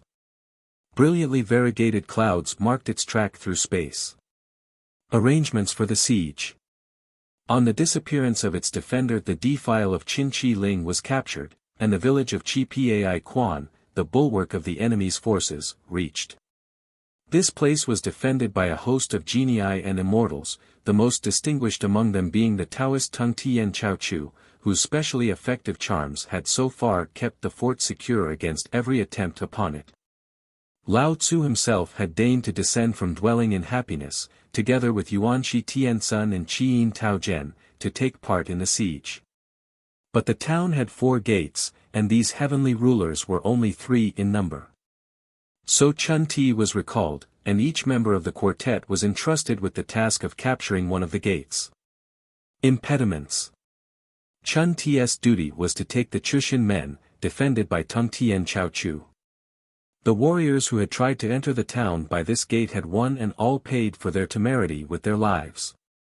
The moment each had crossed the threshold a clap of thunder had resounded, and a mysterious sword, moving with lightning rapidity, had slain him. Offense and defense. As Chang'e advanced at the head of his warriors terrible lightning rent the air and the mysterious sword descended like a thunderbolt upon his head. But Chang'e held on high his 7 precious branch, whereupon there emerged from it thousands of lotus flowers, which formed an impenetrable covering and stopped the sword in its fall. This and the other gates were then forced, and a grand assault was now directed against the chief defender of the town. Tung Tien Chao Chu, riding his ox and surrounded by his warriors, for the last time risked the chance of war and bravely faced his 4 terrible adversaries.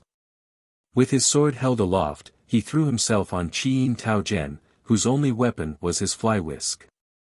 But there emerged from this a 5-colored lotus flower, which stopped the sword thrust.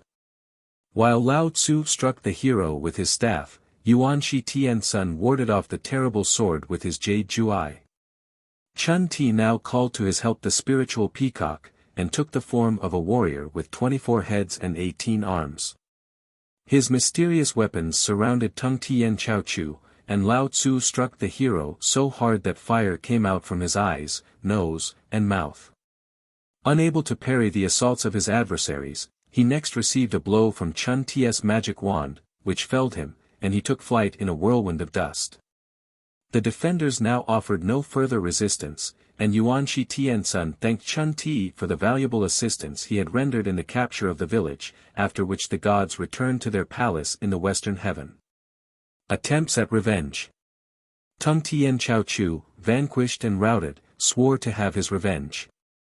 He called to his aid the spirits of the 28 constellations, and marched to attack Wu Wang's army. The honor of the victory that ensued belonged to Chang'e, who disarmed both the immortal Wu Yun and Tung Tien Chao Chu. Wu Yun, armed with his magic sword, entered the lists against Chang'e. But the latter opened his mouth and a blue lotus flower came out and stopped the blows aimed at him. Other thrusts were met by similar miracles. "Why continue so useless a fight?" said Chang'e at last. "Abandon the cause of the Shang, and come with me to the Western Paradise. I came to save you, and you must not compel me to make you resume your original form." An insulting flow of words was the reply. Again the magic sword descended like lightning, and again the stroke was averted by a timely lotus flower. Chang'e now waved his wand, and the magic sword was broken to bits, the handle only remaining in Wu Yun's hand. The golden-bearded turtle. Mad with rage, Wu Yun seized his club and tried to fell his enemy. But Chang'e summoned a disciple, who appeared with a bamboo pole. This he thrust out like a fishing rod, and on a hook at the end of the line attached to the pole dangled a large golden-bearded turtle. This was the immortal Wu Yun, now in his original form of a spiritual turtle. The disciple seated himself on its back, and both, disappearing into space, returned to the western heavens. The battle won. To conquer Tung Tien Chao Chu was more difficult, but after a long fight Chang'e waved his wand of the 7 treasures and broke his adversary's sword. The latter, disarmed and vanquished, disappeared in a cloud of dust. Chang'e did not trouble to pursue him. The battle was won. Buddhahood. A disciple of Tung Tien Chao Chu, Pai Lu Xin, the immortal Pai Lu, seeing his master beaten in 2 successive engagements, left the battlefield and followed Chang'e to the Western Paradise, to become a Buddha. He is known as Pai Lu Fo, one of the principal gods of Buddhism. Chang'e's festival is celebrated on the 6th day of the 3rd moon. He is generally shown with 8 hands and 3 faces, one of the latter being that of a pig. 14. How the monkey became a god. The Xi-Yu-Qi. In dealing with the gods of China we noticed the monkey among them. Why and in what manner he attained to that exalted rank is set forth in detail in the Xi-Yu-Qi 31, a work the contents of which have become woven into the fabric of Chinese legendary lore and are known and loved by every intelligent native. Its pages are filled with ghosts, demons, and fairies, good and bad, but it contains no more than the average Chinese really believes to exist. And his belief in such manifestations is so firm that from the cradle to the grave he lives and moves and has his being in reference to them. Its characters are said to be allegorical, though it may be doubted whether these implications may rightly be read into the Chinese text. Thus, Suan, or Yuan, Chuang, or Tang Seng, is the pilgrim of the Xi-Yu-Qi, who symbolizes conscience, to which all actions are brought for trial. The priestly garment of Suan Chuang symbolizes the good work of the rectified human nature. It is held to be a great protection to the new heart from the myriads of evil beings which surround it, seeking its destruction. Sun Ho Tzu, the monkey fairy, represents human nature, which is prone to all evil. His unreasonable vagaries moved Suan Chuang to compel him to wear a head-splitting helmet which would contract upon his head in moments of waywardness. The agonizing pressure thus caused would bring him to his senses, irrespective of his distance from his master. The iron wand of Sun Ho Tzu is said to represent the use that can be made of doctrine. It was useful for all purposes, great or small. By a word it could be made invisible, and by a word it could become long enough to span the distance between heaven and earth. Chu Pa Chi, the pig fairy, with his muckrake, stands for the coarser passions, which are constantly at war with the conscience in their endeavors to cast off all restraint. Sha Ho Shang, priest Sha, is a good representation of Mr. Faithful in the Pilgrim's Progress. In the Xi-Yu-Qi he stands for the human character, which is naturally weak and which needs constant encouragement. Legend of Sun Ho Tzu. The deeds of this marvelous creature, the hero of the Xi-Yu-Qi, are to be met with continually in Chinese popular literature, and they are very much alive in the popular mind. In certain parts a regular worship is offered to him, and in many temples representations of or legends concerning him are to be seen or heard.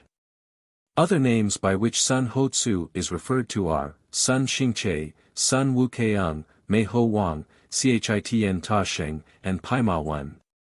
The last mentioned being a title which caused him annoyance by recalling the derisive dignity conferred upon him by Yu Huang.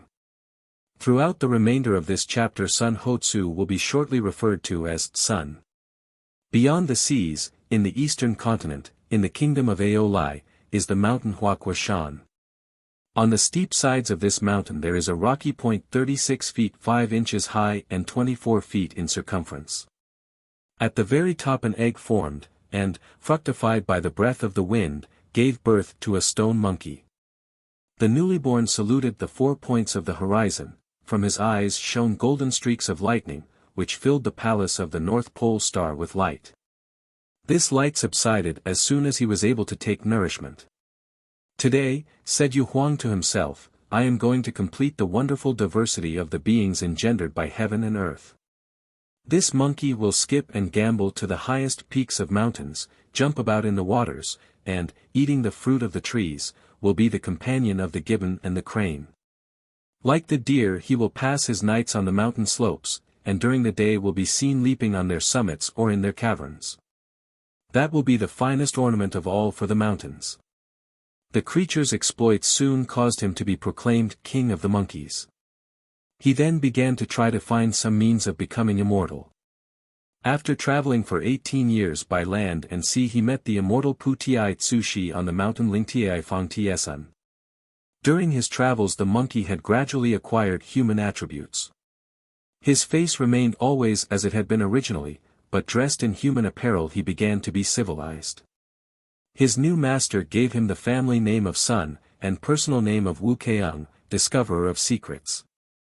He taught him how to fly through the air, and to change into 72 different forms. With one leap he could cover 108,000 li, about 36,000 miles. A rod of iron. Sun, after his return to Huaquashan, slew the demon Hun Shimo Wang, who had been molesting the monkeys during his long absence. Then he organized his subjects into a regular army, 47,000 all told. Thus the peace of the Simian kingdom was assured. As for himself, he could not find a weapon to suit him, and went to consult Ao Kuang, the Lung Wang, or Dragon King of the Eastern Sea, about it.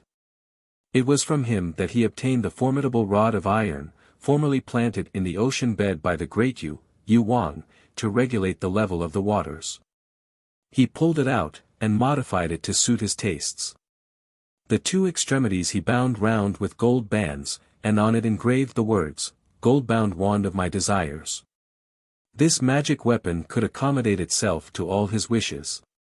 Being able to assume the most incredible proportions or to reduce itself to the form of the finest of needles, which he kept hidden in his ear. He terrorized the 4 kings of the sea, and dressed himself at their expense. The neighboring kings allied themselves with him.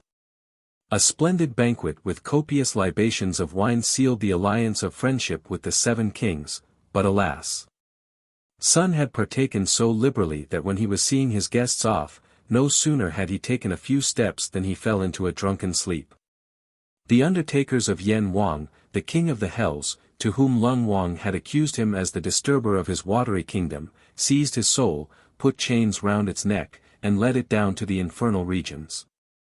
Sun awoke in front of the gate of the kingdom of the dead, broke his fetters, killed his 2 custodians, and, armed with his magic staff, penetrated into the realm of Yen Wang, where he threatened to carry out general destruction.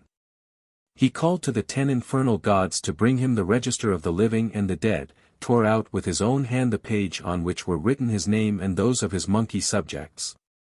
And then told the king of the hells that he was no longer subject to the laws of death. Yen Wang yielded, though with bad grace, and Sun returned triumphant from his expedition beyond the tomb. Before long Sun's escapades came to the knowledge of Yu Huang. Ao Kuang and Yen Wang each sent deputies to the Master of Heaven, who took note of the double accusation, and sent Taipa Qinxing to summon before him this disturber of the heavenly peace.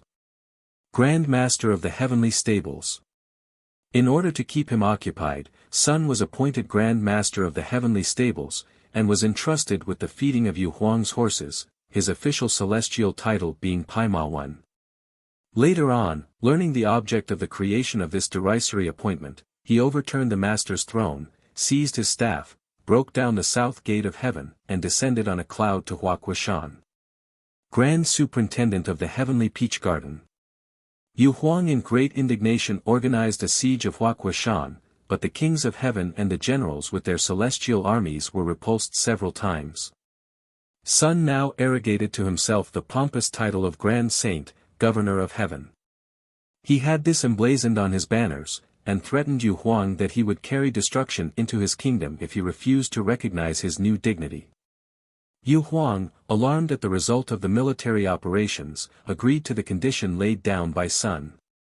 The latter was then appointed Grand Superintendent of the Heavenly Peach Garden, the fruit of which conferred immortality, and a new palace was built for him.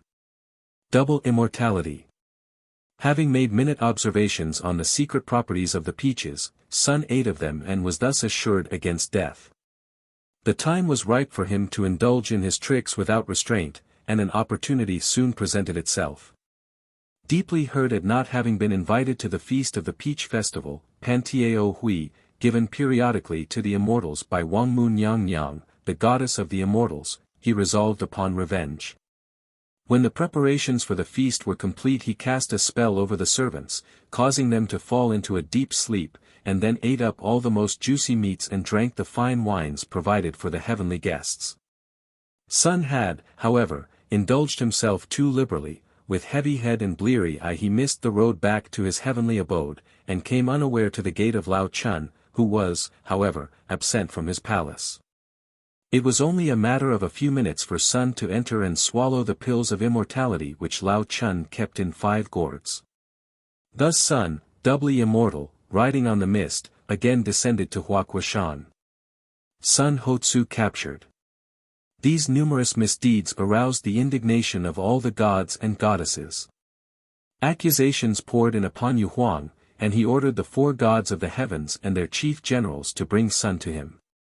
The armies laid siege to Huaquashan, a net was spread in the heavens, fantastic battles took place, but the resistance of the enemy was as strenuous and obstinate as before.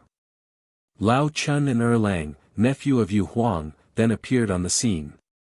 Sun's warriors resisted gallantly, but the forces of heaven were too much for them, and at length they were overcome. At this juncture Sun changed his form, and in spite of the net in the sky managed to find a way out. In vain search was made everywhere, until Li Tianwang, by the help of his devil-finding mirror, detected the quarry and informed Erlang, who rushed off in pursuit. Lao Chun hurled his magic ring on to the head of the fugitive, who stumbled and fell. Quick as lightning, the celestial dog, Tian Ko, who was in Erlang's service, threw himself on him, bit him in the calf, and caused him to stumble afresh. This was the end of the fight. Sun, surrounded on all sides, was seized and chained. The battle was won. Sun escapes from Lao Chun's furnace. The celestial armies now raised the siege, and returned to their quarters. But a new and unexpected difficulty arose. Yu Huang condemned the criminal to death, but when they went to carry out the sentence the executioners learned that he was invulnerable. Swords, iron, fire, even lightning, could make no impression on his skin. Yu Huang, alarmed, asked Lao Chun the reason of this. The latter replied that there was nothing surprising about it, seeing that the knave had eaten the peaches of life in the garden of heaven and the pills of immortality which he had composed. Hand him over to me, he added. I will distill him in my furnace of the 8 trigrams, and extract from his composition the elements which render him immortal. Yu Huang ordered that the prisoner be handed over, and in the sight of all he was shut up in Lao Chun's alchemical furnace, which for 49 days was heated white-hot. But at an unguarded moment Sun lifted the lid, emerged in a rage, seized his magic staff, and threatened to destroy heaven and exterminate its inhabitants. Yu Huang, at the end of his resources, summoned Buddha, who came and addressed Sun as follows: Why do you wish to possess yourself of the kingdom of the heavens? Have I not power enough to be the god of heaven? Was the arrogant reply. What qualifications have you? Asked Buddha. Enumerate them. My qualifications are innumerable, replied Sun.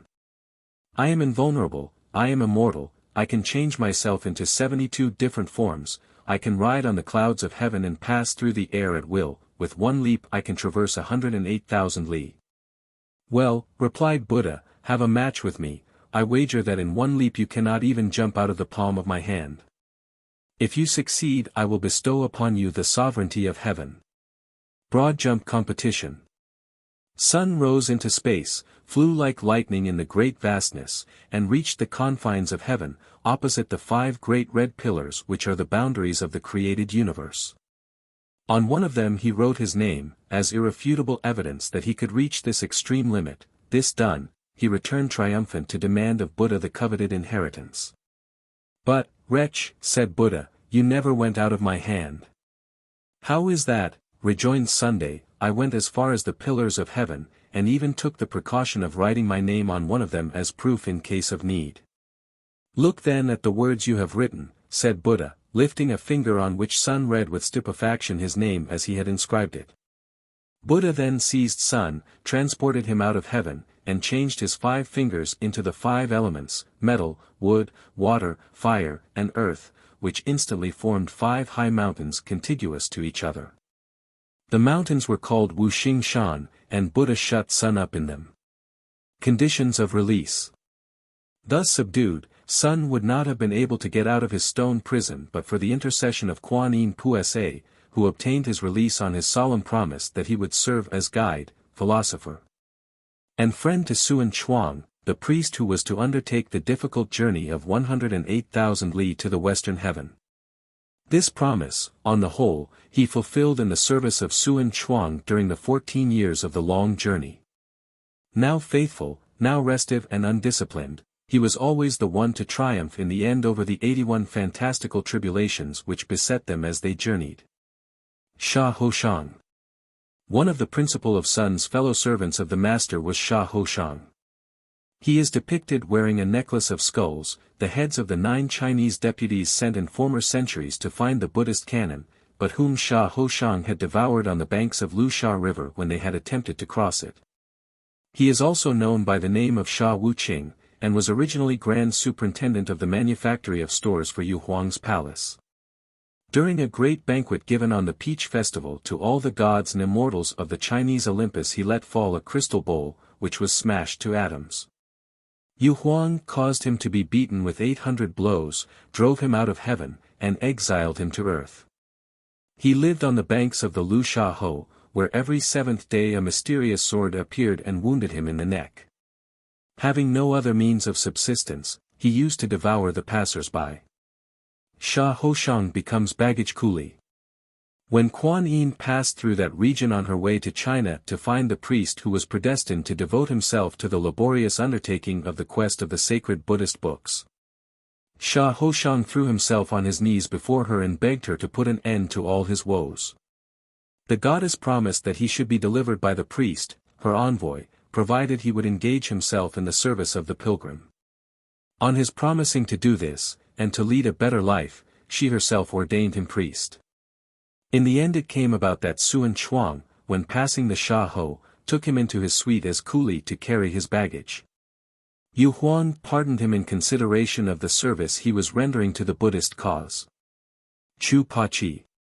Chu Pa Chi is a grotesque, even gross, personage, with all the instincts of animalism. One day, while he was occupying the high office of Overseer General of the Navigation of the Milky Way, he, during a fit of drunkenness, vilely assaulted the daughter of Yu Huang.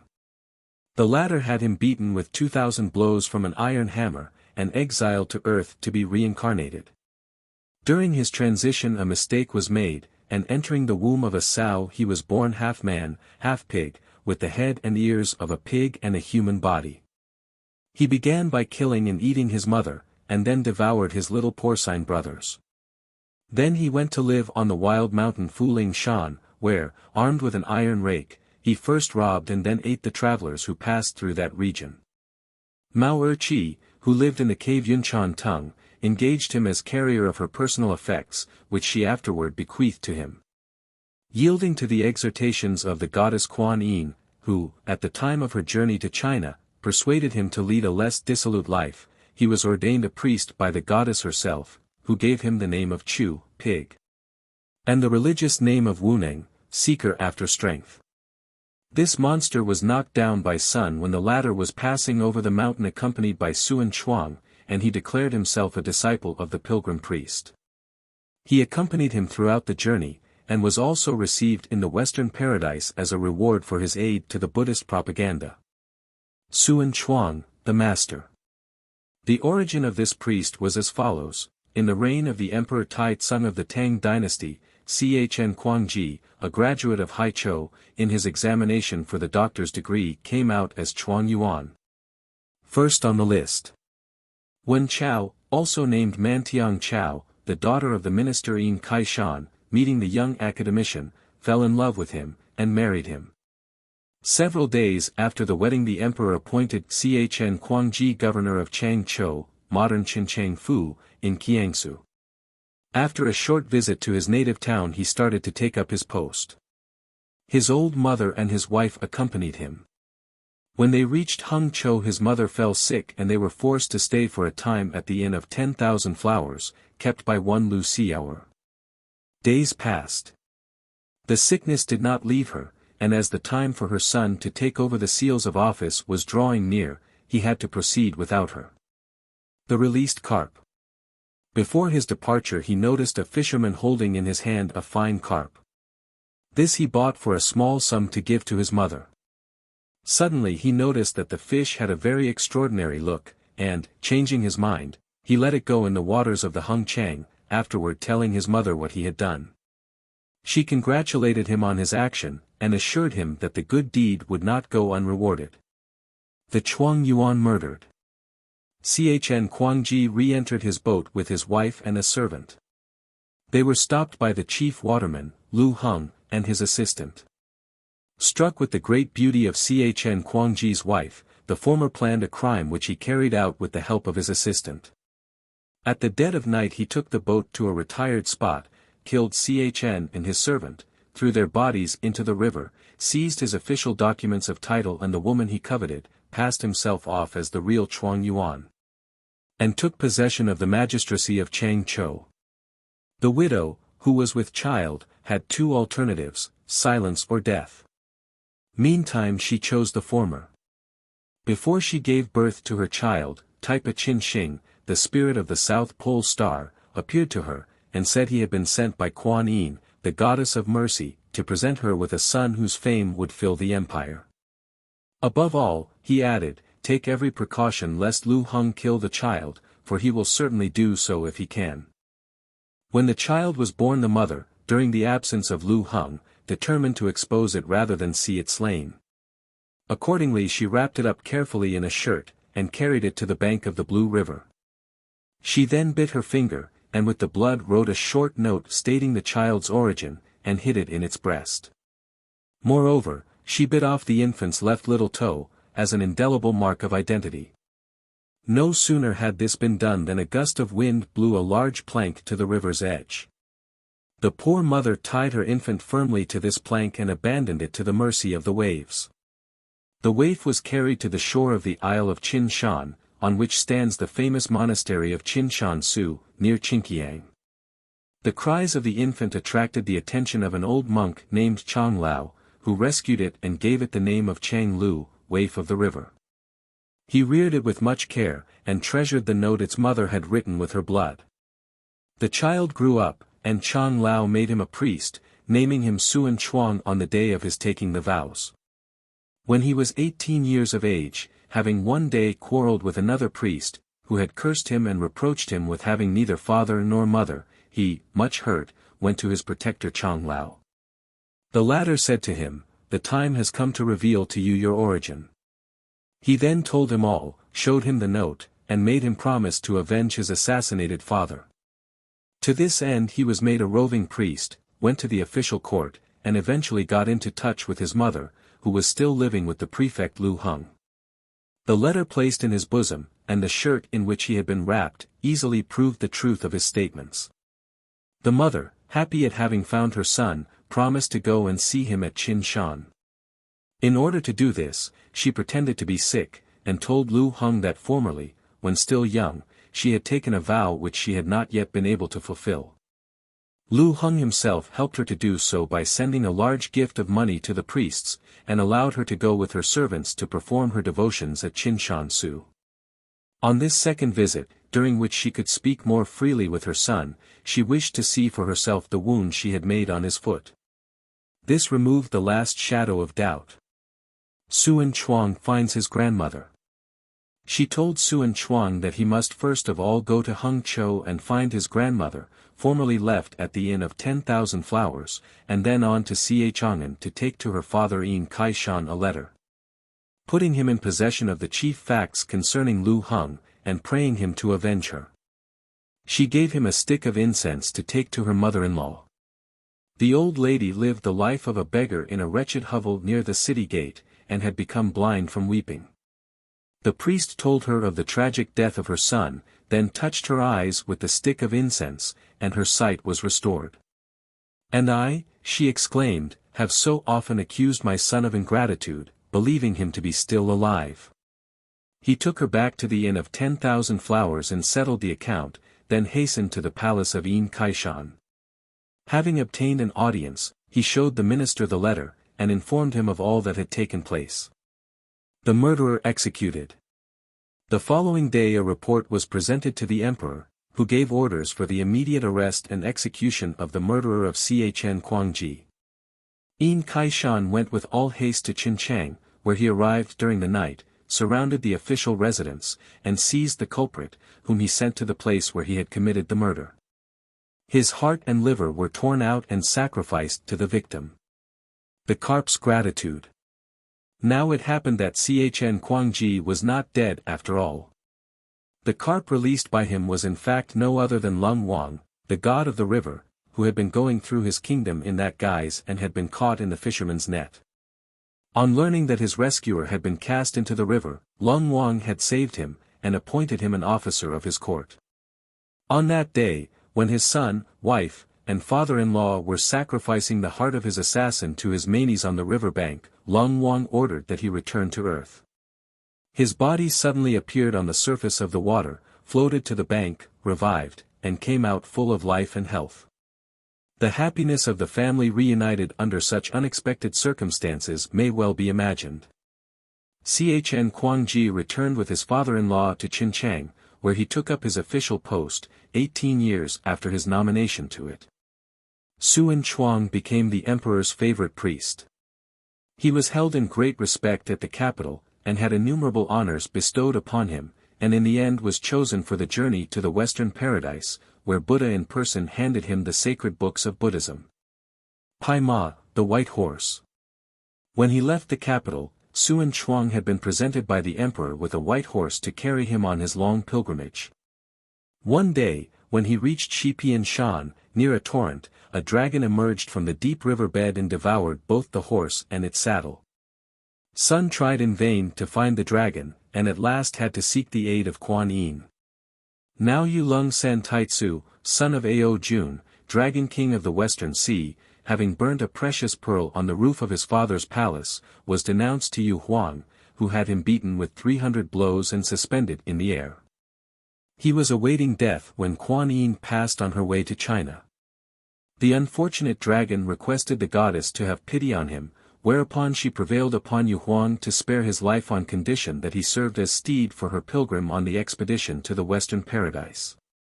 The dragon was handed over to Kuan Yin, who showed him the deep pool in which he was to dwell while awaiting the arrival of the priest. It was this dragon who had devoured Suen Chuang's horse, and Kuan Yin now bade him change himself into a horse of the same color to carry the priest to his destination.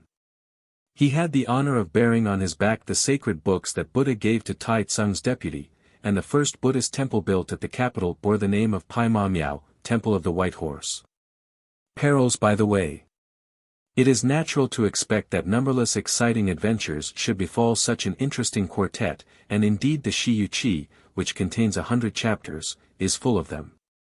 The pilgrims encountered 80 difficulties on the journey out and one on the journey home. The following examples are characteristic of the rest. The grove of cypress trees. The travelers were making their way westward through shining waters and over green hills, where they found endless luxuriance of vegetation and flowers of all colors in profusion. But the way was long and lonely, and as darkness came on without any sign of habitation the priest said, "Where shall we find a resting place for the night?" The monkey replied, "My master, he who has left home and become a priest must dine on the wind and lodge on the water, lie down under the moon and sleep in the forest, everywhere is his home, why then ask where shall we rest?" But Pa-chi, who was the bearer of the pilgrim's baggage, was not satisfied with this reply, and tried to get his load transferred to the horse, but was silenced when told that the latter's sole duty was to carry the master. However, the monkey gave Pai Ma a blow with his rod, causing him to start forward at a great pace, and in a few minutes from the brow of a hill Suan Chuang espied in the distance a grove of cypress trees, beneath the shade of which was a large enclosure. This seemed a suitable place to pass the night, so they made toward it, and as they approached observed in the enclosure a spacious and luxurious establishment. There being no indications that the place was then inhabited, the monkey made his way inside. A proposal of marriage. He was met by a lady of charming appearance, who came out of an inner room, and said, "Who is this that ventures to intrude upon a widow's household?" The situation was embarrassing, but the lady proved to be most affable, welcomed them all very heartily, told them how she became a widow and had been left in possession of riches in abundance, and that she had 3 daughters, Truth, Love, and Pity by name. She then proceeded to make a proposal of marriage, not only on behalf of herself, but of her 3 daughters as well. They were 4 men, and here were 4 women. She had mountain lands for fruit trees, dry lands for grain, flooded fields for rice, more than 5,000 acres of each, horses, oxen, sheep, pigs innumerable, 60 or 70 farmsteads, granaries choked with grain, storehouses full of silks and satins, gold and silver enough to last several lifetimes however extravagantly they lived. Why should the 4 travelers not finish their journey there, and be happy ever afterward? The temptation was great, especially as the 3 daughters were ladies of surpassing beauty as well as adepts at needlework and embroidery, well read, and able to sing sweetly. But Suan Chuang sat as if listening to frogs after rain, unmoved except by anger that she should attempt to divert him from his heavenly purpose, and in the end the lady retired in a rage, slamming the door behind her. The covetous Pa-chi, however, expressed himself in favor of accepting the widow's terms. Finding it impossible to do so openly, he stole round to the back and secured a private interview. His personal appearance was against him, but the widow was not altogether uncompliant.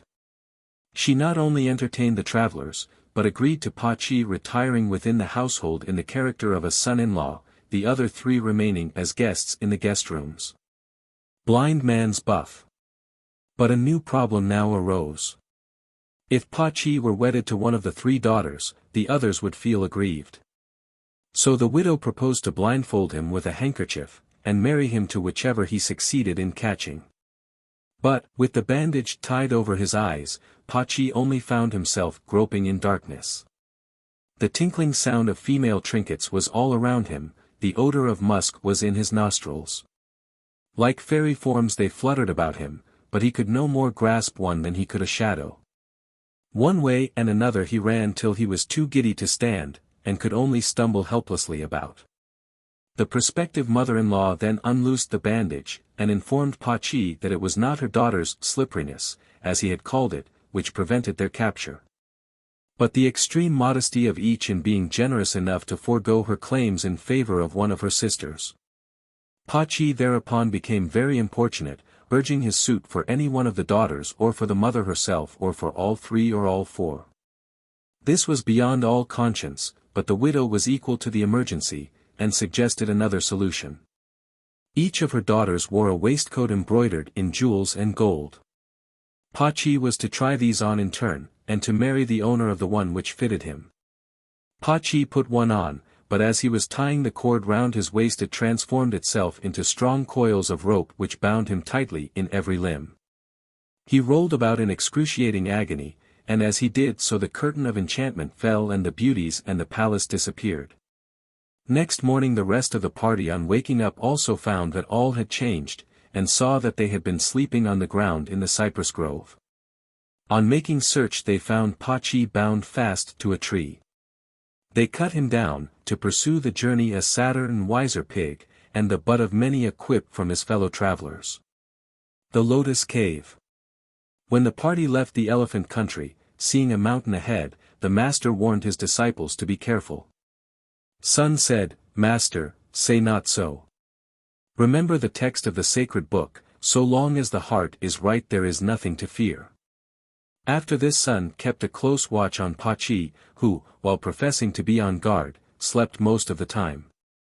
When they arrived at Pingting Shan they were approached by a woodcutter, who warned them that in the mountain, which extended for 600 li, 200 miles, there was a lotus cave, inhabited by a band of demons under 2 chiefs, who were lying in wait to devour the travelers. The woodcutter then disappeared. Accordingly, Pa Chi was ordered to keep watch. But, seeing some hay, he lay down and went to sleep, and the mountain demons carried him away to the lotus cave. On seeing Pa Chi, the second chief said, "He is no good, you must go in search of the master and the monkey." All this time the monkey, to protect his master, was walking ahead of the horse, swinging his club up and down and to right and left. The demon king saw him from the top of the mountain and said to himself, "This monkey is famous for his magic, but I will prove that he is no match for me, I will yet feast on his master." So, descending the mountain, he transformed himself into a lame beggar and waited by the roadside. The master, out of pity, persuaded the monkey to carry him. While on the monkey's back the demon, by magic skill, threw Mount Meru on to Sun's head, but the monkey warded it off with his left shoulder, and walked on. Then the demon threw Mount Ome on to Sun's head, and this he warded off with his right shoulder, and walked on, much to the demon's surprise. Lastly the demon caused Tai Shan to fall onto his head. This at last stunned the monkey. Sha Hoshang now defended the master with his staff, which was, however, no match for the demon's starry sword. The demon seized the master and carried him under one arm and Sha Hoshang under the other to the lotus cave. The 2 demons then planned to take their 2 most precious things, a yellow gourd and a jade vase, and try to bottle the monkey. They arranged to carry them upside down and call out the monkey's name. If he replied, then he would be inside, and they could seal him up, using the seal of the great Ancient of Days, the dweller in the mansion of Tai Sui. The monkey under the mountain. When the monkey found that he was being crushed under the mountain he was greatly distressed about his master, and cried out, "Oh, master, you delivered me from under the mountain before, and trained me in religion. How is it that you have brought me to this pass? If you must die, why should Sha Hoshang and Pa Chi and the dragon horse also suffer?" Then his tears poured down like rain. The spirits of the mountain were astonished at hearing these words. The guardian angels of the 5 religions asked, "Whose is this mountain, and who is crushed beneath it?" The local gods replied, "The mountain is ours, but who is under it we do not know." "If you do not know," the angels replied, "we will tell you. It is the great Holy One, the equal of heaven, who rebelled there 500 years ago. He is now converted, and is the disciple of the Chinese ambassador. How dare you lend your mountain to the demon for such a purpose?" The guardian angels and local gods then recited some prayers, and the mountain was removed. The monkey sprang up, brandishing his spear, and the spirits at once apologized, saying that they were under enforced service to the demons. While they were speaking Sun saw a light approaching, and asked what it was. The spirits replied, "This light comes from the demons' magic treasures. We fear they are bringing them to catch you." Sun then said, "Now we shall have some sport." "Who is the demon chief's associate?" "He is a Taoist," they replied, "who is always occupied in preparing chemicals." The monkey said, "Leave me, and I will catch them myself." He then transformed himself into a duplicate of the Taoist. The magic gourd. Sun went to meet the demons, and in conversation learnt from them that they were on their way to catch the famous monkey, and that the magic gourd and vase were for that purpose. They showed these treasures to him, and explained that the gourd, though small, could hold 1,000 people. "That is nothing," replied Sunday, "I have a gourd which can contain all the heavens." At this they marveled greatly, and made a bargain with him, according to which he was to give them his gourd, after it had been tested as to its capacity to contain the heavens, in exchange for their precious gourd and vase. Going up to heaven, the monkey obtained permission to extinguish the light of the sun, moon, and stars for 1 hour. At noon the next day there was complete darkness, and the demons believed Sun when he stated that he had put the whole heavens into his gourd so that there could be no light. They then handed over to the monkey their magic gourd and vase, and in exchange he gave them his false gourd. The magic rope. On discovering that they had been deceived, the demons made complaint to their chiefs, who informed them that Sun, by pretending to be one of the immortals, had outwitted them. They had now lost 2 out of their 5 magic treasures. There remained 3, the magic sword, the magic palm fan, and the magic rope. "Go," said they, "and invite our dear grandmother to come and dine on human flesh." Personating one of the demons, Sun himself went on this errand. He told the old lady that he wanted her to bring with her the magic rope, with which to catch Sunday. She was delighted, and set out in her chair carried by 2 fairies. When they had gone some few li, Sun killed the ladies, and then saw that they were foxes. He took the magic rope, and thus had 3 of the magic treasures. Having changed the dead so that they looked like living creatures, he returned to the lotus cave. Many small demons came running up, saying that the old lady had been slain. The demon king, alarmed, proposed to release the whole party. But his younger brother said, "No, let me fight Sunday. If I win, we can eat them, if I fail, we can let them go." After 30 bouts Sun lost the magic rope, and the demon lassoed him with it and carried him to the cave, and took back the magic gourd and vase. Sun now transformed himself into 2 false demons. One he placed instead of himself in the lasso bound to a pillar, and then went and reported to the second demon chief that Sun was struggling hard, and that he should be bound with a stronger rope lest he make his escape. Thus, by this strategy, Sun obtained possession of the magic rope again.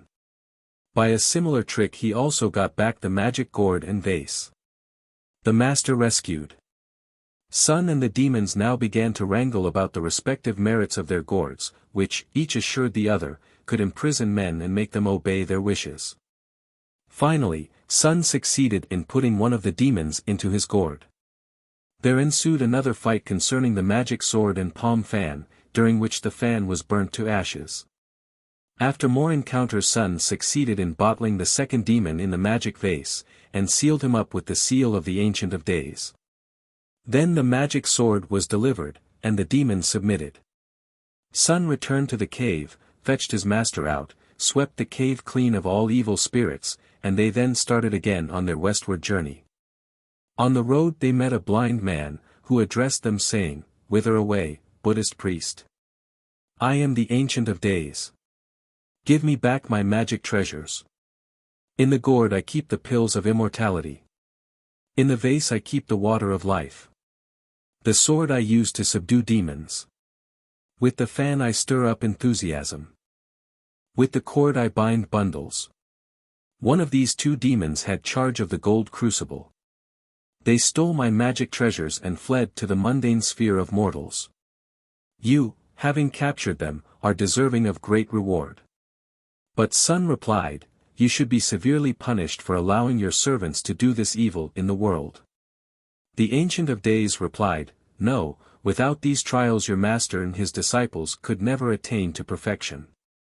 Sun understood and said, "Since you have come in person for the magic treasures, I return them to you."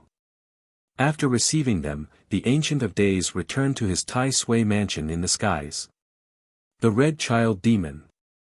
By the autumn the travelers arrived at a great mountain. They saw on the road a red cloud which the monkey thought must be a demon.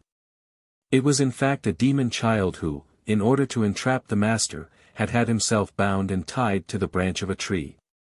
The child repeatedly cried out to the passers-by to deliver him. Sun suspected that it was a trick. But the master could no longer endure the pitiful wails. He ordered his disciples to loose the child, and the monkey to carry him. As they proceeded on their way the demon caused a strong whirlwind to spring up, and during this he carried off the master.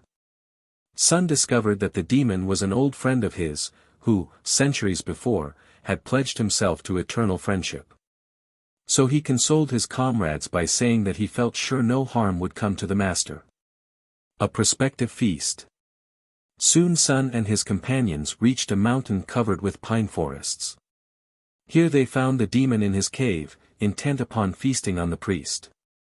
The demon refused to recognize his ancient friendship with Sun, so the two came to blows. The demon set fire to everything, so that the monkey might be blinded by the smoke. Thus he was unable to find his master. In despair he said, "I must get the help of someone more skillful than myself." Pa Chi was sent to fetch Kuan Yin. The demon then seized a magic bag, transformed himself into the shape of Kuan Yin, and invited Pa Chi to enter the cave. The simpleton fell into the trap and was seized and placed in the bag. Then the demon appeared in his true form, and said, "I am the beggar child, and mean to cook you for my dinner. A fine man to protect his master you are." The demon then summoned 6 of his most doughty generals and ordered them to accompany him to fetch his father, King Ox Head, to dine off the pilgrim. When they had gone, Sun opened the bag, released Pa Chi, and both followed the 6 generals. The generals tricked. Sun thought that as the demon had played a trick on Pa Chi, he would play one on his generals. So he hurried on in front of them, and changed himself into the form of King Ox Head. The demon and his generals were invited into his presence, and Red Child said, "If anyone eats of the pilgrim's flesh, his life will be prolonged indefinitely. Now he is caught and I invite you to feast on him." Sun, personifying the father, said, "No, I cannot come. I am fasting today. Moreover, Sun has charge of the pilgrim, and if any harm befall him it will be the worse for you, for he has 72 magic arts. He can make himself so big that your cave cannot contain him, and he can make himself as small as a fly, a mosquito, a bee, or a butterfly." Sun then went to Kuan Yin and appealed for help. She gave him a bottle, but he found he could not move it. "No," said Kuan Yin, "for all the forces of the ocean are stored in it." Kuan Yin lifted it with ease, and said, "This dew water is different from dragon water, and can extinguish the fire of passion. I will send a ferry with you on your boat. You need no sails.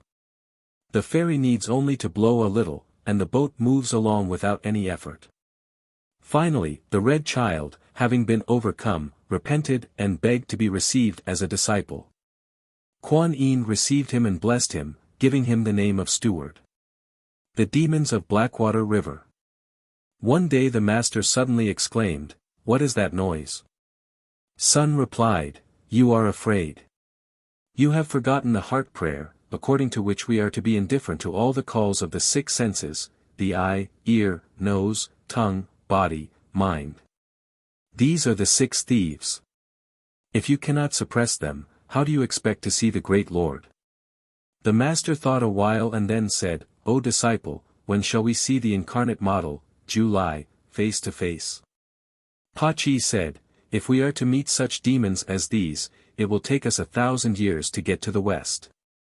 But Sha Hoshang rejoined, "Both you and I are stupid. If we persevere and travel on, shoulder to shoulder, we shall reach there at last." While thus talking, they saw before them a dark river in flood, which the horse could not cross. Seeing a small boat, the master said, "Let us engage that boat to take us across." While crossing the river in it, they discovered that it was a boat sent by the demon of Blackwater River to entrap them in midstream, and the master would have been slain had not Sun and the Western Dragon come to the rescue. The Slow Cart's Country. Having crossed the Blackwater River, they journeyed westward, facing wind and snow. Suddenly they heard a great shout as of 10,000 voices. The master was alarmed, but Sun laughingly went to investigate. Sitting on a cloud, he rose in the air, and saw a city, outside of which there were thousands of priests and carts laden with bricks and all kinds of building materials. This was the city where Taoists were respected, and Buddhists were not wanted. The monkey, who appeared among the people as a Taoist, was informed that the country was called the Chih, Slow Cart's Country, and for 20 years had been ruled by 3 Taoists who could procure rain during times of drought. Their names were Tiger, Deer, and Sheep. They could also command the wind, and change stones into gold. The monkey said to the 2 leading Taoists, I wonder if I shall be so fortunate as to see your emperor. They replied, we will see to that when we have attended to our business. The monkey inquired what business the priests could have. In former times, they said, when our king ordered the Buddhists to pray for rain, their prayers were not answered. Then the Taoists prayed, and copious showers fell. Since then all the Buddhist priests have been our slaves, and have to carry the building materials, as you see. We must assign them their work, and then we'll come to you. Sun replied, never mind. I am in search of an uncle of mine, from whom I have not heard for many years. Perhaps he is here among your slaves. They said, you may see if you can find him. Restraints on freedom. Sun went to look for his uncle. Hearing this, many Buddhist priests surrounded him, hoping to be recognized as his lost relative. After a while he smiled. They asked him the reason. He said, why do you make no progress? Life is not meant for idleness. They said, we cannot do anything. We are terribly oppressed. What power have your masters? By using their magic they can call up wind or rain. That is a small matter, said Sunday, what else can they do? They can make the pills of immortality, and change stone into gold. Sun said, these are also small matters, many can do the same. How did these Taoists deceive your king? The king attends their prayers night and day, expecting thereby to attain to immortality. Why do you not leave the place? It is impossible, for the king has ordered pictures of us to be hung up everywhere.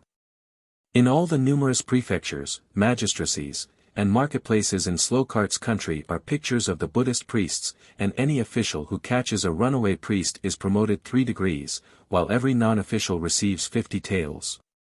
The proclamation is signed by the king. So you see we are helpless. Sun then said, you might as well die and end it all. Immortal for suffering. They replied, a great number have died. At one time we numbered more than 2,000. But through deaths and suicides there now remain only about 500.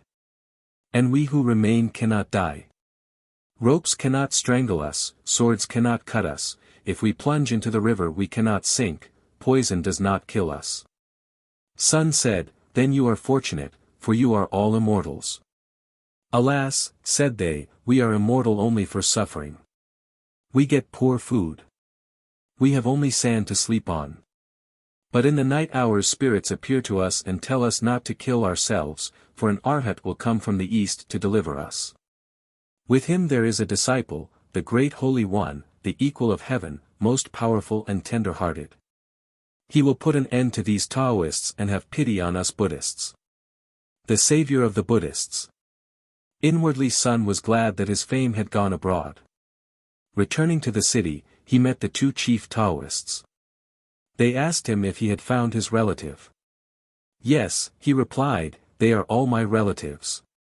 They smiled and said, how is it that you have so many relatives? Sun said, 100 are my father's relatives, 100 my mother's relatives, and the remainder my adopted relatives.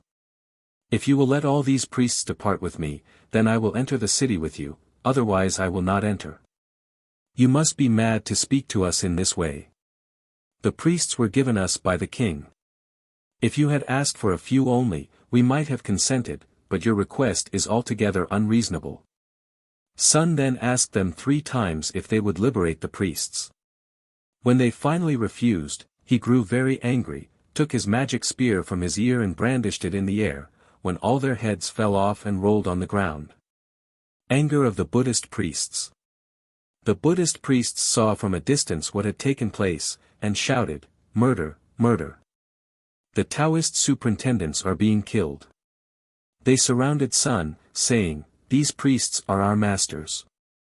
They go to the temple without visiting the king, and return home without taking leave of the king. The king is the high priest. Why have you killed his disciples? The Taoist chief priest will certainly accuse us Buddhist priests of the murders. What are we to do? If we go into the city with you they will make you pay for this with your life. Sun laughed. My friends, he said, do not trouble yourselves over this matter. I am not the master of the clouds, but the great Holy One, a disciple of the Holy Master from China, going to the Western Paradise to fetch the sacred books, and have come to save you. No, no, said they, this cannot be, for we know him. Sun replied, having never met him, how can you know him? They replied, we have seen him in our dreams. The spirit of the planet Venus has described him to us and warned us not to make a mistake. What description did he give? Asked Sun.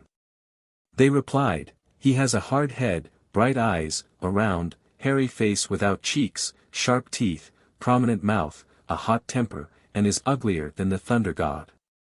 He has a rod of iron, caused a disturbance in heaven itself, but later repented, and is coming with the Buddhist pilgrim in order to save mankind from calamities and misery. With mixed feelings Sun replied, my friends, no doubt you are right in saying I am not Sunday. I am only his disciple, who has come to learn how to carry out his plans. But, he added, pointing with his hand, is not that sun coming yonder? They all looked in the direction in which he had pointed. Sun bestows talismans. Sun quickly changed himself from a Taoist priest, and appeared in his natural form. At this they all fell down and worshipped him, asking his forgiveness because their mortal eyes could not recognize him. They then begged him to enter the city and compel the demons to repent. Sun told them to follow him. He then went with them to a sandy place, emptied 2 carts and smashed them into splinters, and threw all the bricks, tiles, and timber into a heap, calling upon all the priests to disperse. Tomorrow, he said, I am going to see the king, and will destroy the Taoists. Then they said, Sir, we dare not go any farther, lest they attempt to seize you and cause trouble. Have no fear, he replied. But if you think so I will give you a charm to protect you. He pulled out some hairs, and gave one to each to hold firmly on the 3rd finger. If anyone tries to seize you, he said, keep tight hold of it, call out, Great Holy One, the equal of heaven, and I will at once come to your rescue, even though I be 10,000 miles away.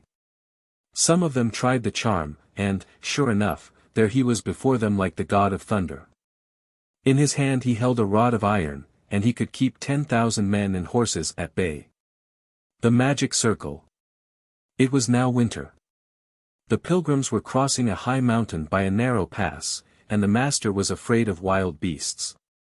The 3 disciples bade him fear not, as they were united, and were all good men seeking truth.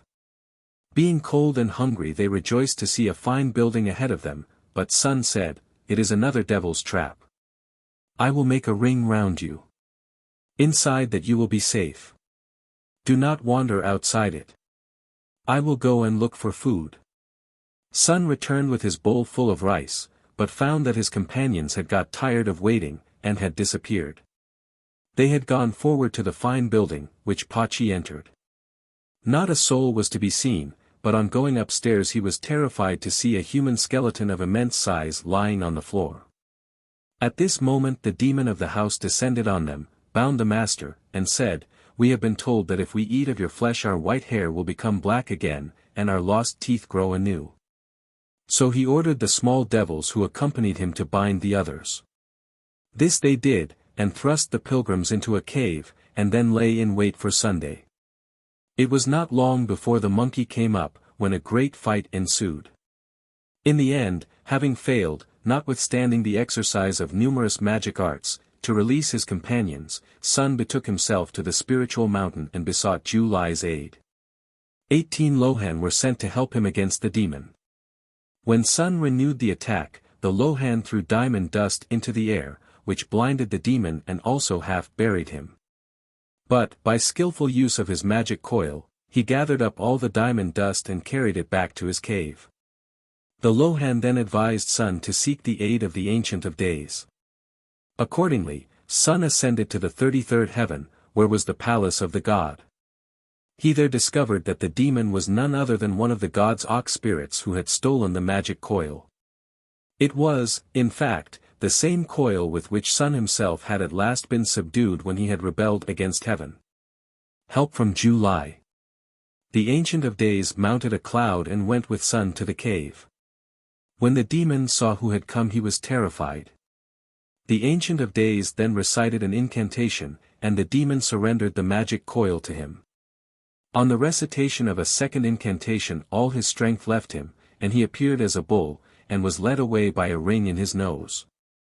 The master and his disciples were then set at liberty, and proceeded on their journey. The fire-quenching fan. In the autumn the pilgrims found themselves in the Sioux-Hawley country, where everything was red, red walls, red tiles, red varnish on doors and furniture. 60 li from this place was the Flaming Mountain, which lay on their road westward. An old man they met told them that it was possible to cross the Flaming Mountain only if they had the magic iron fan, which, waved once, quenched fire, waved a second time produced strong wind, and waved a third time produced rain. This magic fan was kept by the Iron Fan Princess in a cave on Tsuyan Shan, 1500 li distant. On hearing this, Sun mounted a cloud, and in an instant was transported to the cave. The Iron Fan Princess was one of the Lachas, wives and daughters of demons, and the mother of the Red Child Demon, who had become a disciple of Kuan Yin. On seeing Sun she was very angry, and determined to be revenged for the outwitting of her husband, King Ox Head, and for the carrying away of her son. The monkey said, "If you lend me the iron fan I will bring your son to see you." For answer she struck him with a sword. They then fell to fighting, the contest lasting a long while, until at length, feeling her strength failing, the princess took out the iron fan and waved it. The wind it raised blew Sun to a distance of 84,000 li, and whirled him about like a leaf in a whirlwind. But he soon returned, reinforced by further magic power lent him by the Buddhist saints. The princess, however, deceived him by giving him a fan which increased the flames of the mountain instead of quenching them. Sun and his friends had to retreat more than 20 li, or they would have been burned. The local mountain gods now appeared, bringing refreshments, and urging the pilgrims to get the fan so as to enable them to proceed on their journey. Sun pointed to his fan and said, "Is not this the fan?" They smiled and said, "No, this is a false one which the princess has given you." They added, "Originally there was no flaming mountain, but when you upset the furnace in heaven 500 years ago the fire fell here, and has been burning ever since. For not having taken more care in heaven, we have been set to guard it." The demon king Ox Head, though he married the Lacha princess, deserted her some 2 years ago for the only daughter of a fox king. They live at Chile Shan, some 3,000 li from here. If you can get the true iron fan through his help you will be able to extinguish the flames, take your master to the west, save the lives of many people round here, and enable us to return to heaven once more. Sun at once mounted a cloud and was soon at Chile Shan. There he met the fox princess, whom he upbraided and pursued back to her cave. The ox demon came out and became very angry with Sun for having frightened her. Sun asked him to return with him to the Lacha princess and persuade her to give him the magic fan. This he refused to do. They then fought 3 battles, in all of which Sun was successful. He changed into the ox demon's shape and visited the Lacha princess. She, thinking he was the ox demon, gladly received him, and finally gave him the magic fan. He then set out to return to his master. The power of the magic fan. The ox demon, following after Sun, saw him walking along, joyfully carrying the magic fan on his shoulder. Now Sun had forgotten to ask how to make it small, like an apricot leaf, as it was at first. The ox demon changed himself into the form of Pa Chi, and going up to Sun he said, "Brother Sun, I am glad to see you back, I hope you have succeeded." "Yes," replied Sun, and described his fights, and how he had tricked the ox demon's wife into giving him the fan. The seeming Pa Chi said, "You must be very tired after all your efforts, let me carry the magic fan for you." As soon as he had got possession of it he appeared in his true form, and tried to use it to blow Sun away 84,000 li, for he did not know that the Great Holy One had swallowed a wind-resisting pill, and was therefore immovable. He then put the magic fan in his mouth and fought with his 2 swords. He was a match for Sun in all the magic arts, but through the aid of Pa Chi and the help of the local god sent by the master, the monkey was able to prevail against him. The ox demon changed himself many times into a number of birds, but for each of these Sun changed himself into a swifter and stronger one. The ox demon then changed himself into many beasts, such as tigers, leopards, bears, elephants, and an ox 10,000 feet long. He then said to Sun, with a laugh, "What can you do to me now?" Sun seized his rod of iron, and cried, "Grow." He immediately became 100,000 feet high, with eyes like the sun and moon. They fought till the heavens and the earth shook with their onslaughts. Defeat of the ox demon. The ox demon being of so fierce and terrible a nature, both Buddha in heaven and the Taoist celestial ruler sent down whole legions of celebrated warriors to help the master's servant. The ox demon tried to escape in every direction, one after the other, but his efforts were in vain. Finally defeated, he was made to promise for himself and his wife to give up their evil ways and to follow the holy precepts of the Buddhist doctrine. The magic fan was given to Sun, who at once proceeded to test its powers. When he waved it once, the fires on Flaming Mountain died out. When he waved it a second time, a gentle breeze sprang up. When he waved it a third time, refreshing rain fell everywhere, and the pilgrims proceeded on their way in comfort. The lovely women. Having traveled over many mountains, the travelers came to a village. The master said, "You, my disciples, are always very kind, taking round the begging bowl and getting food for me. Today I will take the begging bowl myself."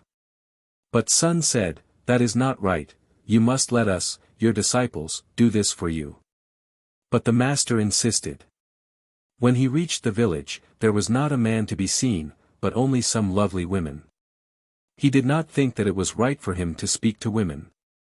On the other hand, if he did not procure anything for their meal, his disciples would make fun of him. So, after long hesitation, he went forward and begged food of them. They invited him to their cave home, and, having learnt who he was, ordered food for him, but it was all human flesh. The master informed them that he was a vegetarian, and rose to take his departure, but instead of letting him go they surrounded and bound him, thinking that he would be a fine meal for them next day. An awkward predicament. Then 7 of the women went out to bathe in a pool. Their son, in search of his master, found them and would have killed them, only he thought it was not right to kill women. So he changed himself into an eagle and carried away their clothes to his nest. This so frightened the women that they crouched in the pool and did not dare to come out. But Pa Chi, also in search of his master, found the women bathing. He changed himself into a fish, which the women tried to catch, chasing him hither and thither round the pool. After a while Pa Chi leapt out of the pool and, appearing in his true form, threatened the women for having bound his master. In their fright the women fled to a pavilion, round which they spun spiders' thread so thickly that Pa Chi became entangled and fell. They then escaped to their cave and put on some clothes. How the master was rescued. When Pa Chi at length had disentangled himself from the webs, he saw Sun and Sha Hoshang approaching. Having learnt what had happened, they feared the women might do some injury to the master, so they ran to the cave to rescue him. On the way they were beset by the 7 dwarf sons of the 7 women, who transformed themselves into a swarm of dragonflies, bees, and other insects. But Sun pulled out some hairs and, changing them into 7 different swarms of flying insects, destroyed the hostile swarm, and the ground was covered a foot deep with the dead bodies. On reaching the cave, the pilgrims found it had been deserted by the women. They released the master, and made him promise never to beg for food again. Having given the promise, he mounted his horse, and they proceeded on their journey. The spiders and the extinguisher. When they had gone a short distance they perceived a great building of fine architecture ahead of them. It proved to be a Taoist temple. Sha Hoshang said, "Let us enter, for Buddhism and Taoism teach the same things. They differ only in their vestments." The Taoist abbot received them with civility and ordered 5 cups of tea. Now he was in league with the 7 women, and when the servant had made the tea they put poison in each cup. Sun, however, suspected a conspiracy, and did not drink his tea. Seeing that the rest had been poisoned, he went and attacked the sisters, who transformed themselves into huge spiders. They were able to spin ropes instead of webs with which to bind their enemies. But Sun attacked and killed them all. The Taoist abbot then showed himself in his true form, a demon with 1,000 eyes. He joined battle with Sun, and a terrible contest ensued, the result being that the demon succeeded in putting an extinguisher on his enemy. This was a new trick which Sun did not understand. However, after trying in vain to break out through the top and sides, he began to bore downward, and, finding that the extinguisher was not deep in the ground, he succeeded in effecting his escape from below. But he feared that his master and the others would die of the poison. At this juncture, while he was suffering mental tortures on their behalf, a bodhisattva, Lady Pylon, came to his rescue. By the aid of her magic he broke the extinguisher, gave his master and fellow disciples pills to counteract the poison, and so rescued them. Shaving a whole city. The summer had now arrived. On the road the pilgrims met an old lady and a little boy. The old lady said, "You are priests, do not go forward, for you are about to pass into the country known as the country that exterminates religion. The inhabitants have vowed to kill 10,000 priests. They have already slain that number all but 4 noted ones whose arrival they expect, then their number will be complete." This old lady was Kuan Yin, with Shen Sai, steward, who had come to give them warning. Sun thereupon changed himself into a candle moth and flew into the city to examine for himself. He entered an inn, and heard the innkeeper warning his guests to look after their own clothes and belongings when they went to sleep. In order to travel safely through the city, Sun decided that they should all put on turbans and clothing resembling that of the citizens.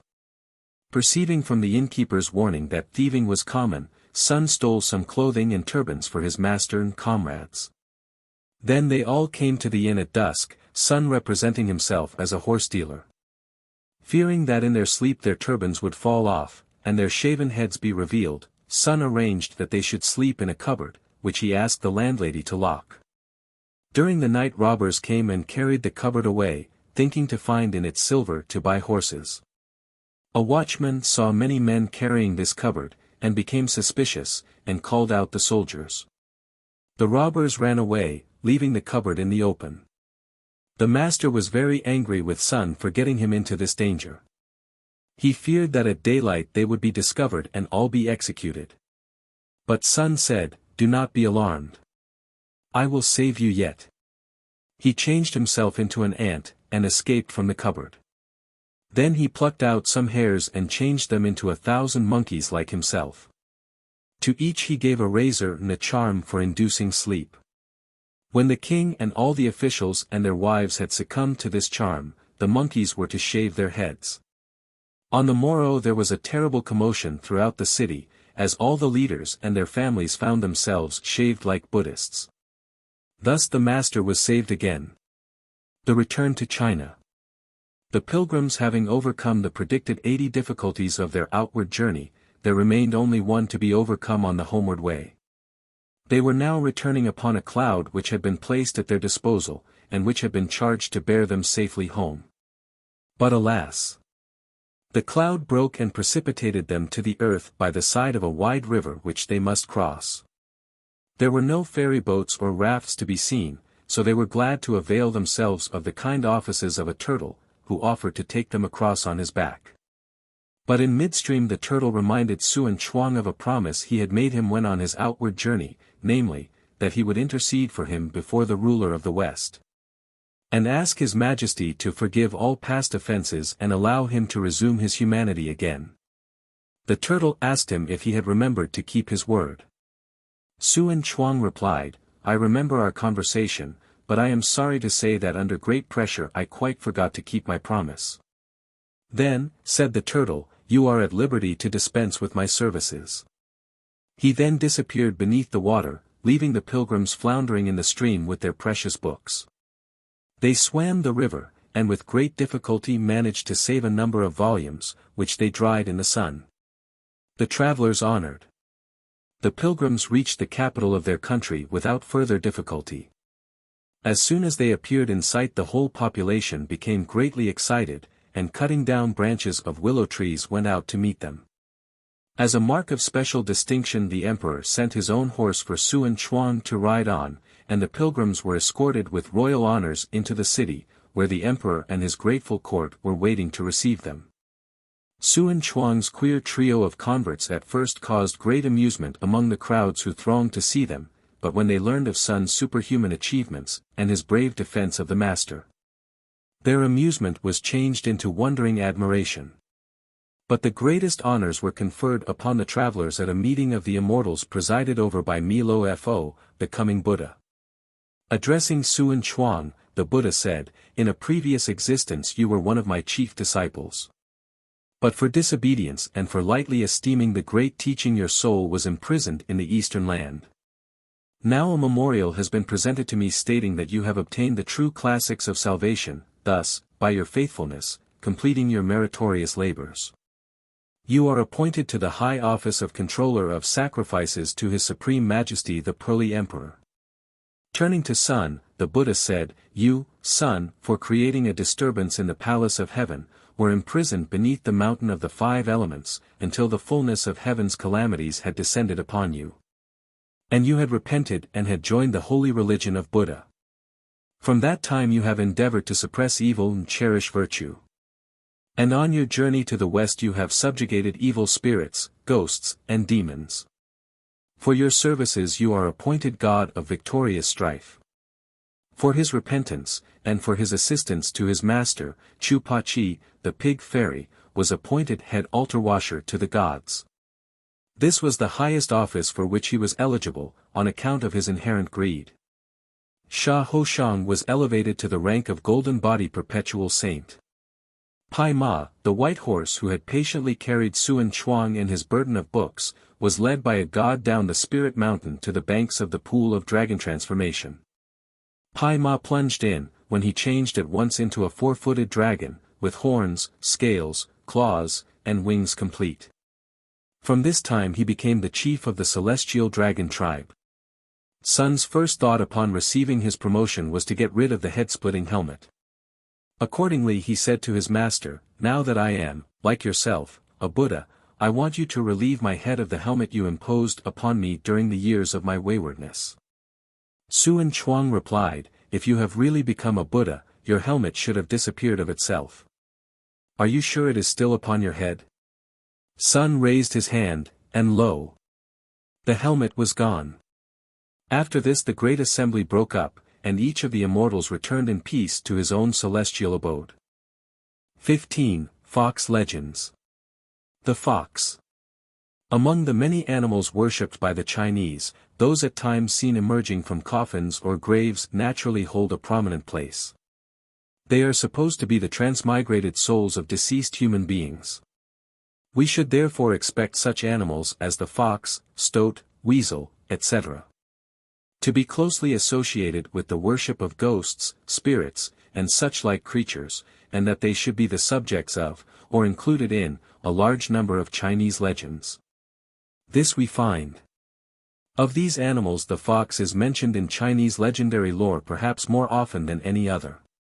The subject of fox lore has been dealt with exhaustively by my respected colleague, the late Mr. Thomas Waters, formerly H.B.M. Consul General at Canton, a man of vast learning and extreme modesty, insufficiently appreciated in his generation, in the Journal of the North China branch of the Royal Asiatic Society, 8, 45-65, to which the reader is referred for details. Generally, the fox is a creature of ill omen, long-lived, living to 800 or even 1,000 years, with a peculiar virtue in every part of his body, able to produce fire by striking the ground with his tail, cunning, cautious, skeptical, able to see into the future, to transform himself, usually into old men, or scholars, or pretty young maidens, and fond of playing pranks and tormenting mankind. Fox Legends. Many interesting fox legends are to be found in a collection of stories entitled Liao Chai Chi, by Pu Sungling, 17th century AD, part of which was translated into English many years ago by Professor H.A. Giles and appeared in 2 fascinating volumes called Strange Stories from a Chinese Studio. These legends were related to the Chinese writer by various people as their own experiences. Friendship with foxes. A certain man had an enormous stack of straw, as big as a hill, in which his servants, taking what was daily required for use, had made quite a large hole. In this hole a fox fixed his abode, and would often show himself to the master of the house under the form of an old man. One day the latter invited the master to walk into his abode. He at first declined, but accepted on being pressed. And when he got inside, lo! He saw a long suite of handsome apartments. They then sat down, and exquisitely perfumed tea and wine were brought, but the place was so gloomy that there was no difference between night and day. By and by, the entertainment being over, the guest took his leave, and on looking back the beautiful rooms and their contents had all disappeared. The old man himself was in the habit of going away in the evening and returning with the first streaks of morning, and as no one was able to follow him, the master of the house asked him one day whither he went. To this he replied that a friend invited him to take wine, and then the master begged to be allowed to accompany him, a proposal to which the old man very reluctantly consented. However, he seized the master by the arm, and away they went as though riding on the wings of the wind. And in about the time it takes to cook a pot of millet they reached a city and walked into a restaurant, where there were a number of people drinking together and making a great noise. The old man led his companion to a gallery above, from which they could look down on the feasters below. And he himself went down and brought away from the tables all kinds of nice food and wine, without appearing to be seen or noticed by any of the company. After a while a man dressed in red garments came forward and laid upon the table some dishes of kumquats. 32 The master at once requested the old man to go down and get him some of these. Ah, replied the latter, that is an upright man, I cannot approach him. Thereupon the master said to himself, by thus seeking the companionship of a fox, I then am deflected from the true course. Henceforth I too will be an upright man. No sooner had he formed this resolution than he suddenly lost all control over his body, and fell from the gallery down among the revellers below. These gentlemen were much astonished by his unexpected descent. And he himself, looking up, saw there was no gallery to the house, but only a large beam upon which he had been sitting. He now detailed the whole of the circumstances, and those present made up a purse for him to pay his travelling expenses. For he was at UTAI, 1,000 li from home. The marriage lottery. A certain labourer, named Ma Tianyong, lost his wife when he was only about 20 years of age, and was too poor to take another. One day, when out hoeing in the fields, he beheld a nice-looking young lady leave the path and come tripping across the furrows toward him. Her face was well painted, 33, and she had altogether such a refined look that Ma concluded she must have lost her way, and began to make some playful remarks in consequence. You go along home, cried the young lady, and I'll be with you by and by. Ma doubted this rather extraordinary promise, but she vowed and declared she would not break her word. And then Ma went off, telling her that his front door faced the north, etc. At midnight the young lady arrived, and then Ma saw that her hands and face were covered with fine hair, which made him suspect at once that she was a fox. She did not deny the accusation, and accordingly Ma said to her, if you really are one of those wonderful creatures you will be able to get me anything I want. And I should be much obliged if you would begin by giving me some money to relieve my poverty. The young lady said she would, and next evening, when she came again, Ma asked her where the money was. Dear me, replied she, I quite forgot it. When she was going away Ma reminded her of what he wanted, but on the following evening she made precisely the same excuse, promising to bring it another day. A few nights afterward Ma asked her once more for the money, and then she drew from her sleeve 2 pieces of silver, each weighing about 5 or 6 ounces. They were both of fine quality, with turned-up edges, 34, and Ma was very pleased, and stored them away in a cupboard. Some months after this he happened to require some money for use, and took out these pieces. But the person to whom he showed them said they were only pewter, and easily bit off a portion of one of them with his teeth. Ma was much alarmed, and put the pieces away directly, taking the opportunity when evening came of abusing the young lady roundly. It's all your bad luck, retorted she. Real gold would be too much for your inferior destiny. There was an end of that, but Ma went on to say, I always heard that fox girls were of surpassing beauty, how is it you are not? Oh, replied the young lady, we always adapt ourselves to our company. Now you haven't the luck of an ounce of silver to call your own, and what would you do, for instance, with a beautiful princess? My beauty may not be good enough for the aristocracy. But among your big-footed, bent-backed rustics, 35y, it may safely be called surpassing. A few months passed away, and then one day the young lady came and gave Ma 3 ounces of silver, saying, You have often asked me for money, but in consequence of your bad luck I have always refrained from giving you any. Now, however, your marriage is at hand, and I here give you the cost of a wife, which you may also regard as a parting gift from me. Ma replied that he was not engaged, to which the young lady answered that in a few days a go-between would visit him to arrange the affair. And what will she be like? Asked Ma. Why, as your aspirations are for surpassing beauty, replied the young lady, of course she will be possessed of surpassing beauty. I hardly expect that, said Ma, at any rate, 3 ounces of silver will not be enough to get a wife. Marriages, explained the young lady, are made in the moon, 36 mortals have nothing to do with them. And why must you be going away like this? Inquired Ma. Because, answered she, for us to meet only by night is not the proper thing. I had better get you another wife and have done with you. Then when morning came she departed, giving Ma a pinch of yellow powder, saying, In case you are ill after we are separated, this will cure you. Next day, sure enough, a go-between did come, and Ma at once asked what the proposed bride was like, to which the former replied that she was very passable-looking. 4 or 5 ounces of silver was fixed as the marriage present, Ma making no difficulty on that score, but declaring he must have a peep at the young lady. 37 The go-between said she was a respectable girl, and would never allow herself to be seen. However, it was arranged that they should go to the house together, and await a good opportunity. So off they went, Ma remaining outside while the go-between went in, returning in a little while to tell him it was all right. A relative of mine lives in the same court, and just now I saw the young lady sitting in the hall. We have only got to pretend we are going to see my relative, and you will be able to get a glimpse of her. Ma consented, and they accordingly passed through the hall, where he saw the young lady sitting down with her head bent forward while someone was scratching her back. She seemed to be all that the go-between had said. But when they came to discuss the money it appeared that the young lady wanted only 1 or 2 ounces of silver, just to buy herself a few clothes, etc., which Ma thought was a very small amount. So he gave the go-between a present for her trouble, which just finished up the 3 ounces his fox friend had provided. An auspicious day was chosen, and the young lady came over to his house, when lo!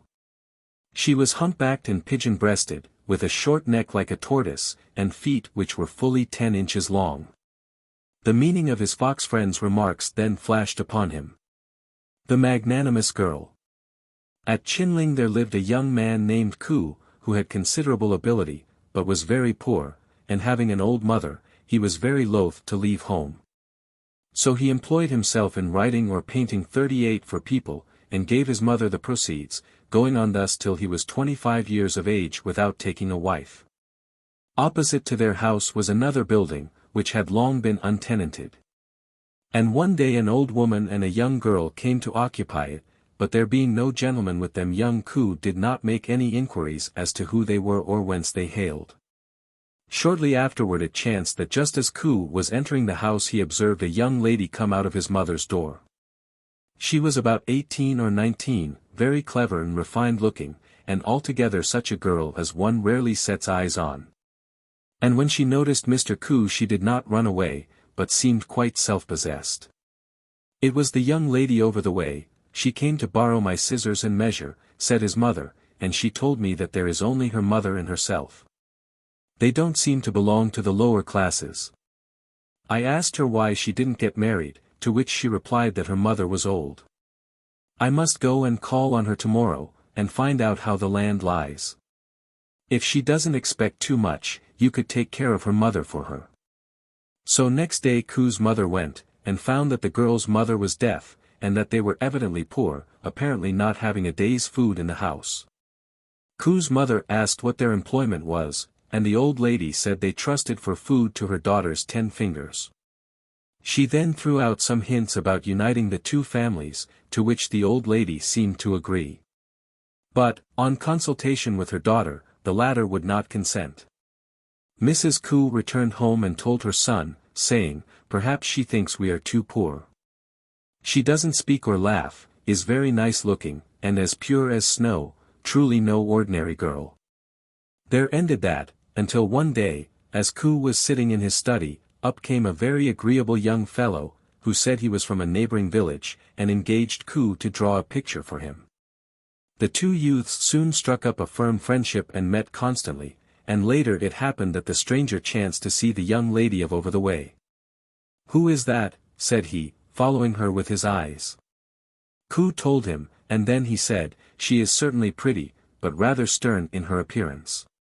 By and by Ku went in, and his mother told him the girl had come to beg a little rice, as they had had nothing to eat all day. "She's a good daughter," said his mother, "and I'm very sorry for her. We must try and help them a little." Ku thereupon shouldered a peck of rice, and, knocking at their door, presented it with his mother's compliments. The young lady received the rice, but said nothing. And then she got into the habit of coming over and helping Ku's mother with her work and household affairs, almost as if she had been her daughter-in-law, for which Ku was very grateful to her. And whenever he had anything nice he always sent some of it in to her mother, though the young lady herself never once took the trouble to thank him. So things went on until Ku's mother got an abscess on her leg, and lay writhing in agony day and night. Then the young lady devoted herself to the invalid, waiting on her and giving her medicine with such care and attention that at last the sick woman cried out, "Oh, that I could secure such a daughter-in-law as you to see this old body into its grave." The young lady soothed her, and replied, "Your son is 100 times more filial than I, a poor widow's only daughter." "But even a filial son makes a bad nurse," answered the patient. "Besides, I am now drawing toward the evening of my life, when my body will be exposed to the mists and the dews, and I am vexed in spirit about our ancestral worship and the continuance of our line." As she was speaking Ku walked in. And his mother, weeping, said, "I am deeply indebted to this young lady, do not forget to repay her goodness." Ku made a low bow, but the young lady said, "Sir, when you were kind to my mother, I did not thank you, why then thank me?" Ku thereupon became more than ever attached to her, but could never get her to depart in the slightest degree from her cold demeanor toward himself. One day, however, he managed to squeeze her hand, upon which she told him never to do so again. And then for some time he neither saw nor heard anything of her. She had conceived a violent dislike to the young stranger above mentioned, and one evening, when he was sitting talking with Ku, the young lady appeared. After a while she got angry at something he said, and drew from her robe a glittering knife about a foot long. The young man, seeing her do this, ran out in a fright and she after him, only to find that he had vanished. She then threw her dagger up into the air, and whish! A streak of light like a rainbow, and something came tumbling down with a flop. Ku got a light, and ran to see what it was, and lo! There lay a white fox, head in one place and body in another. "There is your friend," cried the girl, "I knew he would cause me to destroy him sooner or later." Ku dragged it into the house, and said, "Let us wait till tomorrow to talk it over, we shall then be more calm." Next day the young lady arrived, and Ku inquired about her knowledge of the black art, but she told Ku not to trouble himself about such affairs, and to keep it secret or it might be prejudicial to his happiness. Ku then entreated her to consent to their union, to which she replied that she had already been as it were a daughter-in-law to his mother, and there was no need to push the thing further. "Is it because I am poor?" asked Ku. "Well, I am not rich," answered she, "but the fact is I had rather not." She then took her leave, and the next evening when Ku went across to their house to try once more to persuade her, the young lady had disappeared, and was never seen again. The Boon Companion. Once upon a time there was a young man named Chang'e, who was not particularly well off, but at the same time very fond of his wine. So much so that without his 3 stoups of liquor every night he was quite unable to sleep, and bottles were seldom absent from the head of his bed. One night he had waked up and was turning over and over, when he fancied someone was in the bed with him. But then, thinking it was only the clothes which had slipped off, he put out his hand to feel, and in doing so touched something silky like a cat. Striking a light, he found it was a fox, lying in a drunken sleep like a dog. And then looking at his wine bottle he saw that it had been emptied. "A boon companion," said he, laughing, as he avoided startling the animal, and, covering it up, lay down to sleep with his arm across it, and the candle alight so as to see what transformation it might undergo. About midnight the fox stretched itself, and Chang'e cried, "Well, to be sure, you've had a nice sleep." He then drew off the clothes, and beheld an elegant young man in a scholar's dress. But the young man jumped up, and, making a low obeisance, returned his host many thanks for not cutting off his head. "Oh," replied Chang'e, "I am not averse to liquor myself, in fact they say I'm too much given to it. If you have no objection, we'll be a pair of bottle and glass chums." So they lay down and went to sleep again, Chang'e urging the young man to visit him often, and saying that they must have faith in each other. The fox agreed to this, but when Chang'e awoke in the morning his bedfellow had already disappeared. So he prepared a goblet of first-rate wine in expectation of his friend's arrival, and at nightfall sure enough he came. They then sat together drinking, and the fox cracked so many jokes that Chang'e said he regretted he had not known him before. "And truly I don't know how to repay your kindness," replied the former, "in preparing all this nice wine for me." "Oh," said Chang'e, "what's a pint or so of wine, nothing worth speaking of." "Well," rejoined the fox, "you are only a poor scholar, and money isn't so easily to be got. I must see if I can't secure a little wine capital for you." Next evening, when he arrived, he said to Chang'e, "2 miles down toward the southeast you will find some silver lying by the wayside. Go early in the morning and get it." So on the morrow Chang'e set off, and actually obtained 2 lumps of silver, with which he bought some choice morsels to help them out with their wine that evening. The fox now told him that there was a vault in his backyard which he ought to open. And when he did so he found therein more than 100 strings of cash. 39. "Now then," cried Chang'e delighted, "I shall have no more anxiety about funds for buying wine with all this in my purse." "Ah," replied the fox, "the water in a puddle is not inexhaustible. I must do something further for you." Some days afterward the fox said to Chang'e, "Buckwheat is very cheap in the market just now. Something is to be done in that line." Accordingly Chang'e bought over 40 tons, and thereby incurred general ridicule, but by and by there was a bad drought, and all kinds of grain and beans were spoilt. Only buckwheat would grow, and Chang'e sold off his stock at a profit of 1,000%. His wealth thus began to increase. He bought 200 acres of rich land, and always planted his crops, corn, millet, or what not, upon the advice of the fox secretly given him beforehand. The fox looked on Chang'e's wife as a sister, and on Chang'e's children as his own, but when subsequently Chang'e died it never came to the house again. The Alchemist 40. At Chang'e there lived a scholar named XIII, who one day noticed a very refined-looking stranger, and, on making inquiries about him, learned that he was a Mr. Chen who had taken lodgings hard by. Accordingly, Chia called next day and sent in his card, but did not see Chen, who happened to be out at the time. The same thing occurred thrice, and at length Chia engaged someone to watch and let him know when Mr. Chen was at home. However, even then the latter would not come forth to receive his guest, and Chia had to go in and rout him out. The two now entered into conversation, and soon became mutually charmed with each other. And by Chia sent off a servant to bring wine from a neighboring wine shop. Mr. Chen proved himself a pleasant boon companion, and when the wine was nearly finished he went to a box and took from it some wine cups and a large and beautiful jade tankard. Into the latter he poured a single cup of wine, and immediately it was filled to the brim.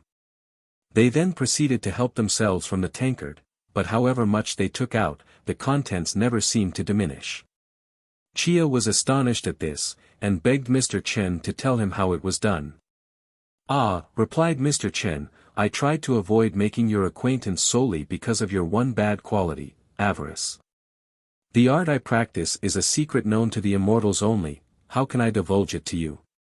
"You do me wrong," rejoined Chia, "in thus attributing avarice to me. The avaricious, indeed, are always poor." Mr. Chen laughed, and they separated for that day, but from that time they were constantly together, and all ceremony was laid aside between them. Whenever Chia wanted money Mr. Chen would bring out a black stone, and, muttering a charm, would rub it on a tile or a brick, which was forthwith changed into a lump of silver. This silver he would give to Chia, and it was always just as much as he actually required, neither more nor less, and if ever the latter asked for more Mr. Chen would rally him on the subject of avarice. Finally Chia determined to try to get possession of this stone, and one day, when Mr. Chen was sleeping off the fumes of a drinking bout, he tried to extract it from his clothes. However, Chen detected him at once, and declared that they could be friends no more, and next day he left the place altogether. About a year afterward Chia was one day wandering by the river bank, when he saw a handsome-looking stone, marvelously like that in the possession of Mr. Chen, and he picked it up at once and carried it home with him. A few days passed away, and suddenly Mr. Chen presented himself at Chia's house, and explained that the stone in question possessed the property of changing anything into gold, and had been bestowed upon him long before by a certain Taoist priest whom he had followed as a disciple. "Alas," added he, "I got tipsy and lost it, but divination told me where it was, and if you will now restore it to me I will take care to repay your kindness." "You have divined rightly," replied Chia, "the stone is with me. But recollect, if you please, that the indigent Quan Chung 41 shared the wealth of his friend Pao Shu." At this hint Mr. Chen said he would give Chia 100 ounces of silver.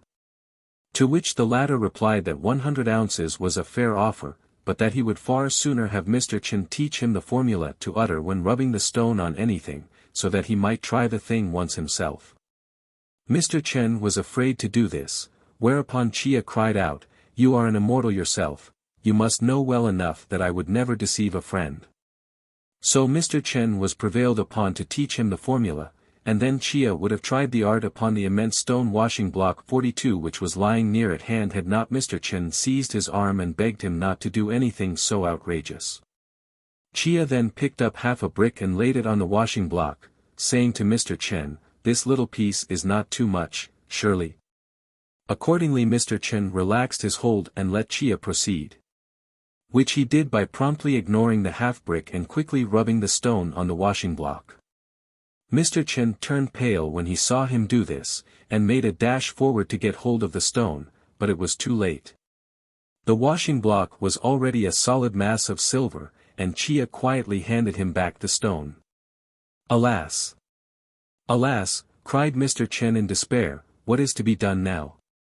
For, having thus irregularly conferred wealth upon a mortal, heaven will surely punish me. Oh, if you would save me, give away 100 coffins 43 and 100 suits of wadded clothes." "My friend," replied Chia, "my object in getting money was not to hoard it up like a miser." Mr. Chen was delighted at this, and during the next 3 years Chia engaged in trade, taking care to fulfill always his promise to Mr. Chen. At the expiration of that time Mr. Chen himself reappeared, and, grasping Chia's hand, said to him, "Trustworthy and noble friend, when we last parted the spirit of happiness impeached me before God. 44 and my name was erased from the list of angels. But now that you have carried out my request that sentence has been rescinded. Go on as you have begun, without ceasing." Chia asked Mr. Chen what office he filled in heaven. To which the latter replied that he was only a fox who, by a sinless life, had finally attained to that clear perception of the truth which leads to immortality. Wine was then brought, and the two friends enjoyed themselves together as of old. And even when Chia had passed the age of 90 years the fox still used to visit him from time to time. 16. Miscellaneous Legends. The Unnatural People. The Shanhai Qing, or Hill and River Classic, contains descriptions of some curious people supposed to inhabit the regions on the maps represented on the 9 tripod vases of the Great Yu. First emperor of the Xia dynasty. The Pygmies. The Pygmies inhabit many mountainous regions of the empire, but are few in number. They are less than 9 inches high, but are well formed. They live in thatched houses that resemble ants' nests. When they walk out they go in companies of from 6 to 10, joining hands in a line for mutual protection against birds that might carry them away, or other creatures that might attack them. Their tone of voice is too low to be distinguished by an ordinary human ear. They occupy themselves in working in wood, gold, silver, and precious stones, but a small proportion are tillers of the soil. They wear clothes of a red color. The sexes are distinguishable by a slight beard on the men, and long tresses on the women, the latter in some cases reaching 4 to 5 inches in length. Their heads are unduly large, being quite out of proportion to their small bodies. A husband and wife usually go about hand in hand. A Hakka charcoal burner once found 3 of the children playing in his tobacco box. He kept them there, and afterward, when he was showing them to a friend, he laughed so that drops of saliva flew from his mouth and shot 2 of them dead. He then begged his friend to take the third and put it in a place of safety before he should laugh again. His friend attempted to lift it from the box, but it died on being touched. The Giants. In the country of the giants the people are 50 feet in height. Their footprints are 6 feet in length. Their teeth are like those of a saw. Their fingernails present the appearance of hooked claws, while their diet consists wholly of uncooked animal food. Their eyebrows are of such length as to protrude from the front of the carts in which they ride, large though it is necessary for these vehicles to be. Their bodies are covered with long black hair resembling that of the bear. They live to the advanced age of 18,000 years. Though cannibals, they never eat members of their own tribe, confining their indulgence in human flesh chiefly to enemies taken in battle. Their country extends some thousands of miles along certain mountain ranges in northeastern Asia, in the passes of which they have strong iron gates, easy to close, but difficult to open. Hence, though their neighbors maintain large standing armies, they have thus far never been conquered. The Headless People. The Headless People inhabit the Long Sheep Range, to which their ancestors were banished in the remote past for an offense against the gods. One of the said ancestors had entered into a controversy with the rulers of the heavens, and they in their anger had transformed his 2 breasts into eyes and his navel into a mouth, removed his head, leaving him without nose and ears. Thus cutting him off from smell and sound, and banished him to the Long Sheep Mountains, where with a shield and axe, the only weapons vouchsafed to the people of the headless country. He and his posterity were compelled to defend themselves from their enemies and provide their subsistence. This, however, does not in the least seem to have affected their tempers, as their bodies are wreathed in perpetual smiles, except when they flourish their warlike weapons on the approach of an enemy. They are not without understanding, because, according to Chinese notions of physiology, their bellies are full of wisdom. The Armless People. In the mountains of the Sun and Moon, which are in the center of the Great Waste, are the people who have no arms, but whose legs instead grow out of their shoulders. They pick flowers with their toes. They bow by raising the body horizontal with the shoulders, thus turning the face to the ground. The Long-Armed and Long-Legged People. The long-armed people are about 30 feet high, their arms reaching from the shoulders to the ground. Once when a company of explorers was passing through the country which borders on the eastern sea, they inquired of an old man if he knew whether or not there were people dwelling beyond the waters. He replied that a cloth garment, in fashion and texture not unlike that of a Chinese coat, with sleeves 30 feet in length, had been found in the sea. The explorers fitted out an expedition, and the discovery of the long-armed country was the result. The natives subsist for the most part on fish, which they obtain by wading in the water, and taking the fish with their hands instead of with hooks or nets. The arms of the long-legged people are of a normal length, the legs are developed to a length corresponding to that of the arms of the long-armed people. The country of the latter borders on that of the long legs. The habits and food of the two are similar. The difference in their physical structure makes them of mutual assistance, those with the long arms being able to take the shellfish of the shallow waters, while those with the long legs take the surface fish from the deeper localities. Thus the two gather a harvest otherwise unobtainable. The one-eyed people and others. A little to the east of the country of the long legs are to be found the one-eyed people. They have but one eye, rather larger than the ordinary human eye, placed in the center of the forehead, directly above the nose. Other clans or families have but one arm and one leg, some having a right arm and left leg, others a left arm and right leg, while still others have both on the same side, and go in pairs, like shoes. Another species not only has but one arm and one leg, but is of such fashion as to have but one eye, one nostril, and beard on but one side of the face, there being as it were rights and lefts, the two in reality being one. For it is in this way that they pair. The long-eared people resemble Chinese in all except their ears. They live in the far west among mountains and in caves. Their pendant, flabby ears extend to the ground, and would impede their feet in walking if they did not support them on their hands. They are sensitive to the faintest sound. Still another people in this region are distinguished by having 6 toes on each foot. The feathered people, etc.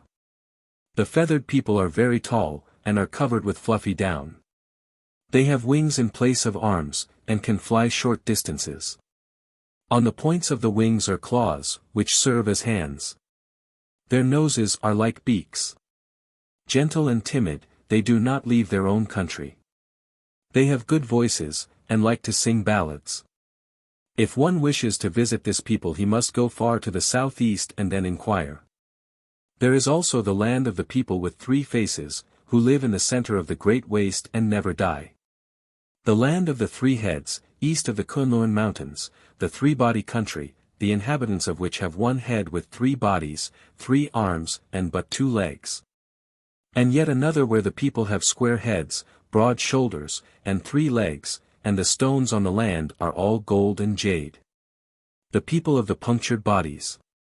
Another community is said to be composed of people who have holes through their chests. They can be carried about on a pole put through the orifice, or may be comfortably hung upon a peg. They sometimes string themselves on a rope, and thus walk out in file. They are harmless people, and eat snakes that they kill with bows and arrows, and they are very long-lived. The Women's Kingdom. The Women's Kingdom, the country inhabited exclusively by women, is said to be surrounded by a sea of less density than ordinary water, so that ships sink on approaching the shores. It has been reached only by boats carried thither in whirlwinds, and but few of those wrecked on its rocks have survived and returned to tell of its wonders. The women have houses, gardens, and shops. Instead of money they use gems, perforated and strung like beads. They reproduce their kind by sleeping where the south wind blows upon them. The land of the flying cart. Situated to the north of the plain of Great Joy, the land of the flying cart joins the country of the one-armed people on the southwest and that of the 3-bodied people on the southeast. The inhabitants have but 1 arm, and an additional eye of large size in the center of the forehead, making 3 eyes in all. Their carts, though wheeled, do not run along the ground, but chase each other in mid-air as gracefully as a flock of swallows. The vehicles have a kind of winged framework at each end, and the one-armed occupants, each grasping a flag, talk and laugh one to another in great glee during what might be called their aerial recreation were it not for the fact that it seems to be their sole occupation. The Expectant Wife. A curious legend is told regarding a solitary, weird figure which stands out, rudely weather-worn, from a hilltop in the pass called Shaoxing Gorge, Canton Province. This point of the pass is called Lung Men, or Dragon's Mouth, and the hill the husband-expecting hill. The figure itself, which is called the Expectant Wife, resembles that of a woman. Her bent head and figure down to the waist are very lifelike. The story, widely known in this and the neighboring province, runs as follows. Centuries ago a certain poor woman was left by her husband, who went on a journey into Guangxi, close by, but in those days considered a wild and distant region, full of dangers. He promised to return in 3 years. The time went slowly and sadly past, for she dearly loved her lord, but no husband appeared. He, ungrateful and unfaithful spouse, had fallen in love with a fair one in Guangxi, a sorceress or witch, who threw a spell over him and charmed him to his destruction, turning him at length into stone. To this day his figure may be seen standing near a cave close by the river which is known by the name of the Detained Man Cave. The wife, broken by grief at her husband's failure to return, was likewise turned into a stone, and it is said that a supernatural power will one day bring the couple to life again and reward the ever-faithful wife. The legend receives entire credence from the simple boatman's sad country people. The wild men. The wild beasts of the mountain have a king. He is a wild man, with long, thick locks, fiery red in color, and his body is covered with hair. He is very strong, with a single blow of his huge fist, he can break large rocks to pieces, he also can pull up the trees of the forest by the root. His flesh is as hard as iron and is invulnerable to the thrusts of knife, spear, or sword. He rides upon a tiger when he leaves his home, he rules over the wolves, leopards, and tigers, and governs all their affairs. Many other wild men, like him in appearance, live in these mountains, but on account of his great strength he alone is king. These wild men kill and eat all human beings they meet, and other hill tribes live in terror of meeting them. Indeed, who of all these mountain people would have been left alive had not some men, more crafty than their fellows, devised a means of overpowering these fierce savages? This is the method referred to. On leaving his home the herb-gatherer of the mountains arms himself with 2 large hollow bamboo tubes which he slips over his wrists and arms. He also carries a jar of very strong wine. When he meets one of the wild men he stands still and allows the giant to grasp him by the arm. As the giant holds him fast, as he supposes, in his firm grasp, he quietly and slowly withdraws one arm from the bamboo cuff, and, taking the pot of wine from the other hand, quickly pours it down the throat of the stooping giant, whose mouth is wide open with immoderate laughter at the thought of having captured a victim so easily.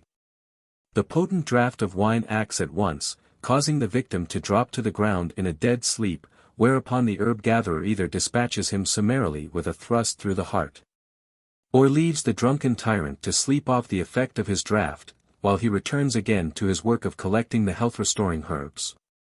In this way have the numbers of these wild men become less and less, until at the present time but few remain. The jointed snake. The people on Shan tell of a wonderful kind of snake that is said to live there. Part of its life is spent among the branches of the trees. If by chance it falls to the ground it breaks up into 2 or more pieces. These separate segments later on come together again and unite. Many other marvelous and interesting tales are related of this mountain and its inhabitants. The casting of the Great Bell. In every province of China there is a legend relating to the casting of the Great Bell swung in the bell tower of the chief city. These legends are curiously identical in almost every detail. The following is the one current in Peking. It was in the reign of Young Lo, the 3rd monarch of the Ming dynasty, that Peking first became the capital of China.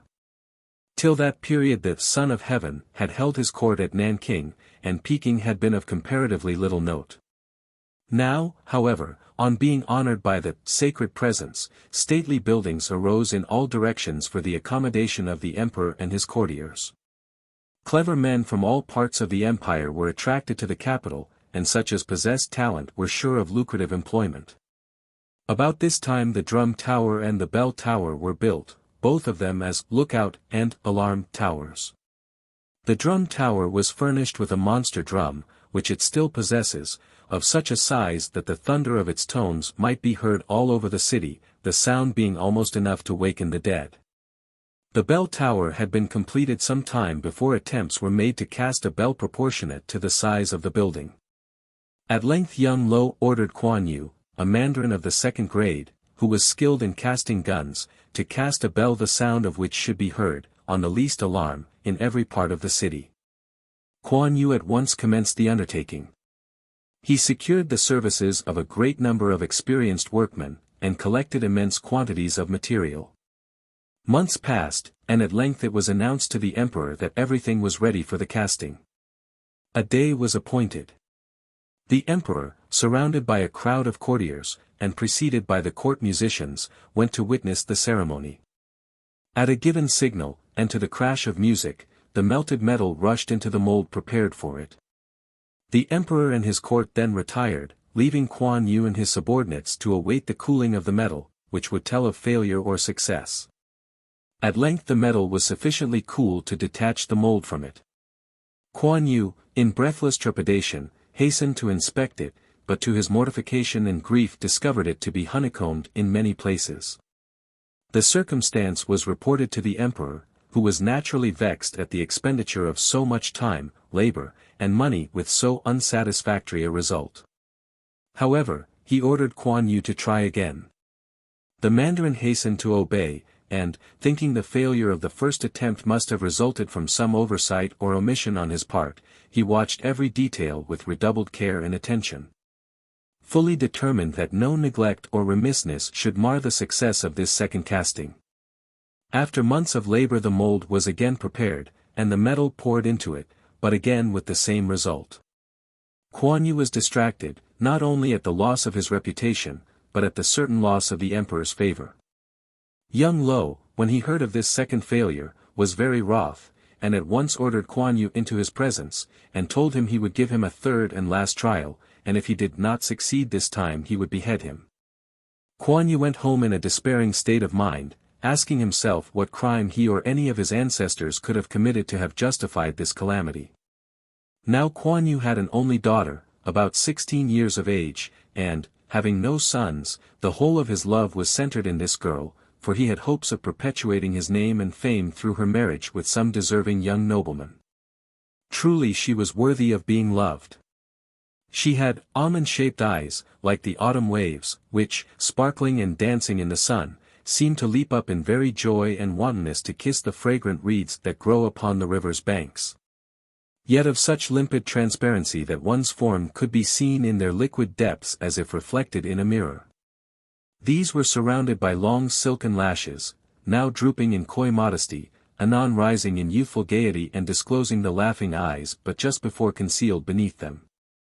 Eyebrows like the willow leaf. Cheeks of snowy whiteness, yet tinged with the gentlest coloring of the rose, teeth like pearls of the finest water were seen peeping from between half-open lips, so luscious and juicy that they resembled two cherries. Hair of the jettiest blackness and of the silkiest texture. Her form was such as poets love to describe and painters limn, there was grace and ease in every movement, she appeared to glide rather than walk, so light was she of foot. Add to her other charms that she was skillful in verse-making, excellent in embroidery, and unequalled in the execution of her household duties, and we have but a faint description of Chang'e, the beautiful daughter of Kuan Yu. Well might the father be proud of and love his beautiful child, and she returned his love with all the ardor of her affectionate nature, often cheering him with her innocent gaiety when he returned from his daily vocations wearied or vexed. Seeing him now return with despair depicted in his countenance, she tenderly inquired the cause, not without hope of being the means of alleviating it. When her father told her of his failures, and of the emperor's threat, she exclaimed, "Oh, my father, be comforted. Heaven will not always be thus unrelenting. Are we not told that out of evil cometh good? These two failures will but enhance the glory of your eventual success, for success this time must crown your efforts. I am only a girl, and cannot assist you but with my prayers, these I will daily and hourly offer up for your success. And the prayers of a daughter for a loved parent must be heard." Somewhat soothed by the endearments of Chang'e, Kuan Yu again devoted himself to his task with redoubled energy, Chang'e meanwhile constantly praying for him in his absence, and ministering to his wants when he returned home. One day it occurred to the maiden to go to a celebrated astrologer to ascertain the cause of these failures, and to ask what means could be taken to prevent a recurrence of them. She thus learned that the next casting would also be a disappointment if the blood of a maiden were not mixed with the ingredients. She returned home full of horror at this information, yet inwardly resolving to immolate herself rather than allow her father to fail. The day for the casting at length came, and Chang'e requested her father to allow her to witness the ceremony and to exult in his success, as she laughingly said. Kuan Yu gave his consent, and accompanied by several servants she went, taking up a position near the mold. Everything was prepared as before. An immense concourse assembled to witness the third and final casting, which was to result either in honor or degradation and death for Kuan Yu. A dead silence prevailed through the vast assemblage as the melted metal once more rushed to its destination. This was broken by a shriek, and a cry, "For my father," and Koai was seen to throw herself headlong into the seething, hissing metal. One of her servants attempted to seize her while in the act of plunging into the boiling fluid, but succeeded only in grasping one of her shoes, which came off in his hand. The father was frantic, and had to be kept by force from following her example. He was taken home a raving maniac. The prediction of the astrologer was fulfilled, for, on uncovering the bell after it had cooled, it was found to be perfect, but not a vestige of Koai was to be seen. The blood of a maiden had indeed been infused with the ingredients. After a time the bell was suspended by order of the emperor, and expectation was at its height to hear it rung for the first time. The emperor himself was present. The bell was struck, and far and near was heard the deep tone of its sonorous boom. This indeed was a triumph. Here was a bell surpassing in size and sound any other that had ever been cast. And the surrounding multitudes were horror-struck as they listened. The heavy boom of the bell was followed by a low wailing sound like the agonized cry of a woman, and the word "si," "shu," was distinctly heard. To this day the bell, each time it is rung, after every boom appears to utter the word "si," and people when they hear it shudder and say, "There's poor Koai's voice calling for her shu." The Cursed Temple. The reign of Chang'e, the last monarch of the Ming dynasty, was much troubled both by internal broils and by wars. He was constantly threatened by Tartar hordes from without, though these were generally beaten back by the celebrated general Wu Sankei, and the country was perpetually in a state of anarchy and confusion, being overrun by bands of marauding rebels. Indeed, so bold did these become under a chief named Li Tzu Xiecheng that they actually marched on the capital with the avowed intention of placing their leader on the dragon throne. Xiecheng, on the reception of this startling news, with no one that he could trust in such an emergency, for Wu Sankei was absent on an expedition against the Tartars, was at his wits' end. The insurgents were almost in sight of Peking, and at any moment might arrive. Rebellion threatened in the city itself. If he went out boldly to attack the oncoming rebels, his own troops might go over to the enemy, or deliver him into their hands. If he stayed in the city, the people would naturally attribute it to pusillanimity, and probably open the gates to the rebels. In this strait he resolved to go to the San Quan Miao, an imperial temple situated near the Chaoyangmen, and inquire of the gods as to what he should do, and decide his fate by drawing the slip. If he drew a long slip, this would be a good omen, and he would boldly march out to meet the rebels, confident of victory. If a middle-length one, he would remain quietly in the palace and passively await whatever might happen. But if he should unfortunately draw a short one, he would take his own life rather than suffer death at the hands of the rebels. Upon arrival at the temple, in the presence of the high officers of his court, the sacrifices were offered up, and the incense burnt, previous to drawing the slip on which hung the destiny of an empire. While Xiecheng himself remained on his knees in prayer. At the conclusion of the sacrificial ceremony, the tube containing the bamboo fortune-telling sticks was placed in the emperor's hand by one of the priests. His courtiers and the attendant priests stood round in breathless suspense, watching him as he swayed the tube to and fro. At length one fell to the ground. There was dead silence as it was raised by a priest and handed to the emperor. It was a short one. Dismay fell on every one present, no one daring to break the painful, horrible silence. After a pause the emperor, with a cry of mingled rage and despair, dashed the slip to the ground, exclaiming, "May this temple built by my ancestors evermore be accursed. Henceforward may every suppliant be denied what he entreats, as I have been.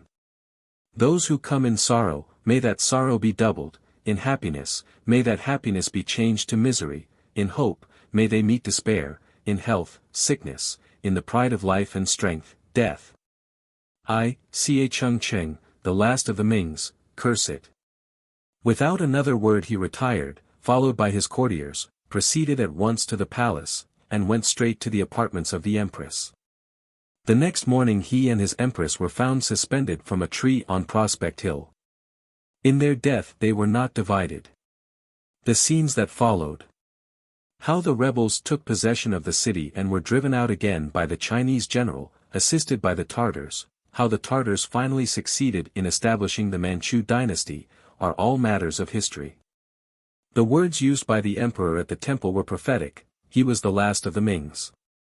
The tree on which the monarch of a mighty empire closed his career and brought the Ming dynasty to an end was ordered to be surrounded with chains. It still exists, and is still in chains. Upward of 270 years have passed since that time, yet the temple is standing as of old. But the halls that at one time were crowded with worshippers are now silent, no one ever venturing to worship there. It is the resort of the fox and the bat, and people at night pass it shudderingly. It is the cursed temple. The maniac's might. An interesting story is told of a lady named Chang'e, who was a Buddhist nun celebrated for her virtue and austerity. Between the years 1628 and 1643 she left her nunnery near Weihai City and set out on a long journey for the purpose of collecting subscriptions for casting a new image of the Buddha. She wandered through Shantung and Chile and finally reached Peking. And there, subscription book in hand, she stationed herself at the Great South Gate in order to take toll from those who wished to lay up for themselves treasures in the western heaven. The first passerby who took any notice of her was an amiable maniac. His dress was made of colored shreds and patches, and his general appearance was wild and uncouth. "Whither away, nun?" he asked. She explained that she was collecting subscriptions for the casting of a great image of Buddha, and had come all the way from Shantung. "Throughout my life," remarked the madman, "I was ever a generous giver." So, taking the nun's subscription book, he headed a page with his own name, in very large characters, and the amount subscribed. The amount in question was 2 cash, equivalent to a small fraction of a farthing. He then handed over the 2 small coins and went on his way. In course of time the nun returned to Weihai Wei with her subscriptions, and the work of casting the image was duly begun. When the time had come for the process of smelting, it was observed that the copper remained hard and intractable. Again and again the furnace was fed with fuel, but the shapeless mass of metal remained firm as a rock. The head workman, who was a man of wide experience, volunteered an explanation of the mystery. "An offering of great value must be missing," he said. "Let the collection book be examined so that it may be seen whose subscription has been withheld." The nun, who was standing by, immediately produced the madman's money, which on account of its minute value she had not taken the trouble to hand over. "There is 1 cash," she said, "and there is another. Certainly the offering of these must have been an act of the highest merit, and the giver must be a holy man who will some day attain Buddhahood." As she said this she threw the 2 cash into the midst of the cauldron. Great bubbles rose and burst, the metal melted and ran like the sap from a tree, limpid as flowing water, and in a few moments the work was accomplished and the new Buddha successfully cast. The city god of Yen Chicheng.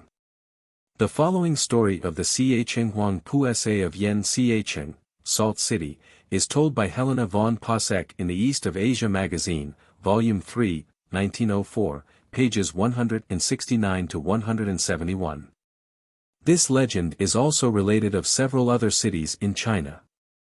The Chicheng Huang Pusa is, as already noted, the tutelary god of a city, his position in the unseen world answering to that of a Qi Xin, or district magistrate, among men, if the city under his care be a Xin. But if the city hold the rank of a Fu, it has, or used to have until recently, 2 Chicheng Huang Pusas, one a prefect, and the other a district magistrate. One part of his duty consists of sending small demons to carry off the spirits of the dying, of which spirits he afterward acts as ruler and judge. He is supposed to exercise special care over the Kuk, or spirits which have no descendants to worship and offer sacrifices to them. And on the occasion of the 7th-month festival he is carried round the city in his chair to maintain order among them, while the people offer food to them, and burn paper money for their benefit. He is also carried in procession at the Qingming festival, and on the first day of the 10th month. The Chang'e of the city of Yan Cheng is in the extremely unfortunate predicament of having no skin to his face. Which fact is thus accounted for. Once upon a time there lived at Yan Cheng an orphan boy who was brought up by his uncle and aunt. He was just entering upon his teens when his aunt lost a gold hairpin, and accused him of having stolen it. The boy, whose conscience was clear in the matter, thought of a plan by which his innocence might be proved. "Let us go tomorrow to Chang'e temple," he said, "and I will there swear an oath before the god, so that he may manifest my innocence." They accordingly repaired to the temple, and the boy, solemnly addressing the idol, said, "If I have taken my aunt's gold pin, may my foot twist, and may I fall as I go out of your temple door. Alas for the poor suppliant." As he stepped over the threshold his foot twisted, and he fell to the ground. Of course, everybody was firmly convinced of his guilt, and what could the poor boy say when his own appeal to the god thus turned against him? After such a proof of his depravity his aunt had no room in her house for her orphan nephew, neither did he himself wish to stay with people who suspected him of theft. So he left the home which had sheltered him for years, and wandered out alone into the cold hard world. Many a hardship did he encounter, but with rare pluck he persevered in his studies, and at the age of 20-odd years became a mandarin. In course of time our hero returned to Yan Cheng to visit his uncle and aunt. While there he betook himself to the temple of the deity who had dealt so hardly with him, and prayed for a revelation as to the whereabouts of the lost hairpin. He slept that night in the temple, and was rewarded by a vision in which the Chang'e told him that the pin would be found under the floor of his aunt's house. He hastened back, and informed his relatives, who took up the boards in the place indicated, and lo! there lay the long-lost pin. The women of the house then remembered that the pin had been used in pasting together the various layers of the soles of shoes, and, when night came, had been carelessly left on the table. No doubt rats, attracted by the smell of the paste which clung to it, had carried it off to their domains under the floor. The young mandarin joyfully returned to the temple, and offered sacrifices by way of thanksgiving to the Chang'e for bringing his innocence to light. But he could not refrain from addressing to him what one is disposed to consider a well-merited reproach. "You made me fall down," he said, "and so led people to think I was guilty, and now you accept my gifts. Aren't you ashamed to do such a thing? You have no face." As he uttered the words all the plaster fell from the face of the idol, and was smashed into fragments. From that day forward the Chang'e of Yan Cheng has had no skin on his face. People have tried to patch up the disfigured countenance, but in vain, the plaster always falls off, and the face remains skinless. Some try to defend the Chang'e by saying that he was not at home on the day when his temple was visited by the accused boy and his relatives. And that one of the little demons employed by him in carrying off dead people's spirits out of sheer mischief perpetrated a practical joke on the poor boy. In that case it is certainly hard that his skin should so persistently testify against him by refusing to remain on his face. The origin of a lake. In the city of Taoism, Hubei, there is a large sheet of water known as the Liangti Lake. The people of the district give the following account of its origin. About 500 years ago, during the Ming dynasty, there was no lake where the broad waters now spread. A flourishing Xin city stood in the center of a populous country. The city was noted for its wickedness, but amid the wicked population dwelt one righteous woman, a strict vegetarian and a follower of all good works. In a vision of the night it was revealed to her that the city and neighborhood would be destroyed by water, and the sign promised was that when the stone lions in front of the yamen wept tears of blood, then destruction was near at hand. Like Jonah at Nineveh, the woman, known today simply as Nyang Tsu, walked up and down the streets of the city, warning all of the coming calamity. She was laughed at and looked upon as mad by the careless people. A pork butcher in the town, a noted wag, took some pig's blood and sprinkled it round the eyes of the stone lions.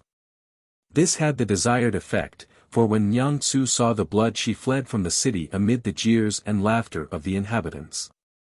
Before many hours had passed, however, the face of the sky darkened, a mighty earthquake shook the countryside, there was a great subsidence of the earth's surface, and the waters of the Yangtze River flowed into the hollow, burying the city and villages out of sight.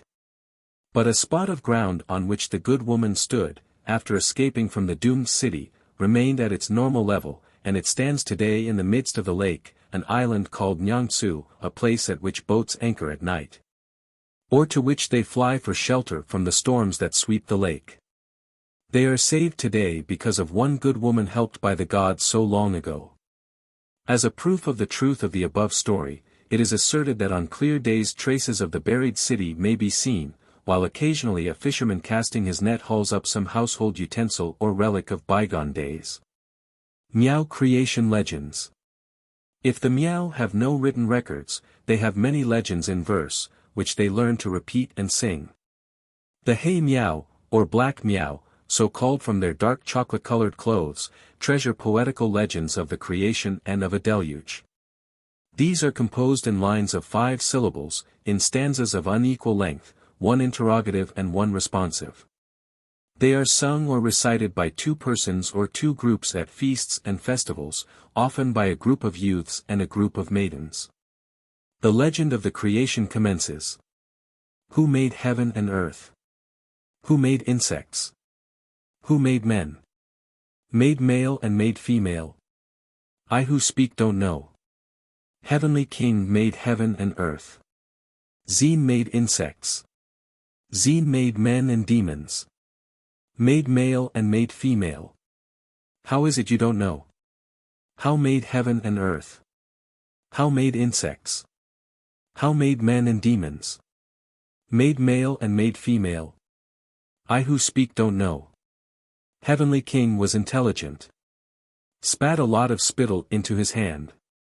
Clapped his hands with a noise. Produced heaven and earth. Tall grass made insects. Stories made men and demons.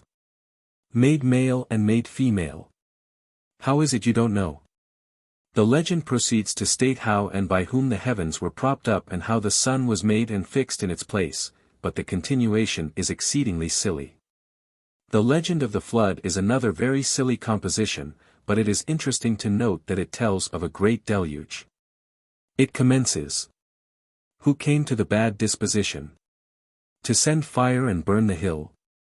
Who came to the bad disposition? To send water and destroy the earth? I who sing don't know.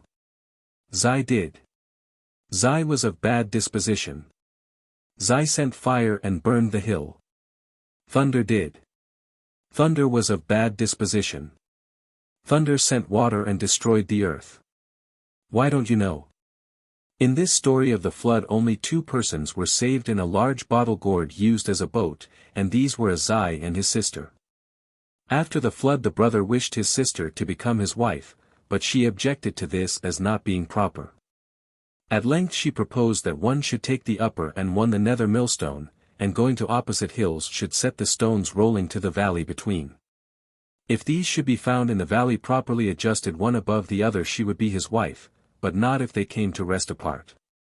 The young man, considering it unlikely that 2 stones thus rolled down from opposite hills would be found in the valley one upon another, while pretending to accept the test suggested, secretly placed 2 other stones in the valley one upon the other. The stones rolled from the hills were lost in the tall wild grass, and on descending into the valley Xi called his sister to come and see the stones he had placed. She, however, was not satisfied, and suggested as another test that each should take a knife from a double sheath and, going again to the opposite hilltops, hurl them into the valley below. If both these knives were found in the sheath in the valley she would marry him, but if the knives were found apart they would live apart. Again the brother surreptitiously placed 2 knives in the sheath, and, the experiment ending as a Xi wished, his sister became his wife.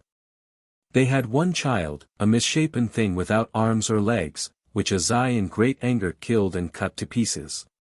He threw the pieces all over the hill, and next morning, on awaking, he found these pieces transformed into men and women. Thus the earth was repeopled. The dream of the South Branch. The dawn of Chinese Romantic literature must be ascribed to the period between the 8th and 10th centuries of our era, when the cultivation of the liberal arts received encouragement at the hands of sovereigns who had reunited the empire under the sway of a single ruler, and whose conquests and distant embassies attracted representatives from every Asiatic nation to their splendid court. It was during this period that the vast bulk of Indian literature was successfully attacked by a host of Buddhist translators, and that the alchemists and mechanicians of Central Asia, Persia, and the Byzantine Empire introduced their varied acquirements to the knowledge of the Chinese. With the flow of new learning which thus gained admittance to qualify the frigid and monotonous cultivation of the ancient classics and their commentators, there came also an impetus to indulgence in the license of imagination in which it is impossible to mistake the influence of Western minds. While the Sanskrit fables, on the one hand, passed into a Chinese dress, and contributed to the coloring of the popular mythology, the legends which circulated from mouth to mouth in the lively Arabian bazaars found, in like manner, an echo in the heart of China. Side by side with the mechanical efforts of rhythmical composition which constitute the national ideal of poetry, there began, during the middle period of the Tang dynasty, AD 618 to 907, to grow up a class of romantic tales in which the kinship of ideas with those that distinguish the products of Arabian genius is too marked to be ignored. The invisible world appears suddenly to open before the Chinese eye. The relations of the sexes overstep for a moment the chilling limit imposed by the traditions of Confucian decorum. A certain degree of freedom and geniality is, in a word, for the first time and only for a brief interval infused into the intellectual expression of a nation hitherto closely cramped in the bonds of a narrow pedantry. It was at this period that the drama began to flourish, and the germs of the modern novelist's art made their first appearance. Among the works of imagination dating from the period in question which have come down to the present day, there is perhaps none which better illustrates the effect of an exotic fancy upon the sober and methodical authorship of the Chinese, or which has left a more enduring mark upon the language, than the little tale which is given in translation in the following pages.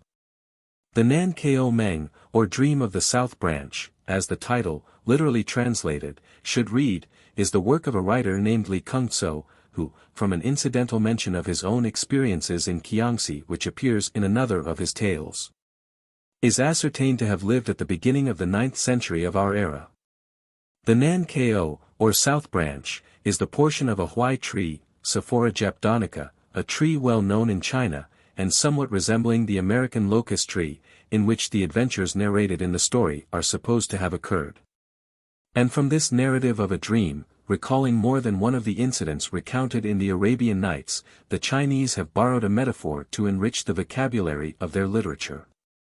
The equivalent of our own phrase, the baseless fabric of a vision, is in Chinese Nan Ko Chi Meng, a dream of the South Branch. Chun Fun enters the locust tree. Chun Fun, a native of Tungpanji, was by nature a gallant who had little regard for the proprieties of life, and whose principal enjoyment was found in indulgence in wine-bibbing in the society of boon companions.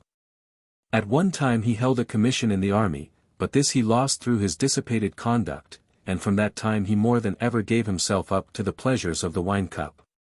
One day, it was in the 9th moon of the 7th year of Chang'e, A.D. 791, after drinking heavily with a party of friends under a wide-spreading old locust tree near his house, he had to be carried to bed and there left to recover, his friends saying that they would leave him while they went to bathe their feet. The moment he laid down his head he fell into a deep slumber. In his dream appeared to him 2 men clothed in purple, who kneeling down informed him that they had been sent by their master the king of Huayan, locust tree peace, to request his presence. Unconsciously he rose, and, arranging his dress, followed his visitors to the door, where he saw a varnished chariot drawn by a white horse. On each side were ranged 7 attendants, by whom he was assisted to mount, whereupon the carriage drove off, and, going out of the garden gate, passed through a hole in the trunk of the locust tree already spoken of. Filled with astonishment, but too much afraid to speak, Chun noticed that he was passing by hills and rivers, trees and roads, but of quite a different kind from those he was accustomed to. A few miles brought them to the walls of a city, the approach to which was lined with men and vehicles, who fell back at once the moment the order was given. Over the gate of the city was a pavilion on which was written in gold letters, "The capital of Huayan." As he passed through, the guard turned out, and a mounted officer, shouting that the husband of the king's daughter had arrived, showed him the way into a hall where he was to rest a while. The room contained fruits and flowers of every description, and on the tables was laid out a profuse display of refreshments. While Chang'e still remained lost in astonishment, a cry was raised that the prime minister was coming. Chang'e got up to meet him, and the two received each other with every demonstration of politeness. "He marries the king's daughter." The minister, looking at Chang'e, said, "The king, my master, has brought you to this remote region in order to give his daughter in marriage to you." "How could I, a poor useless wretch," replied Chang'e, "have ever aspired to such honor?" With these words both proceeded toward the audience chamber, passing through a hall lined with soldiers, among whom, to his great joy and surprise, Chang'e recognized an old friend of his former drinking days, to whom he did not, however, then venture to speak. And, following the prime minister, he was ushered into the king's presence. The king, a man of noble bearing and imposing stature, was dressed in plain silk, a jeweled crown reposing on his head. Chang'e was so awe-stricken that he was powerless even to look up, and the attendants on either side were obliged to remind him to make his prostrations. The king, addressing him, said, "Your father, small as my kingdom is, did not disdain to promise that you should marry my daughter." Chang'e could not utter a word, he merely lay prostrate on the ground. After a few moments he was taken back to his apartments, and he busied his thoughts in trying to discover what all this meant. "My father," he said to himself, "fought on the northern frontier, and was taken prisoner. But whether his life was saved or not I don't know. It may be that this affair was settled while he was in those distant regions. That same night preparations were made for the marriage. And the rooms and passages were filled with damsels who passed and repassed, filling the air with the sound of their dancing and music. They surrounded Chang'e and kept up a constant fire of witty remarks, while he sat there overcome by their grace and beauty, unable to say a word.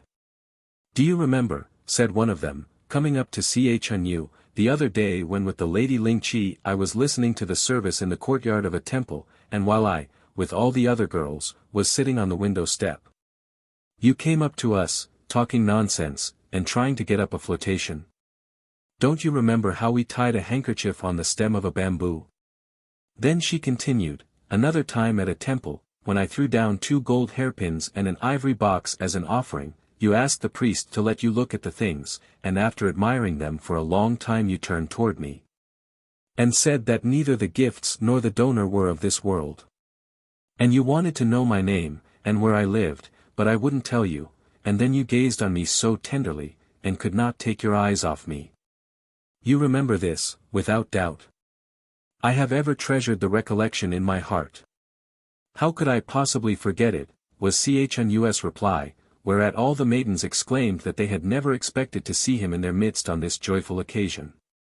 At this moment 3 men came up to Chang'e and stated that they had been appointed his ministers. He stepped up to one of them and asked him if his name was not Suhua. "It is," was the reply. Whereupon Chang'e, taking him by the hands, recalled to him their old friendship, and questioned him as to how he had found his way to this spot. He then proceeded to ask him if Chopien was also here. "He is," replied the other, "and holding very high office. He has often used his influence on my behalf." As they were talking, Chang'e was summoned to the palace, and as he passed within, a curtain in front of him was drawn aside, disclosing a young girl of about 14 years of age. She was known as the Princess of the Golden Stem, and her dazzling beauty was well in keeping with her matchless grace. He writes to his father. The marriage was celebrated with all magnificence, and the young couple grew fonder from day to day. Their establishment was kept up in princely style, their principal amusement being the chase, the king himself frequently inviting Chang'e to join him in hunting expeditions to the Tortoise-back Hill.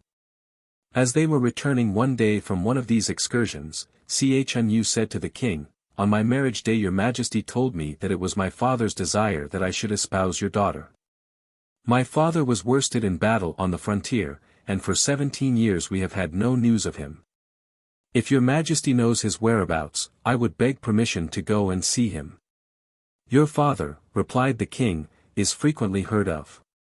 You may send him a letter, it is not necessary to go to him." Accordingly a letter and some presents were got ready and sent, and in due time a reply was received, in which Chang'e's father asked many questions about his relations, his son's occupation, but manifested no desire that the latter should come to him. He takes office. One day Chang'e's wife asked him if he would not like to hold office. His answer was to the effect that he had always been a rolling stone, and had no experience of official affairs, but the princess promised to give him her assistance, and found occasion to speak on the subject to her father. In consequence the king one day told Chang'e that he was not satisfied with the state of affairs in the south of his territory, that the present governor was old and useless, and that he would be pleased if he would proceed thither. Chang'e bowed to the king's commands, and inwardly congratulated himself that such good fortune should have befallen a rover like him. He was supplied with a splendid outfit, and farewell entertainments were given in his honor. Before leaving he acknowledged to the king that he had no great confidence in his own powers, and suggested that he should be allowed to take with him Chopien and Suhua as commissioners of justice and finance. The king gave his consent, and issued the necessary instructions. The day of departure having arrived, both the king and the queen came to see Chang'e and his wife off, and to Chang'e the king said, "The province of Nankeo is rich and fertile. And the inhabitants are brave and prosperous, it is by kindness that you must rule them." To her daughter the queen said, "Your husband is violent and fond of wine. The duty of a wife is to be kind and submissive. Act well toward him, and I shall have no anxiety. Nankeo, it is true, is not very far, only one day's journey, still, in parting from you my tears will flow." Chang'e and his bride waved a farewell, and were whirled away toward their destination, reaching Nankeo the same evening. Once settled in the place, Chang'e set himself to become thoroughly acquainted with the manners and customs of the people, and to relieve distress. To Chopien and Suhua he confided all questions of administration, and in the course of 20 years a great improvement was to be noticed in the affairs of the province. The people showed their appreciation by erecting a monument to his honor, while the king conferred upon him an estate and the dignity of a title, and in recognition of their services promoted Chopien and Suhua to very high posts. Chang'e's children also shared their father's rewards. The 2 sons were given office, while the 2 daughters were betrothed to members of the royal family. There remained nothing which could add to his fame and greatness. He meets with disasters. About this period the state of Tanlo made an incursion on the province of Nankeo. The king at once commanded that Chopien should proceed at the head of 30,000 men to repel the enemy. Chopien, full of confidence, attacked the foe, but sustained a disastrous defeat, and, barely escaping with his life, returned to the capital, leaving the invaders to plunder the country and retire. Chang'e threw Chopien into prison, and asked the king what punishment should be visited upon him.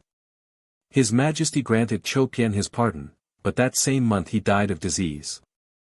A few days later Chang'e's wife also fell ill and died, whereupon he begged permission to resign his post and return to court with his wife's remains. This request was granted, and Suhua was appointed in his stead. As Chang'e, sad and dejected, was leaving the city with the funeral cortege, he found the road lined with people giving loud expression to their grief, and almost ready to prevent his taking his departure. He returns home. As he neared the capital the king and queen, dressed in mourning, were awaiting the bier in tears. The princess, after a posthumous title had been conferred upon her, was buried with great magnificence a few miles to the east of the city, while Chang'e remained in the capital, living in such state, and gaining so much influence, that he excited the king's jealousy. And when it was foretold, by means of signs in the heavens, that ruin threatened the kingdom, that its inhabitants would be swept away, and that this would be the work of an alien. The prophecy seemed to point to ambitious designs on the part of Chang'e, and means were taken to keep him under restraint.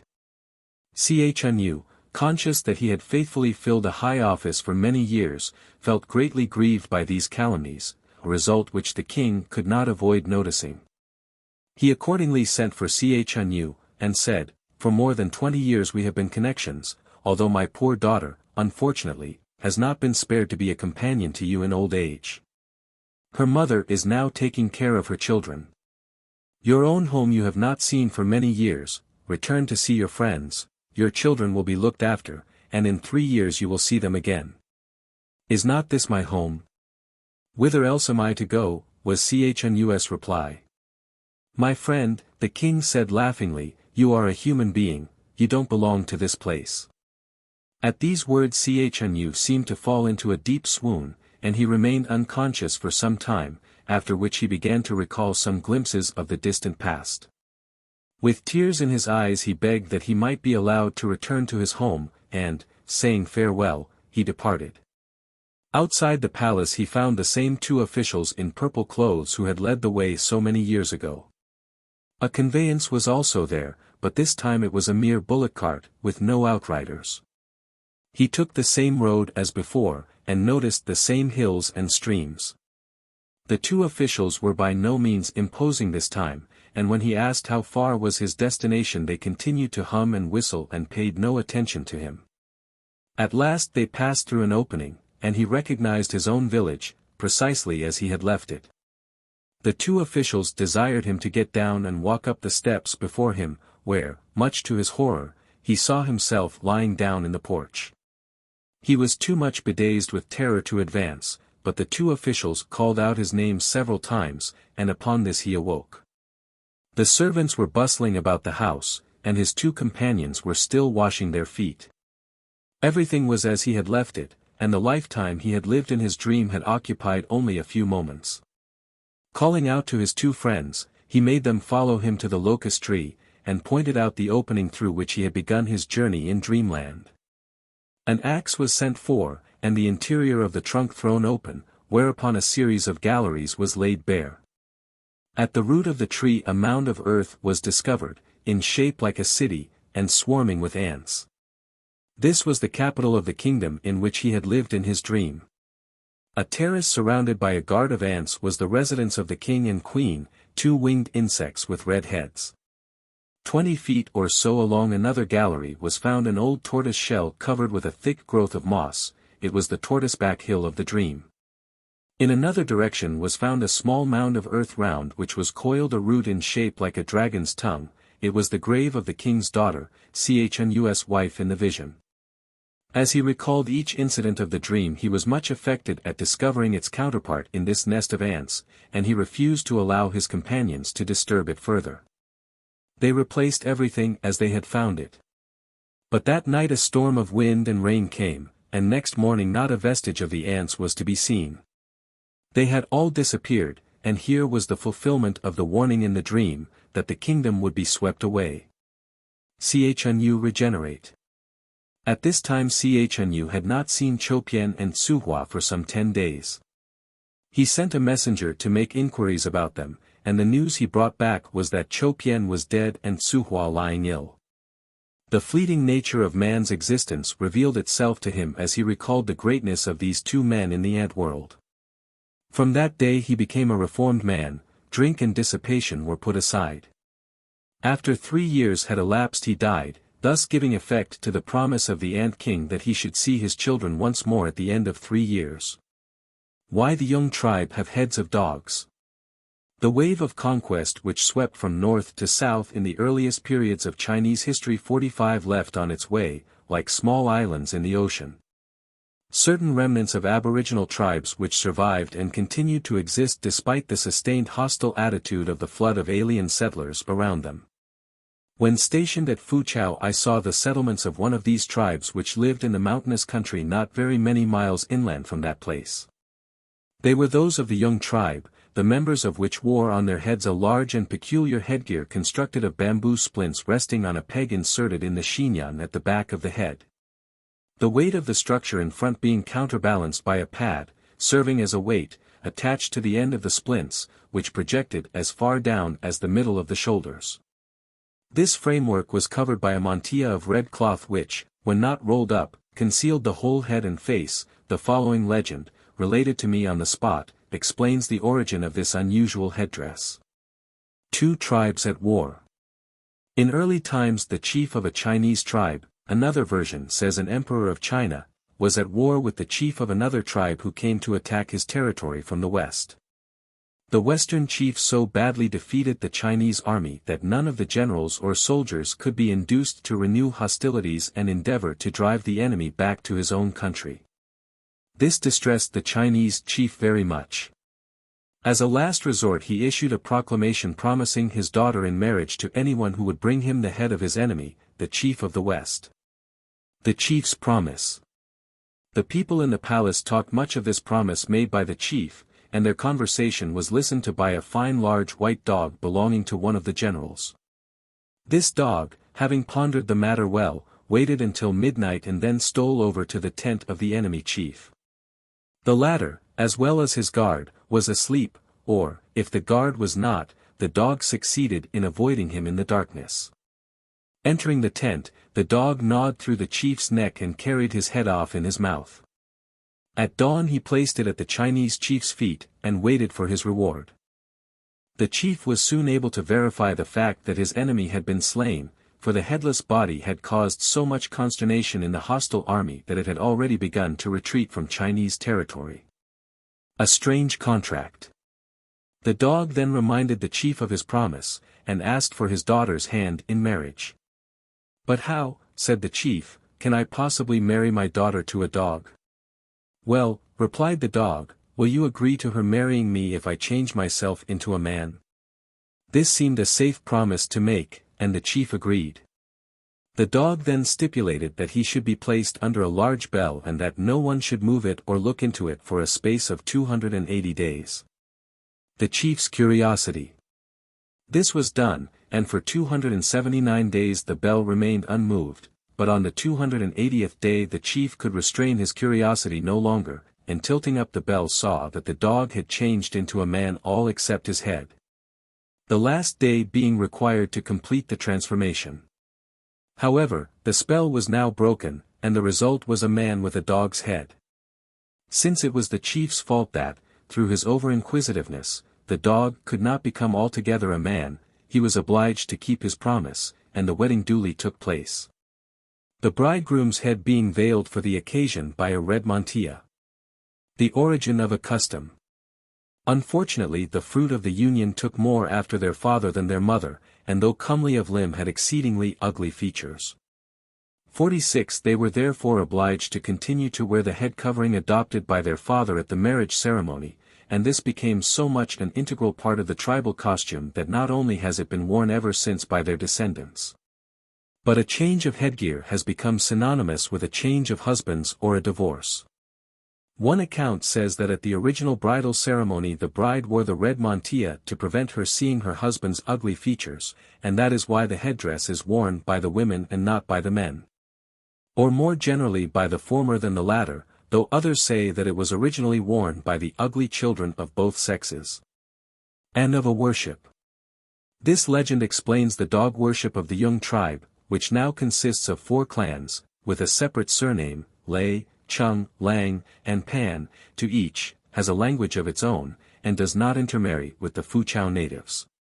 At about the time of the Old Chinese New Year, somewhere in February, they paint a large figure of a dog on a screen and worship it, saying it is their ancestor who was victorious over the Western invader. Conclusion.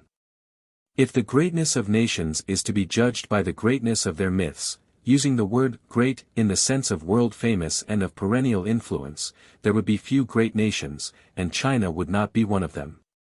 As stated in an earlier chapter, the design has been to give an account of Chinese myth as it is, and not as it might have been under imaginary conditions. But for the Chinese philosophers we should in all probability have had more Chinese myths, but philosophy is unifying, and without it we might have had a breakup of China and perhaps no myths at all. Or none specially belonging to China as a whole and separate independent nation. Had there been great, world-stirring myths, there could hardly but have been also more wars, more cruelty, more wounding of the heart that weeps and trembles, more saturating of the earth with human blood. It is not a small thing to have conquered myth with philosophy, especially at a time when the Western world was still steeped in the grossest superstition.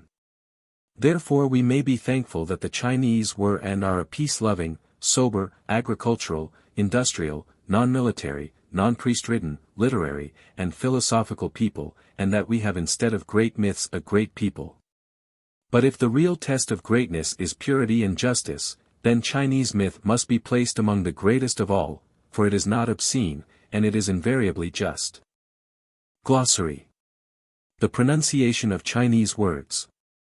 During the course of Chinese history, the restriction of intercourse due to mountain chains or other natural obstacles between various tribes or divisions of the Chinese people led to the birth of a number of families of languages, which again became the parents of numerous local dialects.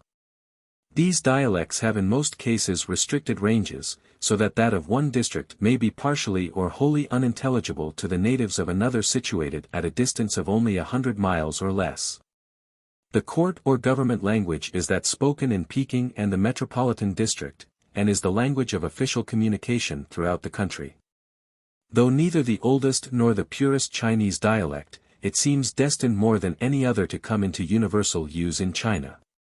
The natives of each province or district will of course continue to speak to each other in their own particular dialect, and foreign missionaries or merchants, for example, whose special duties or transactions are connected with special districts, will naturally learn and use the dialects of those districts.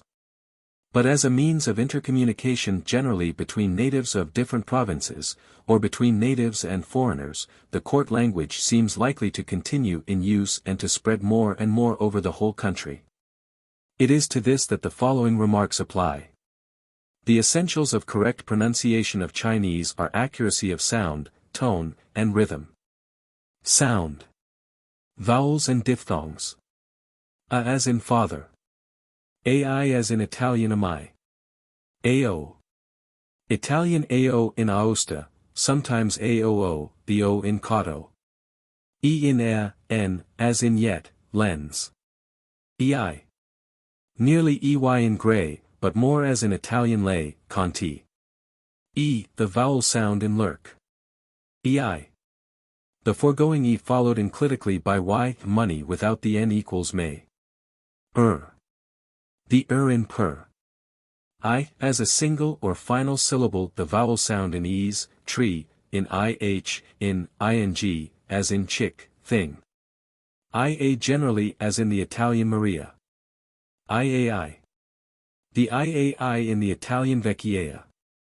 Iao as in ia and ao, with the terminal peculiarity of the latter. Ie as in the Italian siesta. Io. The French io in pioche. Iu as a final, longer than the English ew. In lu, nyo, almost lu, nu. In chiang, sung, young, is young, or in roll. O between vowel sound in aw and that in roll. Ou. Really eo, ou in round. U, the vowel sound in the French too, yut. Ua. Only in yuan, which in some tones is yun. The u as above. The in as in antic. Ue. The vowel sounds in the French too es. Uo. A disputed sound, used, if at all, interchangeably with io in certain syllables. U, the oo in tu, in un and ung as in the Italian punto. Ua. Nearly ooa, in many instances contracting to wa. Uai as in the Italian guai. Uei. The vowel sounds in the French jour. Ue. Only in final yun equals yuan, frequently one or one. Ui. The vowel sounds in screwy, in some tones uei. Uo. The Italian uo in fuori, often wa, and at times nearly oo. U, between the I in bit and the U in shut. Consonants. Ch as in chair, but before ih softened to dj. Ch. A strong breathing. Much harm without the italicized letters equals CHA. F as in farm. H as CH in Scotch lock. HS. A slight aspirate preceding and modifying the sibilant, which is, however, the stronger of the two consonants, e.g. shing equals hissing without the first I. J, nearly the French J in John. The English S in fusion. K, C in car, K in king, but when following other sounds often soften to G in go, gate. K. The aspirate as in CH. Kick hard without the italicized letters equals KA, and kick her equals KE. L as in English. M as in English. N as in English. Ing. The italicized letters in the French mon galant equals na, mon gallard equals nai, sun gasir equals ngo. P as in English. P, the Irish pronunciation of party, parliament. Slap hard without the italicized letters equals PA. S as in English. SH as in English. SS. Only in Sioux. The object of employing SS is to fix attention on the peculiar vowel sound U, see above. T as in English. T, the Irish T in torment. Hit hard without the italicized letters equals TA. TS as in jetsam, after another word softened to DS in gladsome. TS. The aspirate intervening, as in CH, etc. Bets hard without the italicized letters equals TSA. TZ. Employed to mark the peculiarity of the final U, hardly of greater power than TS. TZ like TS. This, TZ, and SS used only before U. W as in English, but very faint, or even non-existent, before U. Y as in English, but very faint before I or U. Tone. The correct pronunciation of the sound, een, is not sufficient to make a Chinese spoken word intelligible. Unless the tone, sheng, or musical note, is simultaneously correctly given, either the wrong meaning or no meaning at all will be conveyed. The tone is the key in which the voice is pitched. Accent is a song added to, and tone is emphasized accent. The number of these tones differs in the different dialects. In Pekingese there are now 4. They are best indicated in transliteration by numbers added to the sound, thus. Pa, 1, Pa, 2, Pa, 3, Pa, 4. To say, for example, Pa, 3, instead of Pa, 1, would be as great a mistake as to say grasp instead of trumpet. Correctness of tone cannot be learnt except by oral instruction. Rhythm. What tone is to the individual sound, rhythm is to the sentence.